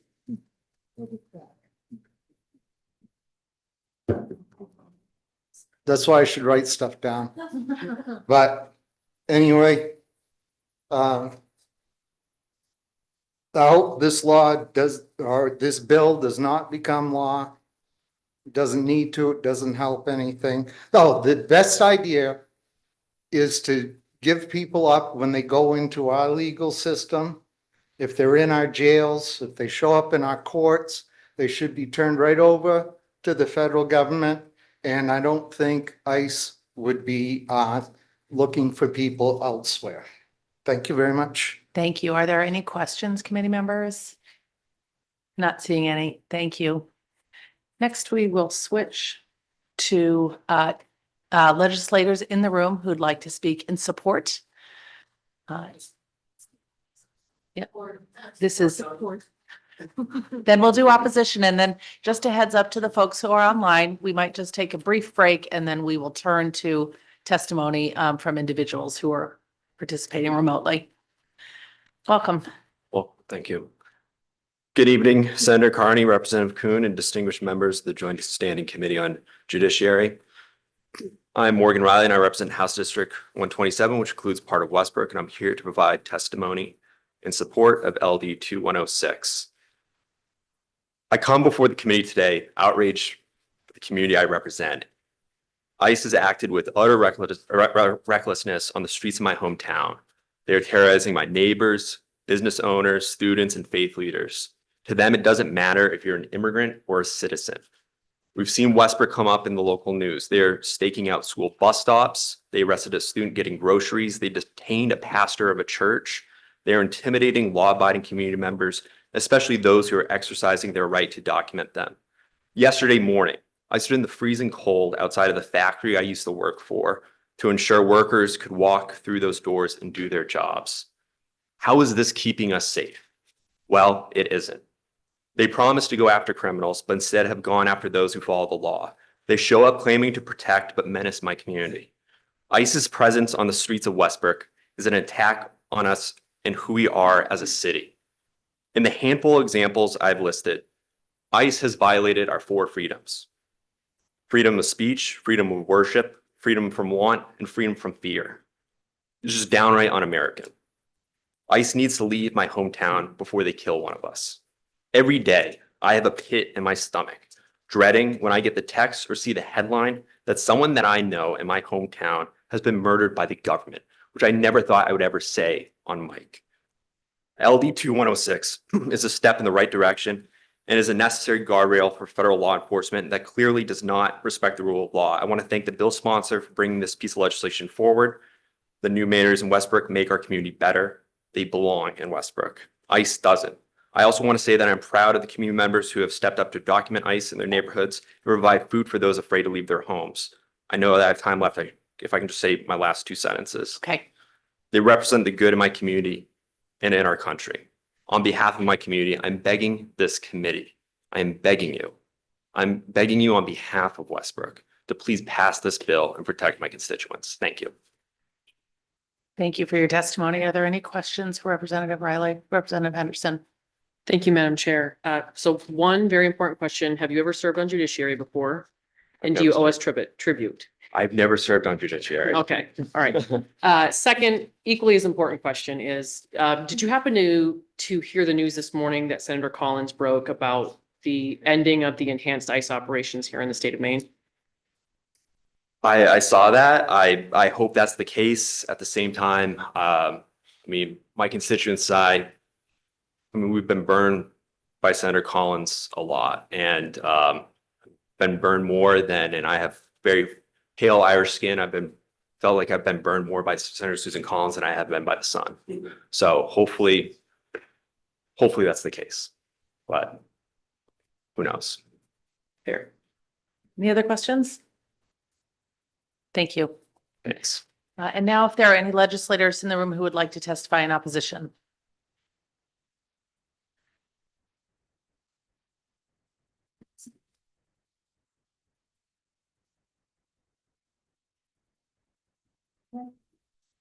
I suppose it's close to evening. Yeah. Good evening. My name is Donnie Ardell. I offer the thanks to the committee for their patience today. I served as an immigration officer and maybe can help with some of the misconceptions provided today involving warrants, due process, training, etc. I have in my professional capacity been in some, if not most of the scenarios engaged by this bill, and offer my experiences and expertise to help the committee sort of develop an actual sense of these things that's not affected by emotion, that actually is sort of a source of experience and the law. U.S. immigration law is longstanding and largely unchanged and has been safely and fairly conducted for several decades, if not a century. Were our immigration officers permitted to conduct their duties in a safe, sane, and orderly fashion, the sense of this would be quite different. The chaos on some of America's streets was not initiated by immigration enforcement, but by the uncontrolled and often childish displays witnessed in its opposition, a fire stoked not by public safety, but by politics. I go into warrantless arrests. You can ask me more about it if you'd like, but initially on page 1, line 27, they talk about public schools and schools. F1 non-immigrant visitors are subject to a series of rules and involve a designated school official that must engage with immigration officials, like immigration enforcement. They should be conducting those collegial relationships in a private area so that public student information is not discussed in a public area. Page 2, line 6 through 9, often aliens in custody require medical attention. That involves a custodial escort. The bill does not seem to have any provision for providing a custodial escort to an alien in that situation. And, for example, a pregnant woman who needs prenatal care and may create a chilling effect on bringing aliens in custody or aliens who potentially were hurt during an arrest to medical care. Thank you for your testimony. I'll let you go a little bit over. Are there any questions for Representative Ardell? Yes, Representative Lee. Thank you for hanging out with us all afternoon. Sure. What years did you serve as an immigration? 96 through 2000, when I transferred over to the Customs Service Office of Investigations. However, after September 11th, they combined the investigative elements of the Immigration Service and the Customs Service.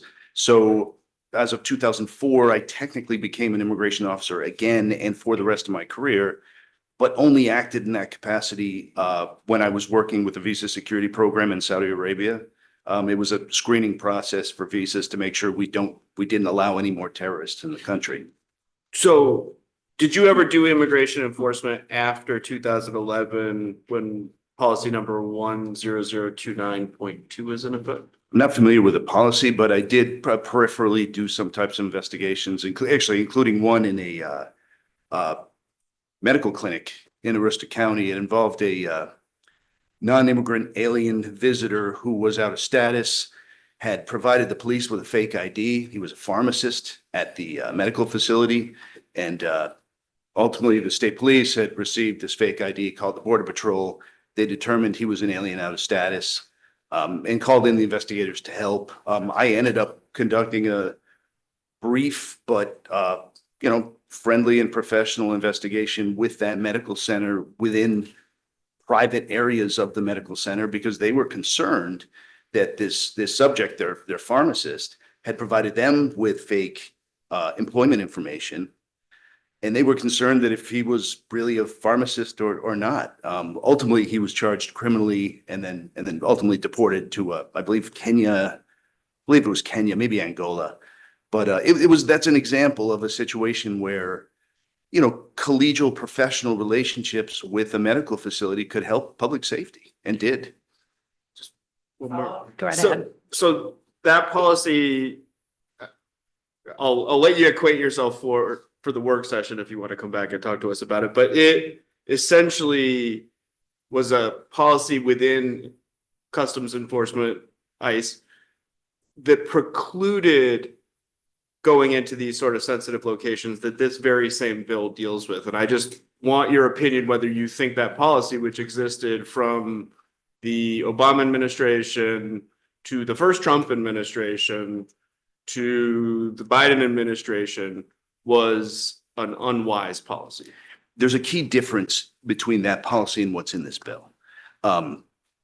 There's the concept of active enforcement, where immigration officers are actually seeking illegal aliens. They're determining, developing reasonable suspicion to create an interaction with someone to speak with them. There are a number of professional interactions that happen at health clinics, happen with F1 student designated school officials, that happen with childcare centers. For example, if someone was arrested and a parent was arrested and we had to go sort of coordinate for that child's care, whether that child was going to go to a trusted family friend or another family member or potentially join their parent in detention, that was something that was professionally coordinated with a school or a childcare center. This bill would preclude that. This bill would stop that. These were sort of peripheral duties that were not part of the active, enforcement of determining alienage and deportability or placing on of the handcuffs, but of events and sort of collateral activity that was necessary to, keep an ordered society and keep children safe. Do you have an additional question? Yeah, I'm just curious where in the bill it precludes those contacts. When you go into the part where immigration officers are not permitted into public or into private areas of schools or schools or medical Save it centers. for the work session. Appreciate if you come back for the work session, because I I'd would love to love have this to. discussion with you. Thank you. Representative O'Halloran. I'm curious, aside from that, do you generally see any other areas where this would truly inhibit ICE or Border Patrol from performing their duties? Yes. The idea of a judicial warrant to collect some types of information is completely non-standard, in a lot of ways pretty ridiculous. The bill does not address subpoenas. So there's a broad range of ways that law enforcement can sort of develop information, everywhere from a consensual encounter with someone, just a field interview, all the way to a warrant where you're actually physically searching for the information. In the middle, there's something called a subpoena, and it could be either a administrative subpoena or potentially a grand jury subpoena, where it's a signed document by an agency that's sent to where they want the information from. They specifically request the deadline for the information, how much they want, what the parameters are, what they're asking for, and it's served. And there are penalties if the folks don't respond. That's the sort of intermediate step. The idea of requesting a judicial warrant for information for an investigation is, I mean, it's completely non-standard and kind of ridiculous, honestly, because we have intermediate ways to get that information that this bill precludes. Thank you. Senator Hagan. Thank you very much. You caught my interest with the F1 immigration student thing, and I didn't quite get it. Could you sort of re-explain that in a yeoman's term? So an F1 visa is a non-immigrant visa that's provided to students, now foreign students. And what they have to do is they have to maintain sort of their student status. So there's usually a time period if the subject of the holder of the F1 non-immigrant visa stays in the country longer than they should, that would make them eligible for deportation. If they stop attending school, the main reason for the issuance of the visa, they would be eligible for removal. So the designated school official, and every college and university has one, interacts regularly with immigration enforcement regarding those students' status. And so the school is by law required to report the status of these F1 students if they're outside of their status. And what the F1 designated school official program was a result of was September 11th, because the September 11th terrorists were students at a flight school, most of which who learned how to take off and fly an airplane, but not exactly land one. And so that was sort of the genesis of this designated school official F1 program. And it's been very effective, very effective. Any other questions? Representative Poirier. Thank you. I have a couple, but I'll start with one. Thank you very much for hanging out with us today. Sure, Um, happy to. there's been some comments about ICE officers being untrained, that sort of thing. I'd like to know more from somebody who's been there, what kind of training these officers actually receive. Could you enlighten me on that a little bit? Sure. When they combined the agencies for Homeland Security, they largely combined the customs law, which is a very detailed sectional law. There's a special class of officer called customs officers that can do specific things.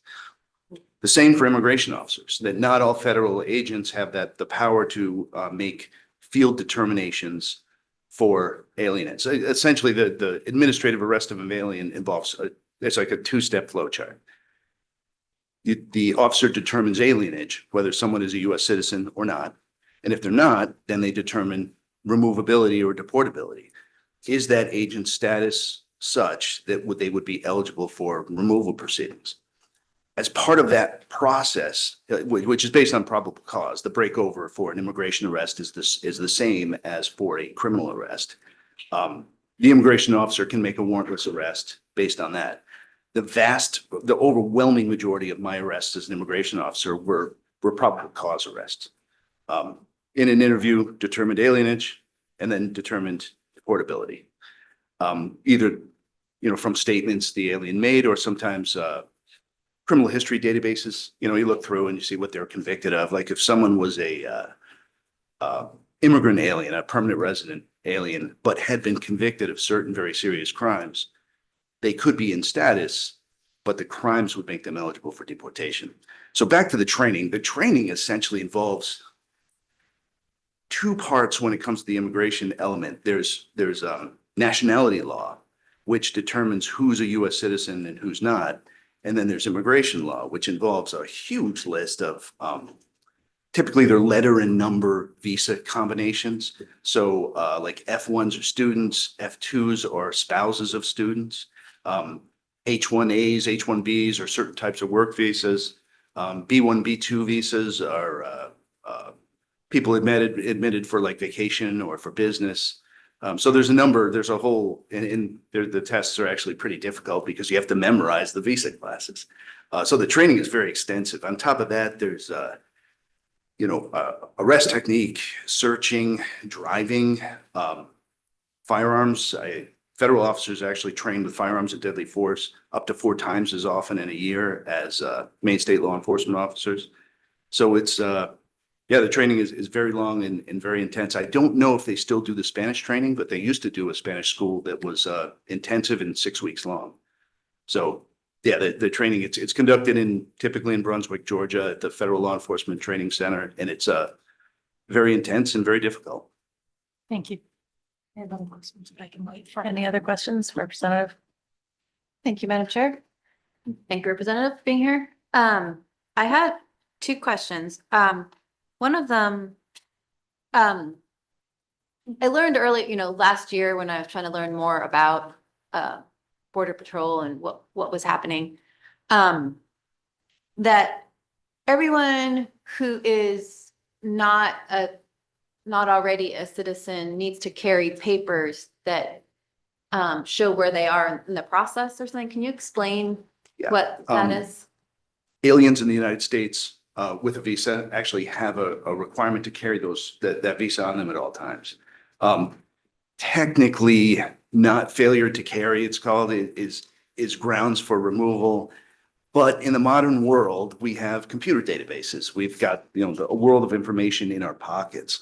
So that is, typically not charged. But there is a law that's a responsibility for aliens with visas in the United States to carry their green card or some type of proof of their status at all times. Mm-hmm.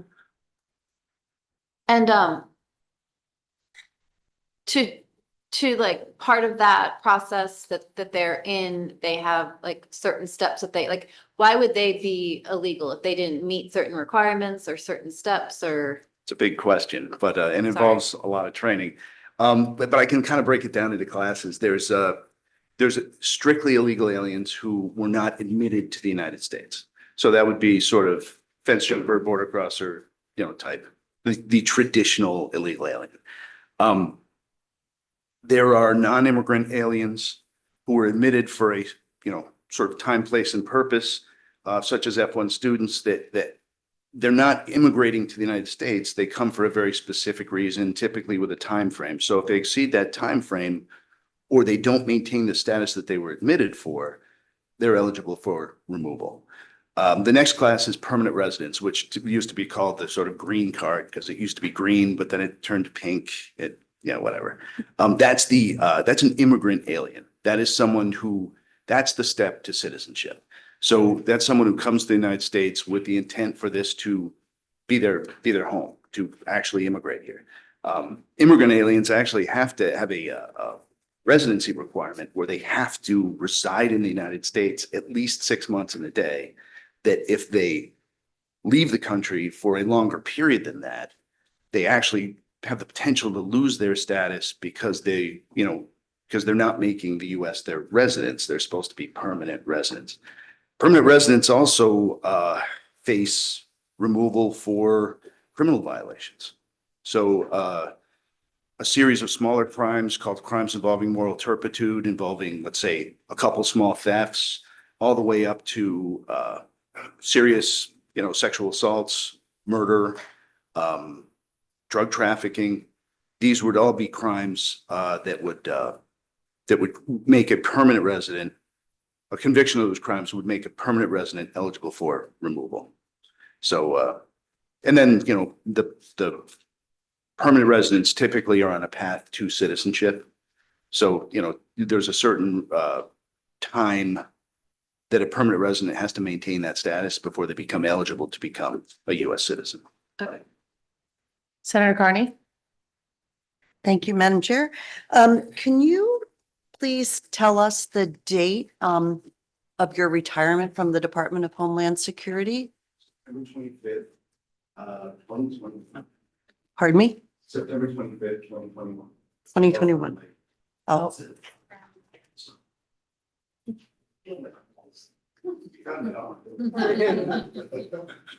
Hey, Could you repeat thank you. your I answer, appreciate it. please? Now that That'll the be mic's on? September 25th of 2021. and what was your title when you retired? Homeland Security Investigations Special Agent, criminal Thank you. investigator. Thank you.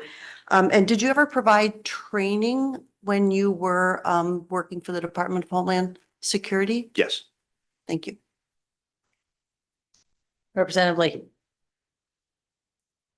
That's fine. That training program you were referencing, it used to be a 13-week program, correct? The one in Georgia?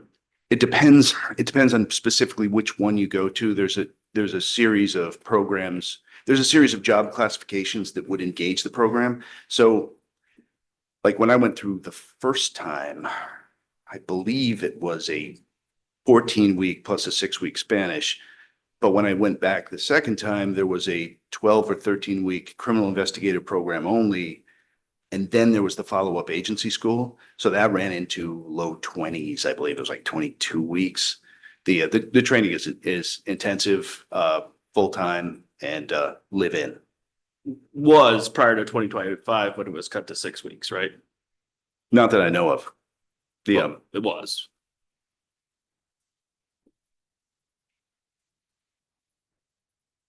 Any other questions? Representative Crusoe? Thank you.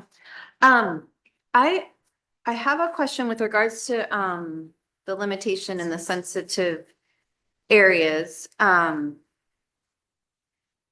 It seems like the premise behind this was to target ICE individuals. But the wording in the document talks about immigration enforcement and supporting immigration enforcement.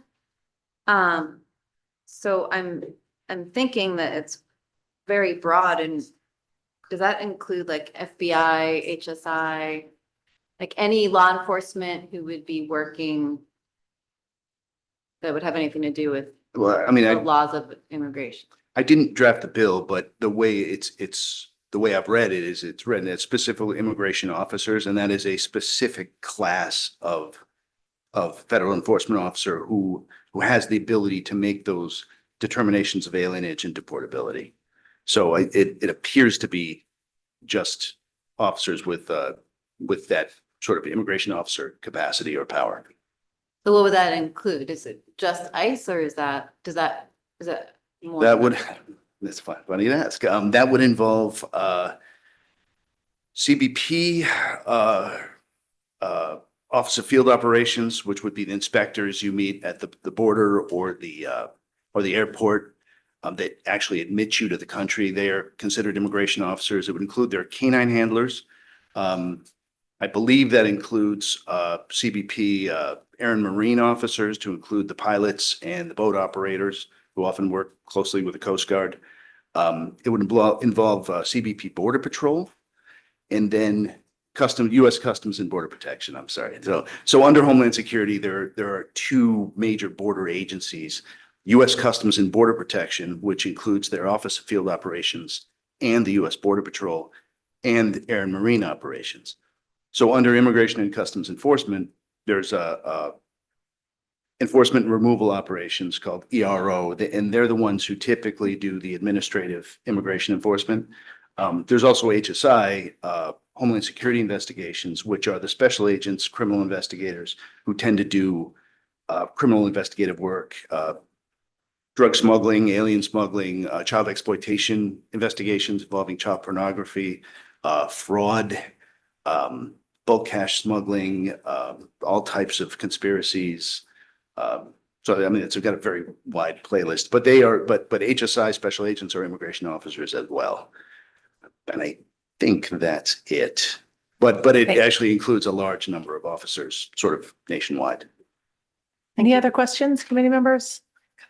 Representative Poirier, go right ahead. Just one more. I've cut two of them out. So just based off of testimony we've heard today and what we're seeing, in news outlets, everything else, kind of the chaos that's going on because of the scenario that we're in now. I know you're opposed to this proposed legislation. What do you think the best solution is? I don't like the politicizing of longstanding acts of Congress. I mean, immigration law has been enforced for 100 years in the United States. Why all of a sudden did it become so polarized? For example, it's called IRA. It's sort of the latest section of immigration law, which actually enforcement law, which was more strict than the Immigration and Nationality Act that came before it. That was in 1996. Now, that was 30 years ago. This has not been controversial. So what I'm afraid is that there are people who, America has become very polarized. And I think. Point of order, Madam Chair. Yes, Senator Carney. I'm just concerned that this isn't germane to the bill in front of us. Thank you. I would disagree. I'm asking what he thinks as a professional. I mean, he did this work for years. And I'm asking what his opinion would be as far as a solution to what we're trying to fix here, if he doesn't agree with us. If you could keep your comments germane to the bill that's before us. Oh. Mike's off again.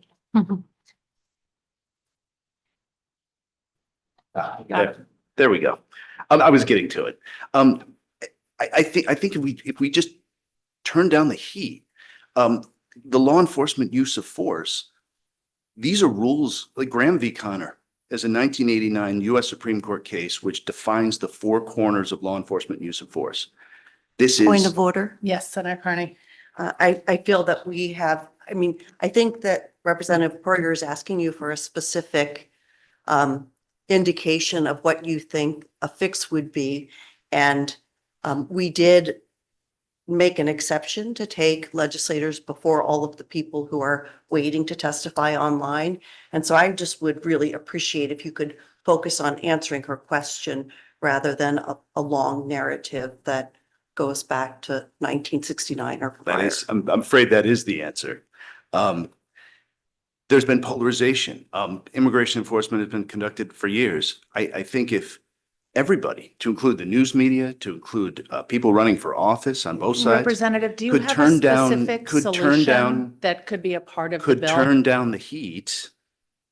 Well, I mean, I probably, if I was in the committee, I probably wouldn't vote for the bill at all because I find it, I mean, that's the reason I'm in opposition. Representative Ardell, thank you. I think you and I will just have a chat in the hallway so I can get your understanding without you being point of ordered so many times. Thanks. Perfect. I'd be happy to. Are there any other questions, committee members? Yes, Representative Henderson. Yes, I do have one question. Thank you, Representative Ardell, for hanging out with us. It is now evening.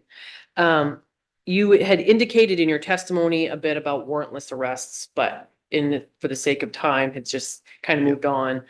Can you, in context of the bill and how this would require a judicial warrant, can you talk about the value of warrantless arrests in when it comes to immigration enforcement?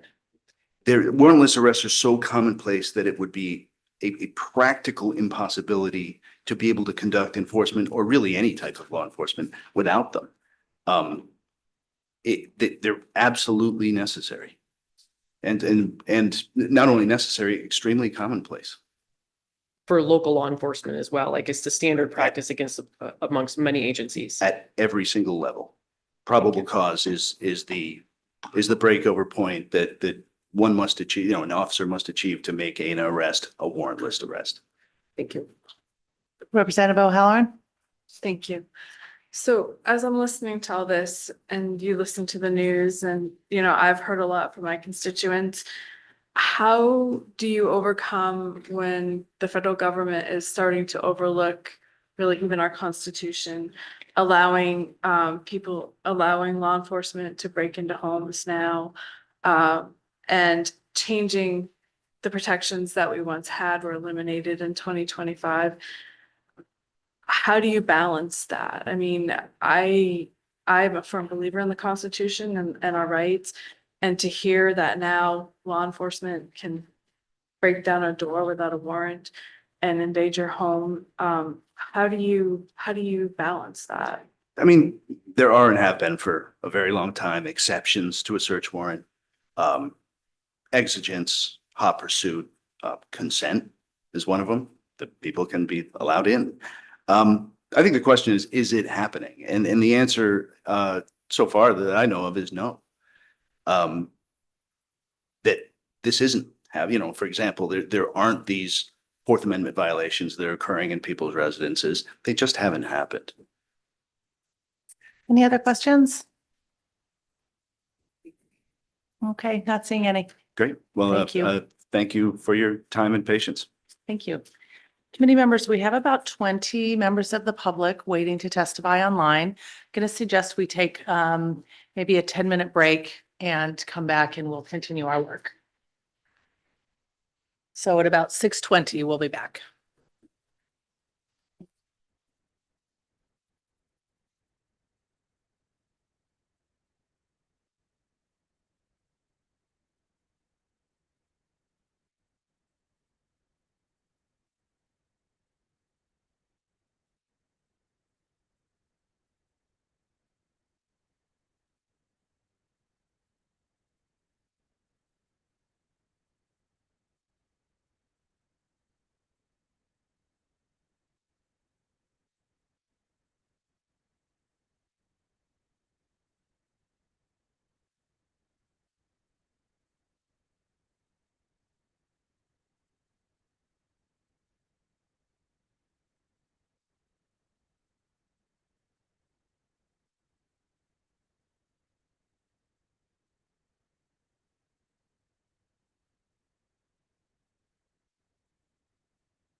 Good evening, everyone. Welcome back to the Joint Standing Committee on the Judiciary.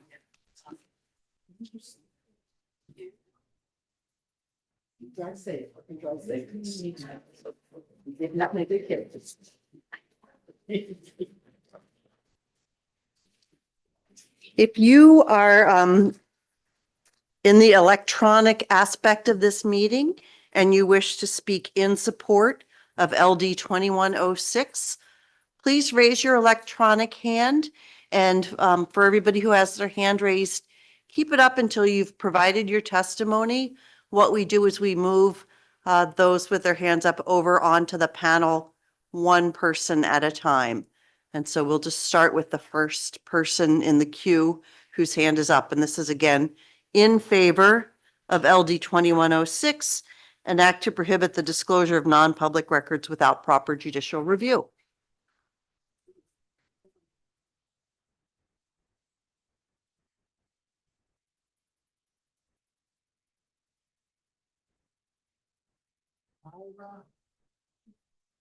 My name is Myra. I'm writing the name down. Myra is the person. And so I believe that Myra has joined us. Could you please introduce yourself and begin your testimony? And I'll let you know when the 2 minutes are up because I think it's pretty hard for you to see the clock from your vantage point. Great, thank you. Before I start, I just want to say I did submit my testimony online, but I've been like slightly editing it over the past 6 hours at this point. So it's a little different and I'm happy to resubmit if that is needed. That would be nice. Thank you. Okay, thank you. My name is Mira Hotate. I live in Freiburg 04037 and graduated last May from Freiburg Academy. I'm of legal Arab descent. We are not aliens. I grew up in the public school system. At least once a week, I panicked about hearing loud sounds in the hallway. I didn't want to be a martyr, but I'm white presenting. Imagine knowing that if a shooter entered your school, you were the target because your skin is black, olive, or brown. Your teachers have no backup from the main legislature supporting them in their protection of you. According to CNN, 32 were killed in school shootings across the US last year. 54 is also reported. I do not wish to minimize these numbers, which are disgustingly still above zero, but in the first month of 2026, 9 people have already met their end at the hands of ICE. These are only the documented cases. The Guardian reports that in the first 10 months of 2025, ICE detained at least 2,600 minors. Their only crime was color. Imagine for yourself being used as a worm on a fish hook to catch your parents swimming upstream. Your shooter would not be punishable by law, and he did not need to prove anything about you, criminal record or immigration status, to lock you up and send you to a state or country you've never seen. The excuse I've heard is that you can't expect respect if you don't belong here. But these are children. Why is it that there is a greater concern about a criminal slipping through the cracks of this bill than about innocent lives being compromised? Additionally, we all admitted to the stress which was brought about by the COVID-19 pandemic and remote learning. Now cross-check that with masked men walking through your school armed while you're learning. We were taught how to hide, to go to the bathroom in the bucket, to not whisper a word, lights off, doors locked. No one should have to go to school in fear. Please represent committee that fear-mongering and scapegoating are not what Maine is about. I urge you to vote ought to pass on LD 2106 as it is a small step in a big injustice. Thank you. Thank you very much for your testimony. Committee members, are there any questions for Mira? Not seeing any, and also thank you very much for resubmitting your testimony as edited. Thank you. Have a good one. Thanks. Next, we'll hear from Pastor Genthnen. Welcome. Thank you, Madam Chair, and to the members of the Judiciary Committee. My name is Pastor Forrest Genthner. I'm the minister of the First Congregational Church in East Millinocket. I testify in support of LD 2106 with the urging that an amendment be made to include houses of worship. Over the past several months, my congregation has discussed and formed a response team if ICE were to arrive at our church. This team isn't to help evade or help others evade the law. Our concern has been and remains the safety and spiritual well-being of those who gather for worship. Church is a sacred space set apart for reverence, prayer, and worship of the Almighty God. Scripture teaches us that God's house is to be treated with holiness and respect. When armed law enforcement officers enter a worship service, particularly while wearing masks and carrying weapons, the nature of that sacred space is fundamentally altered. We're concerned that ICE agents will use the excuse of trying to obtain our membership rolls to harass and interrupt our time of worship. It's inconsistent with the reverent atmosphere necessary for worshiping the Prince of Peace, Jesus Christ. LD 2106, with an amendment to add places of worship, will affirm the long-standing principle recognized throughout American history that houses of worship should be treated with particular care and restraint by governing authorities. Members of my church, we believe in the rule of law. We believe in strong borders and for the fair enforcement of our nation's immigration laws.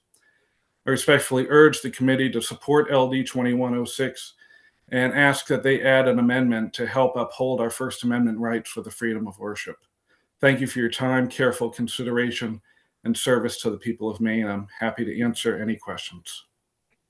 Thank you very much for your testimony. Committee members, are there any questions? Not seeing any. My apologies for mispronouncing your last name. Not a problem. I've been called worse. Thank you. Have a good evening. Next, we'll hear from Hudson Hayward. Hello. Welcome. Thank you.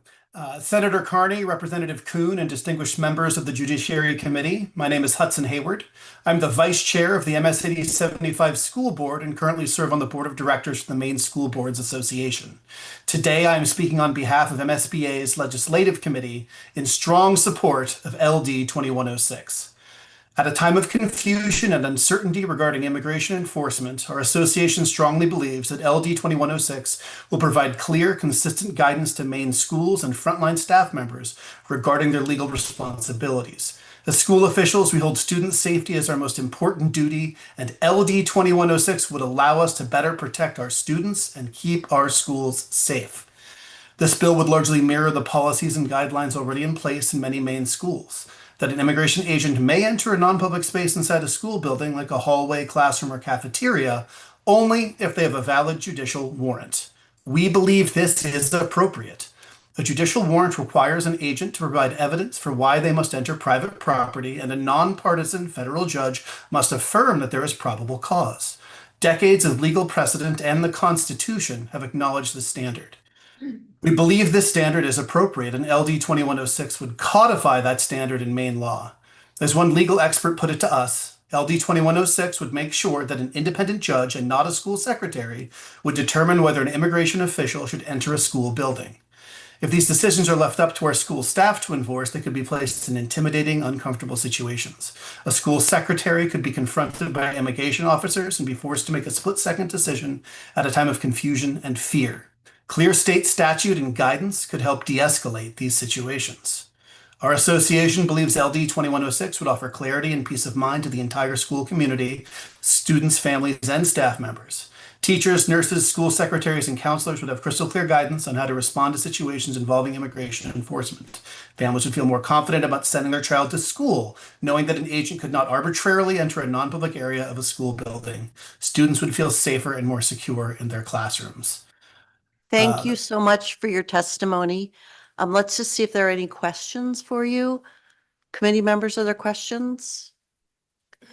I have just one question. Have you submitted the testimony of your organization using the online Yes, we portal? have. You have the paper version of this, which has a small paragraph at the end I didn't read, but otherwise it's all there.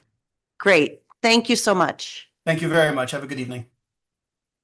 Elizabeth Eames is next. Can you hear me? We can. Go ahead. Thank you, Senator Carney and Representative Kuhn. My name is Elizabeth Eames, urging you to vote that emergency bill LD 2106 ought to pass. I do so from the vantage point of 4 years' experience as the Ward 3 representative to the Lewiston School Committee. Note that Ward 3 is a downtown district.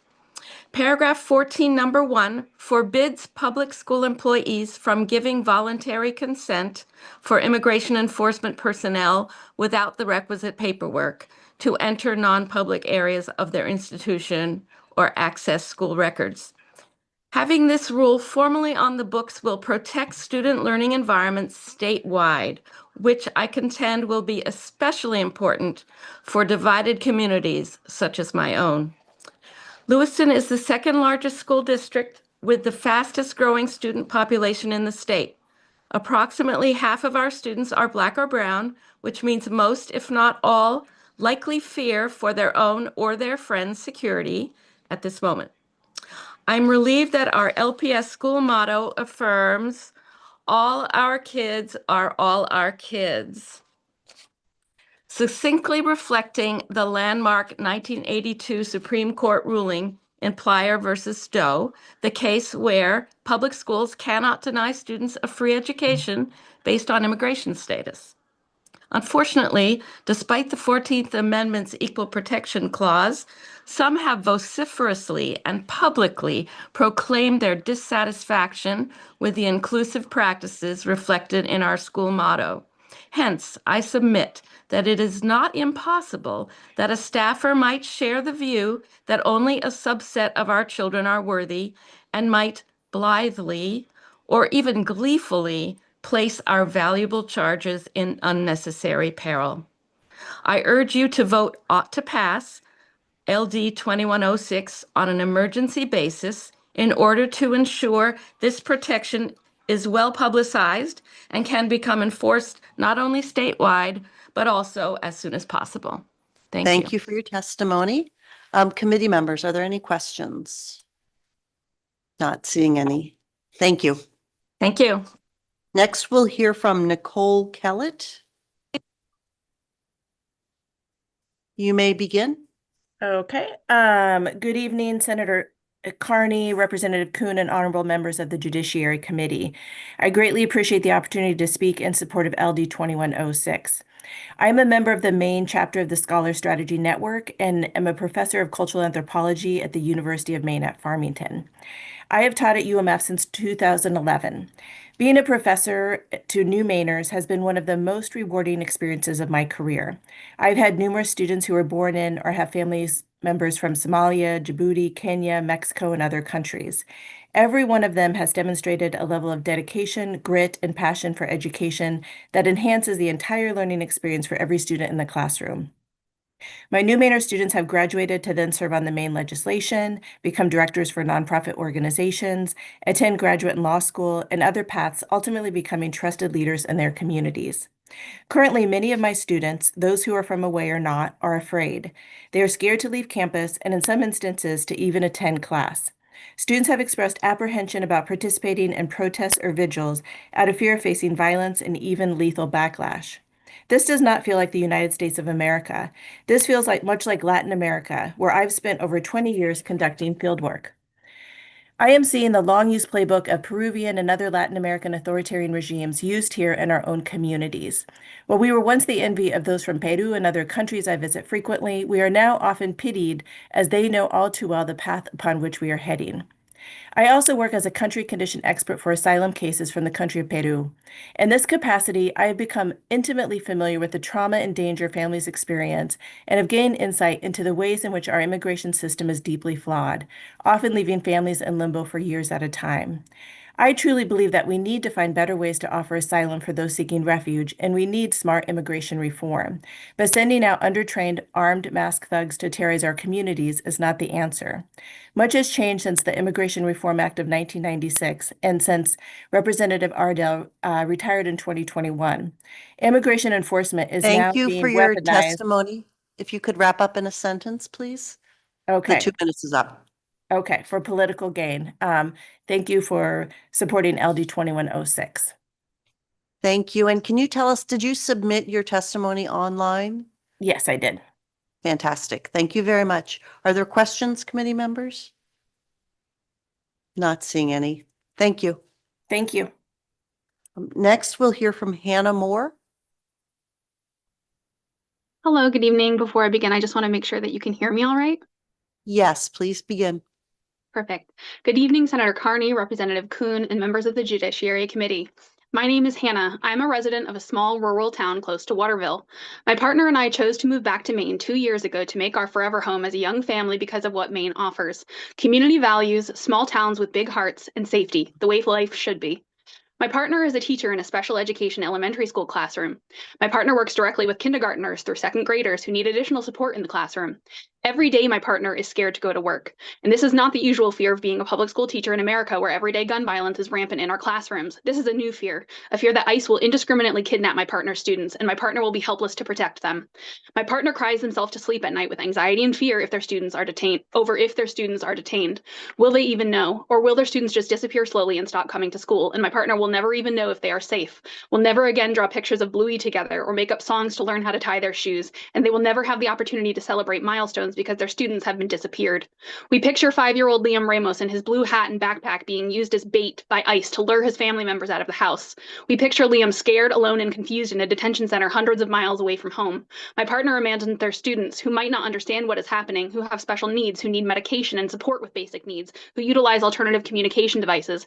How are we at a place in our lives where the people of this state need to beg their government to support and pass a bipartisan bill to protect more than 21,000 U.S. citizen children in Maine who have at least one non-citizen parent?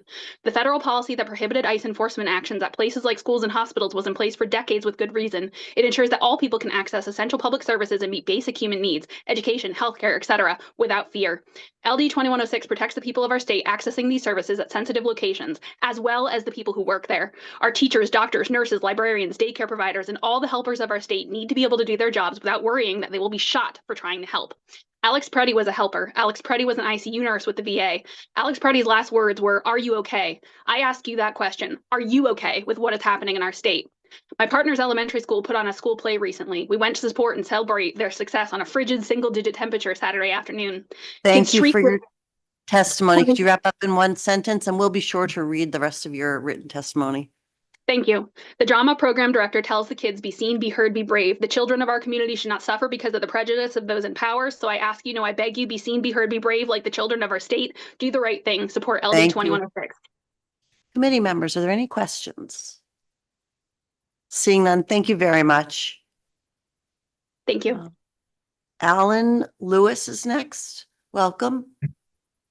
Thank you, Madam Chair. Chair Carney, Chair Kuhn, distinguished members of the Judiciary Committee. My name is Alan Cobo-Lewis. I live in Orono. I'm testifying for the bill and asking for an amendment. Some sensitive areas, you've heard a few requests for amending into the bill, some additional sensitive areas, and that's what this testimony is about as well. You've heard a request to amend mental health into the bill. I would ask that you also amend into the bill services and supports for children and adults with disabilities. I heard a suggestion about things that are basically covered by main care, things that are authorized in Title 31B of state law. And I would just say, don't limit it to just facilities, because you also want home and community-based supports, group homes, for example. In my testimony, which is submitted online, you'll see you'll see a news report of a house manager of a group home whose employer said they had legal status being picked up by ICE. You don't want, we have cars being left in the middle of the street, or at least they were last week. You don't want people with needing significant support being left alone suddenly. The page 2 of my testimony has some specific listings of the kind of supports that I would hope would be amended to the bill. Main care services for children with functional limitations, adults in the home and community-based services waivers, intermediate care facilities, and foster care as well, if you're able to do that, as well as things like shared living. And I would just refer you to my written testimony for details on that. And I'm happy to answer any questions you may have. Thank you very much. Committee members, are there any questions? I'm not seeing any. Thank you for making the suggestions for amendments in your testimony. We'll be sure to look at it. Thank you. Next, we have Jessica Everett. Hi, thank you to the committee and thank you for taking the time to hear our testimony today. I'm a nurse that works in Midcoast, Maine in an emergency department. We have heard many nurses testify today who have made my testimony that I submitted earlier essentially irrelevant or redundant, I should say. So I just want to speak off the cuff, if I can, about why this is so important. This legislation would protect private areas in hospitals, such as the emergency department, but not the emergency department waiting room. You need to understand that that door opens dozens, if not hundreds of times a day, and keeping officials outside that door is going to be challenging, even with the best legislative protections. I know many nurses who would probably take a bullet before they let ICE anywhere near their patients. However, there are other nurses who might not realize the true dangers that ICE might pose to their patients. Many nurses do have an implicit trust of law enforcement, and they might let ICE into private areas without knowing the dangers and without thinking, or because that's just the most frictionless option. However, if you make this a state law, nurses will learn and follow the law as they learn and follow other laws like HIPAA. So this is really the best thing you can do because nurses come across the political spectrum. Many are not aware of what's going on and the escalations and increased violence that's happening with ICE. So the onus should really not be on the individual nurse. And Thank you very much. Completes my testimony. Thank you. Thank you very much for your testimony. Committee members, are there any questions? Not seeing any. Thank you. Thank you. Next, we'll hear from Sean Jimenez. Welcome, Sean. Hi, Chair Carney, Chair Kuhn, and distinguished members of the Joint Standing Committee on Judiciary. My name is Sean Jimenez. I'm a resident of West Gardner, and I currently sit on the Maine Education Association's Human, Civil Rights, and Social Justice Committee. I'm testifying today in support of LD 2106 with 5-year-old Liam Coneo Ramos in mind, who after arriving home from preschool was detained by ICE to lure his parents. He currently sits in a detention center in Texas instead of a classroom, awaiting a fate that no child deserves. I seriously doubt we will ever see ICE here. These are words that a Cumberland County superintendent sent via email to a concerned faculty member on February 7, 2025, following the rescission of DHS's sensitive locations guidance. As we know, ICE did come to Cumberland County, and they are impeding upon the well-being of people in our state, regardless of immigration status. I share this to emphasize that policy standardization in sensitive locations is necessary to ensure that protections are codified, even when spatially specific threats are difficult to foresee. Baseline legal precedent regarding the right to quality education rests in Plyler v. Doe. This decision underscores our collective obligation to ensure that access to spaces of learning for students, regardless of status, is not obstructed.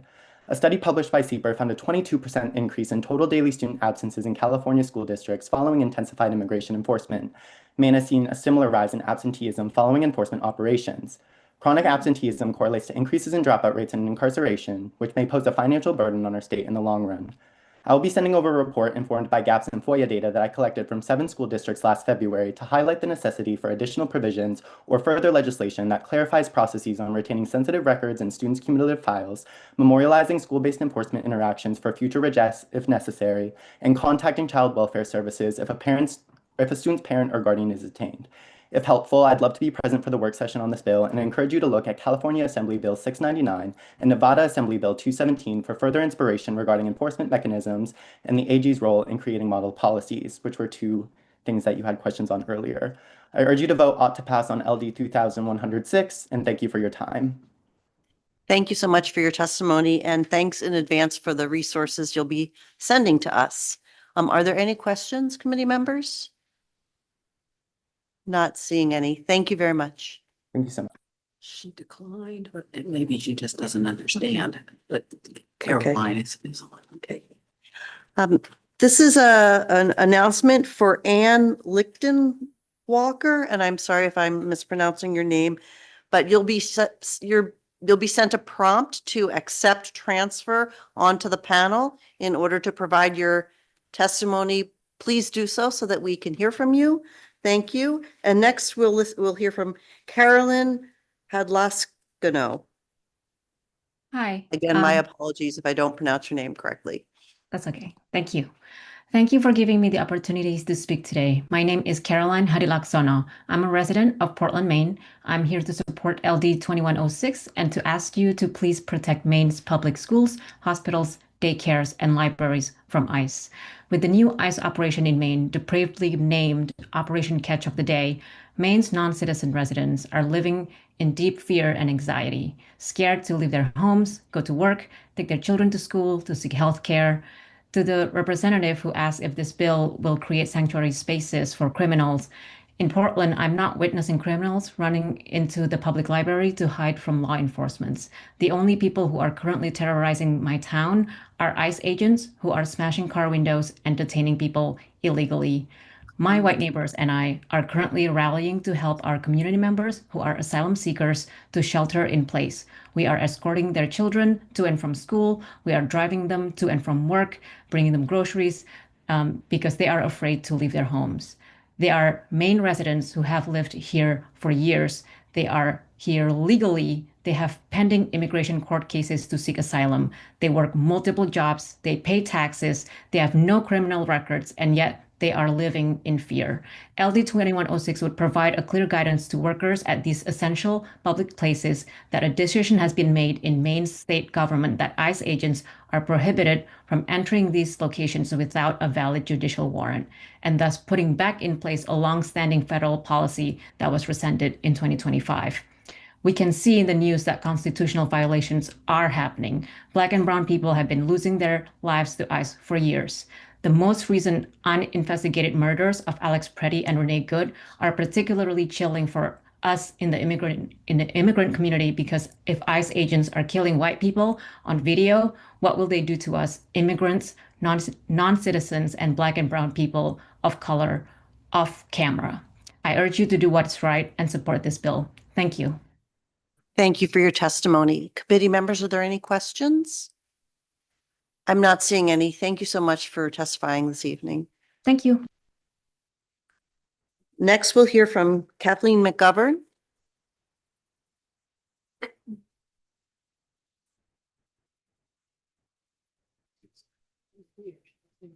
You could activate your video, please, and provide your testimony.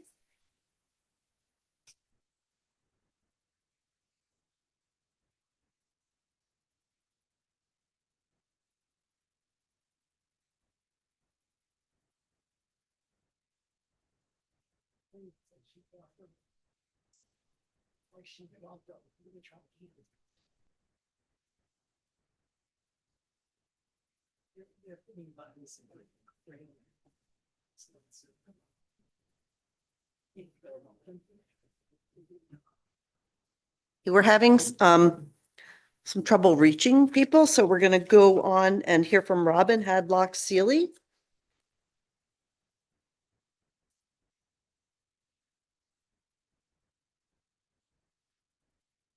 Welcome to the Judiciary Committee. Please go ahead and provide your testimony. Thank you, Madam Chair. Senator Carney, Representative Kuhn, and distinguished members of the committee, I'm a resident of Pembroke in Washington County, and I urge you to vote ought to pass on LD 2106. I am a retired teacher, a library volunteer and patron, a parent, and as of 14 days ago, a grandmother. You have heard eloquent testimony over the past innumerable hours from those on the front lines who plead for the passing of LD 2106 so that our children and others feel safe in caretaking, learning, and health settings. I really can't add anything more to what has already been said. Please protect Maine's most vulnerable by voting ought to pass. And I do want to say that rumors today about enhanced ICE operations shutting down in Maine do not affect the urgency of this bill in any way whatsoever. Thank you. Thank you for your testimony. Committee members, are there questions? Yes, Representative Henderson. Thank you, Madam Chair. No questions, just congratulations on the birth of your new grandchild. Thank you so much. You're welcome. Representative Kuhn. Thank you. You stated that the announced withdrawal of certain ICE operations from Maine don't negate the need for this bill. Oh, I think you're gone. Are you still with us? I'm sorry.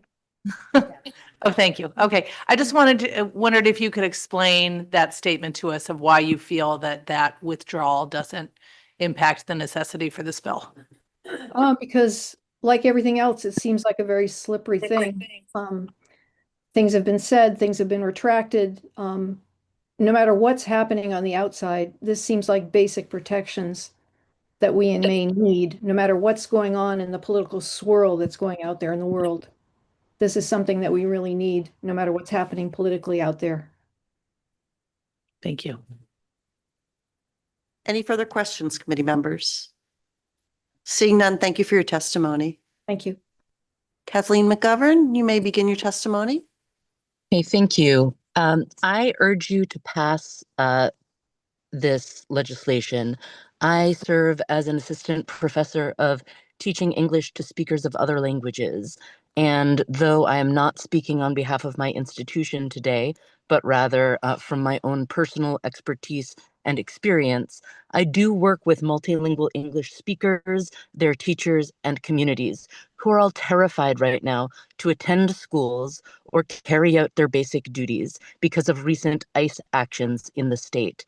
This fear impacts all of us, not just our new Mainer neighbors. And I ask you to support this legislation that would work to reestablish some sense of safety in our communities, improving access to and quality of education, which has been established in this country as a basic right.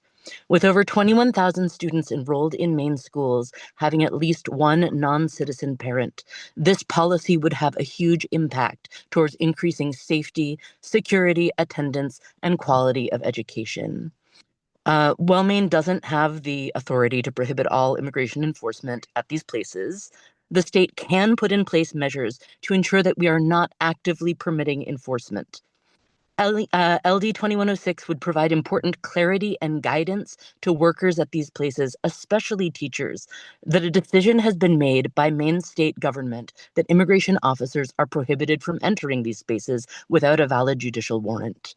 And a lot of this has been said before, so I'll just conclude by saying teachers right now are extremely confused, and this legislation would provide them with clarity and safety that can trickle down through the communities. I agree with what the previous speaker said, that the recent announcement by Senator Collins has no bearing on the need for this law, because our communities are terrified and living in fear.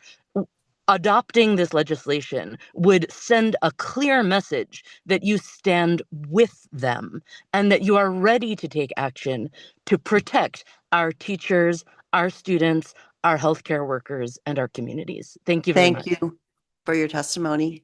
Committee members, are there any questions? Seeing none, thank you. Next, we'll hear from Lorraine Welch. Lorraine Welch, if you could activate your audio and video and provide your testimony, please.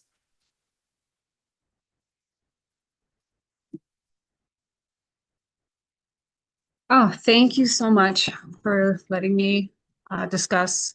So as a parent of two children, one with autism spectrum disorder and one with intellectual disabilities and other health impairments, with a whole care team and various doctors and therapists, I am urging you to approve LD 2106.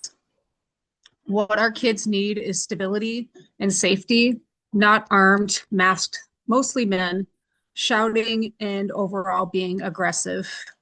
Our kids see what's going on. They are little sponges, and this is looks like a war. So I wish to talk more about my youngest. She goes to Margaret Murphy's. I had a letter a couple weeks ago from the school that they are being pushed into a temporary lockdown. Many of these kids may look like adults, and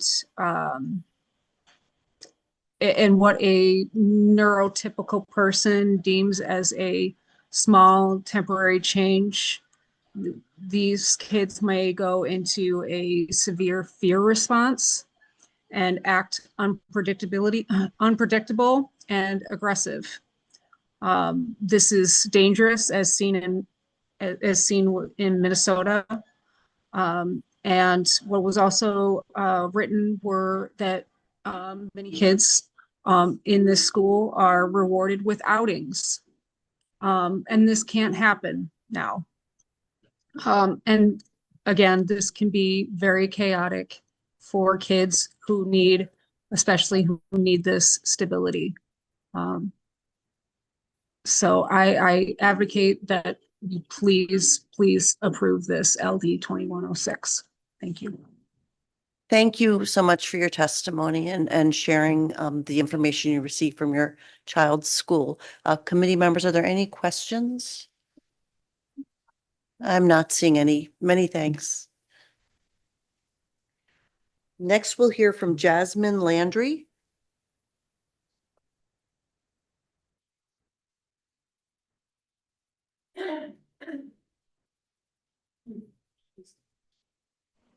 Welcome. You may begin your testimony. Greetings to the members of the Committee on Judiciary, and thank you for your patience tonight. My name is Dr. Jasmine Landry, and I'm a pediatrician and internal medicine physician working and living in Portland, Maine. I'm testifying today in support of LD 2106. In the past few weeks, I have witnessed the harrowing direct impact of ICE's presence in my community and at my place of work. Patients are afraid to come see the doctor because they're afraid ICE will catch them at the clinic. Our proportion of missed appointments is higher than I've ever seen it. Patients no longer feel that hospitals and clinics are safe spaces for them to seek care, which is leading to delayed care or no care at all. For young children or patients with comorbidities, delayed care may mean the difference between oral antibiotics at home versus a prolonged, expensive hospital stay with IV antibiotics. I worry that for some patients, delayed care will mean the difference between life and death. Even for patients who are not sick, missing routine well visits may mean delay in important preventative care or delay in diagnosis of developmental problems that require early intervention.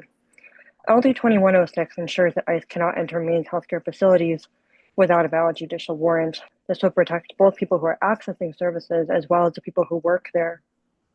The ongoing ICE actions in our community are directly harming patients and families and creating dangerous barriers to healthcare. I became a physician in order to give care for patients. Without LD 2106, I am unable to provide the help that I am trained to give. All of Maine's children and families deserve access to healthcare without fear. I ask that you help me care and protect for my patients and community by voting for LD 2106. Thank you for your consideration and work on this issue, and I'm happy to answer any questions. Thank you very much for your testimony. Committee members, are there questions? Seeing none, thank you. Thanks. Next, we're going to hear from Michael Katz. Welcome. Hello, good evening. Can you hear me? We can. Thank you so much. Senator Carney, Representative Kuhn, and members of the committee. My name is Michael Katz. I'm a resident of Wyndham. Really appreciate the conversation through this day. You know, it's blatantly clear what the community is calling for. You've heard testimony today from people that make really clear why this is important. But I want to focus my testimony on the ICE's behavior itself. You know, what we're seeing here is not traditional law enforcement with which people understand that that is a need in society. We have procedures and protections in place so that law enforcement does not overreach. But that's not what's happening with these ICE efforts. We are seeing they're operating like an extrajudicial secret police. As was mentioned earlier, they're in violation of nearly 100 court orders. You know, sometimes they're told they have absolute immunity to do whatever they want. Sometimes they're told they're not. So they're getting mixed messages from their leadership. They're wearing masks, terrorizing citizens here in Maine, telling law-abiding citizens who were taking advantage of their rights that they are being put on lists as domestic terrorists. Compiling lists of their opposition. Citizens are being detained. No probable cause, but the color of their skin or maybe an accent, and people are being disappeared to concentration camps, and it's impossible to find where they are. So my comment is really just to remember what is actually happening in this country and on our streets, and to express the offense that I felt when one of these committee members said that they were offended by the use of the word fascism. I encourage that committee member to do some research and see that the tactics that are being employed by this paramilitary force are indeed consistent with the behaviors of past fascist regimes. And we here in the state of Maine do not appreciate that sort of behavior. And I encourage everyone here to vote for this bill. Thank you very much. Thank you. Committee members, are there any questions? I am not seeing any. Thank you. Thank you. We're going to hear from somebody who has called in with a phone number. I'm sorry that we don't have your name, but your phone number ends with the digits 9 and 3. So if you could please, I guess just activate your audio. Or if you have audio and video, please do so. But if you could begin your testimony, we're looking forward to hearing from you. I was just asked to activate my audio, but I think that's Alan Kobolewicz. I think that maybe the wrong person was asked. Okay, thank you. Next, we're going to hear from Marfine Chan.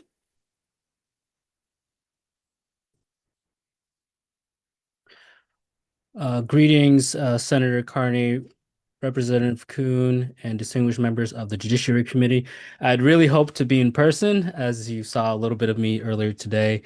My name is Marfine Chan, and I am the Executive Director of Khmer Maine, a community organization that serves Maine's Cambodian Southeast Asian communities, of which there are more than 10,000 who call Maine home.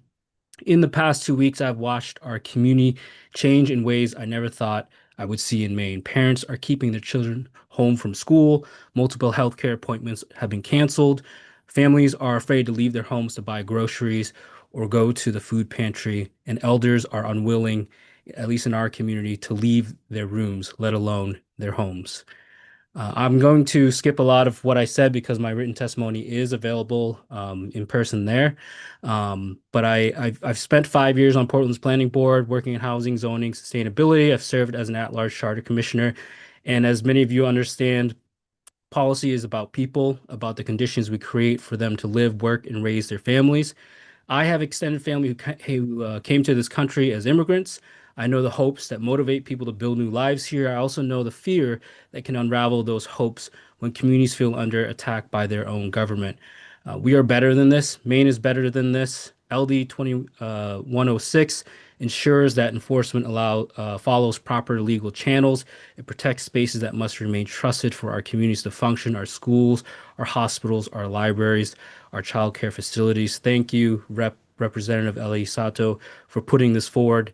I urge this committee to support LD 2106. Thank you for your time and consideration. Thank you very much for your testimony. Committee members, are there any questions? Seeing none, thank you. Next, we're going to hear from Tracy Gregoire. Tracy, if you're able to activate your audio and video, please begin your testimony. Yes, hello, everyone. Thank you for this opportunity to talk. I've been on and off since 1 p.m. today, and I know it's been a long day for all of you. I live in Topsom, and I'm here as a mom in support of 2106. First, I do ask that you take some notes. I am not going to be submitting all of this by testimony because there's private information and stories in this, and I know because of my work that all of the testimonies are public. I will try to submit something in the next few days, but it's not going to include some of this key information. First, I asked that we were all excuse me, can you just pause for 1 minute? So I did want to let you know that your testimony to this committee in this format would also be publicly available. For example, people can watch this online testimony live and then also a recording of it. So I just wanted to raise that in the event that you have just, you wish to not have the information public, then I would say this is not the right format to provide it. Okay, no, thank you. I knew about the live portion, but I wasn't aware of the, the available recording. So thank you for that information. First, I would like to just ask that we are all thoughtful about the language and the language we use. There's a lot of racist rhetoric talking about immigrants as criminals, suggesting that many immigrants or people of color are criminals. Using the word illegal and alien, I do not feel that any person is illegal and no person is an alien. I know some of this is codified in law and legal language, but I think it is hurtful and doesn't help our discussion. As I'm going to share just a couple of different short stories with you all without identifying information.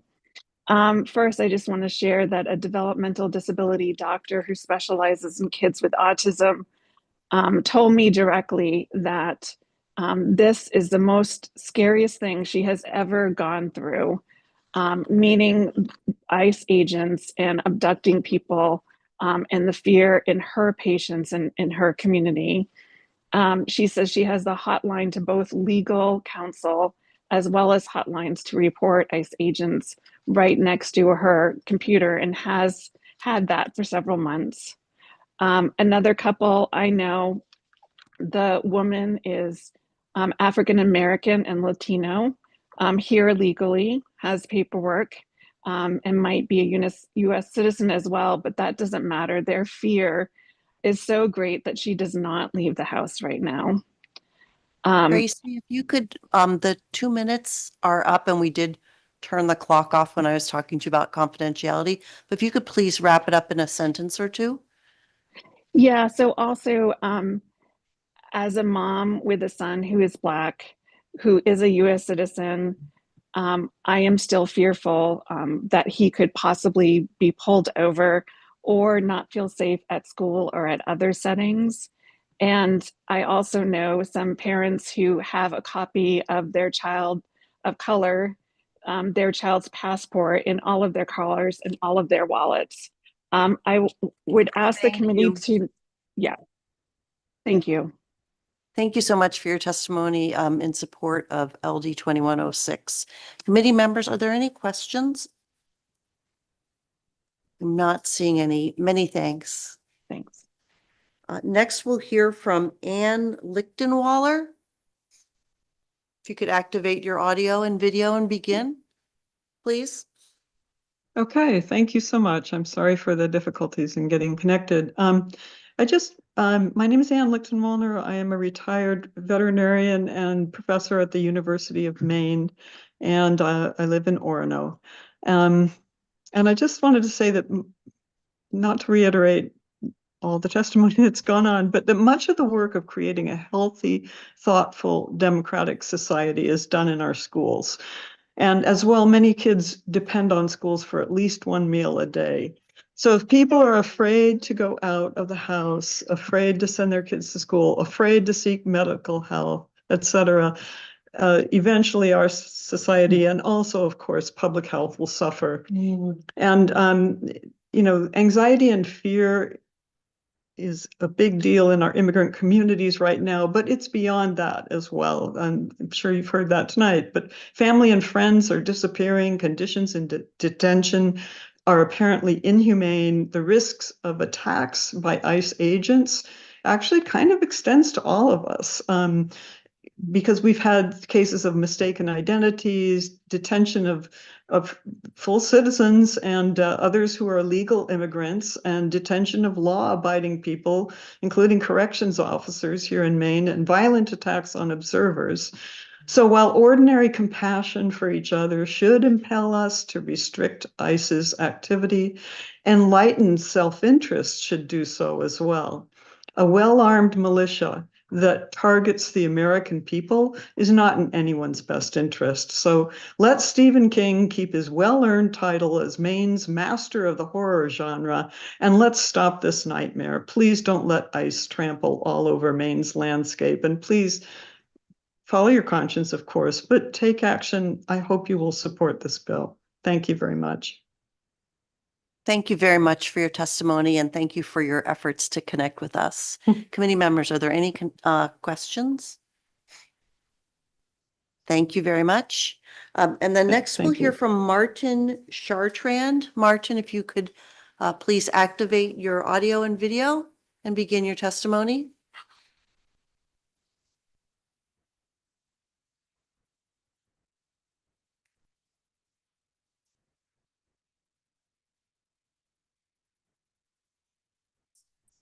Okay, hi. I was on the phone earlier and I wasn't able to unlock. I think that that needs to be done on your end. Um, Good evening, Senator Carney, Representative Kuhn, and members of the Joint Standing Committee on Judiciary. My name is Martin Chartrand. I live in Lewiston, and I'm here to testify in favor of LD 2106. I did not have time to prepare testimony, partly because my week and a half has been filled with working to keep an eye on the presence of ICE in my neighborhood and other neighborhoods and make sure my community members are aware so that they know where they can go and when they can't. What's happened over the past week is heartbreaking. It's hard to just be sitting around and then get news that this person is gone and this person is gone. And it's like we have a pandemic, as others have said, except this pandemic is created by our government in order to create fear intentionally. And this is a small step to take to reserve these public areas that people go to get their needs met away from ICE activity. I don't think it's enough, yet I fully support it being done because I think that people who are in those jobs on the front lines need that support so they know the law is backing them in the state of Maine. I work as a behavioral health professional, and I'm glad that the guidance from my employer has said similarly that we would not be giving out records without judicial approval. Yet I am glad that this law would give more backing to my supervisors and upper management to keep that position if there's pressure. Thank you for your time, and I urge you to vote ought to pass on this. What's been happening is truly beyond the pale, as somebody said earlier, and I hope we can. Thank you, Martin. Let's see if there are any questions for you, committee members. Are there any questions? I am not seeing any. Thank you very much. Thank you. If there's anyone online who wishes to speak either in favor, in opposition, or neither for nor against on LD 2106, please raise your electronic hand. There are none. And so I believe we have completed the testimony and we'll close the public hearing on LD 2106. And committee members, we're going to move immediately to our final public hearing of the day. And I just need to check on the status of the sponsor who will be presenting the bill.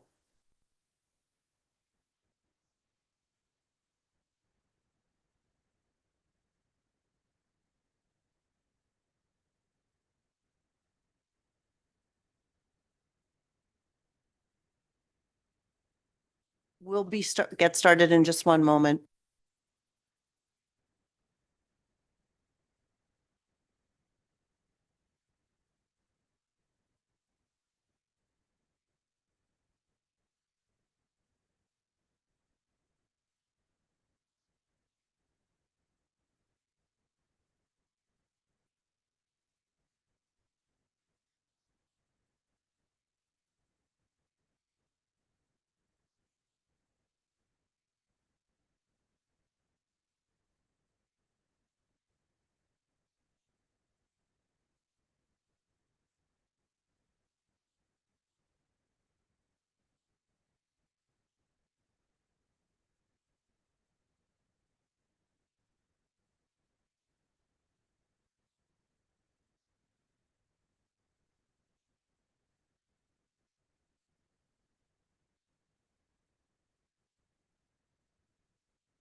Welcome, Representative Gramlich. Committee members, we're going to start our final public hearing. We're opening the public hearing on LD 2163, an act to improve the response to complaints by victims of crime and enhance victims' rights. It's being presented by Representative Lori Gramlich. Welcome. Thank you, Senator Carney, Representative Kuhn, and members of the Joint Standing Committee on Judiciary. My name is Lori Gramlich, and I represent House District 131, which remains the lovely seaside community of Old Orchard Beach. I'm also proud to serve as the Assistant Majority Leader in the Maine House. I'm here today to present LD 2163, an act to improve the response to complaints by victims of crime and enhance victims' rights. This bill is grounded in a simple but critical principle. When we promise rights to victims of crime, those rights must be meaningful, enforceable, and respected across every level of our criminal justice system. While Maine law already recognizes important rights for victims, too often there is no clear, consistent mechanism to address violations of those rights when they occur. This legislation directly addresses that gap. At the heart of this bill is the creation of a centralized, uniform complaint process within the Office of the Attorney General for victims who believe their statutory rights have been violated by state, county, or municipal authority. This process is designed to promote consistency, accountability, and transparency without creating a private cause of action or interfering with ongoing prosecutions. The bill carefully balances victim access with institutional fairness. It allows the Office of the Attorney General discretion in determining which complaints to pursue and how inquiries are conducted, while also ensuring authorities cooperate by providing necessary information. Importantly, when a violation is substantiated, the office may issue recommendations and agencies are required to respond within 30 days, creating accountability without overreach. This bill also strengthens and clarifies several key rights that victims have told us matter deeply to them. First of all, the right to timely notice and an opportunity to be heard when subpoenas seek to access a victim's private records, including medical, mental health, educational, or phone records. Secondly, the right to be informed of the filing, scheduling, and outcome of appeals in cases involving crimes against them. Third, the right to comment on proposed early termination or modification of probation or administrative release. Fourth, the explicit right for a victim to retain their own attorney who may be present and speak on the victim's behalf at all stages of interaction with the criminal justice system without fear or retaliation or diminished treatment. And finally, enhanced notice requirements and clear informational pamphlets so victims understand their rights in plain language, including how to raise concerns when those rights are not honored. These provisions reflect best practices and respond to real experience shared by victims and advocates across Maine. You'll understand why we don't have survivors and victims here. We did not want them having to spend their whole entire day here waiting to testify. But we have heard from a large number of folks that have been specifically impacted by what this bill purports to provide a solution for. The bill requires biennial reporting beginning in 2029, ensuring that policymakers, the judiciary, and the public can better understand how the complaint process is working, what kinds of issues are arising, and what improvements may be needed. This data-driven approach allows us to strengthen the system over time while respecting the independence of all involved entities. This legislation does not pit victims against prosecutors, law enforcement, or the courts. Instead, it affirms that a fair and effective justice system must include meaningful respect for the people most directly harmed by crime. By improving compliance, clarifying rights, and creating a clear pathway for accountability, this bill makes Maine's commitment to crime victims stronger and more credible. For these reasons, I respectfully urge that the committee vote ought to pass on this critically important policy initiative. Finally, I'd like to draw your attention to the proposed amendment that was distributed to the committee earlier this week. For your convenience, I've also attached it to this testimony. The amendment simply addresses concerns around confidentiality and clarifies that provisions of the bill apply to criminal proceedings. Appreciate your time and consideration. I'd be happy to try to answer any questions, but I can guarantee you there are people coming behind me that will do a much better job at answering all your lawyerly questions. Thank you so much for presenting this legislation, Representative Gramlich. Committee members, are there any questions for the bill sponsor? Representative Lee. I'll ask it in a non-lawyerly fashion. I don't know if that's possible, Representative Lee. So I'm looking in the confidentiality provision in the amendment, and I'm seeing the exceptions, and I'm not seeing a big part of this bill seems to be the creation of some information as to where law enforcement agencies are falling short on the victim responses. And it seems to me that part of that oversight as to whether or not there are failings there should be legislative. And so would you, in your confidentiality provision, consider another exception for a legislative part of the legislative body to have that information so they can review whether or not. Can you give me an example of what you might be referring to, Representative? The Government Oversight Committee. Oh, yeah. Or OPEGA. I got you. Thank you for being specific. Yeah, I think that there could be some applicability there. And the amendment was crafted with concerns that you had initially voiced when we initially talked about the bill and some of the other members of the committee. So I think that there's some latitude there. Additional questions for the sponsor committee members? Yes, Representative Henderson. Representative O. Henderson. I'll take it at 7 Oh, o'clock. Henderson, are you, I felt like are you you needed becoming another kind of Irish now, letter. Representative? Sure, why not? Why not? I've been sitting next to this one too long. Well, that'll happen, you know, Yeah. the luck of the Irish and all. You indicated discussion with Representative Lee and committee members. Has this bill come before us before? No, I asked a number of you if you would be willing to sign on as co-sponsors. And so in the conversation, when we talked about the bill, I think you might have been one of the people I'd reached out to. But Representative Lee did respond to me. And so we had some conversations about what this might look like. Yeah. Senator Talbot Ross. Thank you, Madam Chair. And literally, I haven't been able to speak for about 6 hours, so you get my first question. Did you? I didn't know you were suffering from laryngitis, Senator. Oh, yeah, it's, I wondered if you could just expand on, in your testimony, you said that this would allow the Office of the Attorney General discretion in determining which complaints to pursue and how inquiries are conducted. It's not in here, so can you just expand on that discretionary authority? Yeah, when we talked with advocates from the Maine Coalition to End Domestic Violence and MICASA, we also included folks from the Attorney General's office so that they could have a role in helping to make these determinations. But I think some of the folks coming behind me might be able to tease that out a little bit better for you, Senator. Thank you, Representative, and thank you for bringing this bill forward. Thank you.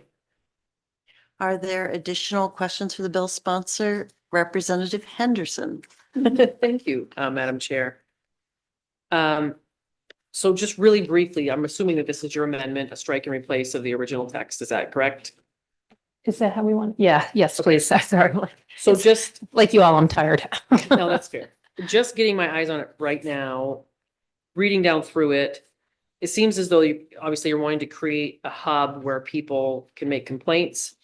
One of the provisions here that it says so I'm on the first page, 3360, paragraph 3C, crime victim complaint inquiry, that in the office needs to develop a process for making inquiry into complaints. And then paragraph C says the office may request and must be given access to information the office considers necessary to support the inquiry.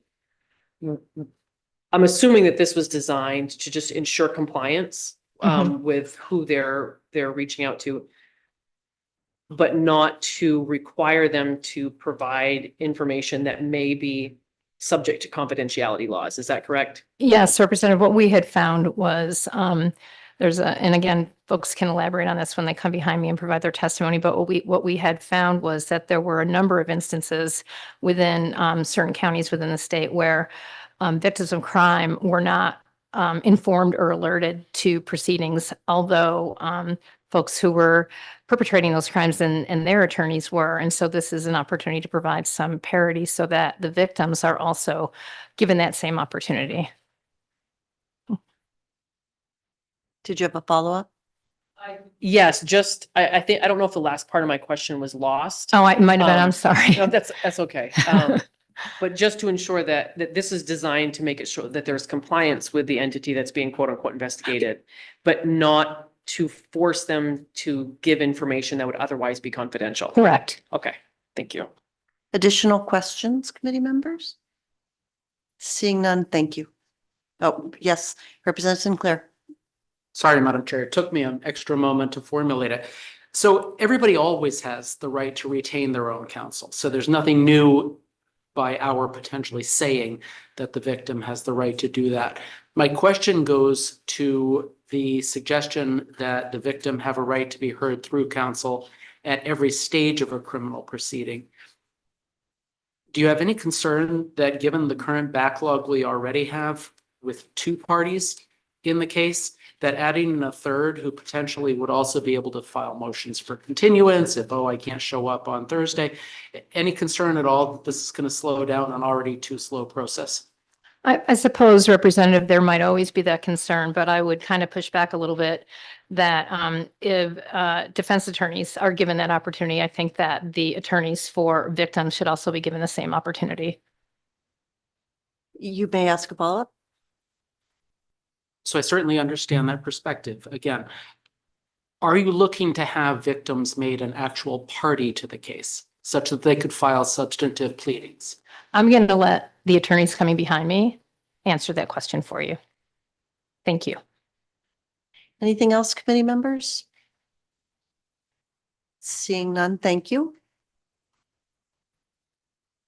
The next person present in the room who wishes to provide testimony in support of LD 2163, please step forward.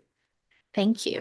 Good evening, Senator Carney, Representative Kuhn, distinguished members of the committee. My name is Andrea Mancuso, and on behalf of the Maine Coalition to End Domestic Violence, I urge you to support LD 2163. In my written testimony, I've provided information as to each of the substantive proposals in the bill, and I'm happy to take questions on any of them. I'm going to focus my 3 minutes on the proposal to mandate a victim rights compliance structure. Maine law codifies several broad types of victim rights: notice and opportunity to be heard, a degree of confidentiality, the right to seek restitution and victim compensation. It's taught in law schools across the country every year that there is no real right without a remedy. Yet crime victim rights have been on the books for decades with no articulated remedy. Many other states have taken steps to change that, and it's time for Maine to join them. There are several ways that states have chosen to do this. Those are listed in our written testimony, which I, sorry, did not pass out to you. It's a little bit late for my brain. The framework proposed here in Maine in this bill is modeled after the approach that Arizona uses and has used for a very long time. It's designed to support meaningful progress towards upholding victim rights without diverting already limited court time and system resources to the present case.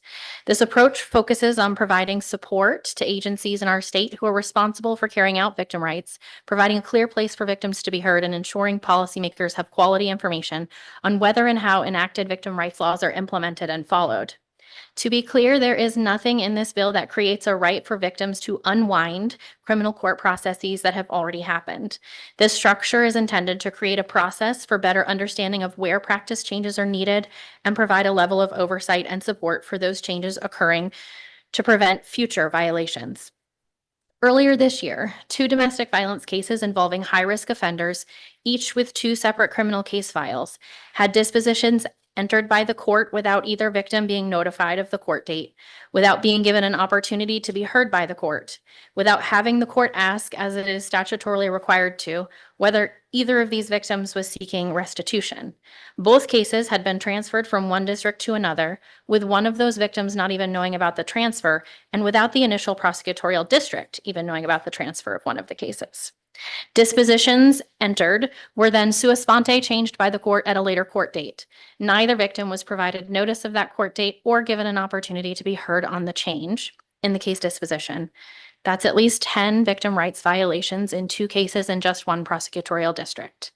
These victims had no real recourse but to complain to the elected district attorney and the victim witness advocates that they were working with, who were also trying to understand how this happened. Crime victims are core stakeholders in the criminal legal system response. And if we want people to believe in our system and cooperate with it, the least we can do is make sure that basic fundamental rights are afforded to victims and that those rights are upheld. Right now, as a state, all we have are anecdotes that tell us how we're doing around this. And those anecdotes give examples of fairly egregious circumstances where victim rights were not well tended. We need to do better, and the process proposal outlined in this bill will help us get there. I'd like to thank Representative Gramlich for bringing the bill forward. I'm happy to answer any questions, including to expand on the good representative's answer to the committee questions that were just asked. Thank you very much for your testimony. Committee members, my inclination is to simply ask if Andrea Mancuso can answer the questions that have already been asked of the sponsor, and then we'll proceed from there. So why Great. don't you go ahead? Okay, so remind me if I forget any. So the language might be need a little bit of tweaking. The intent is not to create new rights to be heard, except in to make it clear around when private records are subpoenaed, but to clarify that when victims have a right to be heard, they can be heard through a victim witness advocate or a retained attorney. And so happy to work on that language to make that clear. We're not proposing that victims be able to file a response to continuances, though some states do have that victim right. That's not the intent of the proposal. In our courts, we do have a right to be heard through an attorney mentioned in some of the victim rights provisions now, but not in all of them. And there has been some pushback in the criminal court and some inconsistent practices with respect to when a victim can be heard through a victim witness advocate who's an employee of the DA's office, and they're statutorily recognized in Title 16 for that purpose, or through retained counsel. So we're not trying to create a right to an attorney or except in one limited space, a clarified right for opportunity to be heard, just to make sure that they themselves don't need to be there to be heard. If that. Yes, you may ask a question, Representative. Thank you, Madam Chair. I'm going to treat this as though it's a follow-up because I did just get the answer to my earlier question. I assume so. Would you want a victim through counsel or pro se to be able to file a motion to dismiss? And if not to file it, would you want the court to listen to a pleading of a victim to have the case simply dispatched? And if so, what weight would you ask the court to give such a pleading? As though it were a party or as though otherwise? Well, that's a really interesting question. And I will say, I don't think our bill is trying to do that, to give a victim a right to dismiss the case. And I don't believe the intent of the bill is also not to make the victim a party in the case. The one place where we are asking for clarification around notice and opportunity to be heard in a party-like fashion is when subpoenas are issued for privileged records. There's some language in court rule that addresses that, but insufficiently. And there have been circumstances, and I think Lucia Hunt from Pine Tree is going to pop in online as her team has been assisting crime victims in that particular context where years worth of mental health and medical records for victims are being subpoenaed without a real articulable. Actually, I think Representative Claire, you might have helped with one or two of those without a real the court rule requires you to be able to requires a defense attorney to have to make some sort of showing that these records are reasonably likely to be necessary to their ability to defend the charges. And the court's response in these circumstances has been real spotty. And the notice provided to crime victims that these records have been subpoenaed and that a hearing is going to be held about how that subpoena is handled has also been real inconsistent, disincentivizing participation in the criminal justice process. So I did not answer your question because I'm not prepared to answer your question about whether or not victims should be entitled to file a motion to dismiss and be heard on the court about that. I will be clear, our bill is not seeking that particular thing. But we can talk another day. I've forgotten your question, Representative Henderson. I'm sorry. I'm just going to go Yes. around the horseshoe. Thank you, Madam Chair. It just had to do with that during the course of the investigation, Mhm. that the investigative body could act right, but not have to force them to provide information that's otherwise confidential. So, much of the information that they would be asking for, could be confidential. And that is because a victim's communications with a victim witness advocate in a DA's office is statutorily confidential under Title 16, Section 53C. But most of the information that this person in the Office of the Attorney General Victim Services Office would be asking for, the Attorney General's office would already be able to access like confidential criminal history information or intelligence and investigative records because they are a criminal justice agency. And so Title 16 gives that flexibility for criminal justice agencies to share information with each other. So the answer is yes. It would require the turning over of confidential, of information that might be confidential if you or I sought it. Right. But the Office of the Attorney General is sort of uniquely positioned in that they have access to much of the information that would be considered confidential from the public to begin with. Okay. If Thank that's you. helpful. Yes. I'm having trouble thinking of something that would be problematic that they would want access to, that they wouldn't already have access to. Senator Talbot Ross, you're next in my horseshoe. Thank you for being here. It was really just to expand on the discretion of the Attorney General in determining which complaints to pursue and how inquiries are conducted. Yes. So, you heard me say that this process is actually designed to support those agencies who are carrying out victim rights obligations. And one of the things that we know about a process of this type, well, generally around the criminal legal system, right? It's not structured to be highly supportive of the needs of crime victims. And so what prosecutors' offices encounter and victim services folks encounter is victims often see actions taken in the criminal legal system as inappropriate or some sort of violation of their right, when what's happening actually is criminal due process for the person charged or constitutional limitations on the system. And so the states that have implemented this sort of compliance structure find that actually a fair number of their communications with victims are actually to explain to the victim that what they think was something wrong with the system is actually just how the system functions. And that, yes, it's not super responsive to how you might want the system to act, but it actually acted the way we think it's supposed to or required to in this instance. For the work session, Kara Cookson from the Attorney General's office will be an invaluable resource to the committee. And my understanding is that the AG's office is willing to give you her for the work session.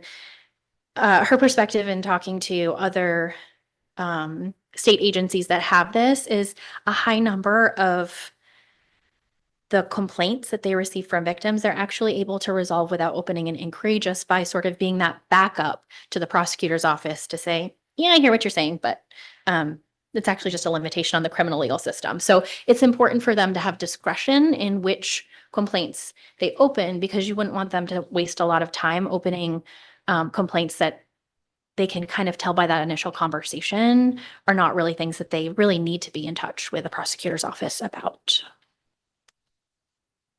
Did you have a follow-up?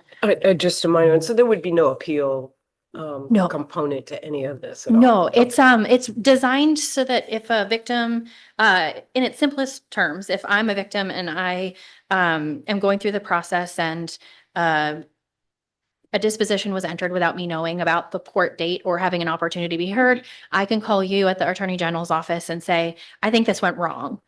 And you can then say, great, I'm going to look into that and be in touch with the local prosecutor's office and say, tell me about this case and like how that happened. And, what do you have in place for making sure that cases that are coming up on your docket are having victim notification done? And, maybe, oh, that's not how some of the other prosecutorial districts do it.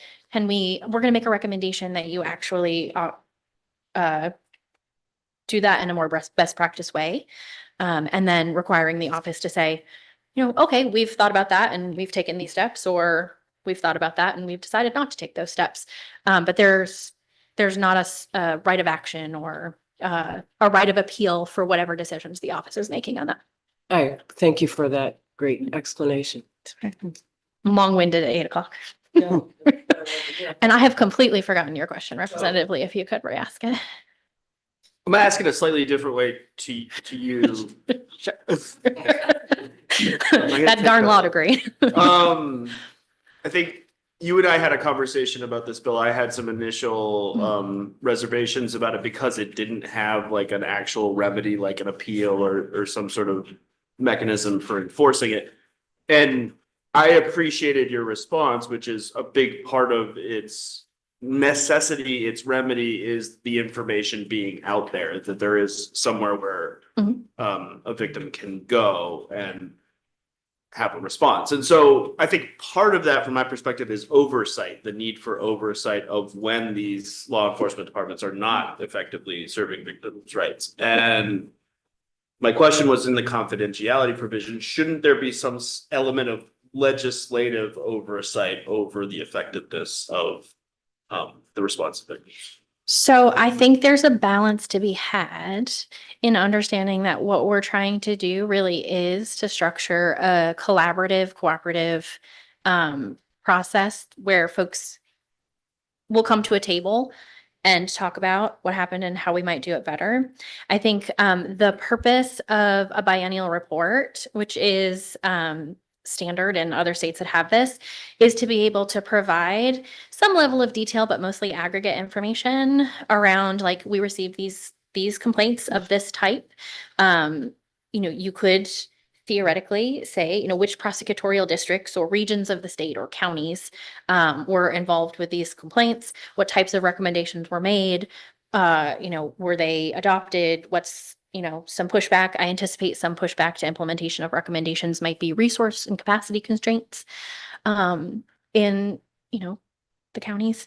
I would be hesitant to put in too much of a bite to the oversight mechanism because what we're really trying to do here is to get a clear picture of how victim rights are being tended across the state, because we've had a lot.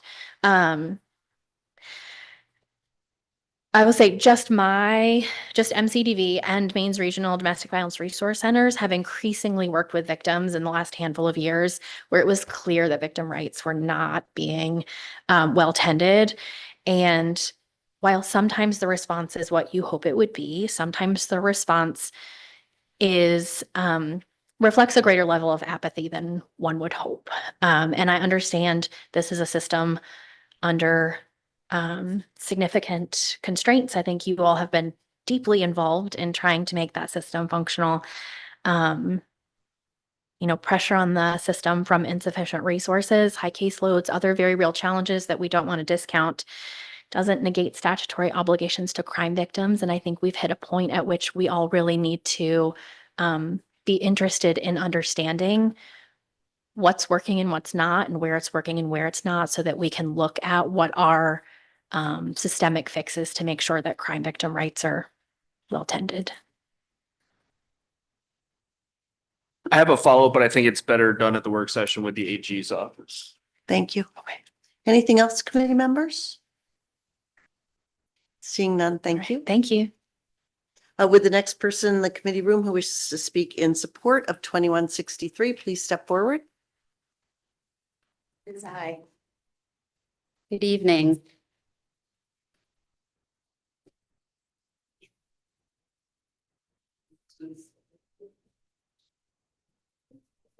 We have a lot of history. I have history. I'm feeling for you all. I know how it is to be sitting in those chairs for many, many, many hours. So thank you for sticking with us. I am Marian Highland Barr. I am here. Oh, first of all, good evening, not good morning and not good afternoon, Senator Carney, Representative Kuhn, and honorable members of the Judiciary Committee. My name is Marian Highland Barr, and I am submitting testimony today on behalf of the Maine Coalition Against Sexual Assault. You will not see Melissa anymore, as you know, and Elizabeth unfortunately couldn't be here. She sends her best, but you get me. This is the organization which represents and serves Maine's sexual violence prevention and response programs, as well as Maine's children's advocacy centers. MICASA initiates and advocates for victim-centered public policy, provides expert training, technical assistance, and resources for providers and partners, and funds the service providers in each of your communities. MICASA is here today in support of 2163, an act to improve the response to complaints by victims of crime and enhance victims' rights. And we were pleased to work with Andrea and others to pull the draft together, which is here with the proposed amendments is improving each time people look at it. Today, I want to focus just on two portions of the bill that are deeply and adversely impacting sexual violence survivors in Maine. The process of accessing victims' records and the ability of victims to speak and be represented by counsel throughout the criminal legal process. We are seeing a disturbing trend in sexual assault cases in the criminal legal system in Maine. Defense attorneys are increasingly seeking access to extensive victim records, including medical records, mental health records, cell phone records, which include text messages and personal conversations with friends and family members, and entire educational records. There have been several cases this past year where these records have been sought, and the current process in Maine, when they are sought, is somewhat unclear and out of step with our neighboring New England states. For example, in one case where extensive mental health records of a victim were subpoenaed, a prosecutor was told that they could not argue against those records being turned over to the victim's former partner because only the victim and the medical provider have a privacy interest in those records. This was not an outlier situation. Prosecutors are often told they cannot argue on behalf of the victim's records that are not in their possession.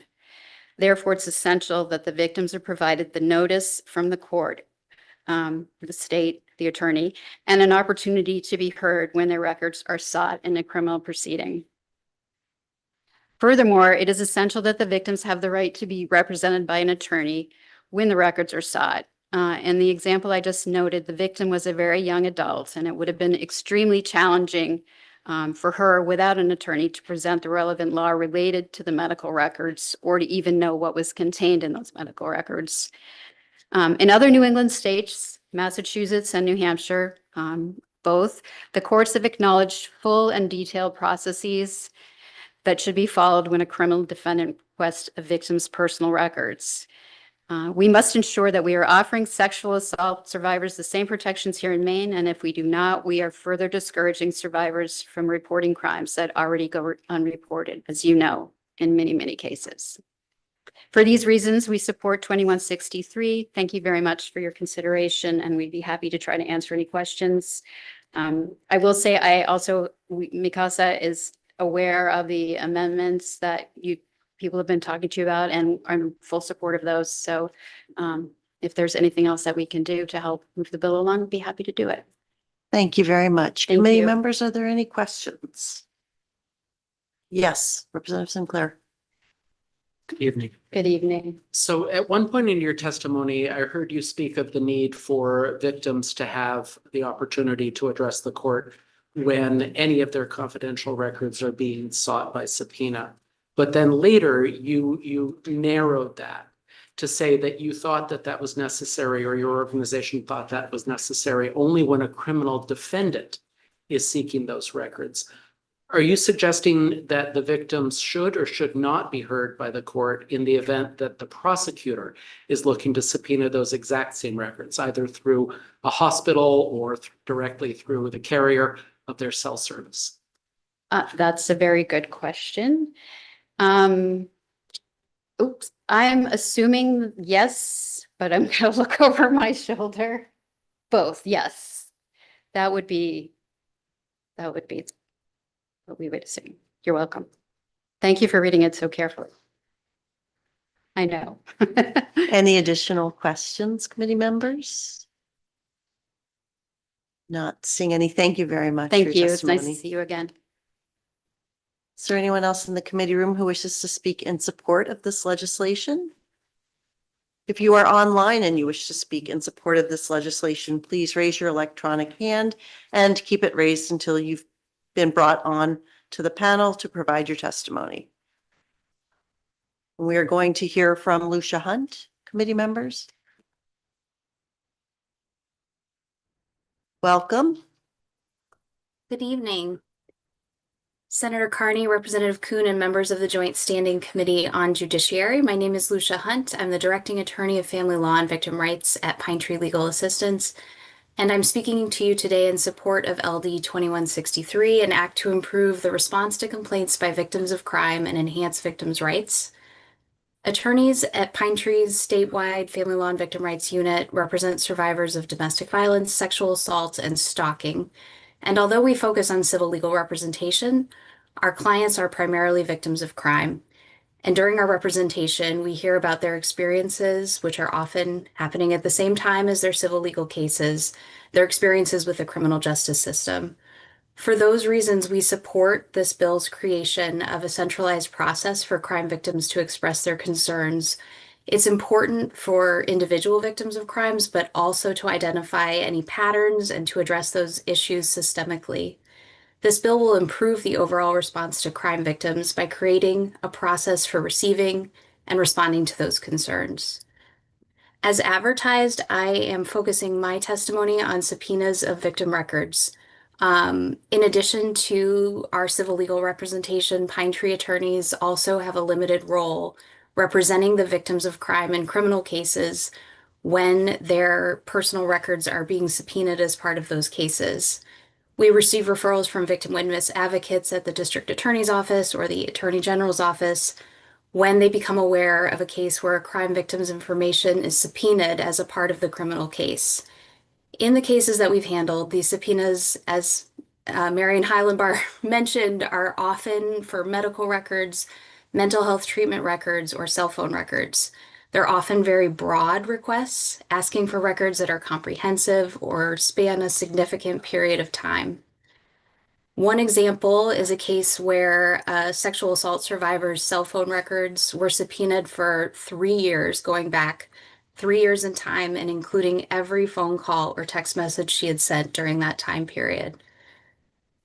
Often there are legal objections that a crime victim might assert to either quash or limit such a subpoena and to protect that privileged information, or to ensure that the subpoena is more narrowly tailored to address only the issues in dispute.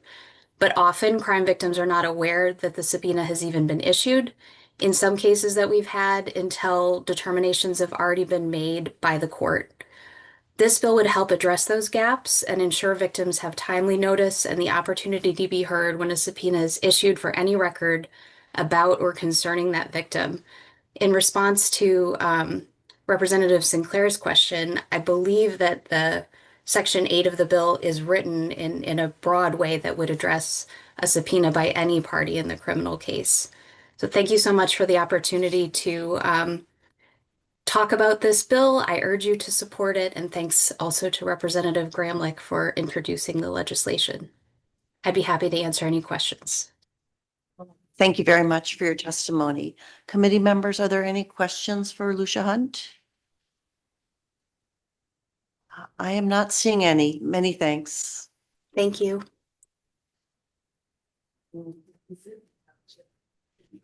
We'll now turn to those who wish to speak in opposition to this legislation. If you're here to speak in opposition, please step forward. If you're online and you wish to speak in opposition, please raise your electronic hand. And finally, if you're in the committee room and you wish to speak neither for nor against, please raise your please step forward, excuse me. If you are online and you wish to speak neither for nor against, please raise your electronic hand. And there are none. And so with that, we will close the public hearing on LD 2163.